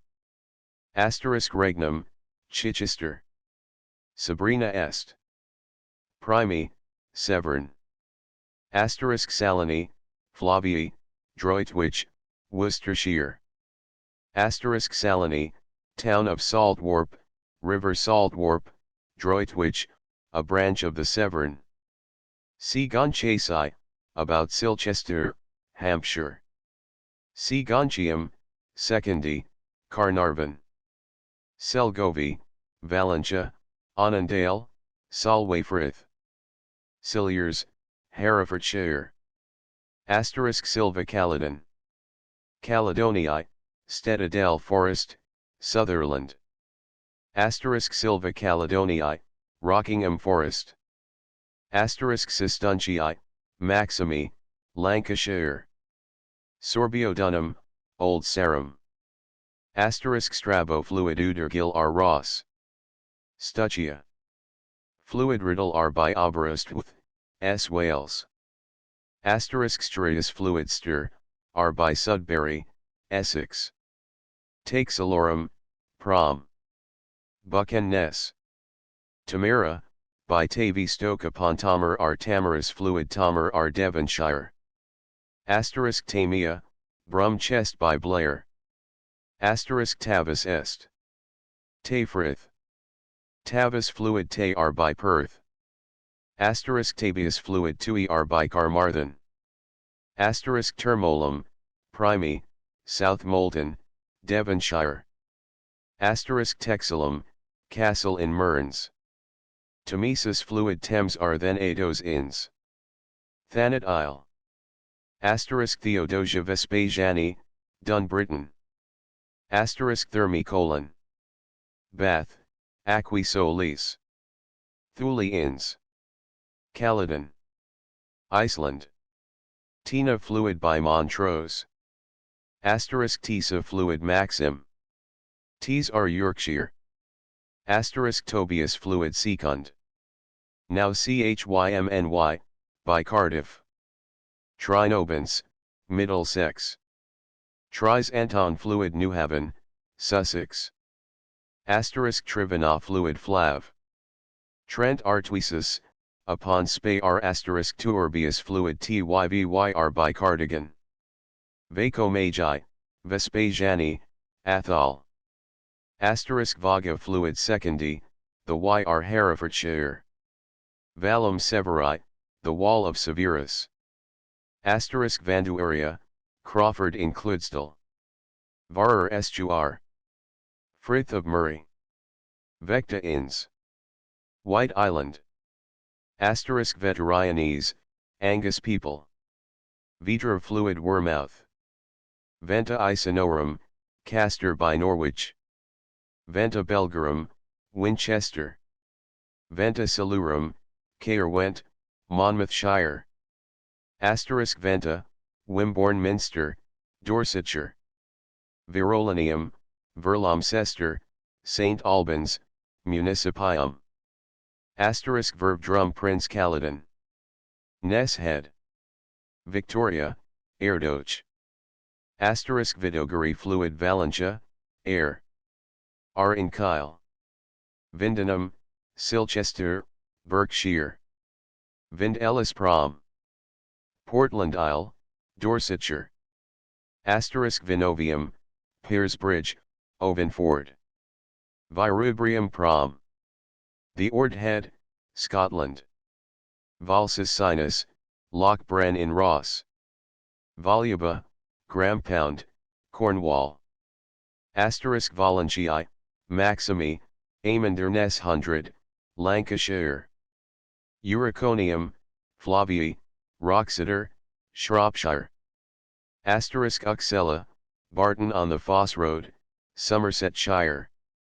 Asterisk Uxella fluid Primi, by Glastonbury, Somersetshire. Asterisk Uxella M Hills of Lithlers, Clydesdale. Uxellum, Dumfries in Nithsdale. Uxellum, rightly placed by Baxter, the Rnyth, Neathesdale, or Dumfries. Thus I have recounted the names of places contained in this excellent map, to the number of 250, whereof 100, marked in this catalogue thus asterisk, are wholly new, or ill-placed by former writers. The reader versed in these kind of inquiries, will find no small number of them, to his judgment I leave them, as to me, the finding fault with others' endeavors is very disagreeable. This I may say, it sets us right in abundance, wherein before we had no guide but conjecture, from similitude of names, as, for instance, Uxella, placed in some great authors at Lstwthiel, Cornwall, is in Somersetshire, viz. At Barton, where the Roman road called Foss crosses the river, a little north of Ilchester. Many more might be specified, where only a map can properly direct us. I must take notice of another use in our map. In the province of Britannia Prima are two ventas, but till now we could not ascertain them both. The map shows us, one is Wimborne Minster, the other Winchester, the former is on the river Alana, seen plainly in Blandford, being the ford over the Alana, Lawnford, in the Belgic pronunciation, called now Allan River. Our author calls Canterbury, Cantiopolis, though before we knew no other name it had than Duravernum, but the modern name of Canterbury seems derived from the former, and the termination favors our author's observation, in another part of his history, of remains of Greek traders preserved in some places, of which several more instances may be given.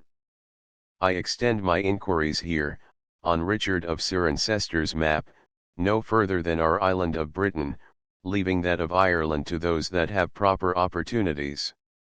Nor shall I pretend to assign places in Scotland, any further than the map directs me, but leave them too to those that have proper opportunities of inquiry, in that kingdom.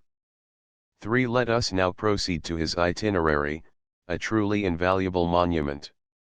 From these two we may hope to obtain a complete knowledge of Roman Britain. Caput 7.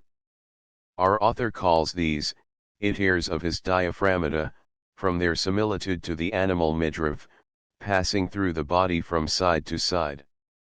Rudapes Colonia, Sandwich, Richborough, and Stonar Castle, Kent, is the first city, says our author, in the island of Britain, towards Gaul, situate among the Canchii, opposite to Gessariagum, the port of Bononia, Boloin.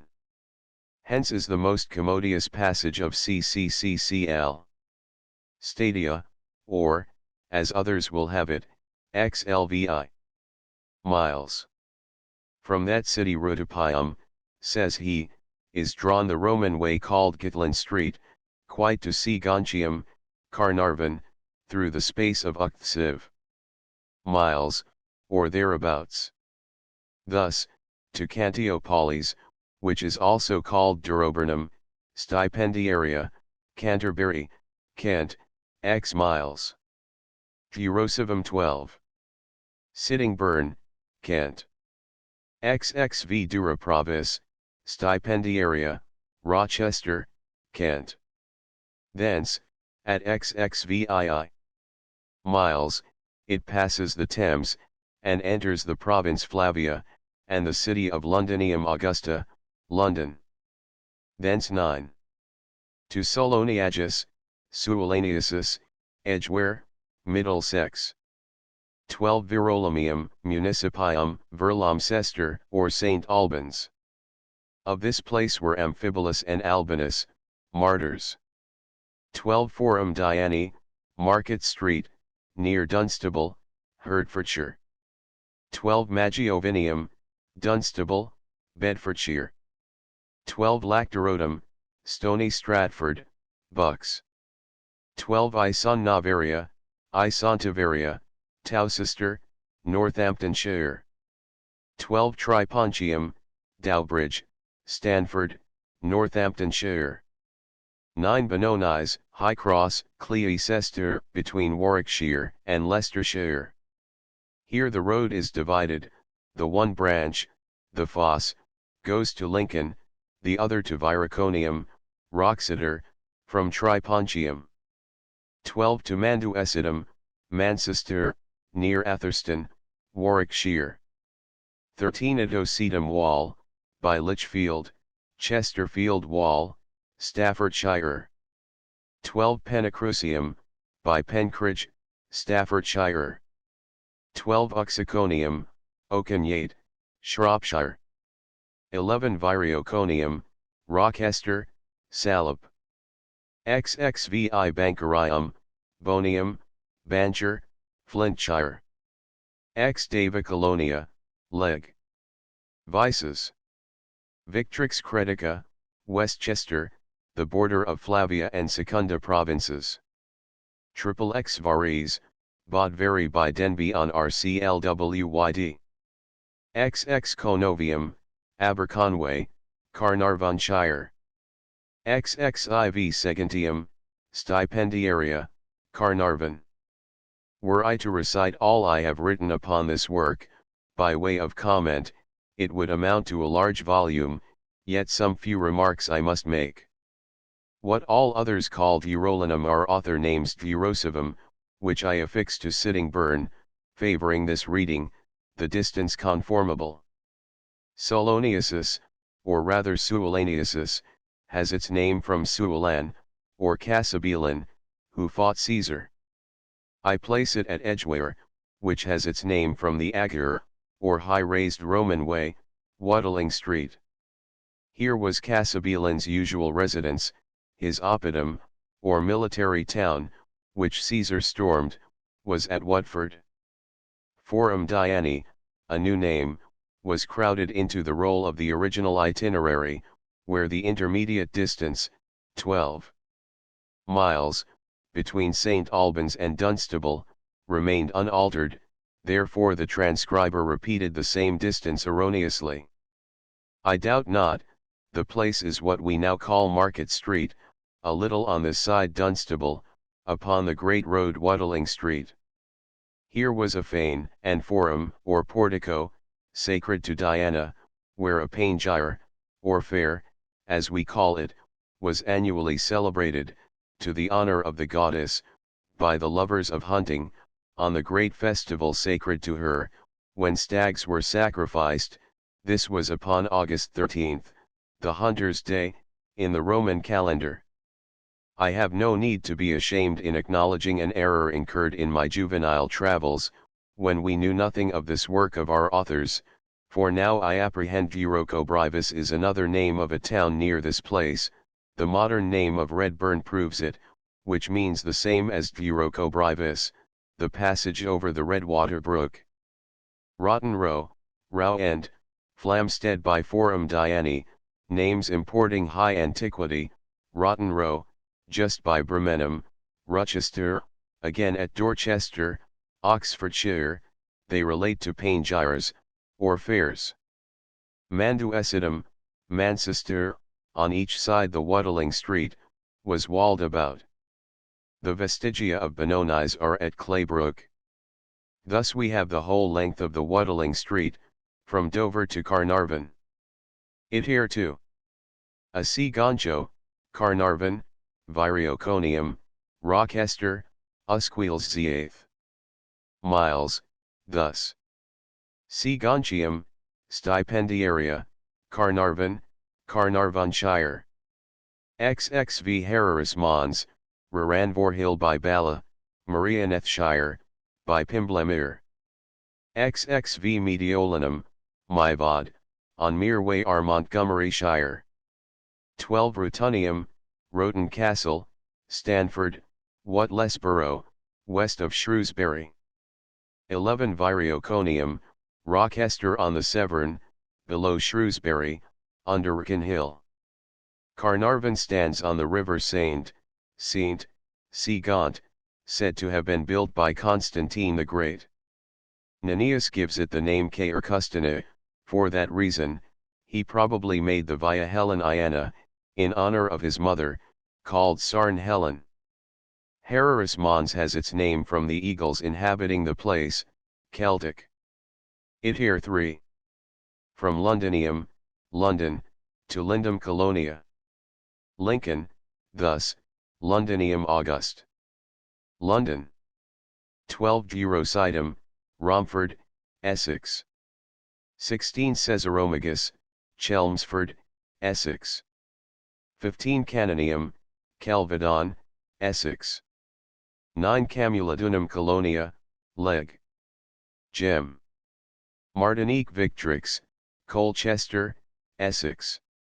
6 Ad Strium Amum, Ad Ansum, Stretford Street, Suffolk.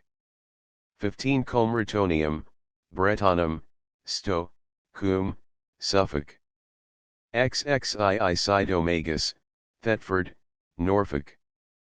XXII Venta Cenomanorum, Stipendiaria, Castor by Norwich, Norfolk. XXVII Ishanese, Ixworth, Suffolk. XX Camberidum, Colonia, Chesterford, Cambridgeshire. XX Durosapont, Godmankester, Huntingdonshire. XX Durnomagus, Latio Jordaнаtus, Dormanchester, Castor by Peterborough, Northamptonshire. XX Caus Ennis, Corries Ennis, Stanfield by Bourne, Lincolnshire.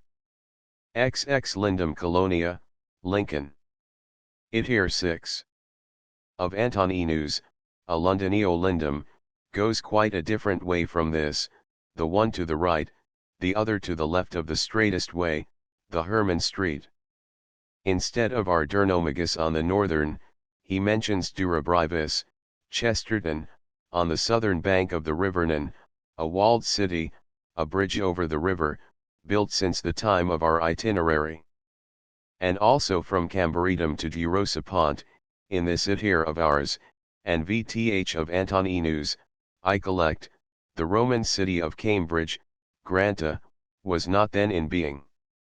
I suppose, it was founded by Carausius, when he carried the Karsdyke from Peterborough to Cambridge, and made the road over Gogmagog Hill from Durosapont, Godmankester, to Camuladunum Colonia, Colchester, for all these itineraries were made before Carausius's time. It here 4. From Lindum, Lincoln, to the Vallum, the Roman wall, thus. Lindum Colonia, Lincoln. 14 Argalicum, Littleborough on Trent, Nottinghamshire. XX Danham, Doncaster, Yorkshire, you enter Maximus Caesarensis. 16 Legolium, Cast Reford, Yorkshire. XXI Eboracum Municipium, formerly Colonia, Leg. 6 Victrix, York. 16 Isurium, Aldborough by Boroughbridge, Yorkshire. XXIV Cataractonium, Latio Jourdonat. Catterick, Yorkshire. X ad Tisam Amum, Pearsbridge, Durham County. 12 Vinovium, Binchester, Durham County. 19 Epiacum, Chester in the Street, Durham County. 9 Admirum, Newcastle, Northumberland. XXV ad Ailonam, Flew. Alnwick, Northumberland. XXX ad Tadam, Flew. Berwick, Scotland. LXX ad Valum, Falkirk, Scotland. Itinerarium v. From the Valum, Falkirk, to Praetorium, Patrenton. Valum, Antonini, Falkirk, Scotland. Corium, on the Waddling Street, Roman How, Corston Law. Ad Tynes, Rochester on the River Tyne in Redesdale. Bremenum, Stipendiaria, Rochester, upon Waddling Street. XX Corstoplium, Corbridge, Northumberland. 9 Vindamara, Ebchester upon Derwent River, Durham County. 19 Vinovium, Binchester, Durham County. XXII Cataractonium, Latio Jourdonatum, Catterick, Yorkshire. XL Eboracum, Leg. 6 Victrix, York. 7 Derventio, Stanford Bridge, Yorkshire. 13 Delgovitia, Whiton, Yorkshire. XXV Praetorium, Patrenton, Yorkshire.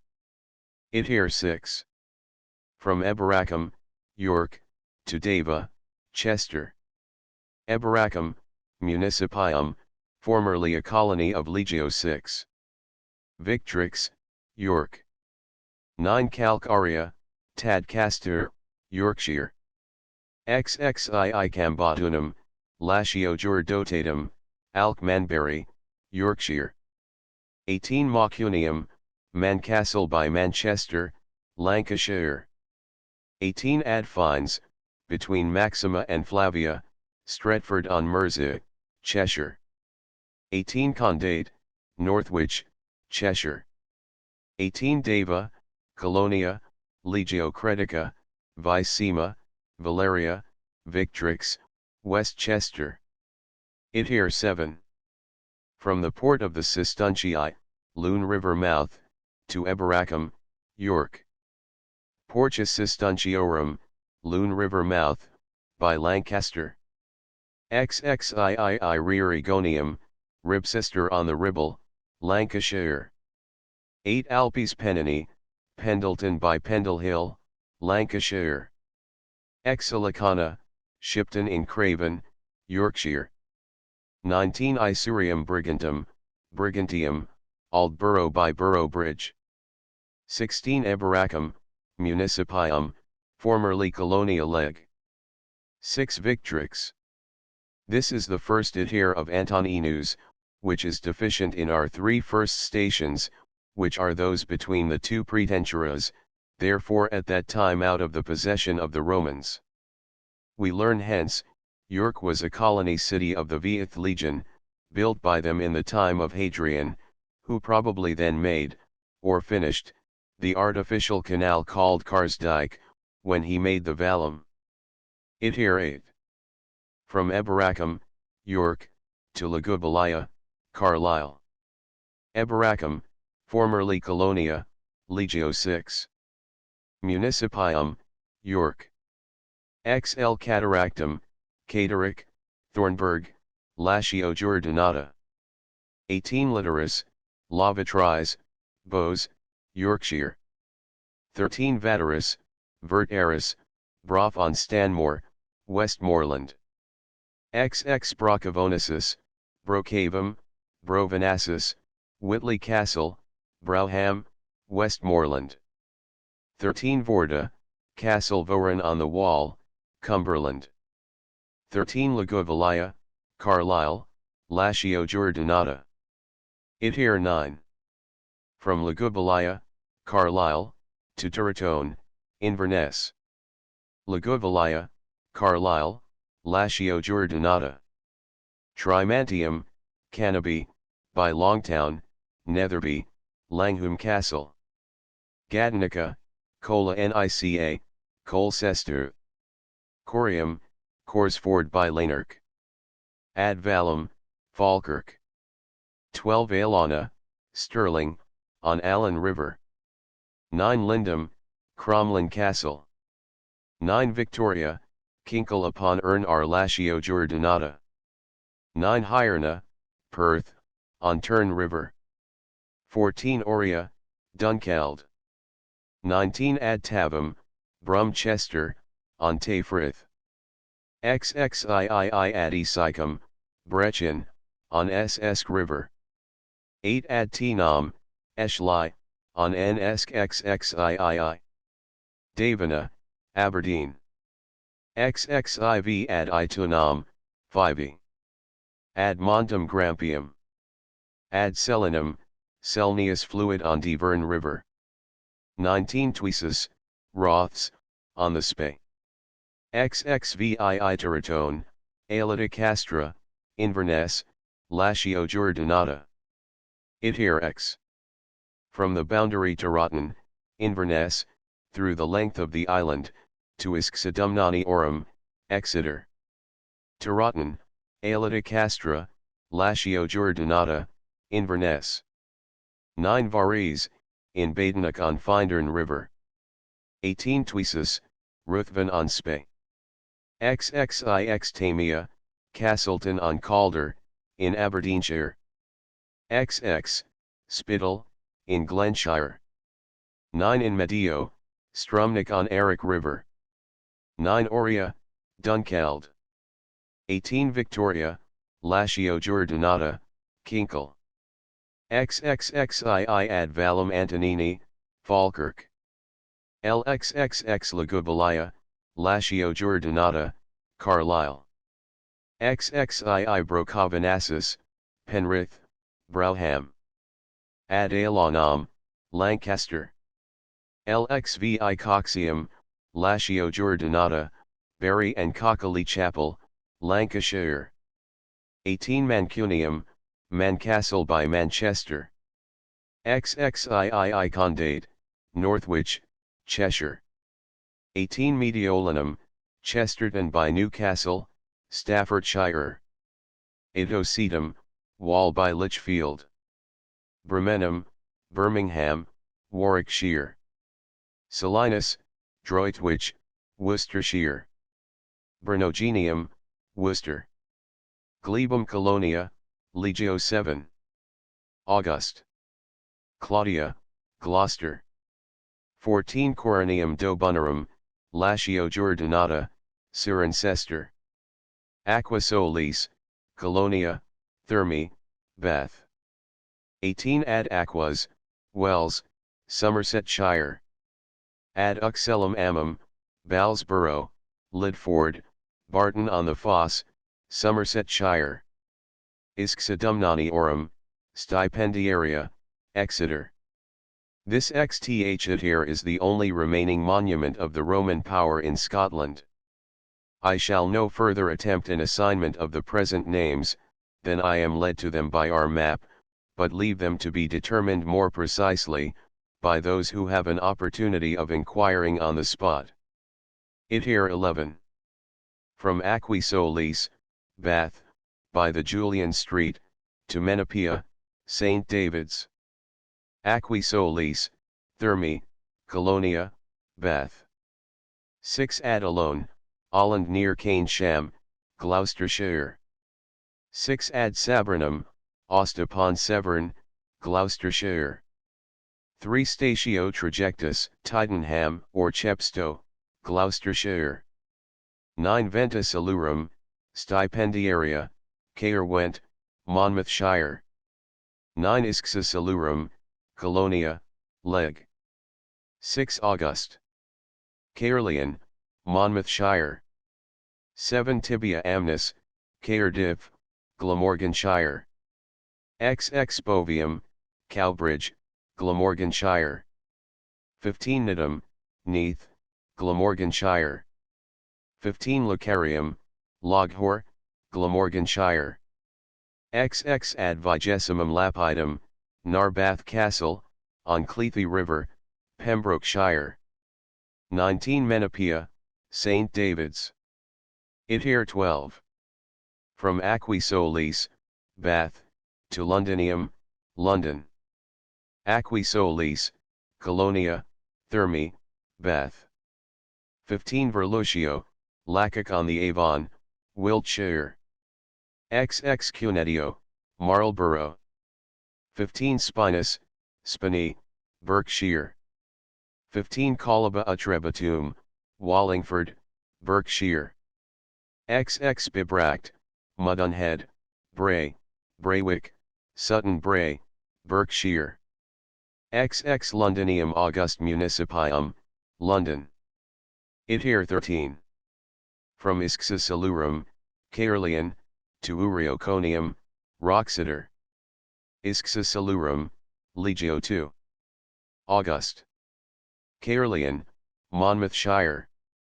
9 Boltram, Buriam, Bulliam, Usk in Monmouthshire. 12 Gobanium, Abergavenny. XXIII Magna, Old Radnor. XXIII Bernogenium, Worcester. XXVIII Uriconium, Viriconium, Wroxeter near Wrexham, Shropshire. Itinerarium 14. From Isxa, Caerleon, by Gloveham, Gloucester, to Lindham, Lincoln. Isxasilurum, Leg. 2 August. Caerleon, Monmouthshire. 8 Bulliam, Buriam, Usk in Monmouthshire. 12 Bulstium, the Old Town, Herefordshire. 11 Ariconium, Kenchester, by Hereford. 15 Gloveham, Colonia, Leg. 7 August. Claudia, Gloucester. 15 Ad Antonum, Flew. Evesham, Worcestershire. 15 Aelana, Alcester, Worcestershire. Presidium, Warwick. 12 Venanese, Cleicester, by High Cross, Leicestershire. 12 Radicoritanorum, Stipendiaria, Leicester. 12 Venomentum, Ratcliffe and Cosentin, on Soar River, Leicestershire. 12 Margitunum, Willoughby, Nottinghamshire. 12 Ad Pontum, Bridgeford, Nottinghamshire. 7 Crococolana, Collingham, Nottinghamshire. 12 Lindham, Colonia, Lincoln. Venomtum is Sacroplanides. A vast long tumulus here of an archdruid. Cos is a priest, whence Cosington. Radcliffe is the course of the annual games, to his memory. Itinerarium 15. From Londinium, London, by Clausentum, Southampton, to Londinium again. Londinium, London. XLIV Colaba Atrebatum, Wallingford, Berks. 15 Vindenham, Stipendiaria, Silchester, Hampshire. XXI Venta Belgarum, Stipendiaria, Winchester. 6 E Ad Lapidum, Mansbridge, Stoneham, Hants. 4 Clausentum, Southampton. Ex Porcius Magnus, Portchester. Ex Regnum, Chichester. Ex Ad Decimum Lapidum, Arundel, Sussex. Ex and Rita Porcius, Newhaven, Sussex. XXV Ad Lemanum, Fluid Old Romney, Kent. Ex Lemanus Porcius, Limn, Kent. Ex Tubris, Dover. Ex Rutupium, Colonia, Richborough, sandwich. Ex Regulbium, Reculver. Ex Cantiopolis, Stipendiaria, Canterbury. Therolovum, Sitting Burn, Kent. 12 Midam, Maidstone. 18 Vaniaca, Sevenoak. 18 Noviomagus, Croydon. 15 Londinium August. London. We hear correct Antoninus in the distance between London and Noviomagus 15. Whereas in the other it is but ex Newington is a remnant of Novant on both sides the Thames, they first fixed at London, called Treneventum, being fortified by them. It here 16. From Londinium, London, to Senia, Trigeny, Cornwall. Londinium August. London. Ex C Venta Belgarum, Stipendiaria, Winchester. 11 Brige, Broughton, Hampshire. 8 Sorbiodunum, Latio Jordinata, Old Sarum. 12 Vintage Ladia, Vindicatia, Wimborne Minster, Dorset. 9 Durnovaria, Dorchester, Dorsetshire. XXXII Muridunum, Moridunum, Stipendiaria, Seaton, Devonshire. 15 Isxidumnani Orum, Stipendiaria, Exeter. Ad Durium Amum, Ashburton, Devonshire. Tamira, by Salt Ash, Devonshire. Voluba, Thowy, Cornwall. Senia, Trigeny, Cornwall.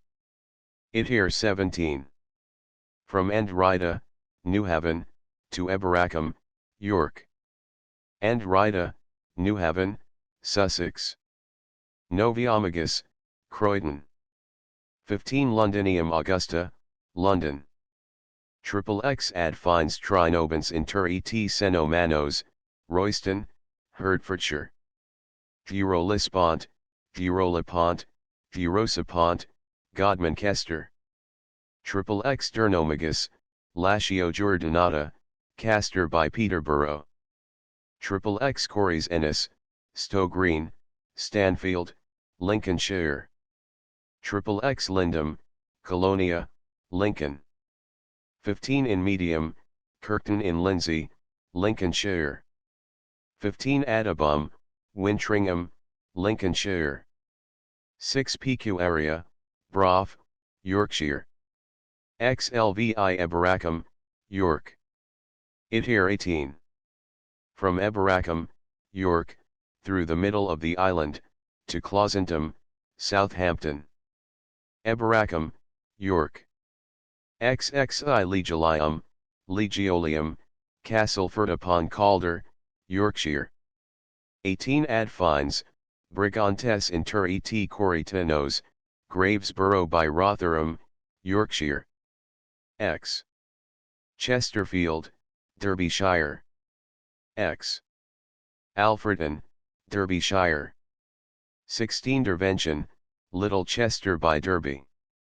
12 Ad Trivenum, Egginton upon Trent, Burton, Staffordshire. 12 Itosedum, Walls by Lichfield. 16 Manswadum, Manduesidum, Manchester, by Atherstone, Warwickshire. 12 Benonies, Cleicester by Highcross, Northamptonshire. 11 Tripontium, Showell near Lutterworth, Leicestershire. 12 Isonaria, Towcester, Northamptonshire. 12 Bryn Avis, Banbury, Oxfordshire. 16 Elia Castra, Alcester by Bicester, Oxfordshire. 15 Durochina, Dorchester, Episcopi, Duranum, Stipendiaria, Oxfordshire. 6 Thames, Streatley-on-Thames, by Goring, Berks. 15 Vindenham, Stipendiaria, Silchester, Hants. XLVI Clausentum, Southampton. Thus we have finished this famous itinerary, much more large than that of Antoninus, contains many names of places not comprised therein, and ascertains much more of the geography of Roman Britain, of England, and Scotland, it is useful to recite an alphabetical index of it, marking those places with an asterisk, not mentioned by former writers, or not rightly assigned to the modern names and places, and still leaving many to the diligence and acumen of future writers. Asterisk ad Aelonam, flew. Alnwick. Asterisk ad Aelonam, Lancaster, alone. Asterisk ad Aquas, Wells. Asterisk ad alone, abone, on from r asterisk ad Antonum, Evesham. Asterisk ad abum, Wintringham. Asterisk ad Esicum. Asterisk ad decimum. Asterisk ad durium amum. Asterisk ad fines, between Maxima and Flavia, Stretford on Mersey. Asterisk ad fines trinobens inter et seno manos, Royston. Asterisk ad fines, brigantes inter et corritanos, Gravesborough by Rotherham. Asterisk ad itunam. Asterisk ad lapidum, Stoneham. Asterisk ad lemanum, flew. Old Romney. Asterisk ad Murum, Newcastle. Asterisk ad Montum Grampium. Ad Pontum, Bridgeford. Asterisk ad Streatham, Stretford Street. Asterisk ad Selinum. Asterisk ad Sabernum, Aust. Asterisk ad Tissam, Piercebridge, Yorkshire. Asterisk ad Tadam, flew. Berwick. Asterisk ad Trivenum, Burton-on-Trent. Asterisk ad Tynes, Rochester-on-Artyne, Reedsdale. Asterisk ad Tavum. Asterisk ad Tinam. Asterisk ad Uxellum Amum. Asterisk ad Vigessimum, Narbathsea. Asterisk ad Valum Antonini, Falkirk. Asterisk Elia Castra, Alcester by Cedar. Aglicum, Littleburg-on-Trent. Asterisk Aelana, Alcester. Asterisk Aelita Castra, Taroton, Inverness. Asterisk Alpes Pennini, Pendleton. Asterisk Alicana, Shipton by Craven. Aelana, Stirling. Asterisk and Rida Porchus, Newhaven. Araconium, Kenchester. Aquae Solis, Thermi, Colonia, Bath. Bancarium, Bonium, Bancher. Benonies, High Cross, Kilbroke. Asterisk Bibract, Mudunhead, and Bray. Bulstium, Blesham, Old Castle on Essel Arbovium, Boverton. Bernogenium, Worcester. Asterisk Bremenum, Bromesham, Mr. Baxter had knowledge of this town. Bremenum, Stipendiaria, Rochester. Brige, Braga, Broughton. Brenavis, Branavis, Banbury. Brocovenassus, Brovenassus, Browham. Bullium, Burium, Boltram, Caerphilly asterisk Caesaromagus, Chelmsford. Calcaria, Tadcaster Collava Atrebatum, Wallingford. Cambotunum, Latio Jordinata, Alkmuntbury. Cambaritum, Colonia, Chesterford. Asterisk Canonium, Kelvedon. Asterisk Cantiopolis, Duroburnum, Stipendiaria, Canterbury. Cataractonium, Catarac, Latio Jordinata, Thornbury. Senia, Trigeny. Clausentum, Southampton. Conovium, Auberkin Way. Coxium, Latio Jordinata, Burton by Lancaster. Asterisk Comratonium, Bretonum. Asterisk Cories Ennis, Caus Ennis, Stow, Stanfield. Asterisk Corium. Asterisk Corstoplium, Corb Ridg. Asterisk Condade, Northwich. Coronium Dobunnarum, Latio Jordinata, Cirencester. Crococolana, Collingham. Asterisk Camuladunum, Colonia, Leg. Gem. Mart. 14 Colchester. Cunetio, Cunetio, Marlborough. Danham, Doncaster. Dulgovicia, Whiten. Derventio, Stanford Bridge. Derventio, Little Chester by Derby. Deva, Colonia, W. Chester, Leg. XXVV Crit. Davina, Aberdeen. Dubris, Dover. Dernomagus, Latio Jordinata, Castor. Durnovaria, Dorchester, Dorsetshire. Therolovum, Therossivum, Sidonburn. Durapravis, Stipendiaria, Rochester. Thuraldum, Romford. Thuravernum, Cantiopolis, Stipendiaria, Canterbury. Thurosipont, Godmanchester. Durochina, Duranum, Stipendiaria, Dorchester, Episcopi, Oxfordshire. Eboracum, Municipium, York, formerly Colonel Leg. 6 Epiacum, Chester in the Street. Itocetum, Wall by Lichfield. Forum Diani, Market Street. Gadanica, Cola Nica, Colcester. Gleben, Colonia, Gloucester, Leg. 7 Claude. Gobanium, Abergavenny. Harris Mons, by Bala. Hierna. Ishanese, Ixworth. In Medio. In Medium, Kirkton, Lindsay, Lincolnshire. Ison Navaria, Towcester. Isxadumnaniorum, Stipendiaria, Exeter. Isxa Salurum, Leg. 2 August. Caerleon. Isurium, Aldborough.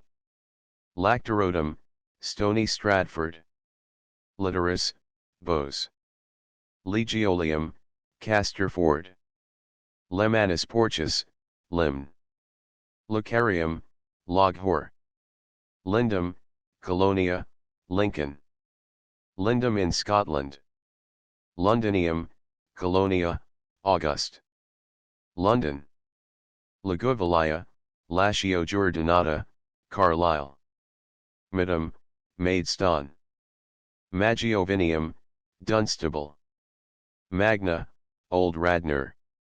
Manduecidum, Manchester. Mancunium, Mancastle.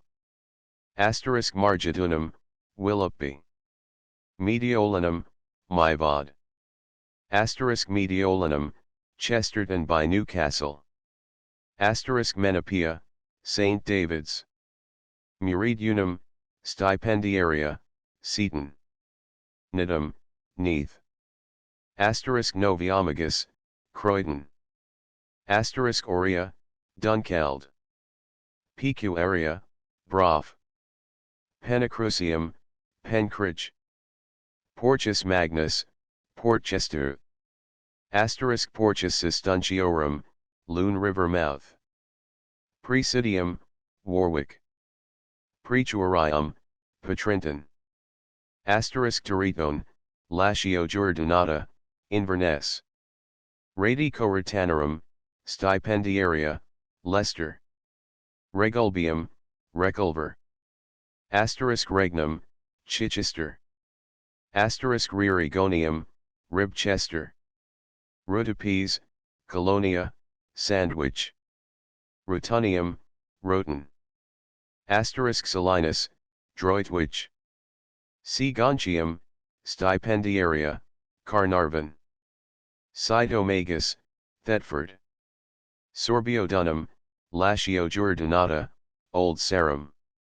Spinus, Spiny. Statio Trajectus, Chepstow. Soloniagus, Edgware. Tamara, Saltash. Tamia, Brumchester. Thames, Streatley. Theodosia, Latio Jordinata, Dun Britain. Tibia amnis, Caerdif R Tremontium, Cannabis. Tripontium, Dowbridge, Shaul. Tweesus, Roths. Vaniaca, Sevenoak. Valum Antonini, Falkirk. Varese, Bodveri. Varese, Nairn. Vaterus, Brof. Venia Salurum, Stipendiaria, Caerwent. Venta Belgarum, Stipendiaria, Winchester. Venta Icenorum, Stipendiaria, Castor by Norwich. Venonese, Cleicester. Virolinium, Municipium, Verulam Cester. Verlutio, Laycock. Venantum, Cossington. Victoria, Latio Jordinata, Perth. Vindenum, Stipendiaria, Silchester. Vindicatia, Wimborne Minster. Vinovium, Vinchester. Vindamara, Ebchester. Viraconium, Roxeter. Voluba, Thaui. Vorda, Castle Voron. Oxiconium, Ocenyate. Here are recounted 173 places in Britain, being 62 more than are contained in Antoninus's itinerary, and of those in our itinerary I have marked with an asterisk no less than 76, which are either entirely new, or not rightly assigned to their true situations in former writers. 4 observations on the itinerary. In my former papers I discoursed to the Society, first, in rehearsal of the memoirs we can recover concerning Richard of Cirencester, and of his writings. I gave an account of the most excellent map of Roman Britain, prefixed to the treatise we are upon. This not only enables us to fix many places and stations, which before now we could do only by mere conjecture, and etymology of names, and the like, but further, it gives us 100 places not hitherto known, so much as in name. Come we now to treat on the itinerary, comprised in 18 itiers, which traverse the island of Britain all manner of ways, in the nature of that we call Antoninus's itinerary, with the intermediate miles between every station, to which I have assigned the respective modern names of the places, to the best of my knowledge. This itinerary of our author is far more copious than that of Antoninus, especially it takes in the whole kingdom of Scotland, that country reduced by the valiant Agricola, and called by him Vespasiana, when made a province, in honor to the reigning emperor's father. It took him up 7 whole years to complete this great conquest, and one of our itiers extends from Aella to Castra, Inverness, to the Land's End in Cornwall. From due consideration we have reason to believe, this itinerary of our authors, as to the original plan, is no other than that of Agricola. After he was recalled by Domitian, about AD 85. To Hadrian's time, Britain was neglected, Agricola's cities in Scotland overthrown, his castles dismantled, so that Tacitus well says, Perdomita Britannia et statum emissa, he means only Scotland subdued by Agricola, for 4 legions remained in that part we call England, to keep it in subjection till Hadrian came. To our itinerary alone, and the map, are we indebted for the knowledge of the stations in Scotland, so that we must conclude, he had sight of manuscripts and rolls which were written in that time, whether in the libraries at Rome, or in the monastic libraries of Britain, we know not, but from the same libraries Antoninus's itinerary, and the like monuments of learned antiquity, were taken. It would seem that Wittekind, the Saxon author, had seen such like works as our Richard perused. He writes, that Britain was divided into provinces by Vespasian. Richard writes expressly, that he copied some papers transmitted to posterity by a Roman general, who probably was Agricola. He had some informations from certain religious of his order, who had been in Scotland. He learnt what he writes on Caledonia, from British merchants. Again, speaking of Glovum, Gloucester, he says, it is a Roman colony, constituted by Claudius, ut script ors de istis temporibus afferment, so that he omitted no kind of means to acquire knowledge of the British geography. In Medio, ad fines, ad itunam flu. Ad montem Grampium, Heraris Mons, Alpes Pennini, ad Pontum, ad Murum, ad Valum, a very great number of these, and the like, being recited, intimate the high antiquity of the itinerary, that the roads were generally made, or marked out, but towns, cities, castles, not then built, only some inns, for present conveniency.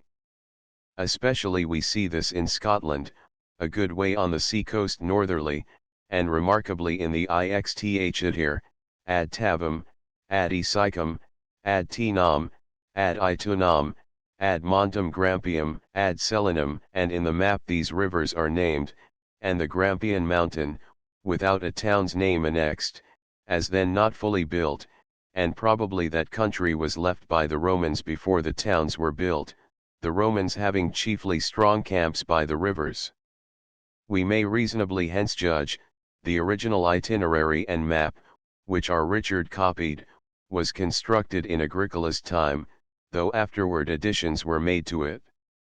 We see likewise this method of nomination used in other more distant parts, as Heraris Mons in Wales, Alpes Pennini in the mountainous tract of Lancashire.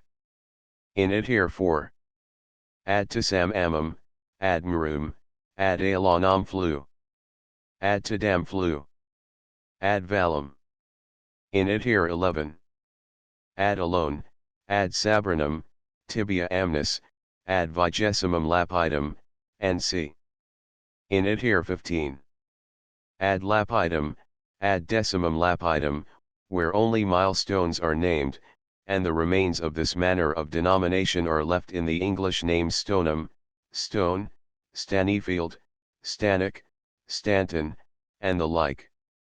We learn to correct many words in our geography, which before were not truly wrote, for instance, Banavana, Towcester, sometimes Benavona, Benaventa, which words have no meaning, is really Ison Navaria, ill-placed at Wheaton, or rather Isontivaria, which words are easily deduced from the British.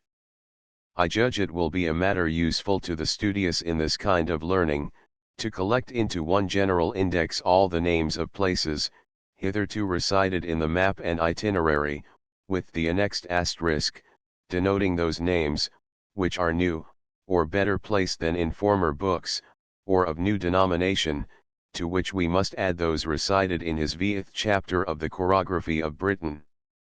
This contains above 100 names not found in my friend Mr. Baxter's Glossarium Britannicum, who has collected all the names we before knew, and this present must justly be esteemed the noblest monument of antient Britain. Abana flu. Of Caledonia, Frith of Duernock, in the Highlands. Abus, the Humber.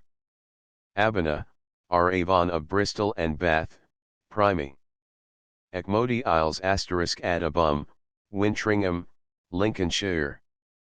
Ad Aelonam, are Alnwick, by the Wall, Northumberland. Ad Aelonam, are Alone, Lancaster. Ad Alone, Abone, on Frome are by Evershot, Dorsetshire. Ad Ansum, Stretford Street, Suffolk, ad Strium, fluid ad fines Brigantes inter et Corritanos, Gravesborough by Rotherham, West Riding, Yorkshire. Ad Icicum. Ad Antonum, Evesham, Worcestershire. Ad Aquas, Wells, Somersetshire. Ad Durium Amum. Ad fines Trinobans inter et Senomanos, Royston, Hertfordshire. Ad Itunam. Ad Decimum, sc Lapidum. Asterisk ad fines maximum inter et Flavium, Stretford on Mersey, in Lancashire. Asterisk ad lapidem, Stoneham.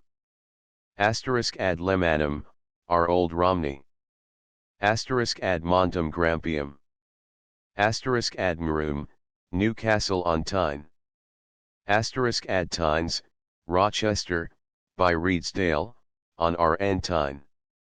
Asterisk ad Tisam, Fluid Piercebridge, Yorkshire, Ovenford. Asterisk ad Pontum, Bridgeford, Nottinghamshire. Asterisk ad Selinum. Asterisk ad Sabernum, Fluid Ost. Asterisk ad Tavum, Fluid asterisk ad Tinam, Fluid asterisk ad Tadam, Fluid Berwick. Asterisk ad Vigessimum, SC Lapidum, Narbath Castle. Asterisk ad Uxellum Amum. Asterisk ad Trivinum, Fluid Burton upon Trent. Asterisk ad Valum, Antonini, Falkirk. Asterisk ad Strium, Fluid Stretford Street, ad Ansum, Suffolk. Asterisk Elia Castra, Alcester by Cedar, Oxfordshire. Icica, are of Veterionese. Aglicum, Little Borough on Trent, Nottinghamshire. Asterisk Alita Castra, Inverness, Vaco Magorum Metropolis, Latio Giordinata, Taroton. Alcluth, ad Lacum Lincolitter, Theodosia. Asterisk Alpes Pennany, Pendleton, Pendlebury, Lancashire. Asterisk Alpes, Hills of Lithlers, Valentia, Scotland. Aelana, Stirling, Horace Joram Herbs. Aelana, Arlmouth, on Northumberland. Asterisk Aelana, Arlune of Lancaster, Maximy. Asterisk Aelana, Alcester upon Arrow, Dobunnerum Herbs, Flavii, Warwickshire. Aelana, are by Blandford, Dorsetshire. Asterisk Alicana, Shipton by Craven, Yorkshire. Asterisk Albani, Broadalbin, Scotland. Albany, by Lorne, Scotland. Antona, are Avon of Northampton, Nan. Antona, are Winchester, Hants. Asterisk and Rida Porchus, Newhaven, Sussex. And Rida Silva, Caledonia, Sussex. Antirii, Ireland. Antirium Metropolis, there. Andros, Isle. Antivestium, Prom. Penrose, Cornwall. Asterisk Artavia, Tintagel, Cornwall. Asterisk Acqui, Buchan, Scotland. Acqui Solis, Colonia, Thermi, Bath. Araconium, Kenchester, of Cilliers, Secondi, Herefordshire. Asterisk Arifinium Imperii Romani, Channery in the Highlands. Argita, are of Rabogdi, Ireland. Atlanticus Oceanus, the Atlantic Ocean. Asterisk Atticati, Lochaber, of Vespas Iana. Utrebates, Berkshire. Avalonia, Hetiorum Herbs, Glazenberry. Offana, are of Northampton, Nana, Nan. Ossabacinus, Ireland. Bana, are of Rabogdi, Ireland. Asterisk Benicia, Lochaber by Fort William, Vaco Magi. Bankerium, Bonium, of Carnabii, Banjer, Flintshire. Benoni, of Carnabii, Cleicester, High Cross, Northamptonshire. Belisama, are Ribble, Maximi Caesarensis, Lancashire. Belgi, Somersetshire. Baragonium, Valentia, Dunstafig, in Lorne. Asterisk Biragonia Sinus, by Cantyre, Scotland. Bibrosi, or Remy, Berkshire. Asterisk Bibrax, Bibract, of Bibrosi, Bibracum, Mudunhead, Bray, Berks. Bulstium, Old Castle on Heskall R. Scotland, Blesham. Baduni, Oxfordshire, Gloucestershire, Worcestershire. Bolarium, Prom. Primy, St. Ives, Cornwall. Bodotria, Bodaria, Estuarium, Frith of Forth, Scotland. Bonium, Bankerium, Bancher, Flintshire. Bovium, Boverton, Glamorganshire. Brangonium, Worcester. Branaginium, Oxfordshire, Flavii, of Ordovices, or Dobunny. Branavis, Banbury. Bremenum, Rochester, Northumberland, capital of Ottodini, Stipendiaria. Bremenum, Birmingham, Warwickshire. Brigantes, Yorkshire. Brigantes, Ireland. Brigas, Ireland. Brigantia, Ireland. Brigantium, Isurium, Aldborough, Yorkshire. Brigantum extrema, Prom. Flamborough Head, Yorkshire. Brige, Brigay, Broughton, Hampshire. Bryn Avis, Banbury, Oxfordshire. Britannia Prima, Province. Britannia Secunda, Province. Flavia, Province. Maxima, Province. Valentia, Province, Usque Admirum Antonini. Vespasiana, Province, Ultramurum Antonini. Brocovenassus, Brovenassus, Browham, Northumberland. Bullium, Buriam, Boltram, Caerphilly Castle, Brecknockshire. Bovinda, R. Ireland. Caledonia, Province, Highlands. Caledonia, S. and Rida Silva, Sussex. Caledonia Silva, in the Highlands. Caledoniae Extrema, Dunsby Head, Scotland. Caesarea Insula, Jersey. Canty, Cromarty in the Highlands. Candida Casa, Locopibia, Whithurn in Galway. Carnabii, Sutherland in the Highlands. Caledoniae, Inverness County, beyond Varur.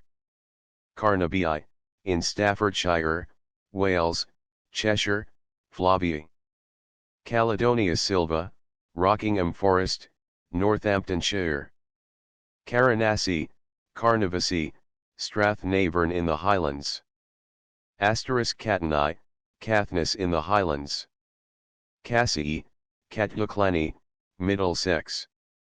Camberidum, Colonia, Chesterford, Cambridgeshire. Camuladunum, Colonia, Colchester, Trinobantum, Legio 14. Gemina, Marcia. Cambula, Arpadstow Haven, Camelford, Cornwall. Calba Atrebatum Metropolis, Wallingford, Berkshire. Canty, Canchii, Kent.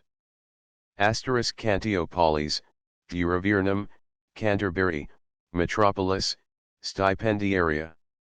Cantium, Prom. Kent. Canganus, by Harley, Carnarvonshire, or Merionethshire. Kanganum, Prom. Llyn Point, Carnarvonshire. Cangiani, Canonium, Kelvedon, Essex. Calcaria, Tadcaster, Yorkshire. Cambotunum, Latio Jordinata, Alkmundbury, Yorkshire. Canovius, R. of Mona Isle, Anglesey. Cassiterides insulae, Scilly. Cataracton, Cataractonium, Latio Jordinata, Thornburg, Cataric, Maximi. Catiocolani, Cassii, Hertfordshire. Causai, Ireland. Caus Ennis, Stanfield, Lincolnshire. Cana Insula, Sheppey. Carnabii, Cornwall, Carbonticum, Kirkcudbright, Treef on D. Caesaromagus, Chelmsford. Selnius, R. of Vaco Magi, Duverne, Scotland. Cerones, Inverness County, Scotland. Senia, Trigeny, Damnaniorum Metropolis, Falmouth. Senius, R. Falmouth Haven, Damnaniorum, by Trigeny. Xenomani, Huntingdonshire, Cambridgeshire, Norfolk, Suffolk. Cimbri, Primi, Somersetshire. Clita, R. Secondi, Clvyd, by St. Asaph. Clausentum, Belgarum, Southampton, Metropolis. Clota Insula, Vespasiani, Aran Isle. Clauda Estuarium, Valentia. Cluda, R. Clud, Clyd. Condade, Northwich, Cheshire. Comratonium, Bretonum, Bradfield Combust, Suffolk. Conovius, R. Canovi, Aberconway, Carnarvonshire. Concanjos, Watercrook by Kendal, Westmoreland. Cola Nica, Gatanica, Peebles, Valentia. Conovium, Aberconwy. Concangii, Ireland. Coxium, Latio Jordinata, Cistunciorum, Burton, Lancashire. Coetani, Forest of Rockingham, Caledonia Silva, Northamptonshire. Coria, Corston Law, Metropolis of Gadini, Lothian. Corbantorigum, of Selgovie. Coronium Dobunarum, Latio Jordinata, Cirencester, Gloucestershire. Coritani, Leicestershire, Lincolnshire. Coriandii, Ireland. Cories Ennis, Cowes Ennis, Stanfield, Lincolnshire. Corium, Corsford by Lanark, Clydesdale. Corstoplium, Corbridge, Northumberland. Crococalana, Colingham, Nottinghamshire. Cranium Mare, Northern Ocean. Creanes, Cerones ad valsis sinus, Ross. Cunetio, Marlborough, Cunetio, Wiltshire. Dabrona, R. Ireland, Damnii, Argyllshire, Vespasiani. Damnii Albany, Scotland, Infratavum, Vacomagisk, Valentia, Lorne. Damnia, north and south of the wall of Severus. Damnanii, Somersetshire, Primi. Damnii, Ireland. Danum, Doncaster, Yorkshire. Dulgovitia, Whiton, Yorkshire. Darabona, R. of Rabogdi, Ireland. Derventio, Stanford Bridge, Yorkshire. Derventio, Little Chester, by Derby. Derventio, R. Derwent, Cumberland, Maximy. Deva, R. of Takesley, by Aberdeen, D.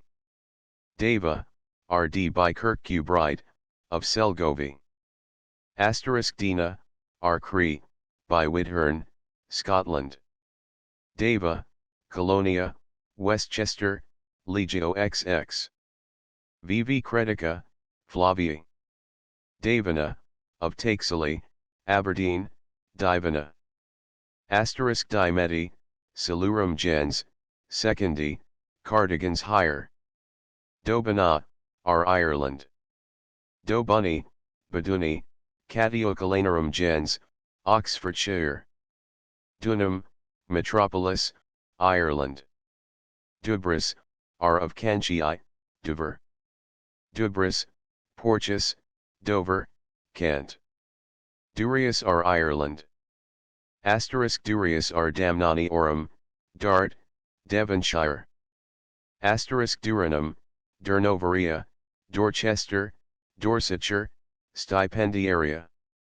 Durobris, Duraprovis, Rochester, Stipendiaria, Durabrovis.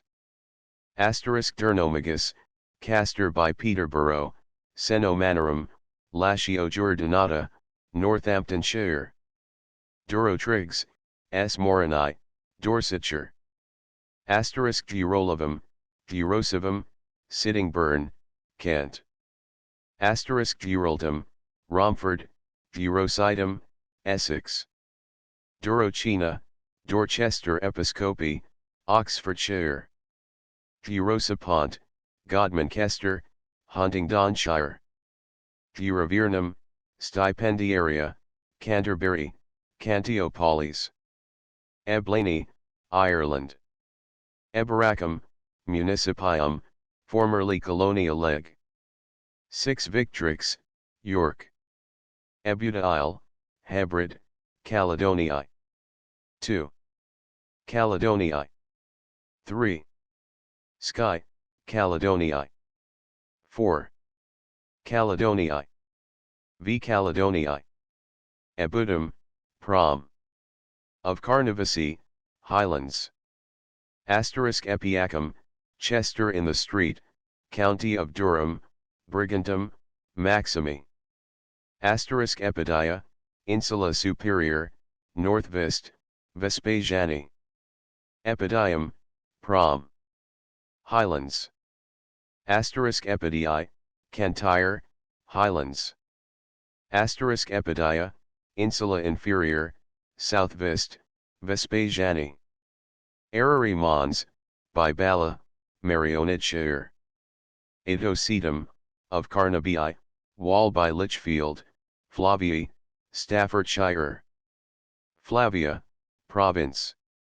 Forum Diani, Cashiorum, Market Street, by Dunstable, Hertfordshire.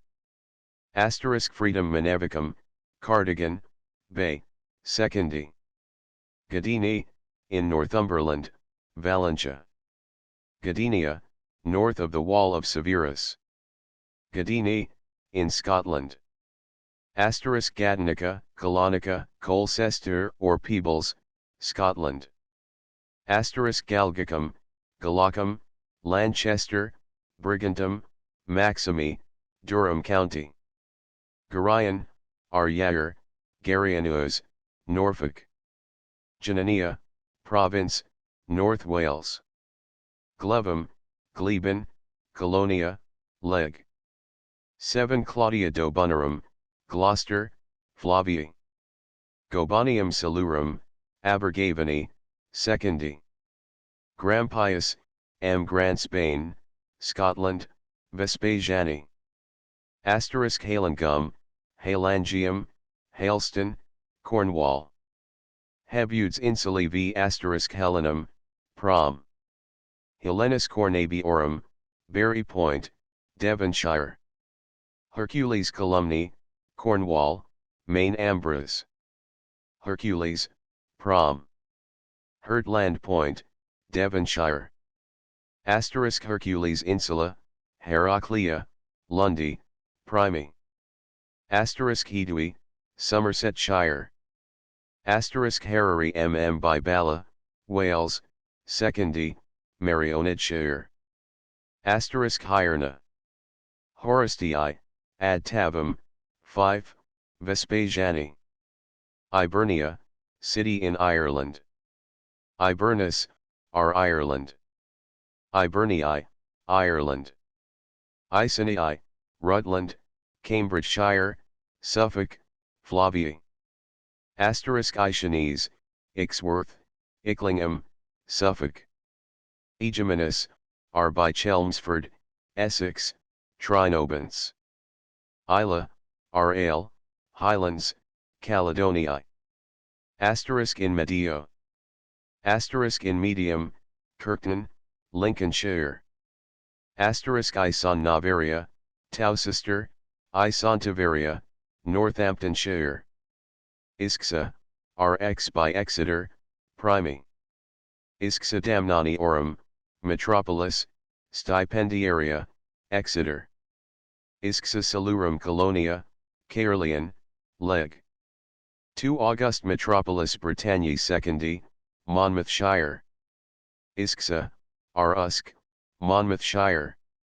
Ishalis Hediorum, Ilchester, Somersetshire.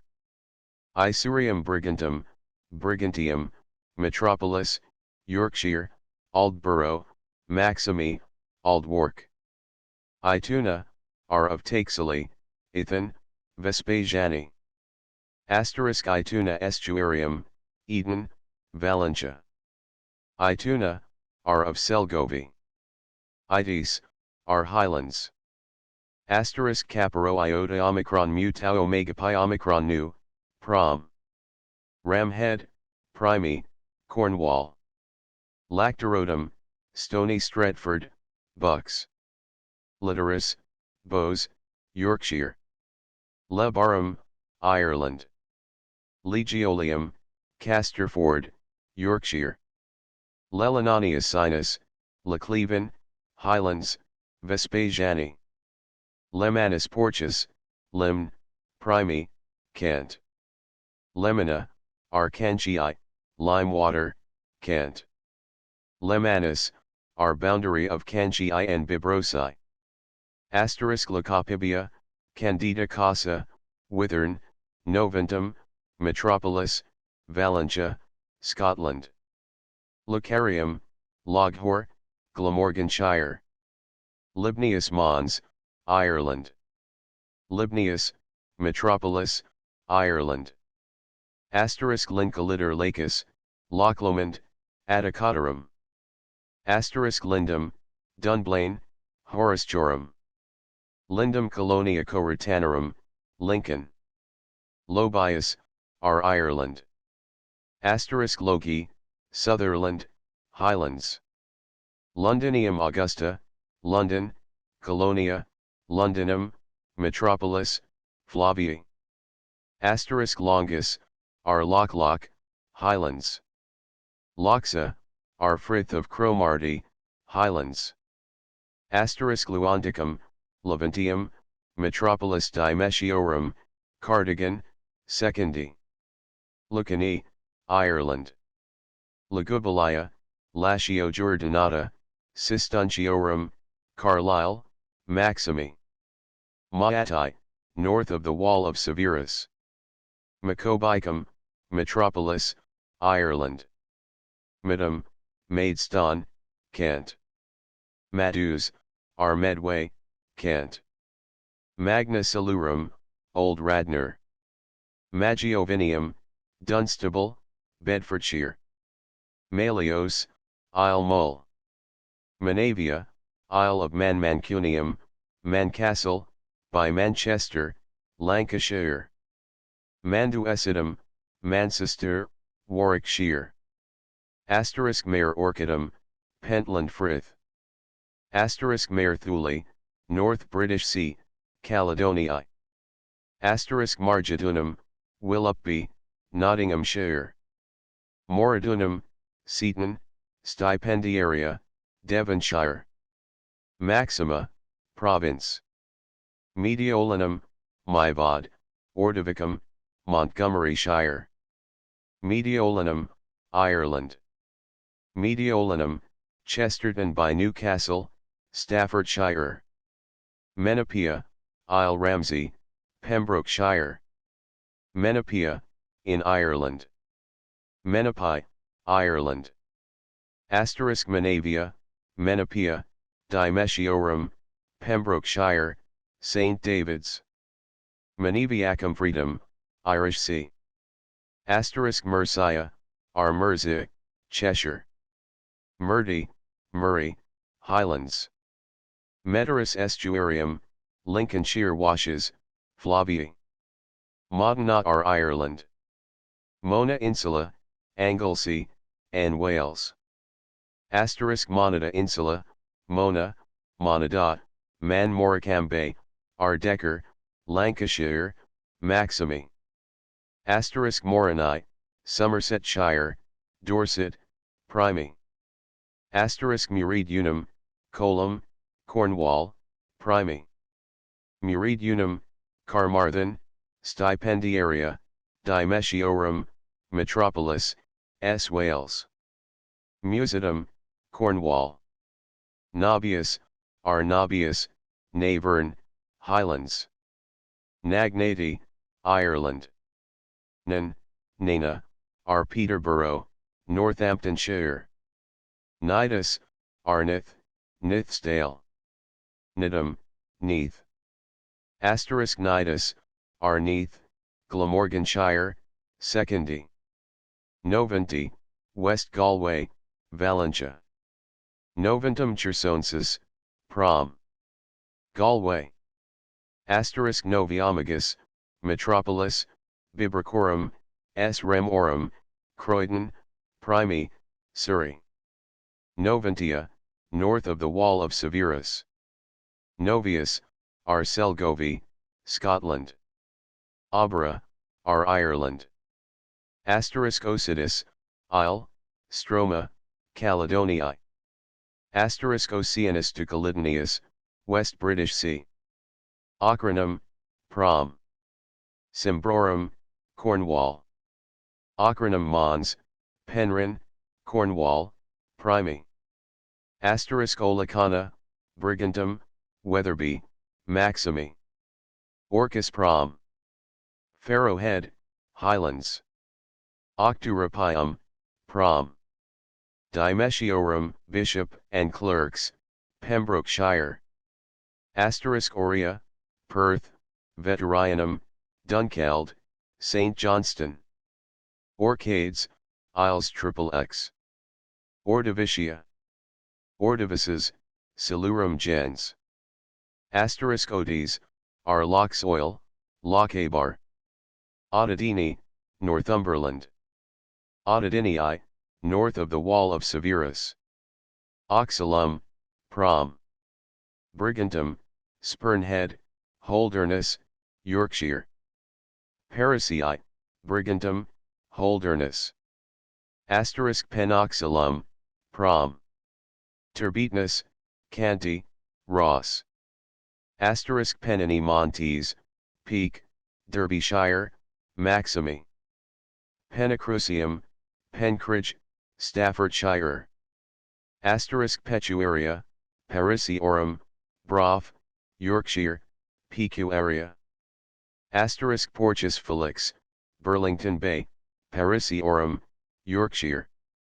Portus Magnus, Belgarum, Portchester, Hampshire. Asterisk Pomona, Isle, Mainland, Orkneys. Presidium, Warwick. Praetorium, Patrenton, Yorkshire, Holderness.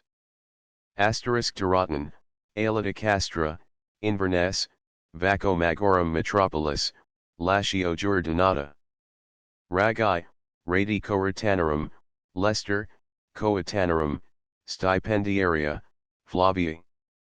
Regia, Metropolis, Vilatoriorum, Ireland. Asterisk Regnum, Chichester, Regentium, Sussex.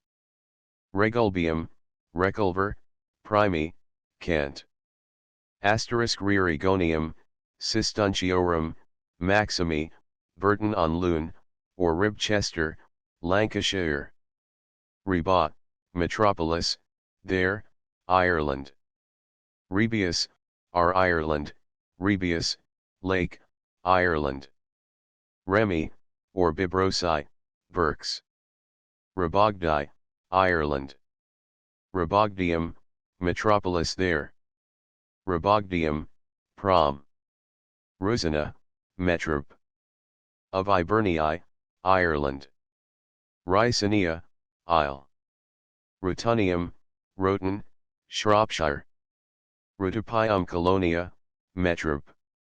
Leg. 2 August Porches, Sandwich, Richborough, Kent. Sabrina Estuar. Severn, Primi. Sacrum, Prom. Ireland. Asterisk Salini do Bunarum, Saltwarp, Droitwich, Flavii, Worcestershire. Sarna, Isle. Scotty, first inhabitants of Ireland. Secunda, Province. Segonchasi, Hampshire. Segonchium, Carnarvon, Stipendiaria, Metropolis, Cangianorum, Secondi. Selgovi, at Solway Frith, Annandale. Selgovia, north of the wall of Severus.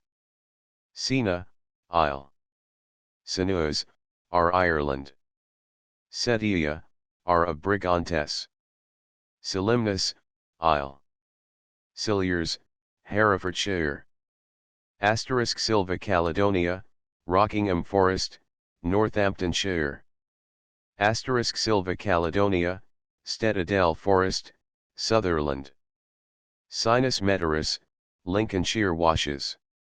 Asterisk Sistuntii, Lancashire, Maximi. Cytomagus, Thetford, Norfolk. Sorbiodunum, Old Sarum, Wilts, Latio Jordinata, Belgi, Presidium Romanorum. Spinus, Spiny, Berkshire. Asterisk Statio Trajectus, Chepstow, Monmouthshire. Asterisk Strabo, Arudergill, Ross. Strius, Arcantii, Ster, Kent. Strius, Trinobantum, Ster, Essex. Stuccia, Riddle by Aberystwyth, S. Wales. Surius, Sor, Flavii Extremi, Leicestershire. Asterisk Soloniagus, Edgware, Middlesex. Sigdales, Isles, Estrominides, Cassiderides, Scilly Isles, Num. XL asterisk Tamara, by Tavistoke, Salt Ash, Damnani Orum, Apontomer, Devonshire.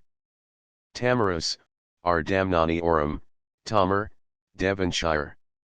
Asterisk Thames, Streatley, Berks. Asterisk Tamia, Brunchester by Blair, Vaco Magi. Taxilly in north of Scotland. Taxillorum, Prom. Part of M. Grampius, Buchanus. Tavis, Arte in Vespas Iana province, by Perth. Tavis, Arte in England, Devonshire. Asterisk Tavis Estuarium, Tayfrith, Scotland. Asterisk Termolus, South Molton, Devonshire, Primy.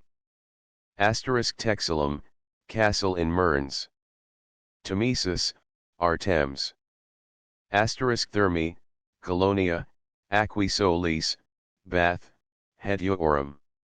Asterisk Theodosia, Alcluith, Dunbritain, Latio Jordinata, Vespasiani.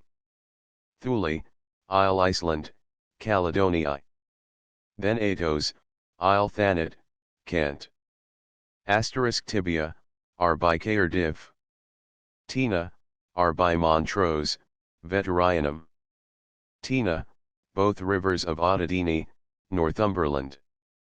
Asterisk Tisa, Tees, Yorkshire, Maximi. Asterisk Tobias, Rhymnyr, by Cardiff, Secondi. Asterisk Tobias, Tui, by Carmarthen. Tossibus, of Mona Isle, Canovius. Trinobans, Middlesex. Tris Anton, Newhaven, Sussex. Asterisk Tremontium, Selgovie, Cannobie, Scotland. Asterisk Tripontium, Dowbridge, Showell, Northamptonshire. Asterisk Trivinaco Trent. Flavii. Tuisus of Vaco Magi, on Spey Rofts. Tuisus, of Vaco Magi, Spey, Scotland. Asterisk Tuorbius, Rtyvy, by Cardigan. Tida, of Ottadini, Tid, Northumberland. Vaco Magi, Athol, beyond Grampius in Vespas Iana. Asterisk Vaga, Ry, Hertfordshire, Secondi. Asterisk Valum Antonini, Falkirk, Scotland. Valum Severi, Pixwall. Vanduaria, Vanduarium, Damniorum, Clydesdale, a Roman garrison, Crawford. Varar Estuarium, Frith of Murray. Vararis, Vico Magi, by Inverness, Scotland.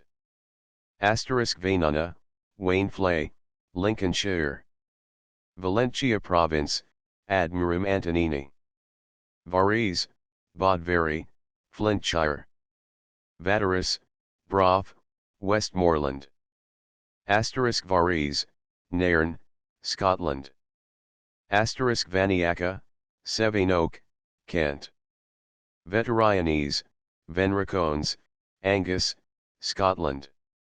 Vecta, Isle Wyght. Velatory, Ireland. Vedra, Arwermouth, Durham. Venta Icenorum, Castor by Norwich, Metropolis, Stipendiaria, Norfolk. Venta Belgarum, Winchester, Stipendiaria, Hampshire. Venta, Winburnminster, Dorsetshire. Venta Salurum, Stipendiaria, Caerwent, Monmouthshire. Venanes, Cleicester, High Cross, Northamptonshire. Venignium, Prom. Ireland. Venignii, Ireland. Venigni Isles, Ireland. Venantum, Cossington, Leicestershire. Verlutio, Laycock, Wiltshire. Verulinium, Verulam, St. Albans, Municipium, Cassii, Hertfordshire. Verdrum, Prom. Ness Head, Caledonia. Vespasiana, Province, beyond Antoninus's Praetentura. Victoria, Perth, Erdoch, Latio Giordinata. Victoria, Dunbritain, Latio Giordinata, of Horistii, upon Tavis R. Scotland. Vidogara, R. in Kyle, Valentia. Vidua, R. Rabogdi, Ireland.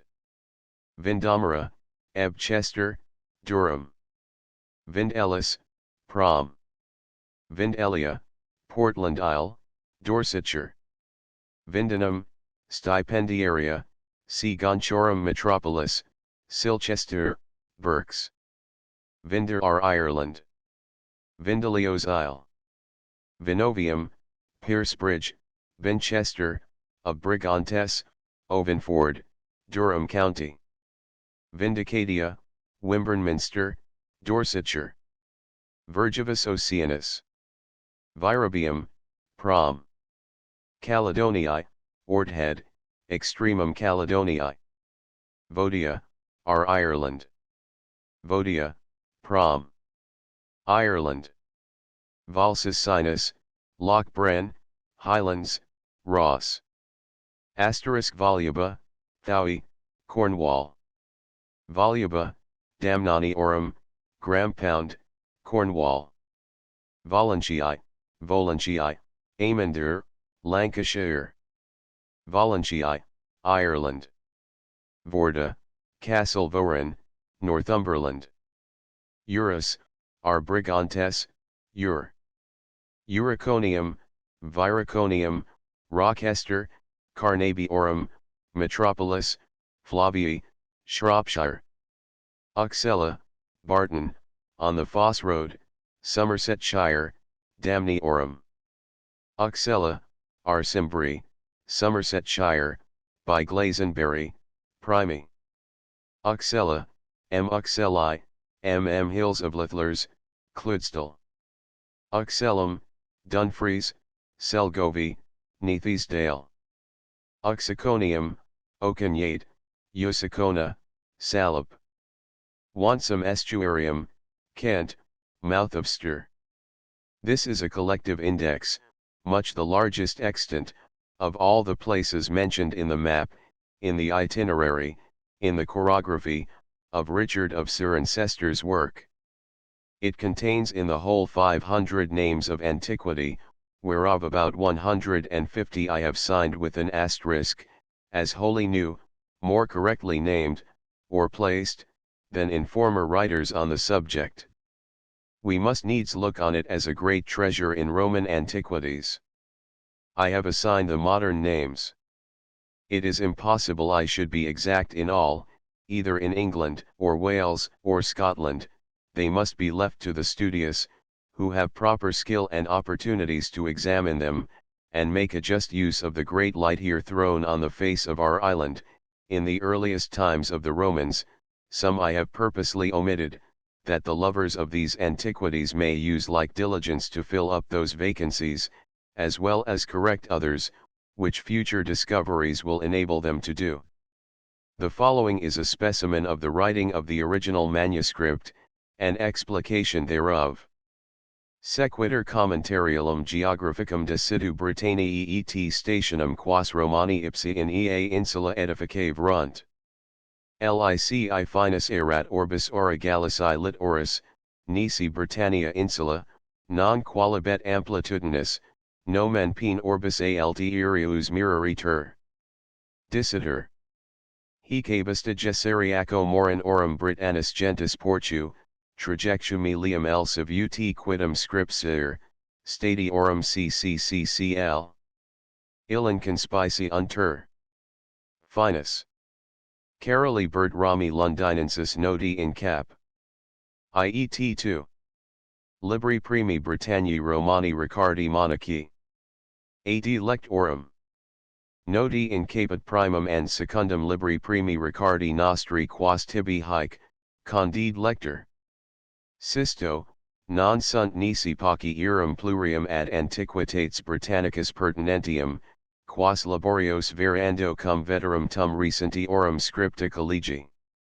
Qui sitibi fuerent ad pallidum, and condida te excipi miruerent, deo annuent redi undibus temporibus tranquillitate felicioribus, int egrum and completum xiis formatum commentarium habibis.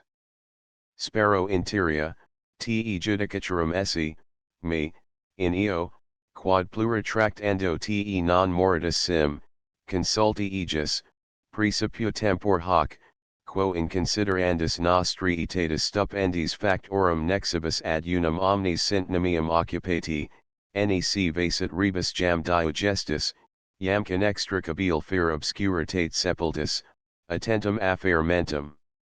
Noti in cap. I finus erat orbis, and C3 Homerus 4 primus, saltum Graecos inter, de iisnem, qui Orfeo tribu unter, ad hoc sub judice lis est, terram undiquaque oceano cinctam lui 5 pronunciavit, opinio forte ipsiteri coeva, quod verba, qui sequunterclamantes Alexandrini inuere videnter, an ipsa verba, mensum autumn in templo, alter quoque themiamates amoistus sudivino factum. 6. Haberi undulas inflexes ac tort isles, communiter coronum appellant, significat terram, quam oceanus circumfluit. 7. Recepta hec erat philosophorum 8, geographorum 9, historicorum 10, and poetarum 11, tum gentilium 12, tum Christianorum 13 opinio, et quod ad Europam, Asiam and Africam, veterum orbum atinet, consenti illa ad unguum cum recentissimis and optimis observationibus. Hoc est curveteris extremo litera finum terri and naturi dixerent. 14. Patet hoc, ut alios omitum, ex his Virgilii Roman orum coryphaei dictus, extremic hominum moroni 15 populi in Gallii finibus, qui Britanniam spectant, proximi Oceano 16, and ultra oceanum quid erat praeter Britanniam 17, Oceani insulam 18 ultimam occidentis 19, quam fallax estu circuit ipsi Oceanus 20, cujus licet magnitudinem olim nemo, ut Livius referred, circumvectus 21, panegyricus 22 tamen Maximiano and Constantino imp.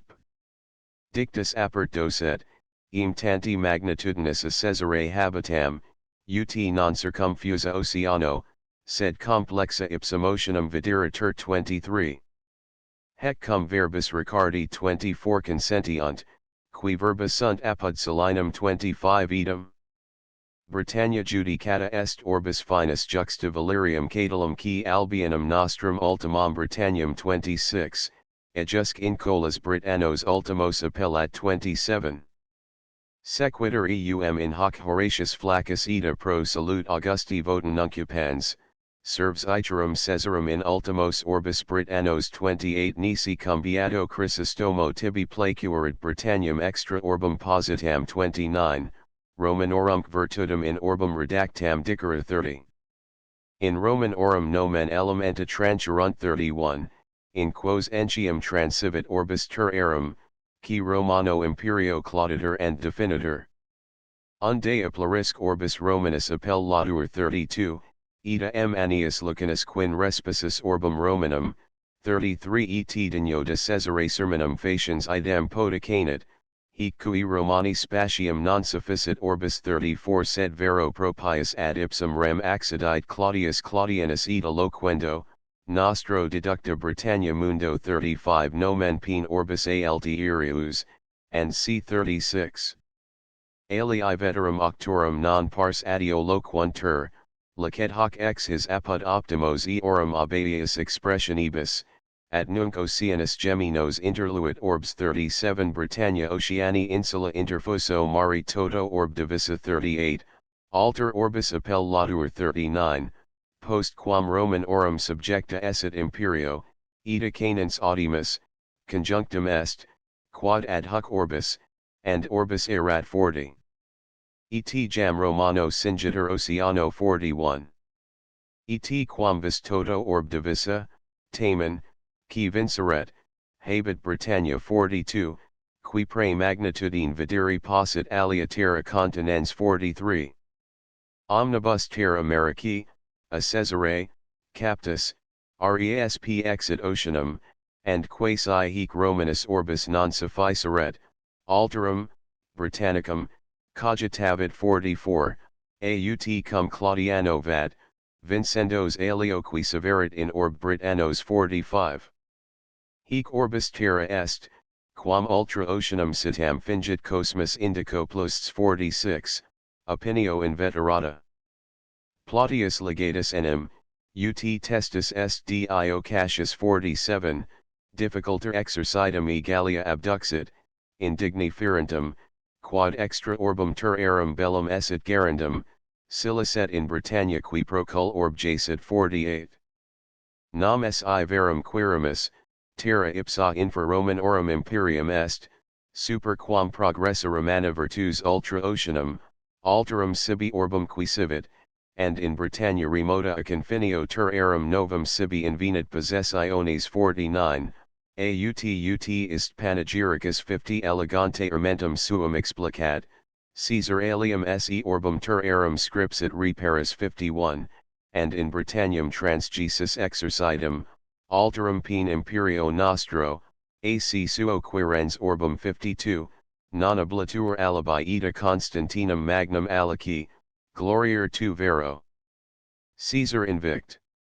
Alium te orbum terrarum peperis 53. Dimum Ninius noster narrat, in extremo limite orbis Britanniae esse arcanium insulam 54. Unde hat orbis particuli, orbis vocabulum traxerunt, ex Aristotelides poterit lector, ad quem eum, prolixitatis evitandi Graecii, remito 55. Insula, nc. Primus Graecorum Romanorum nesse quidem compertum fut, posteriors in controversiam adduxerunt, continens nie terra, and vero insula esset, multici diatroque opinion conscripta sunt ab iis, qui certi quidem nihil novirunt, quip qui nec vides sent, nec ab indigenis, quillis esset, excepis sent, sed conjecturis tantum, quantum vel oti vel studii singulis aderat, niterenter. Successio temporis, prius quidem sub J agricola proprietari 56, dien sub severo imperator, liquido deprehensum esse insulam 57. Octingentus MP longa porrigitur. Hec longituo Britanniae am vipsanio Agrippa tributa, cujus mentionum ingisit C. Plinius Secundus 58, sequentibus ipsum Julio Salino 59, Marciano Capella 60, Paolo Orogio 61, Ethico 62, Gilda sapiens 63, Venerabili beta 64, Nanaio bancarensis 65, and pluribus aliis, qui super 730 milliaria Anglicana statutaria, vel regia, officit. Hec longitudo quam vis repariator nemia, ad veritatem tamen proximius accedit, illa, quam jornandis episcopus, ex Cassio Dione 66 exhibit, longitudine, qui 7. M. Thursii. Stadia extendi ferri nerit 67, i.e. duxi. Miliarium Roman orum cum dimitio, aut minoris aliquantum fuis extensionis, quam 820 nostrorum miliarium. Quip inda Bacrano, Lizard Point, extrema meridionali promontorio, usque ad orcatum extremum, Dungsby, vel podius dunet 68, head, Maxime versus Boream Virgentum sint 590 milliaria regia, secundum recentissimas and fide dignissimas relations, qui non persis DCL milliaria romana officiant. Mappi geographici seculi priora 69 longitudinem ad 50, alii 75, and alii 120 plus minus milliaria, majorum extendunt, id est ad DCC millia passuum. In Caledonicum promontorium, NC. Extremitas Caledoniae Ricardi nostri 70 podius intelligenda est, de toto angulo 71 boreali Scotia. Silicet, Rossia, Sutherlandia, Cathenasia, Strathnavernia cum vicinus regi uncules, qui eis subsint, quam de singulari quotum promontorio. Monachus noster semper in syllaba secunda ad morum plurium monacorum adhibit u, qui scribendi mos, su maxime genuinus assumitur, ais.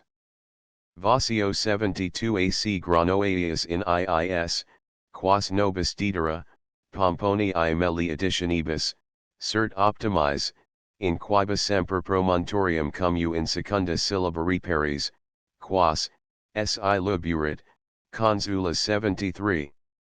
2 Veteris Britannium, and c. 74 quid nam antiquissimum and genuinum magni Britanniae intertat varias appellations, quibus ab extranes propriusque inculis insignita fut, nomen fuerit, inventu est perquam difficile, praesertim nostro, quo addio lunge distimus, tempor, itanem, ut docent verba octoris, and nos entium dinceps 75 evidenter explicabimus, omnes insuli in vicinia city commune nomen Britannicarum habuer. Ut plurimi alii regions sic and hec nomen suum a primo ejus cinditur hausit, verum autem quis hic fuerit, ec ignotum, ac nomen, de quo queritur. Tantum ex possis, qui nobis supersunt, scripturibus novimus, quod fuerit appellata his nominibus, Britannia, Albion 76, Hyperborea 77, Atlantia 78, Cassiteres 79, Romania 80, Nec non Thuli 81, qui nomina officibus Grisis and Romanes ipsa data fuera, sed quid nam aut and ullum illorum sit genuinum insertum addio est, ut verur ne nunquam satis demonstrari possit. Albion and Britannia Jews antiquitatis sibi vindicant, cum apud podas Britannos, scu bardos ejusdem sub nominibus Alban, vel Alban, Inniswen 82, sub insuli Albi 83 and Prida n 84 fiat mentio. Albion antiquissimum sensitur, quamtum vis nullum horum nominum sit illud, in quod inquirimus, cum Romanes bene nota fuerint. E contrario vero, si in retanti momenti testimonio Dionis Cassii sides habenda est, Britannorum regina bonduixa affirmet, Roman orum sapientissimos verum nomen, indigenarum, ignoris 85. In forte investigandum erit nomen, aliatus superdictus. Interiatus singulis hic alligatus nobis erit sermo. Primum Albionum, and c. 86. Ita dicta fuerit ab Albion conditor vel debellator aegis, quem quidem Albionum Neptuni filium fuis asserunt 87, cert ratio sit gravis hanc appellationum regicendi ades videtur, cum certum sit ace vidum, totum insularum classem, tempor Aristotelis 88, and verisimiliter jam diu anti ipsum, Britannicarum nomen gessissa. Praeterea, scientium ab albis rapibus affinicibus sic fuerit nuncupata, nil tamen ex eo sequitur, quam quod fuerit nomen impositum, nudaquam genuinum, nisi affirmimus, cum quibus dam aliis 89, finices fuis primos hanc regionum incolentes, quod, antiquam sufficienter fuerit demonstratum, pro evicto assumere nullus potero. A tamen admissa hac opinion, detectis metallophotinus stano 90 barotanac, id est agram sc uterum stani and plumbi, ea sine duobio dixus, id nomen omnibus circumjacentibus insulis didis, cum omnes fer adjustum naturi and conditionis sint, tanta gaudet verisimilitudine, ut ulteriori indigen originis nominis considerides, minime opus videator. Notum enim est, Graecos eiid nominis ddis 91, cum undum, quem precedens habet significatum and kappa alpha sigma sigma tau epsilon rho omicron nu indigitet stanum, uti hoc probabit Plinius 92 and Prolixius Bacardus 93. Finices autumn, me udice, non fuera primi in coli, verum tantum mercators, primi in hes partes mercatum proficicentes, suaci ibi erigents emporia, factories, quamad magum hodi Europei in oris maritimis africi simili facient, sequitur hin, nomen quodcunque, ejusc generis nomina ob extranes regionae imposita, lunge abes genuino a nativis incolis indito, ex isterum lingua nullo modo derivando. Quod in totum destruit speciosis a Camden 94, Baxtero 95, and Somnero 96 factus derivations, licet hucus receptus maximo cum applausu. Vera mirari in his omnibus, dies absci duobio, cum nomen e lingua incolarum vernicula originum traha, sit purum putum Britannicum, posito autumn me eo acquiescere, non tamen in sequitur, hac nomina Britannica a nativis gentibus imposita esse, peregrini potius adveniens, ad questiones incolis, aut gallis datas, responsa accipiens indita appellandi occasionum sumsera, cum eorum linguam finices caluis nullus credendi locus, hinc sinus mentum suum explicaverant necess est sic. Manu significantibus Britannium, nomen cessitantibus, alii eos altus rupes cretaceas intellectus credens, respondera, Alban, vel Britain, et quiae rationi e vocabulis alp, ben, pen, bride, pryt, bryt, tin, vel dine, diversos significatus admittentibus 97, plurimi alii pro diversitate ingeniorum quibus responsa dabantur, orari poturunt rerum and regionum appellations, qui pro nominibus insuli habitae, octoritate donati ad nostra servitae sunt tempora. Non ab simili modo Peru, Yucatan, Paria, trace regions Americi eminenti oras nomina excepera, quod doctissimus Raleos affirmat and asseverat 98, itanem Hispani digitis trans fluvium situs terras innuentibus, and primi regiones nomen quirentibus, indi regisir, Peru, quod forte nomen huges amnis erat, aut aquam in genera denotabat in lingua his vernicula. Jucatan nec aliad quid quam significat, quam, quides? Quid tibibus? Ita enim Hispanis, rogantibus nomen loci, barbaros, cum non intelligerant, respondus ferunt, id responsum Hispanos in nomen loci transjulis. Tertium quod ati net regionum, iadem ista modo nomen est sordida. Cum Hispani denomini regiones quirerant, monumentis excelsos monstrans, quidem incolarum peria respondit, quo vocabulo rupes, montesc inu unter, ut alia adjustum farini exempla praeterim, quorum mentionum preclaris hic octor ingisit 99, and qui omnia ad nostrum scopum ec inservire possent. Corrupta in super genuine nominis pronunciatio, il ludita alterare potest, ut etymologum omino nullam admittit. Exempla nobis sint, ea qui nosmet ipsa civitatibus, coroni, citable, and portui liberno, tribimus nomina, barbarias vocantes, the groin, Saint Ubez, Leghorn. Quod quiso. In linguis peregrinis voces audimus, quas ne imitari quidem, netum accurat scriberi possumus. Omiserunt ista veteres aut muterunt nomina. Patet hoc ex his amela dictus, cantabrorum aliquot populi amnesc sunt, sed quorum nomina nostro or concipi ne current. 100 nomina Britanniae agitera peregrinis ordum trahunt, unde genuinum nomen gentis origina bonduixa indicatum, inter depe ardita facile numerari possit.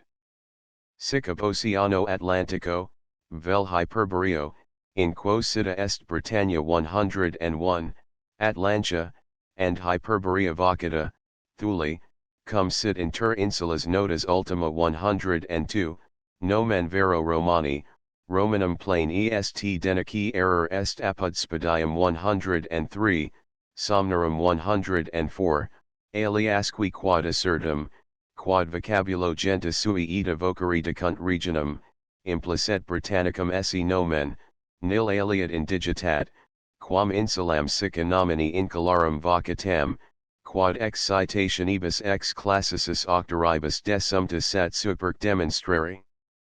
Potest 105.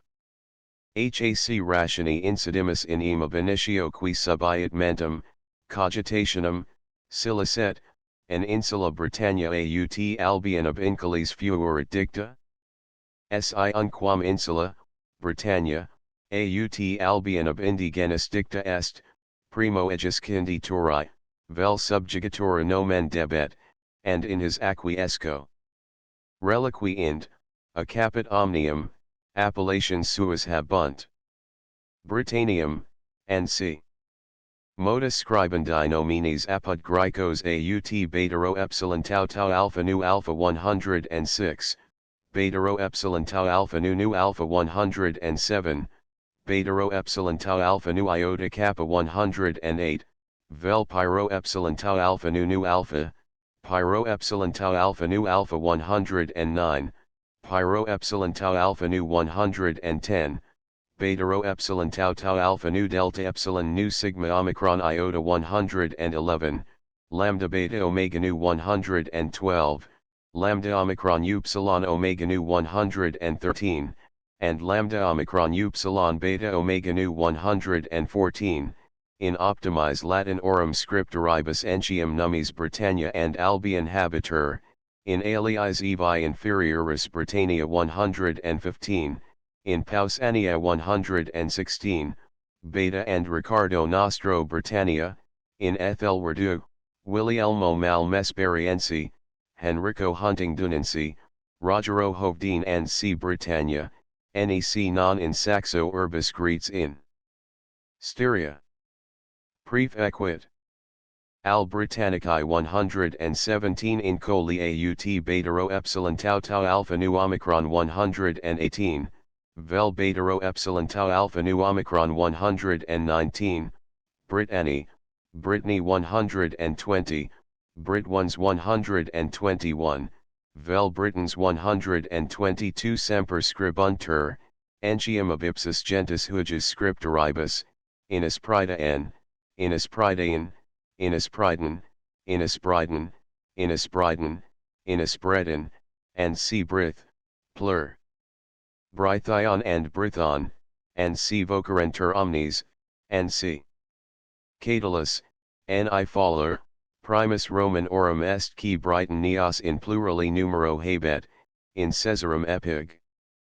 30 Hunc Gallii timent, Timant Britanniae. Et iterum de acme and septimius epigr. 46 Unam septimius missilis acmen mavult, quam Syrias, Britanniasque. Post ipsum Plinius 123 Insulas Britannicas sequenti ordin enum erat, Britannia and Hibernia, XL Orcades, 7 Acmodi, triple X Hebudes, idem Mona, Monopia, Ricina, Vectes, quam erans versus Occidentum citam affirmet, quam vis sint, qui eam insulam of hac distinctam facient, eam silicet quam Ptolemeus ocid invocet. Limnus, Andros, Siambes, Axanthos, D and Glessarii, quas elect rides Grisae recenti oras appel lavere, nec non and Thuli, Mitus, Scandia, Dumna, Burgos and Narigan. Johannes Chrysostomus in diversis locis de insulas in plurali numero loquitur, nominans eas beta rho epsilon tau tau alpha nu iota kappa alpha nu sigma omicron upsilon 124. Bretonides insuli jacent circa Thracium, dui maximi omnium, prima Ibernia, et Albion post ipsum. Ipsi aliarum primi. Et alii triginta vocati orcades, et Thuli proxima ipsa, alia maxima insula, in aparcti flatum proxima vocata. Ex his triginta sunt Hesperides. Ad partes enim vespertina city sunt Britanniae 125. Verum cum dui ipsarum multu majors sint ulla ex cateris, hoc ipsum Aristoteli 126, Dionysio 127, Agathmero 128, Apulio 129, and C. ansum prebit, tantum harum duorum ingesiendi mentionum. Dui insuli sunt Britannicae, contrarinum, illic enim extremum eructat in mare vorticem. Harum sane magnitudo immensa, Nicola alia insulas inter omnes Britannices equator equalis est. Qui sunt superdicti Albion and Hibernia 130. De quibus mox Paulo Dismus. Cap 8. Libri primi p. 98. And seq 3. Inter Septentrians and Occidentum, and c. Id est, versus Corum, the northwest, respecturomi, quod Bania Johanna tsetsa hoc versu expressum Thracias per flat Bretanorum et Ethruscam regionum Romanosque 131 Thracias vero inter Aparctium and Argiston spirat, quem acali entium Circium appellant secundum Agathemerum 132, and Agelium 133. Maximus Europae partibus, and c. Versus Orientum Norvegia, Dania and Germania, ad meridiem vero Gallia and Hispania. Magno intervallo, and c. Melius hoc intuitu mapi geographici facium Europae exhibentus patebit, quam verbis describi poterit. Oceano Atlantico clauditur. Universum ipsum terram insulam esse unicam Atlantici maris ambitus circumdatum docet Aristoteles 134. Poro autem pelagus, quod extra orbum nobis habitatum fusum est, and Atlanticum dissiter, and Oceanus aquo ipsi circumliter. Externus autumn partibus alia cognomini gerit, Hesperius statum enim Oceanus vocator, et pelagus Atlanticum, pars quidam ad Acasum. Ad boream autumn Saturnium and congelatum, mortuum qui 135. Certum est magnam Britannium diversus temporibus mox nomen ab hoc Oceano accepus, mox illi idem redditus. Minimum hoc depart Oceani septentrionali and occidentali, entium eaqui ultra freedom gadatanum est, valle, itanem Britannium veterum esse Atlantium, si unquam extitit, pro concso assumo. Sic habet adamus Bramensis de mari septentrionali, the North Sea, Sermonum faciens 136, Egdera descended usque in Oceanum Fresenicum, quem Romani scribunt Britannicum int, the Channel, Gallus, La Manche, ad promontorium antivestium Ptolemeus, aliac Oceanum Britannicum vocant. Poro Pomponius Maela, natione Hispanus, Pyreneum montum in Oceanum Britannicum procurere dicit 137. Et Geographus Ravennas, freedom septum Gaditanum in Oceanum Britannicum ingredi referred 138. Quibus adimus Ricardum nostrum, qui infra, Oceanum Occidentalum, magnum illum Britannicum, qui and Atlanticus Oceanus, omnia reliqua compel exum Maria, appellat 139-4. Ameriti Gallium Belgicam. Podius Aburo. Cujus proximum litus, N.C. Infra descriptum cap. 6. 5 end cap. 7 pag. 96 a Gesoriaco morin orum Britannici gentis portu, N.C. Bononia, Hodi Bologna. Vidi infra pagina 96. Locus hic octorus nostri non prius plene intelligi potest, Dunac capitis ex viimi libri I vidi Plinii vero lectio fuerit restituta, quam hanc esse arbiter, loco communiter usitati lectiones. Deend menopai, morini, orum insassi juncti pago, qui Gesoriacus vocator, Britanni, Ambiani, Bellovaci, Hassi. Ita legendum esse autumo. Deend menopai, morini, Pimani 140, AC juncti pago, qui Gesoriacus vocator, Britanni, Ambiani, Bellovaci, Sui 141. Itanem proter defectum recti census loci huges Pliniani, Hardunus Hassos omitted, AC Dionysius Vossius S. was in eduos mutat 142, cum e contrario, juxtamem emendationem, non omnia solum sint perspicua, verum and sine ulteriori meditationi ultimum capit libri I vidi Plinii intellectu perquam facile redditor, ubi verba ita sonant, Polybius latitudinem Europea Battalia ad Oceanum scripsit 11. L. 1150. MP entium tum incomperta magnitudine aegis, est autumn ipsius Italii 11. XX, 1120. M. ad Alpes, unde per lugdunum ad portum morin orum Britannicum, qua viditer mentura magira Polybius 13. 18, 1318. M.P.N.C. qui hucus canemine rect intellecta fuera. Quomodo, and quo tempor hi Britanni in Gallium venerunt, superest, ut inquiramus. Caesar qui data occasioni omnes Gallorum nations enumerat, de Britannis tacet, nec de portu ipsarum Gesoriaco loquitur, unde jur concludimus, ea Caesaris tempor ibi non fuis. Dionysius Caracenus viditur primus, qui eos hoc versu nominat 143, ubi Britanni, albique gentes habitant Marti orum German orum, Hercinii Silvae pretersalines montes, and si quod aegis commentator Eustathius Thessalonicensis archiepiscopus ad Britannos continentum terram incolentes pertinere explicat, ita verba faciens 144 Britannorum autumn nomen ferent sunt e regioni Britannicae insulae. Hic Dionysius a Plinio lib 4. Cap. XXVII vocatus est terrarum orbicidus recentissimus octor. Unde patet, quod hi Britanni non diu antecedum ibi fixerent, et Gesoriacum edificaverent, and vero armorum violentia factum sit, vel absci ferro, ulteriori disquisitioni reliquendum erit. Milium LNC. Videator octor noster cap. 7p96. Ut quidem scripsir stadiorum cccccl.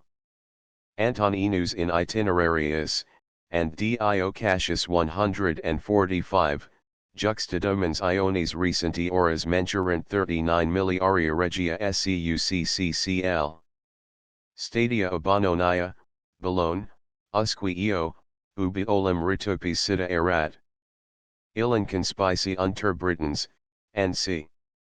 E portu ambultius, qui veterum esticius, ora Anglii opposita, in linea recta tantum 26 milliaria regia distans, ut ex dimensionibus exactis constat, tota perfect conspici potest. Virgilius Maro. Latinos inter potus princeps, in ecloga prima v 67. V Agrippa vetus orbis descriptor. Julii October. Augusti Caesaris filii meritus, primus videtur inter Romanos qui corpus geographia conscripsit. Fundavit is Romi Pantheon, veram omnes boni architecturi epitomen, de eo ejusque commentarius Plinius hoc peribit testimonium 146, Agrippam quidem in tanti viri diligentia, praeterque in hoc opere cura, orbum cum terrarum orbi spectandum, propositoris esset, eris quis credat, and cum eodivum Augustum? Is nam compel examine porticum ex destinationi and commentarius m Agrippa Acerori ejus in coetam peregit. Nummi ejus in curios orum reperi unter Mucius, in quibus corona navali coronata cernitor 147, juxta illa Dionis lib x lix. p. 400. Latitudinem ejus ccc. Latitudo hecab Agrippa assignata e traditionibus crisis desumta est, satisc bene respondet, si illa sumitur, qui inter orum Wallii and Norfolcia est, qui sola latitudo tres Circini mens juris permitti, alii omnes latitudines Britanniae adio sunt irregulars, mappum geographicam, perspiciator. Dio minimum latitudinem ccc stadiorum esse peribit 148. Beta vero rectia cc. Erat hic Ricardus. Verbo propri non sunt ipsius pedi, verum e gilda mutuata 149, qui iterum ea ex ethico 150, orogio 151, and see houset. Documentum hoc est inter plura alia, qui allegari possent, satis sufficiens, eum numquam vidis gildum. Dio Cassius 152 and Jornandis Episcopus latitudinem ad mmccx.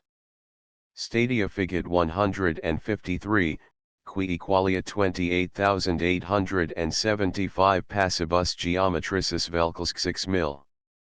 Rom Martianus Heracliata alium operandi viam ingressus, latitudinem Britanniae ita mititer, latitudo autem ejus, Albionese, incipit quidem juxta damnanium, quod dissiter entium ocrinum promontorium, desinit vero ad noventum chersonsum, and ejusdem nominis promontorium, adio ut latitudo ejus juxta maximum lineam sit stadiorum amel thursieth id est uclsxi.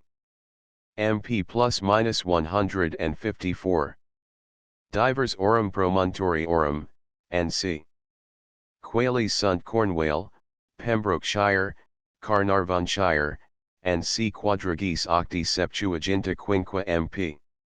Verba reperi unter in beta 155, Isidoro Hispalensi 156, Julio Salino 157, and C. Commentator Huges Vetus Ita Verba Saliniana explicat 158, Circuitus Britanniae Quadrigis octis LXXV sunt SICs voluer writ ipsius Circuitus menturum scriptum ob Julio Facilius intelligere CCCDCCCCES, sub DCCCCCCCES for conicat. Sed si aliqui tardanti ingenio hec dimensio non satisfrit, miliarios lapides esse fincat, in quibus XXX 159 lapidum, and DC simpliciter lapides fieri quis dubitabit. Sequitur hunc versiten Ricardus noster cap 2. 5 cum doctissimo D. Smith 160, qui in IIS, quas in bidi paginum 40 consinavit notas, explicat per tria milia sexing enta miliaria, error hic est in quem plurs alii viri, cetro quin optimi insidir. Duas priors figuras in ultimas dusera videnter, quod nunquam ab ullo Romanorum auctori intendi novi cum certissimis. Sub intellectum tantum voluere vocabulam centina, and hunc in magem scripsir slaeath. LXXV modus loquendi erat, quasi nostra lingua dice remus, 4875, 4875 miles, vel Germanus, 8 vierdig 100, 5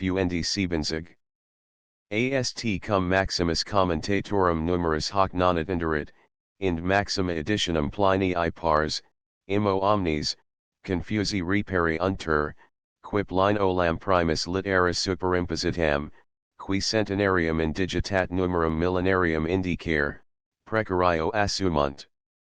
Legiter hin in Plinio 13. M18. 13018, loco 13. 18, 1318, quo ipso, toto silla avero distant. Methodum meme rectissimam esse apparat, si capillum cum Plinio cujus il fidus est transcriptor, conferimus nulla sane discertitudine adjustum mihi superest dubium, quicquid alii in contrarium scripserunt, cum Plinium ipsum a partibus mais habim, ita dicentum, universum orbis circuitum eritos thence, ducentorum quinquagentatiorum milium stadium prodidit qui mentura romana computationi officit trecentas quindecies centina millia passuum 161. Et verum id quidem, nam stadium cxxv passibus constat 162. Proinda si 252,000 per 125 multiplics, funt 31500,000 passuum.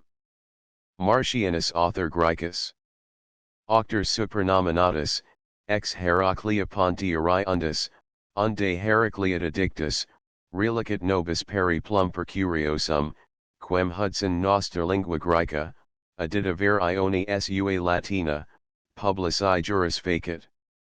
Reperis illum in volumen I geographia vetris scriptorum Graecorum minorum, Oxoni I Theatros Sheldon. 1698 8. Quita insulis Britannices habet ex Ptolomeo and Protagora desumta videnter. Locus vero quem Ricardus noster referred, est pag. 59 ubi universi, inquit. Peripli totius Albionis insuli stadia non plura 28,604 ids 3,575. MP and dimidi non possieres stadius 20,526. Civ 2,576. MP fair, ind patet octorum nostrum majorum numerum recipissa. Mdilsks miliaria. Qui monachus noster in hunc mirum computum insiderit, non video, cum nunquam simili quid in venerum. Mentum ejus capere non potua cm, ni Martianum in hoc sibi consentientum appellasset. Jam octor hic, ut nuper dictum, duplum affert numerum, quorum maximus 3,575 milliaria cum dimitio complectator. Unde licet md numero ilsxv. Subtrahenda se sic, 5075 1500 equals 3575. Noti in cap. 2 Britannia Magna, N.C. Ab Aristide Readeri Simpliciter Magna Vocata Insula 163 Entium Apriscus Hibernii Inculis 164. Jam vero peractus tot seculis, tot revolutionibus ac mutationibus veta suum nomen magni Britanniae hodi vindicavit. A Chrysostomos author Graeco. Probabiliter dronum Prusium Chrysostomum cognominatum Ceelbram oratorum putat, contemporaneum Trajano imperatori, ejusque triumphi participem 165, qui in Getissus sui, vel aliis operibus jam depaerthes idea certum ibit. In Epitome Strabonis a Hudson publicata volume 2 166 Epithetone magni reperio pag. 21 and 38. Addendum of epitomator. Verum ind concludere Chrysostomum hunc appellari nemia foret audacia. Verum est, Johannum Chrysostomum in plurimis scripta sui Britannicarum insularum ingesere mentionum, nusquam vero adjungit Britanniae ipsa cognomen magni, nisi asium oculorum meorum effugerit 167. Natura triquetra, and c.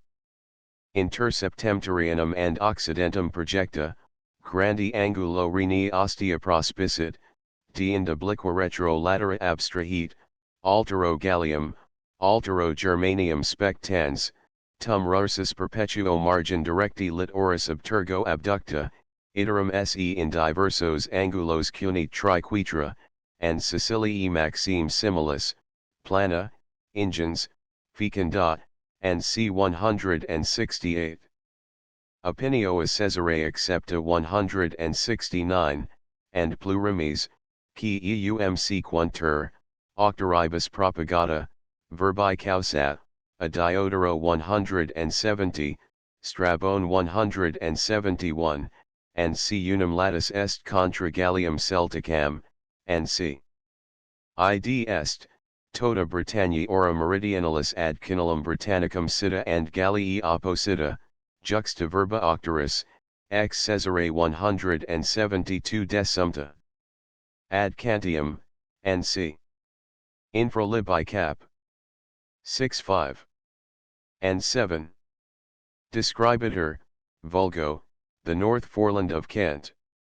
Ad Ochranum, and c. Infra libi cap. 6-16. Ejus mentionum facit, hodi the lizard point, navigantibus nautissimum. Ad Meridium and Hispanium terracum revra ida est, vergit enim in linea recta ad Cabo de las Penas. Illustrat hoc agathemerum, qui lib 2. Cap.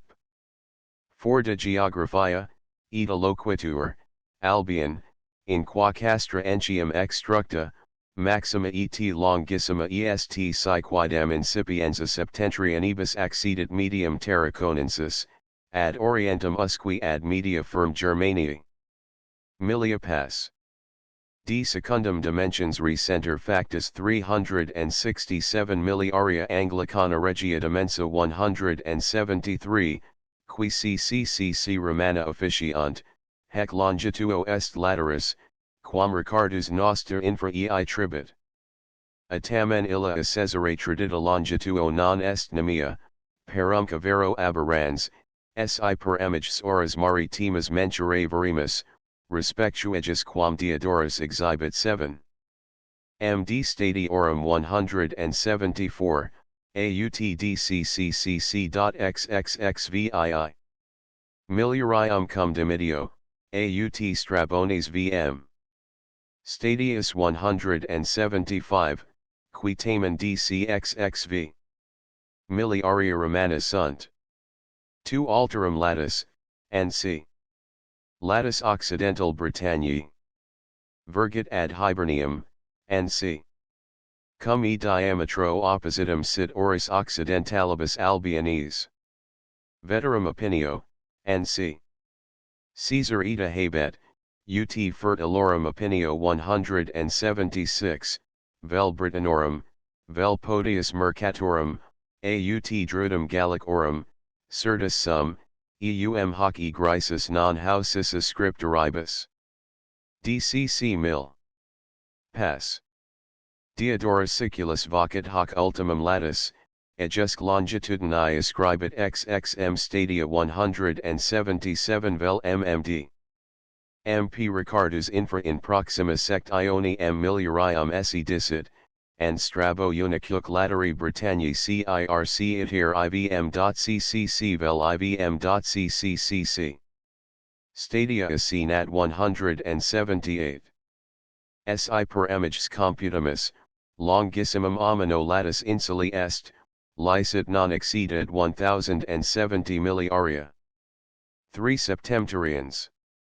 Notissima septentrionalis constellatio, ob astronomis ursa major dicta, quam, Homero octori, ursumque, quam and plastrum cognomini vocant, qui ibidem vertitur and Oriona observat, sola autumn expers est under oceani 179. Cui parti nulla est objecta, and c. Silicet toti insulia servo hodi sub nominibus Orkney, Hitland, and Faroe, nota. Ad Germanium magnam, and c. Ita agrisis dictam. Comprehendibot hec hodiernum Germaniae imperium, Belgium, Danium, Norvegium, and c. noventum Chersonso. Descriptum hanc vidi cap 4. 40. Hodi the mule of Galloway in Scotia. Locus maximi versus Mary diem virgins, quem credidir extremam partum septentrionalum huiges regna falso veteris 180. Ita eos emendavimus. Per taxolorum regionis angulum. Semi liter descriptum infracap. 646. Hodi Buchanus. DCCCMPNC. Quod Diodorus alterum affrito advertus emisurgens latus, stadium XVM. Haberi dicit 181. Id est, MDCCCLXXV. Milpas. Quod eroni monachus noster ad MMCC. Evhit, qua nisus octoritate, non constat. Omnes, NC. Cert non alias, praeter Caesarum ejusque sequaces vel transcriptores. Caesar vero, quod notata dignum est, a druidibus didicit, etenim vicis centina mil. Pass. Ab hoc imperator assignatus circuitus complectator 182, nullum vero ipso tempore posteriorum invenimus in hoc ipsa consentientum, licet is proxim ad veritatem accessorit, Imo Diodorus ipsa contemporaneous 5312 1/2 MP statuit 183. Strabo, Augusto imperanti Florens 1712 1/2 habet 184, verum, quad dolendum. Textus totus est corruptus, and muti latus in hac description, quad ex ejusdem libro secundo videri potest, ex quo entium textus partem suppellendus 185. Plinius sub Vespasiano, ex Isidoro Characeno trices octis viginti quinqua 186, AUT 3825 MP habet. Sequitur ipsum fide liter M capella 187. In Salino, qui Constantini tempor vixit, quadragis octi septuaginta quinqua, ut supra, leguntur 188, quod ex error Ricardus noster MMMCCCCCC interpretator. Pythias Massiliensis ambidum insuli majorum SEXLM. Stadia SCU 5000 MP secundum Strabon M 189, quad monstrat Plinium emendandum esse, ubi Pythii computum Isidori calculo equalem dicit 190, vel podius hunc, ni utrunc omissit. Sed errant, nc. Etkin id genus rebus vi exit vi exula est via evitandi errors. Rationum cur and veteris and recenti horas in emiscendo regionum circuitus descentiens addio inveniamus, indicat nobis Plinius Dicens 191. Qui causa magnos errors computationi menturi sepius parit and dum alibi mudito provinciarum modo, alibi itinerum octus aut diminutus passibus, incubura Maria tam longo evo, alibi prosae seer litera, torsra se and fluminum aut corrigera flexus. Praeterea aliend aliis exordium menturi est, and alia mietis, ita fit, ut nulli duo consinant. CCCCMP. Distantia hec, si de eaqui in linea recta promontoria duo, quorum facta est mentio, interjacet, exactissima omnium, querum mentionum ingesiant veteris, viditur esse, verum si dimensio intelligitur, qui ad cinellum citi sunt, orarum maritimarum, manifesto nimis parva est, and correctio locum haec non habet, cum accurata congruate cum DMP Caesaris. Dr.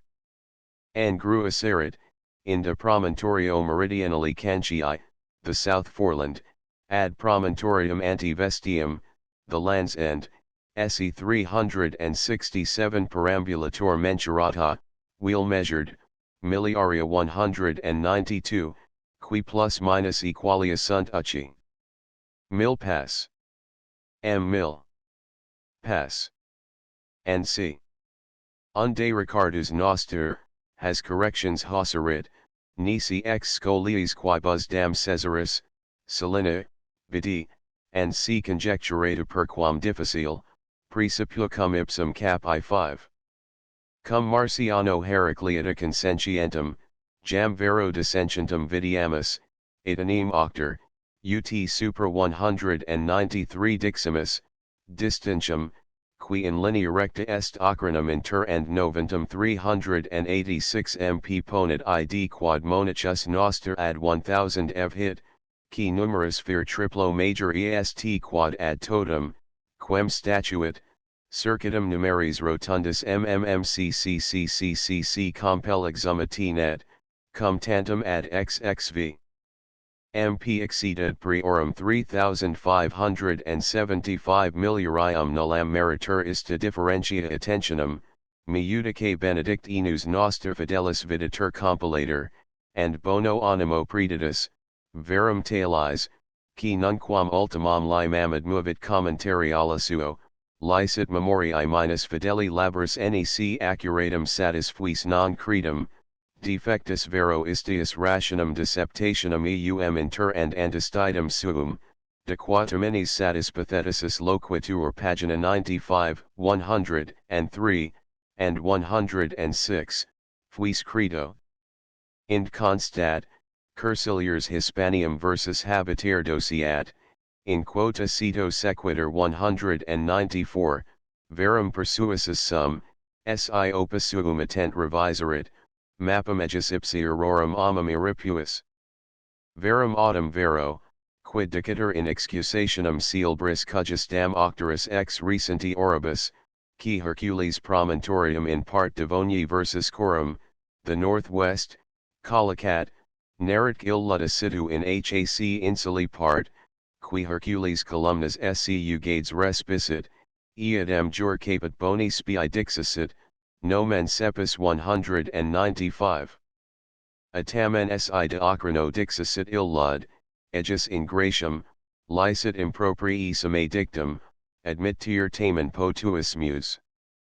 For formam totius Britanniae, nc. Formi regionibus tributi mir sunt imaginarii, e fructifer spectatorum imaginationi resultants, cum ipsi proter inequalitates partium perfecti figuri sint incapaces.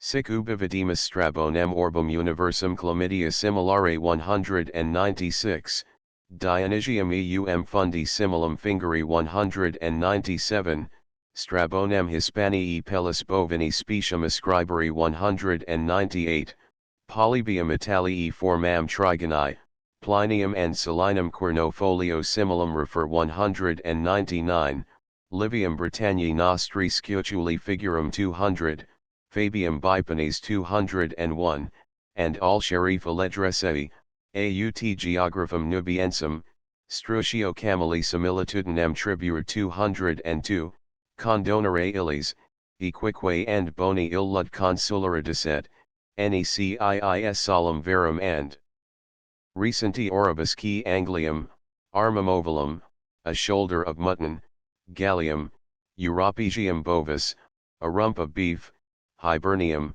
Peltum Amazonicam, Islandium, Acellum, a stockfish, Insine huges insuli, Simbricam chersonsum, Linguam caninum, Belgium, Leonum exilientum, Italium, Acreme, Totem Europam, Virginum, Americam, Clepsydram, and C. representar decunt. Sed Caesare, and C. Ita Entium Diodorus Siculus 203, Strabo Cappadox 204, Pomponius Mela 205, and C. Eam triqui trivel triquadri dixeris similum, quod licet non omino strict satis congruate, a tamen optimi hac figura geometrica compel exam dixeris. Linea acantio ad antivestium ducta est basis 367 milliarium, duplum huges longitudinus d tertiutric cruri in ferro head promontorio, siv cape wreath terminato, isosceles 1835 milliarium mensuratorum in circuito complectens halves, mons trans geometricum circuitum magni Britanniae, tantum ad unum miliaris elaborami camdeni computo aliis operationibus nixo 206, differentum, quod ipsum notatu est dignissimum. Palam est figurum hanc totum superficium insuli contenere 134,689 miliaribus quadrices, cum, qui in mari extant, parties cum iis qui mari ingressum permittunt, accuratissim a mire congruent. Additor jam superficies unius cruris, proter crenitas orarum incisiones, quad, experientia test, nemium non est, integer circuitus albionis geographicus prodabit equalis 2569 miliaribus regius, sub vices octi cent ennis novem millibus passuum, ids 2809 miliaribus romanes, quod mihi cogitandi ansum prebet, Pliny trices octis viginta quinque mp corrigenda se 207, ut sint vices octis viginta quinque, tunc reminet tantum differentia 16. MP quam pro nihilo omino reputare licet. Vsi Ptolomeo, N.C. Claudius Ptolemaeus Astronomus and Geographus Celeberimus, Patriae Pelogiota, qui and Alexandrini nomen fert, non quod Alexandrii natus sit, sed quia observations suas ibi instituit. Ricardus noster simul cum aliis monachis eum regem Egypti facit 208. Scripsit ili ex libros geographia, quibus aliorum sui temporis errors corr exit. Liber 2. 3-4. Vn 6. Si non inte grum opus, videnter non se nisi corrupta and jejuna epitome, rithi ones, qui huc facient, non sunt huges loci, inatunter vero, iis, qui occurrunt in Marciano Jorn 209, Ravenade, and c litteram z sed inversum, and c. Hoc ipsissimum illud videtur, quad tacita supra, per immensum and enormi spatium indigitat, Caesarch inuit, Dicens, lateris orientis angulum maxime ad Germanium spectere 210, qui opinio in tantum invalued, ut entium ad seculum ex lv tum firma manserit. Apparit hoc ex illo gemi Phrygiae, de orbis divis Ioni cap.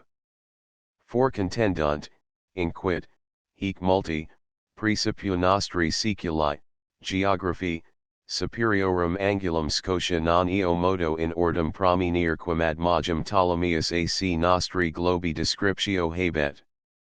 Verum his, quam nihil habient, quo id adocera passant, temera fides ad hibenda non est, immo ipsum excitae, nobis inquirentibus, in orientem solum latus extar, feci sunt.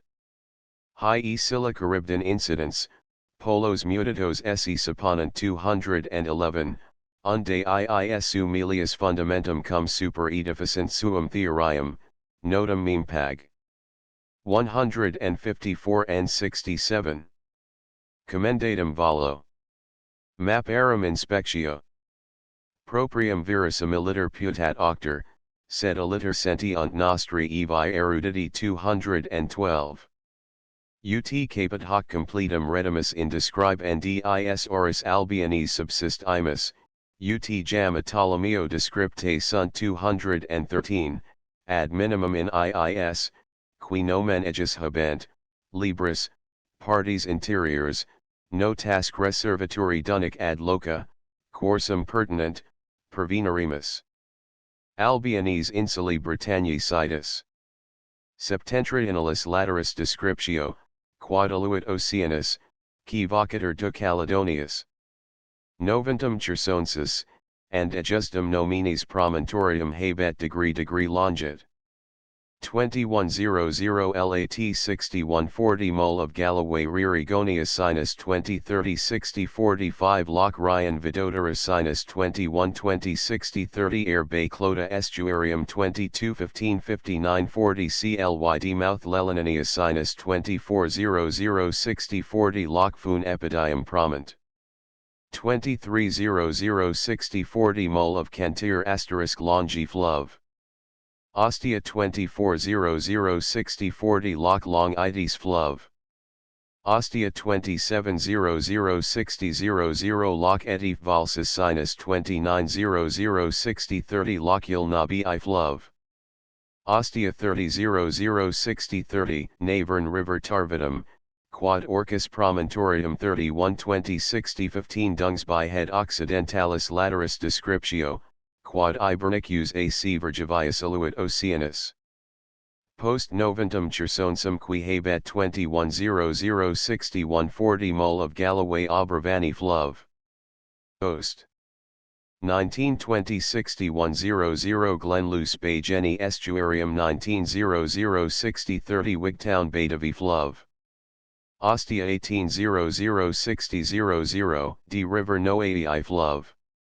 Ostia 1820 59 30 Nith River Ituna Estuarium 1830 58 45 Eden Mouth, or Solway Fyrth Moricam Bay Estuar. 1730 58 20 Ken River Mouth. Seatonchiorum Portus 1720 57 45 Lancaster. Belisama Estuarium 1730 57 20 Ribble River Setia Estuarium 1700 57 00 Mersey River Toisobi I Fluve. Ost. 1540 56 20 Conway River Cancanorum Prom. 1500 56 00 Brachypold Point Stusha Fluve. Ostia 1520 55 30 W River Tarobi I Fluve. Ost. 1500 55 00 TV River Octapatarum Prom.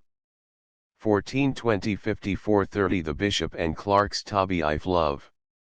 Ostia 1530 54 30 Tovi River Rodastathabi I Fluve. Ost. 1630 54 30 Y River Sabriani Estuar. 1720 54 30 Severn Sea Vexilla Estuar. 1600 53 30 Huntsville Water Hercules Promont. 1400 53 00 Heartland Point Antivestium Promont, Quad Entium Dicitor Bolarium 1100 52 30 Lands End Damnanium Quad Entium Dicitor Acronum Promontor. 1200 51 30 Lizard Point Relici Meridionalis Lateris Descriptio, Quad Brighton Nicus Oceanus Aluit. Post Acronum Promontorium Seniones Fluve. Ostia 1400 51 45 Valle River Tamari Fluve. Ost. 1540 52 10 Tamar River Isassi Fluve. Ost. 1700 52 20 X River Alaini Fluve. Ost. 1740 52 40 Christchurch Bay Magnus Portus 1900 53 00 Portsmouth Tris Antonis Fluve. Ost. 2020 53 00 Arundel River Novus Portus 2100 53 30 at Eastbourne Cantium Promontor. 2200 54 00 North Foreland Orientalis D and AC Australis Plagi Latera, qui Germanico alu unter Oceano, describ unter. Post Tarvidum, quad and Orcus Prom. Quad dictum est Vervidrum Promontorium 3100 60 00 Nos Head Barabium Promontor. 30 30 59 40 Ord Head Ili Fluve. Ost.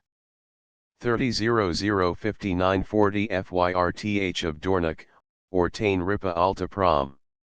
2900 59 40 Turbert Ness Loxy Fluve. Ost. 28 30 59 40 Fyrth of Cromarty-Vara Estuar. 27 30 59 40 Fyrth of Inverness-Tuises Estuar. 2700 5900 Spey River Solney Love. Ost. 2700 5845 Dovern River Teizalem Promontor. 2730 5830 Kinaird's Head Devife Love. Ost. 2600 5830 D River Tava Estuar. 2500 5830 Tay River Tinnief Love. Ost. 2430 5845 Eden River Bodiria Estuar. 2230 5845 Fyrth of Fourth Aelanif Love. Ost. 2140 5830 Aln River Vidrief Love. Ost. 2010 5830 Were River Dunham Sinus 2015 5730 Tees Mouth Gabron Tukaram Portuosa Sinus 2100 5700 Burlington Bay Ocelum Promontor. 2115 5640 Spurn Head AB Ife Love. Ost. 2100 5630 Humber River Meteris Estuar. 2030 5540 The Washes Garianif Love. Ostia 2100 5520 Yair River. Extensio, Civ. Extrema 2115 5505 Easton Ness Egemonif Love. Ost 2010 5510 Bay near Malden Jamissa Estuarium 2030 5430 Thames Mouth Post Quam Cantium Est Promontorium 2200 5400 North Foreland Plura Alibi. The Weddings. There is an old proverb common in Somersetshire, Stanton Drew, a mile from Pensford, another from Chua, which should denote some peculiar regard and excellence in that town, and direction for the ready finding it, and in fact it highly deserves to be celebrated, upon account of that remarkable monument, vulgarly called the Weddings, whose name only is but just known to the curious and learned world. To redeem it from further obscurity, I took a journey thither from the Bath in July 1723, where calling on my friend Mr. Stukeley, a worthy fellow of the Royal Society, and who has shown his knowledge in his nice remarks upon the neighboring coal mines, we made mensurations of this notable work together. I find it is the most considerable remnant of the ancient Celts which I yet know, next to Stonehenge and Abery. Mr. Aubrey, that indefatigable searcher out of antiquities, is the first that has observed it, and I believe Mr. Stukeley, living near the place, is the first that measured it, since the original ground line was stretched upon the spot. To open a more exact view of this noble antiquity, observe we that there is a little stream runs into the Avon between Bath and Bristol, called Chua, arising near here at a synonymous town, and first passes under a stone bridge at Stanton Drew, where making a pretty turn, as it were, half enclosing our monument, a little further it comes to Pensford, which is an old British name, for it is written Penies Ford, Penisk signifying the head of the river. It was a common usage among all ancient nations, so with our ancestors, to pay a sacred reverence to the fountains of rivers, and frequently were they sought for upon religious occasions, judging a divinity must needs reside where so beneficial an element takes its rise. The road from Pensford to Chua goes along the north side of the river, and there, half a mile above, and half a mile below the bridge, lie two great stones, called Hotevulskoits, according to the apprehension of the common people, said to be pitched there by Sir John Hotevel, of these parts, a famous champion, of whom legends are printed under the name of Sir John Hawkwell, as vulgarly pronounced. These stones now lie flat upon the ground by the roadside, but said to have been standing, and much larger than they are at present, for some pieces have been knocked off. We measured that toward Pensford 13 foot long, 8 broad, and 4 thick, being a hard reddish stone. Stanton Drew Church bears here southwest. What regard this has to the temple which it overlooks on the other side the river, and from higher ground, I cannot say, whether it is the remnant, together with the former, of some avenue, or whether it was carried thither, or laid for some direction to those that lived on that side the river. Repassing the bridge, and entering the enclosures east of the church which belonged to a farm there, we come to the weddings. Here is an old manor house adjacent, which has been a castle, for the walls are crenated, and some half-moons built to it. The farmhouse is an old stone building, said to have been a nunnery, probably founded by some pious lady of the manor. There is a great hall in it, open to the ceiling, handsomely made of timber work, and 2 arched windows with mullions on each side, and all the windows of the house are arched in the same manner. At the east end is a winding stone staircase, and near it, in the yard, an elegant stone dovecote, round, with 6 buttresses. This house, with the church and that part of the grounds which is the site of our monument, is a knoll of rising ground, of an oval form, stretched out with the whole broad side against the river, half embracing it with a circular sweep, and but little space between it and the river, and that side from the river has a delicate acclivity or valley winding round it, answerable to the river. The longer axis of this knoll is from northeast to southwest, the major part of it declines manifestly gently toward the river, or northward, and is finely guarded from the north winds by a ridge of hills adjacent, upon the summit of which is an ancient fortification, called Miz Knoll. In the road to Bristol, this is a pleasant place, full of hedges and trees growing very tall, especially elms. The country is stony, covered over with a reasonable stratum of sandy ground, mixed with clay, which is rich enough. One would imagine this knoll was pitched upon by the founders for the sake of its figure, and because capable of giving a sufficient liability to their work. Its declivity carries off the rain, always regarded in this manner of building, for that would loosen the foundations. Here is a fine large area between the temples, for the rites of sacrifice, and c. I wondered that I observed no tumuli, or barrows, the burying places of the people about it, as in other cases, but suppose it owing to the goodness of the soil, for they wisely pitched upon barren ground to repose their ashes, where they could only hope to lie undisturbed, and on Mendip hills, not far off, they are very numerous. This particularly I am told of 7 that are remarkable. This monument about 10 years ago must have made a most noble appearance, because then perfect.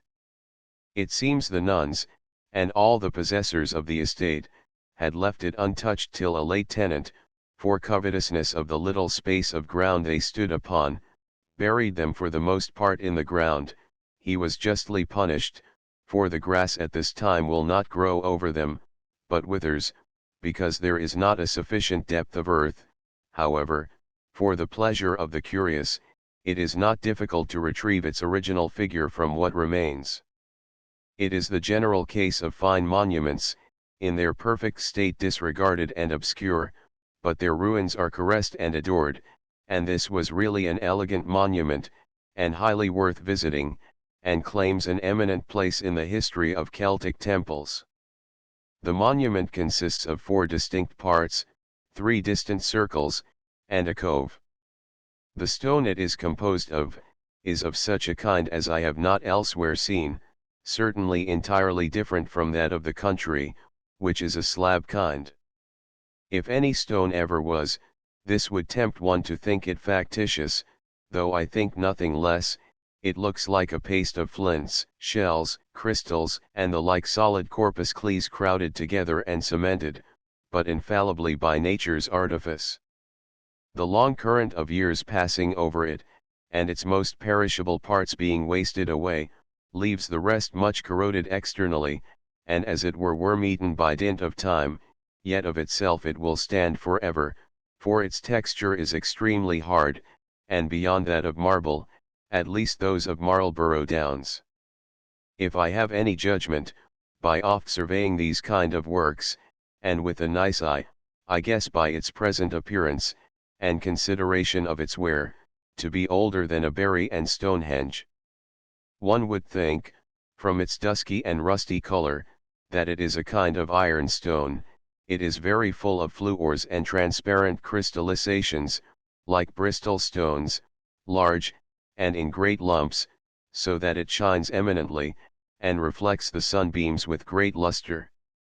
I cannot but think that it is brought from St. Vincent's Rock, near the mouth of Bristol River, as Mr. Aubrey says expressly, though Mr. Strachey, who has curiously observed everything of this kind, cannot affirm it, and if it comes no further, we may well admire at the strength and manner requisite to convey them hither over that rocky country, wholly consisting of hills, and dales, and woods, but the notion of religion fully answers all difficulties, and the founders well provided for the perpetuity of their work, in the election of their materials.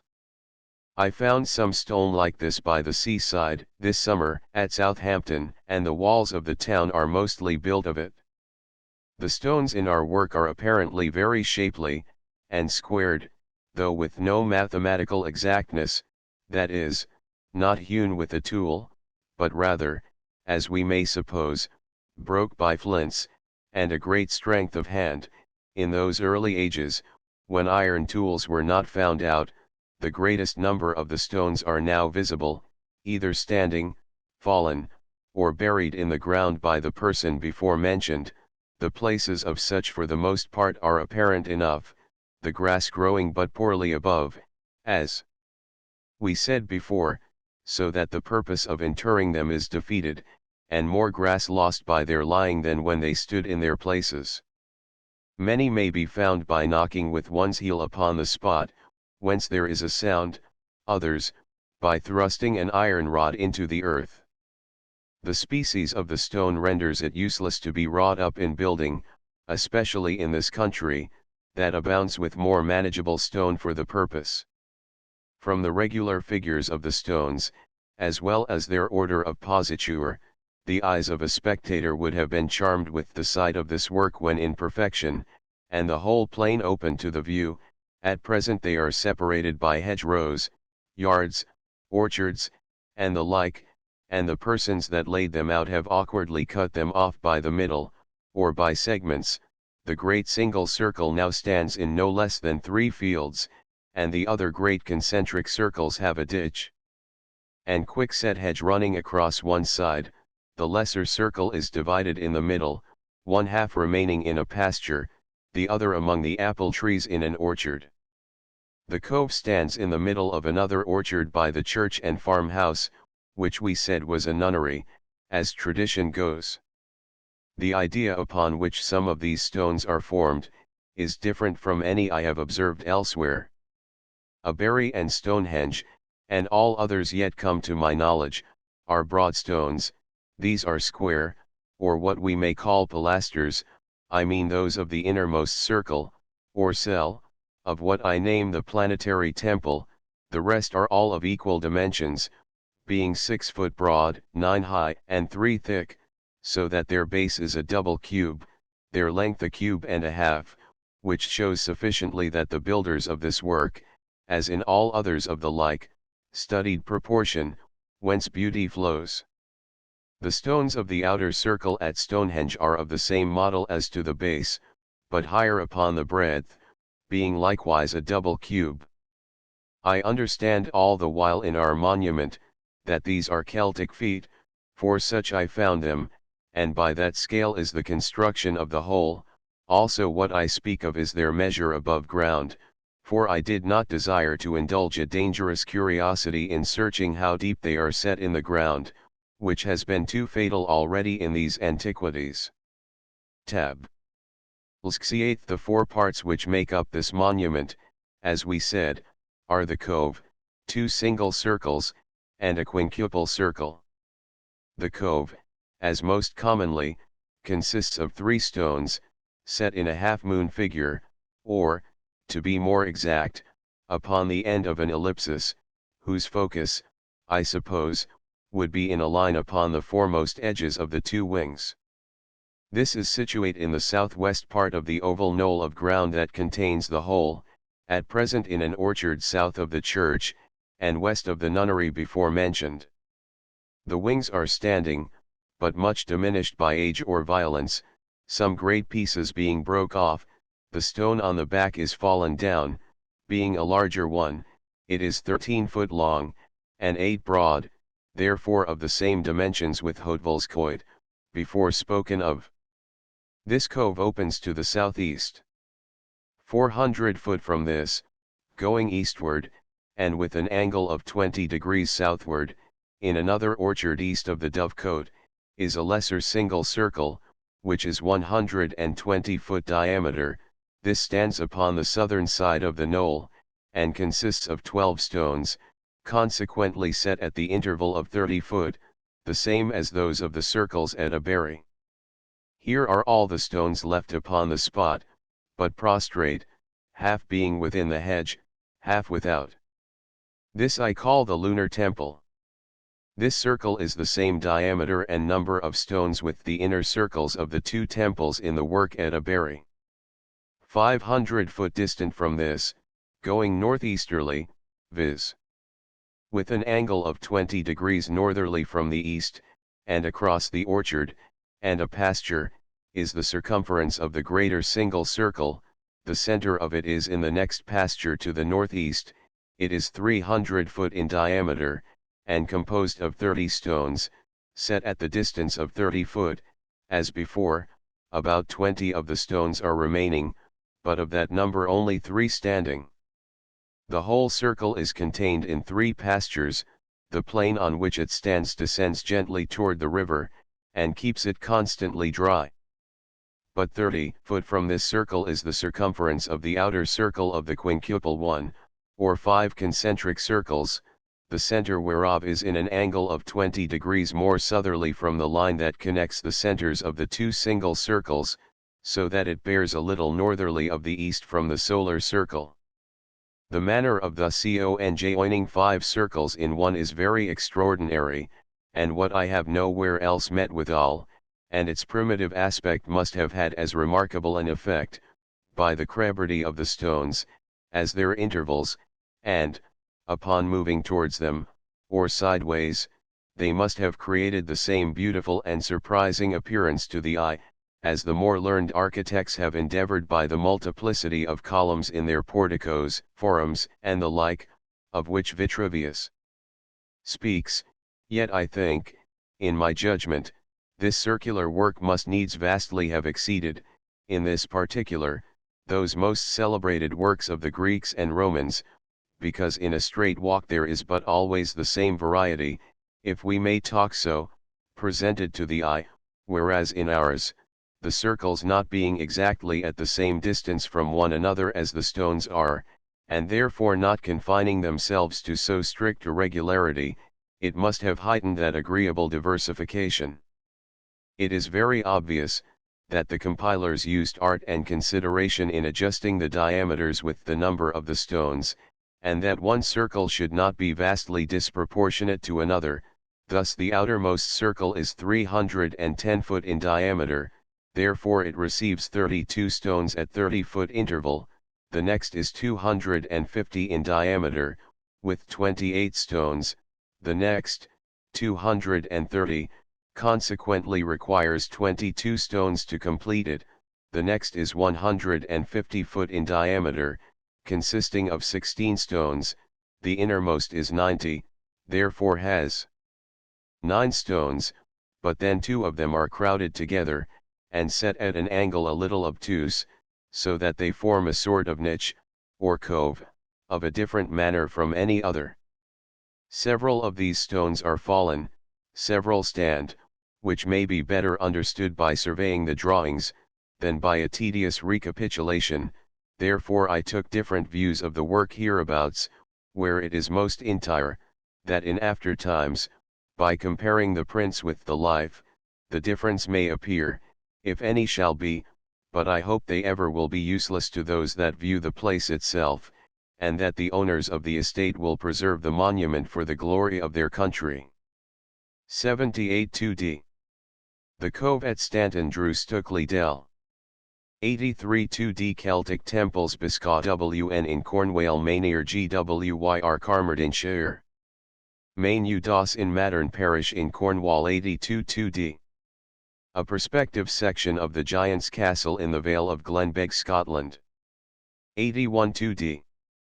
The Celtic Temple at Classerness on the Isle of Lewis in Scotland. 82D. On a mountain near the famous fortification at Dynajegill near Bellenrope in the county of Mayo, but in Inniskinhairn parish, 'tis 29 paces diameter. Carachan by Lochberry in Mulla Druid Temple at Mynydh Gareg, in the parish of Lhanjindairn. The circle about 10 yards diameter, the highest stone not 3 foot. By Monag Grigog in Penmorva parish Carnarvonshire.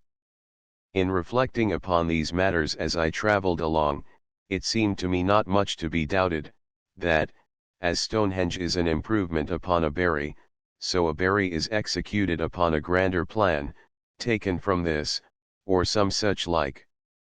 I can scarce think there ever was an avenue to this work, nor any ditch about it. It is true, there is a ditch, or moat, now round the north side along the river, but I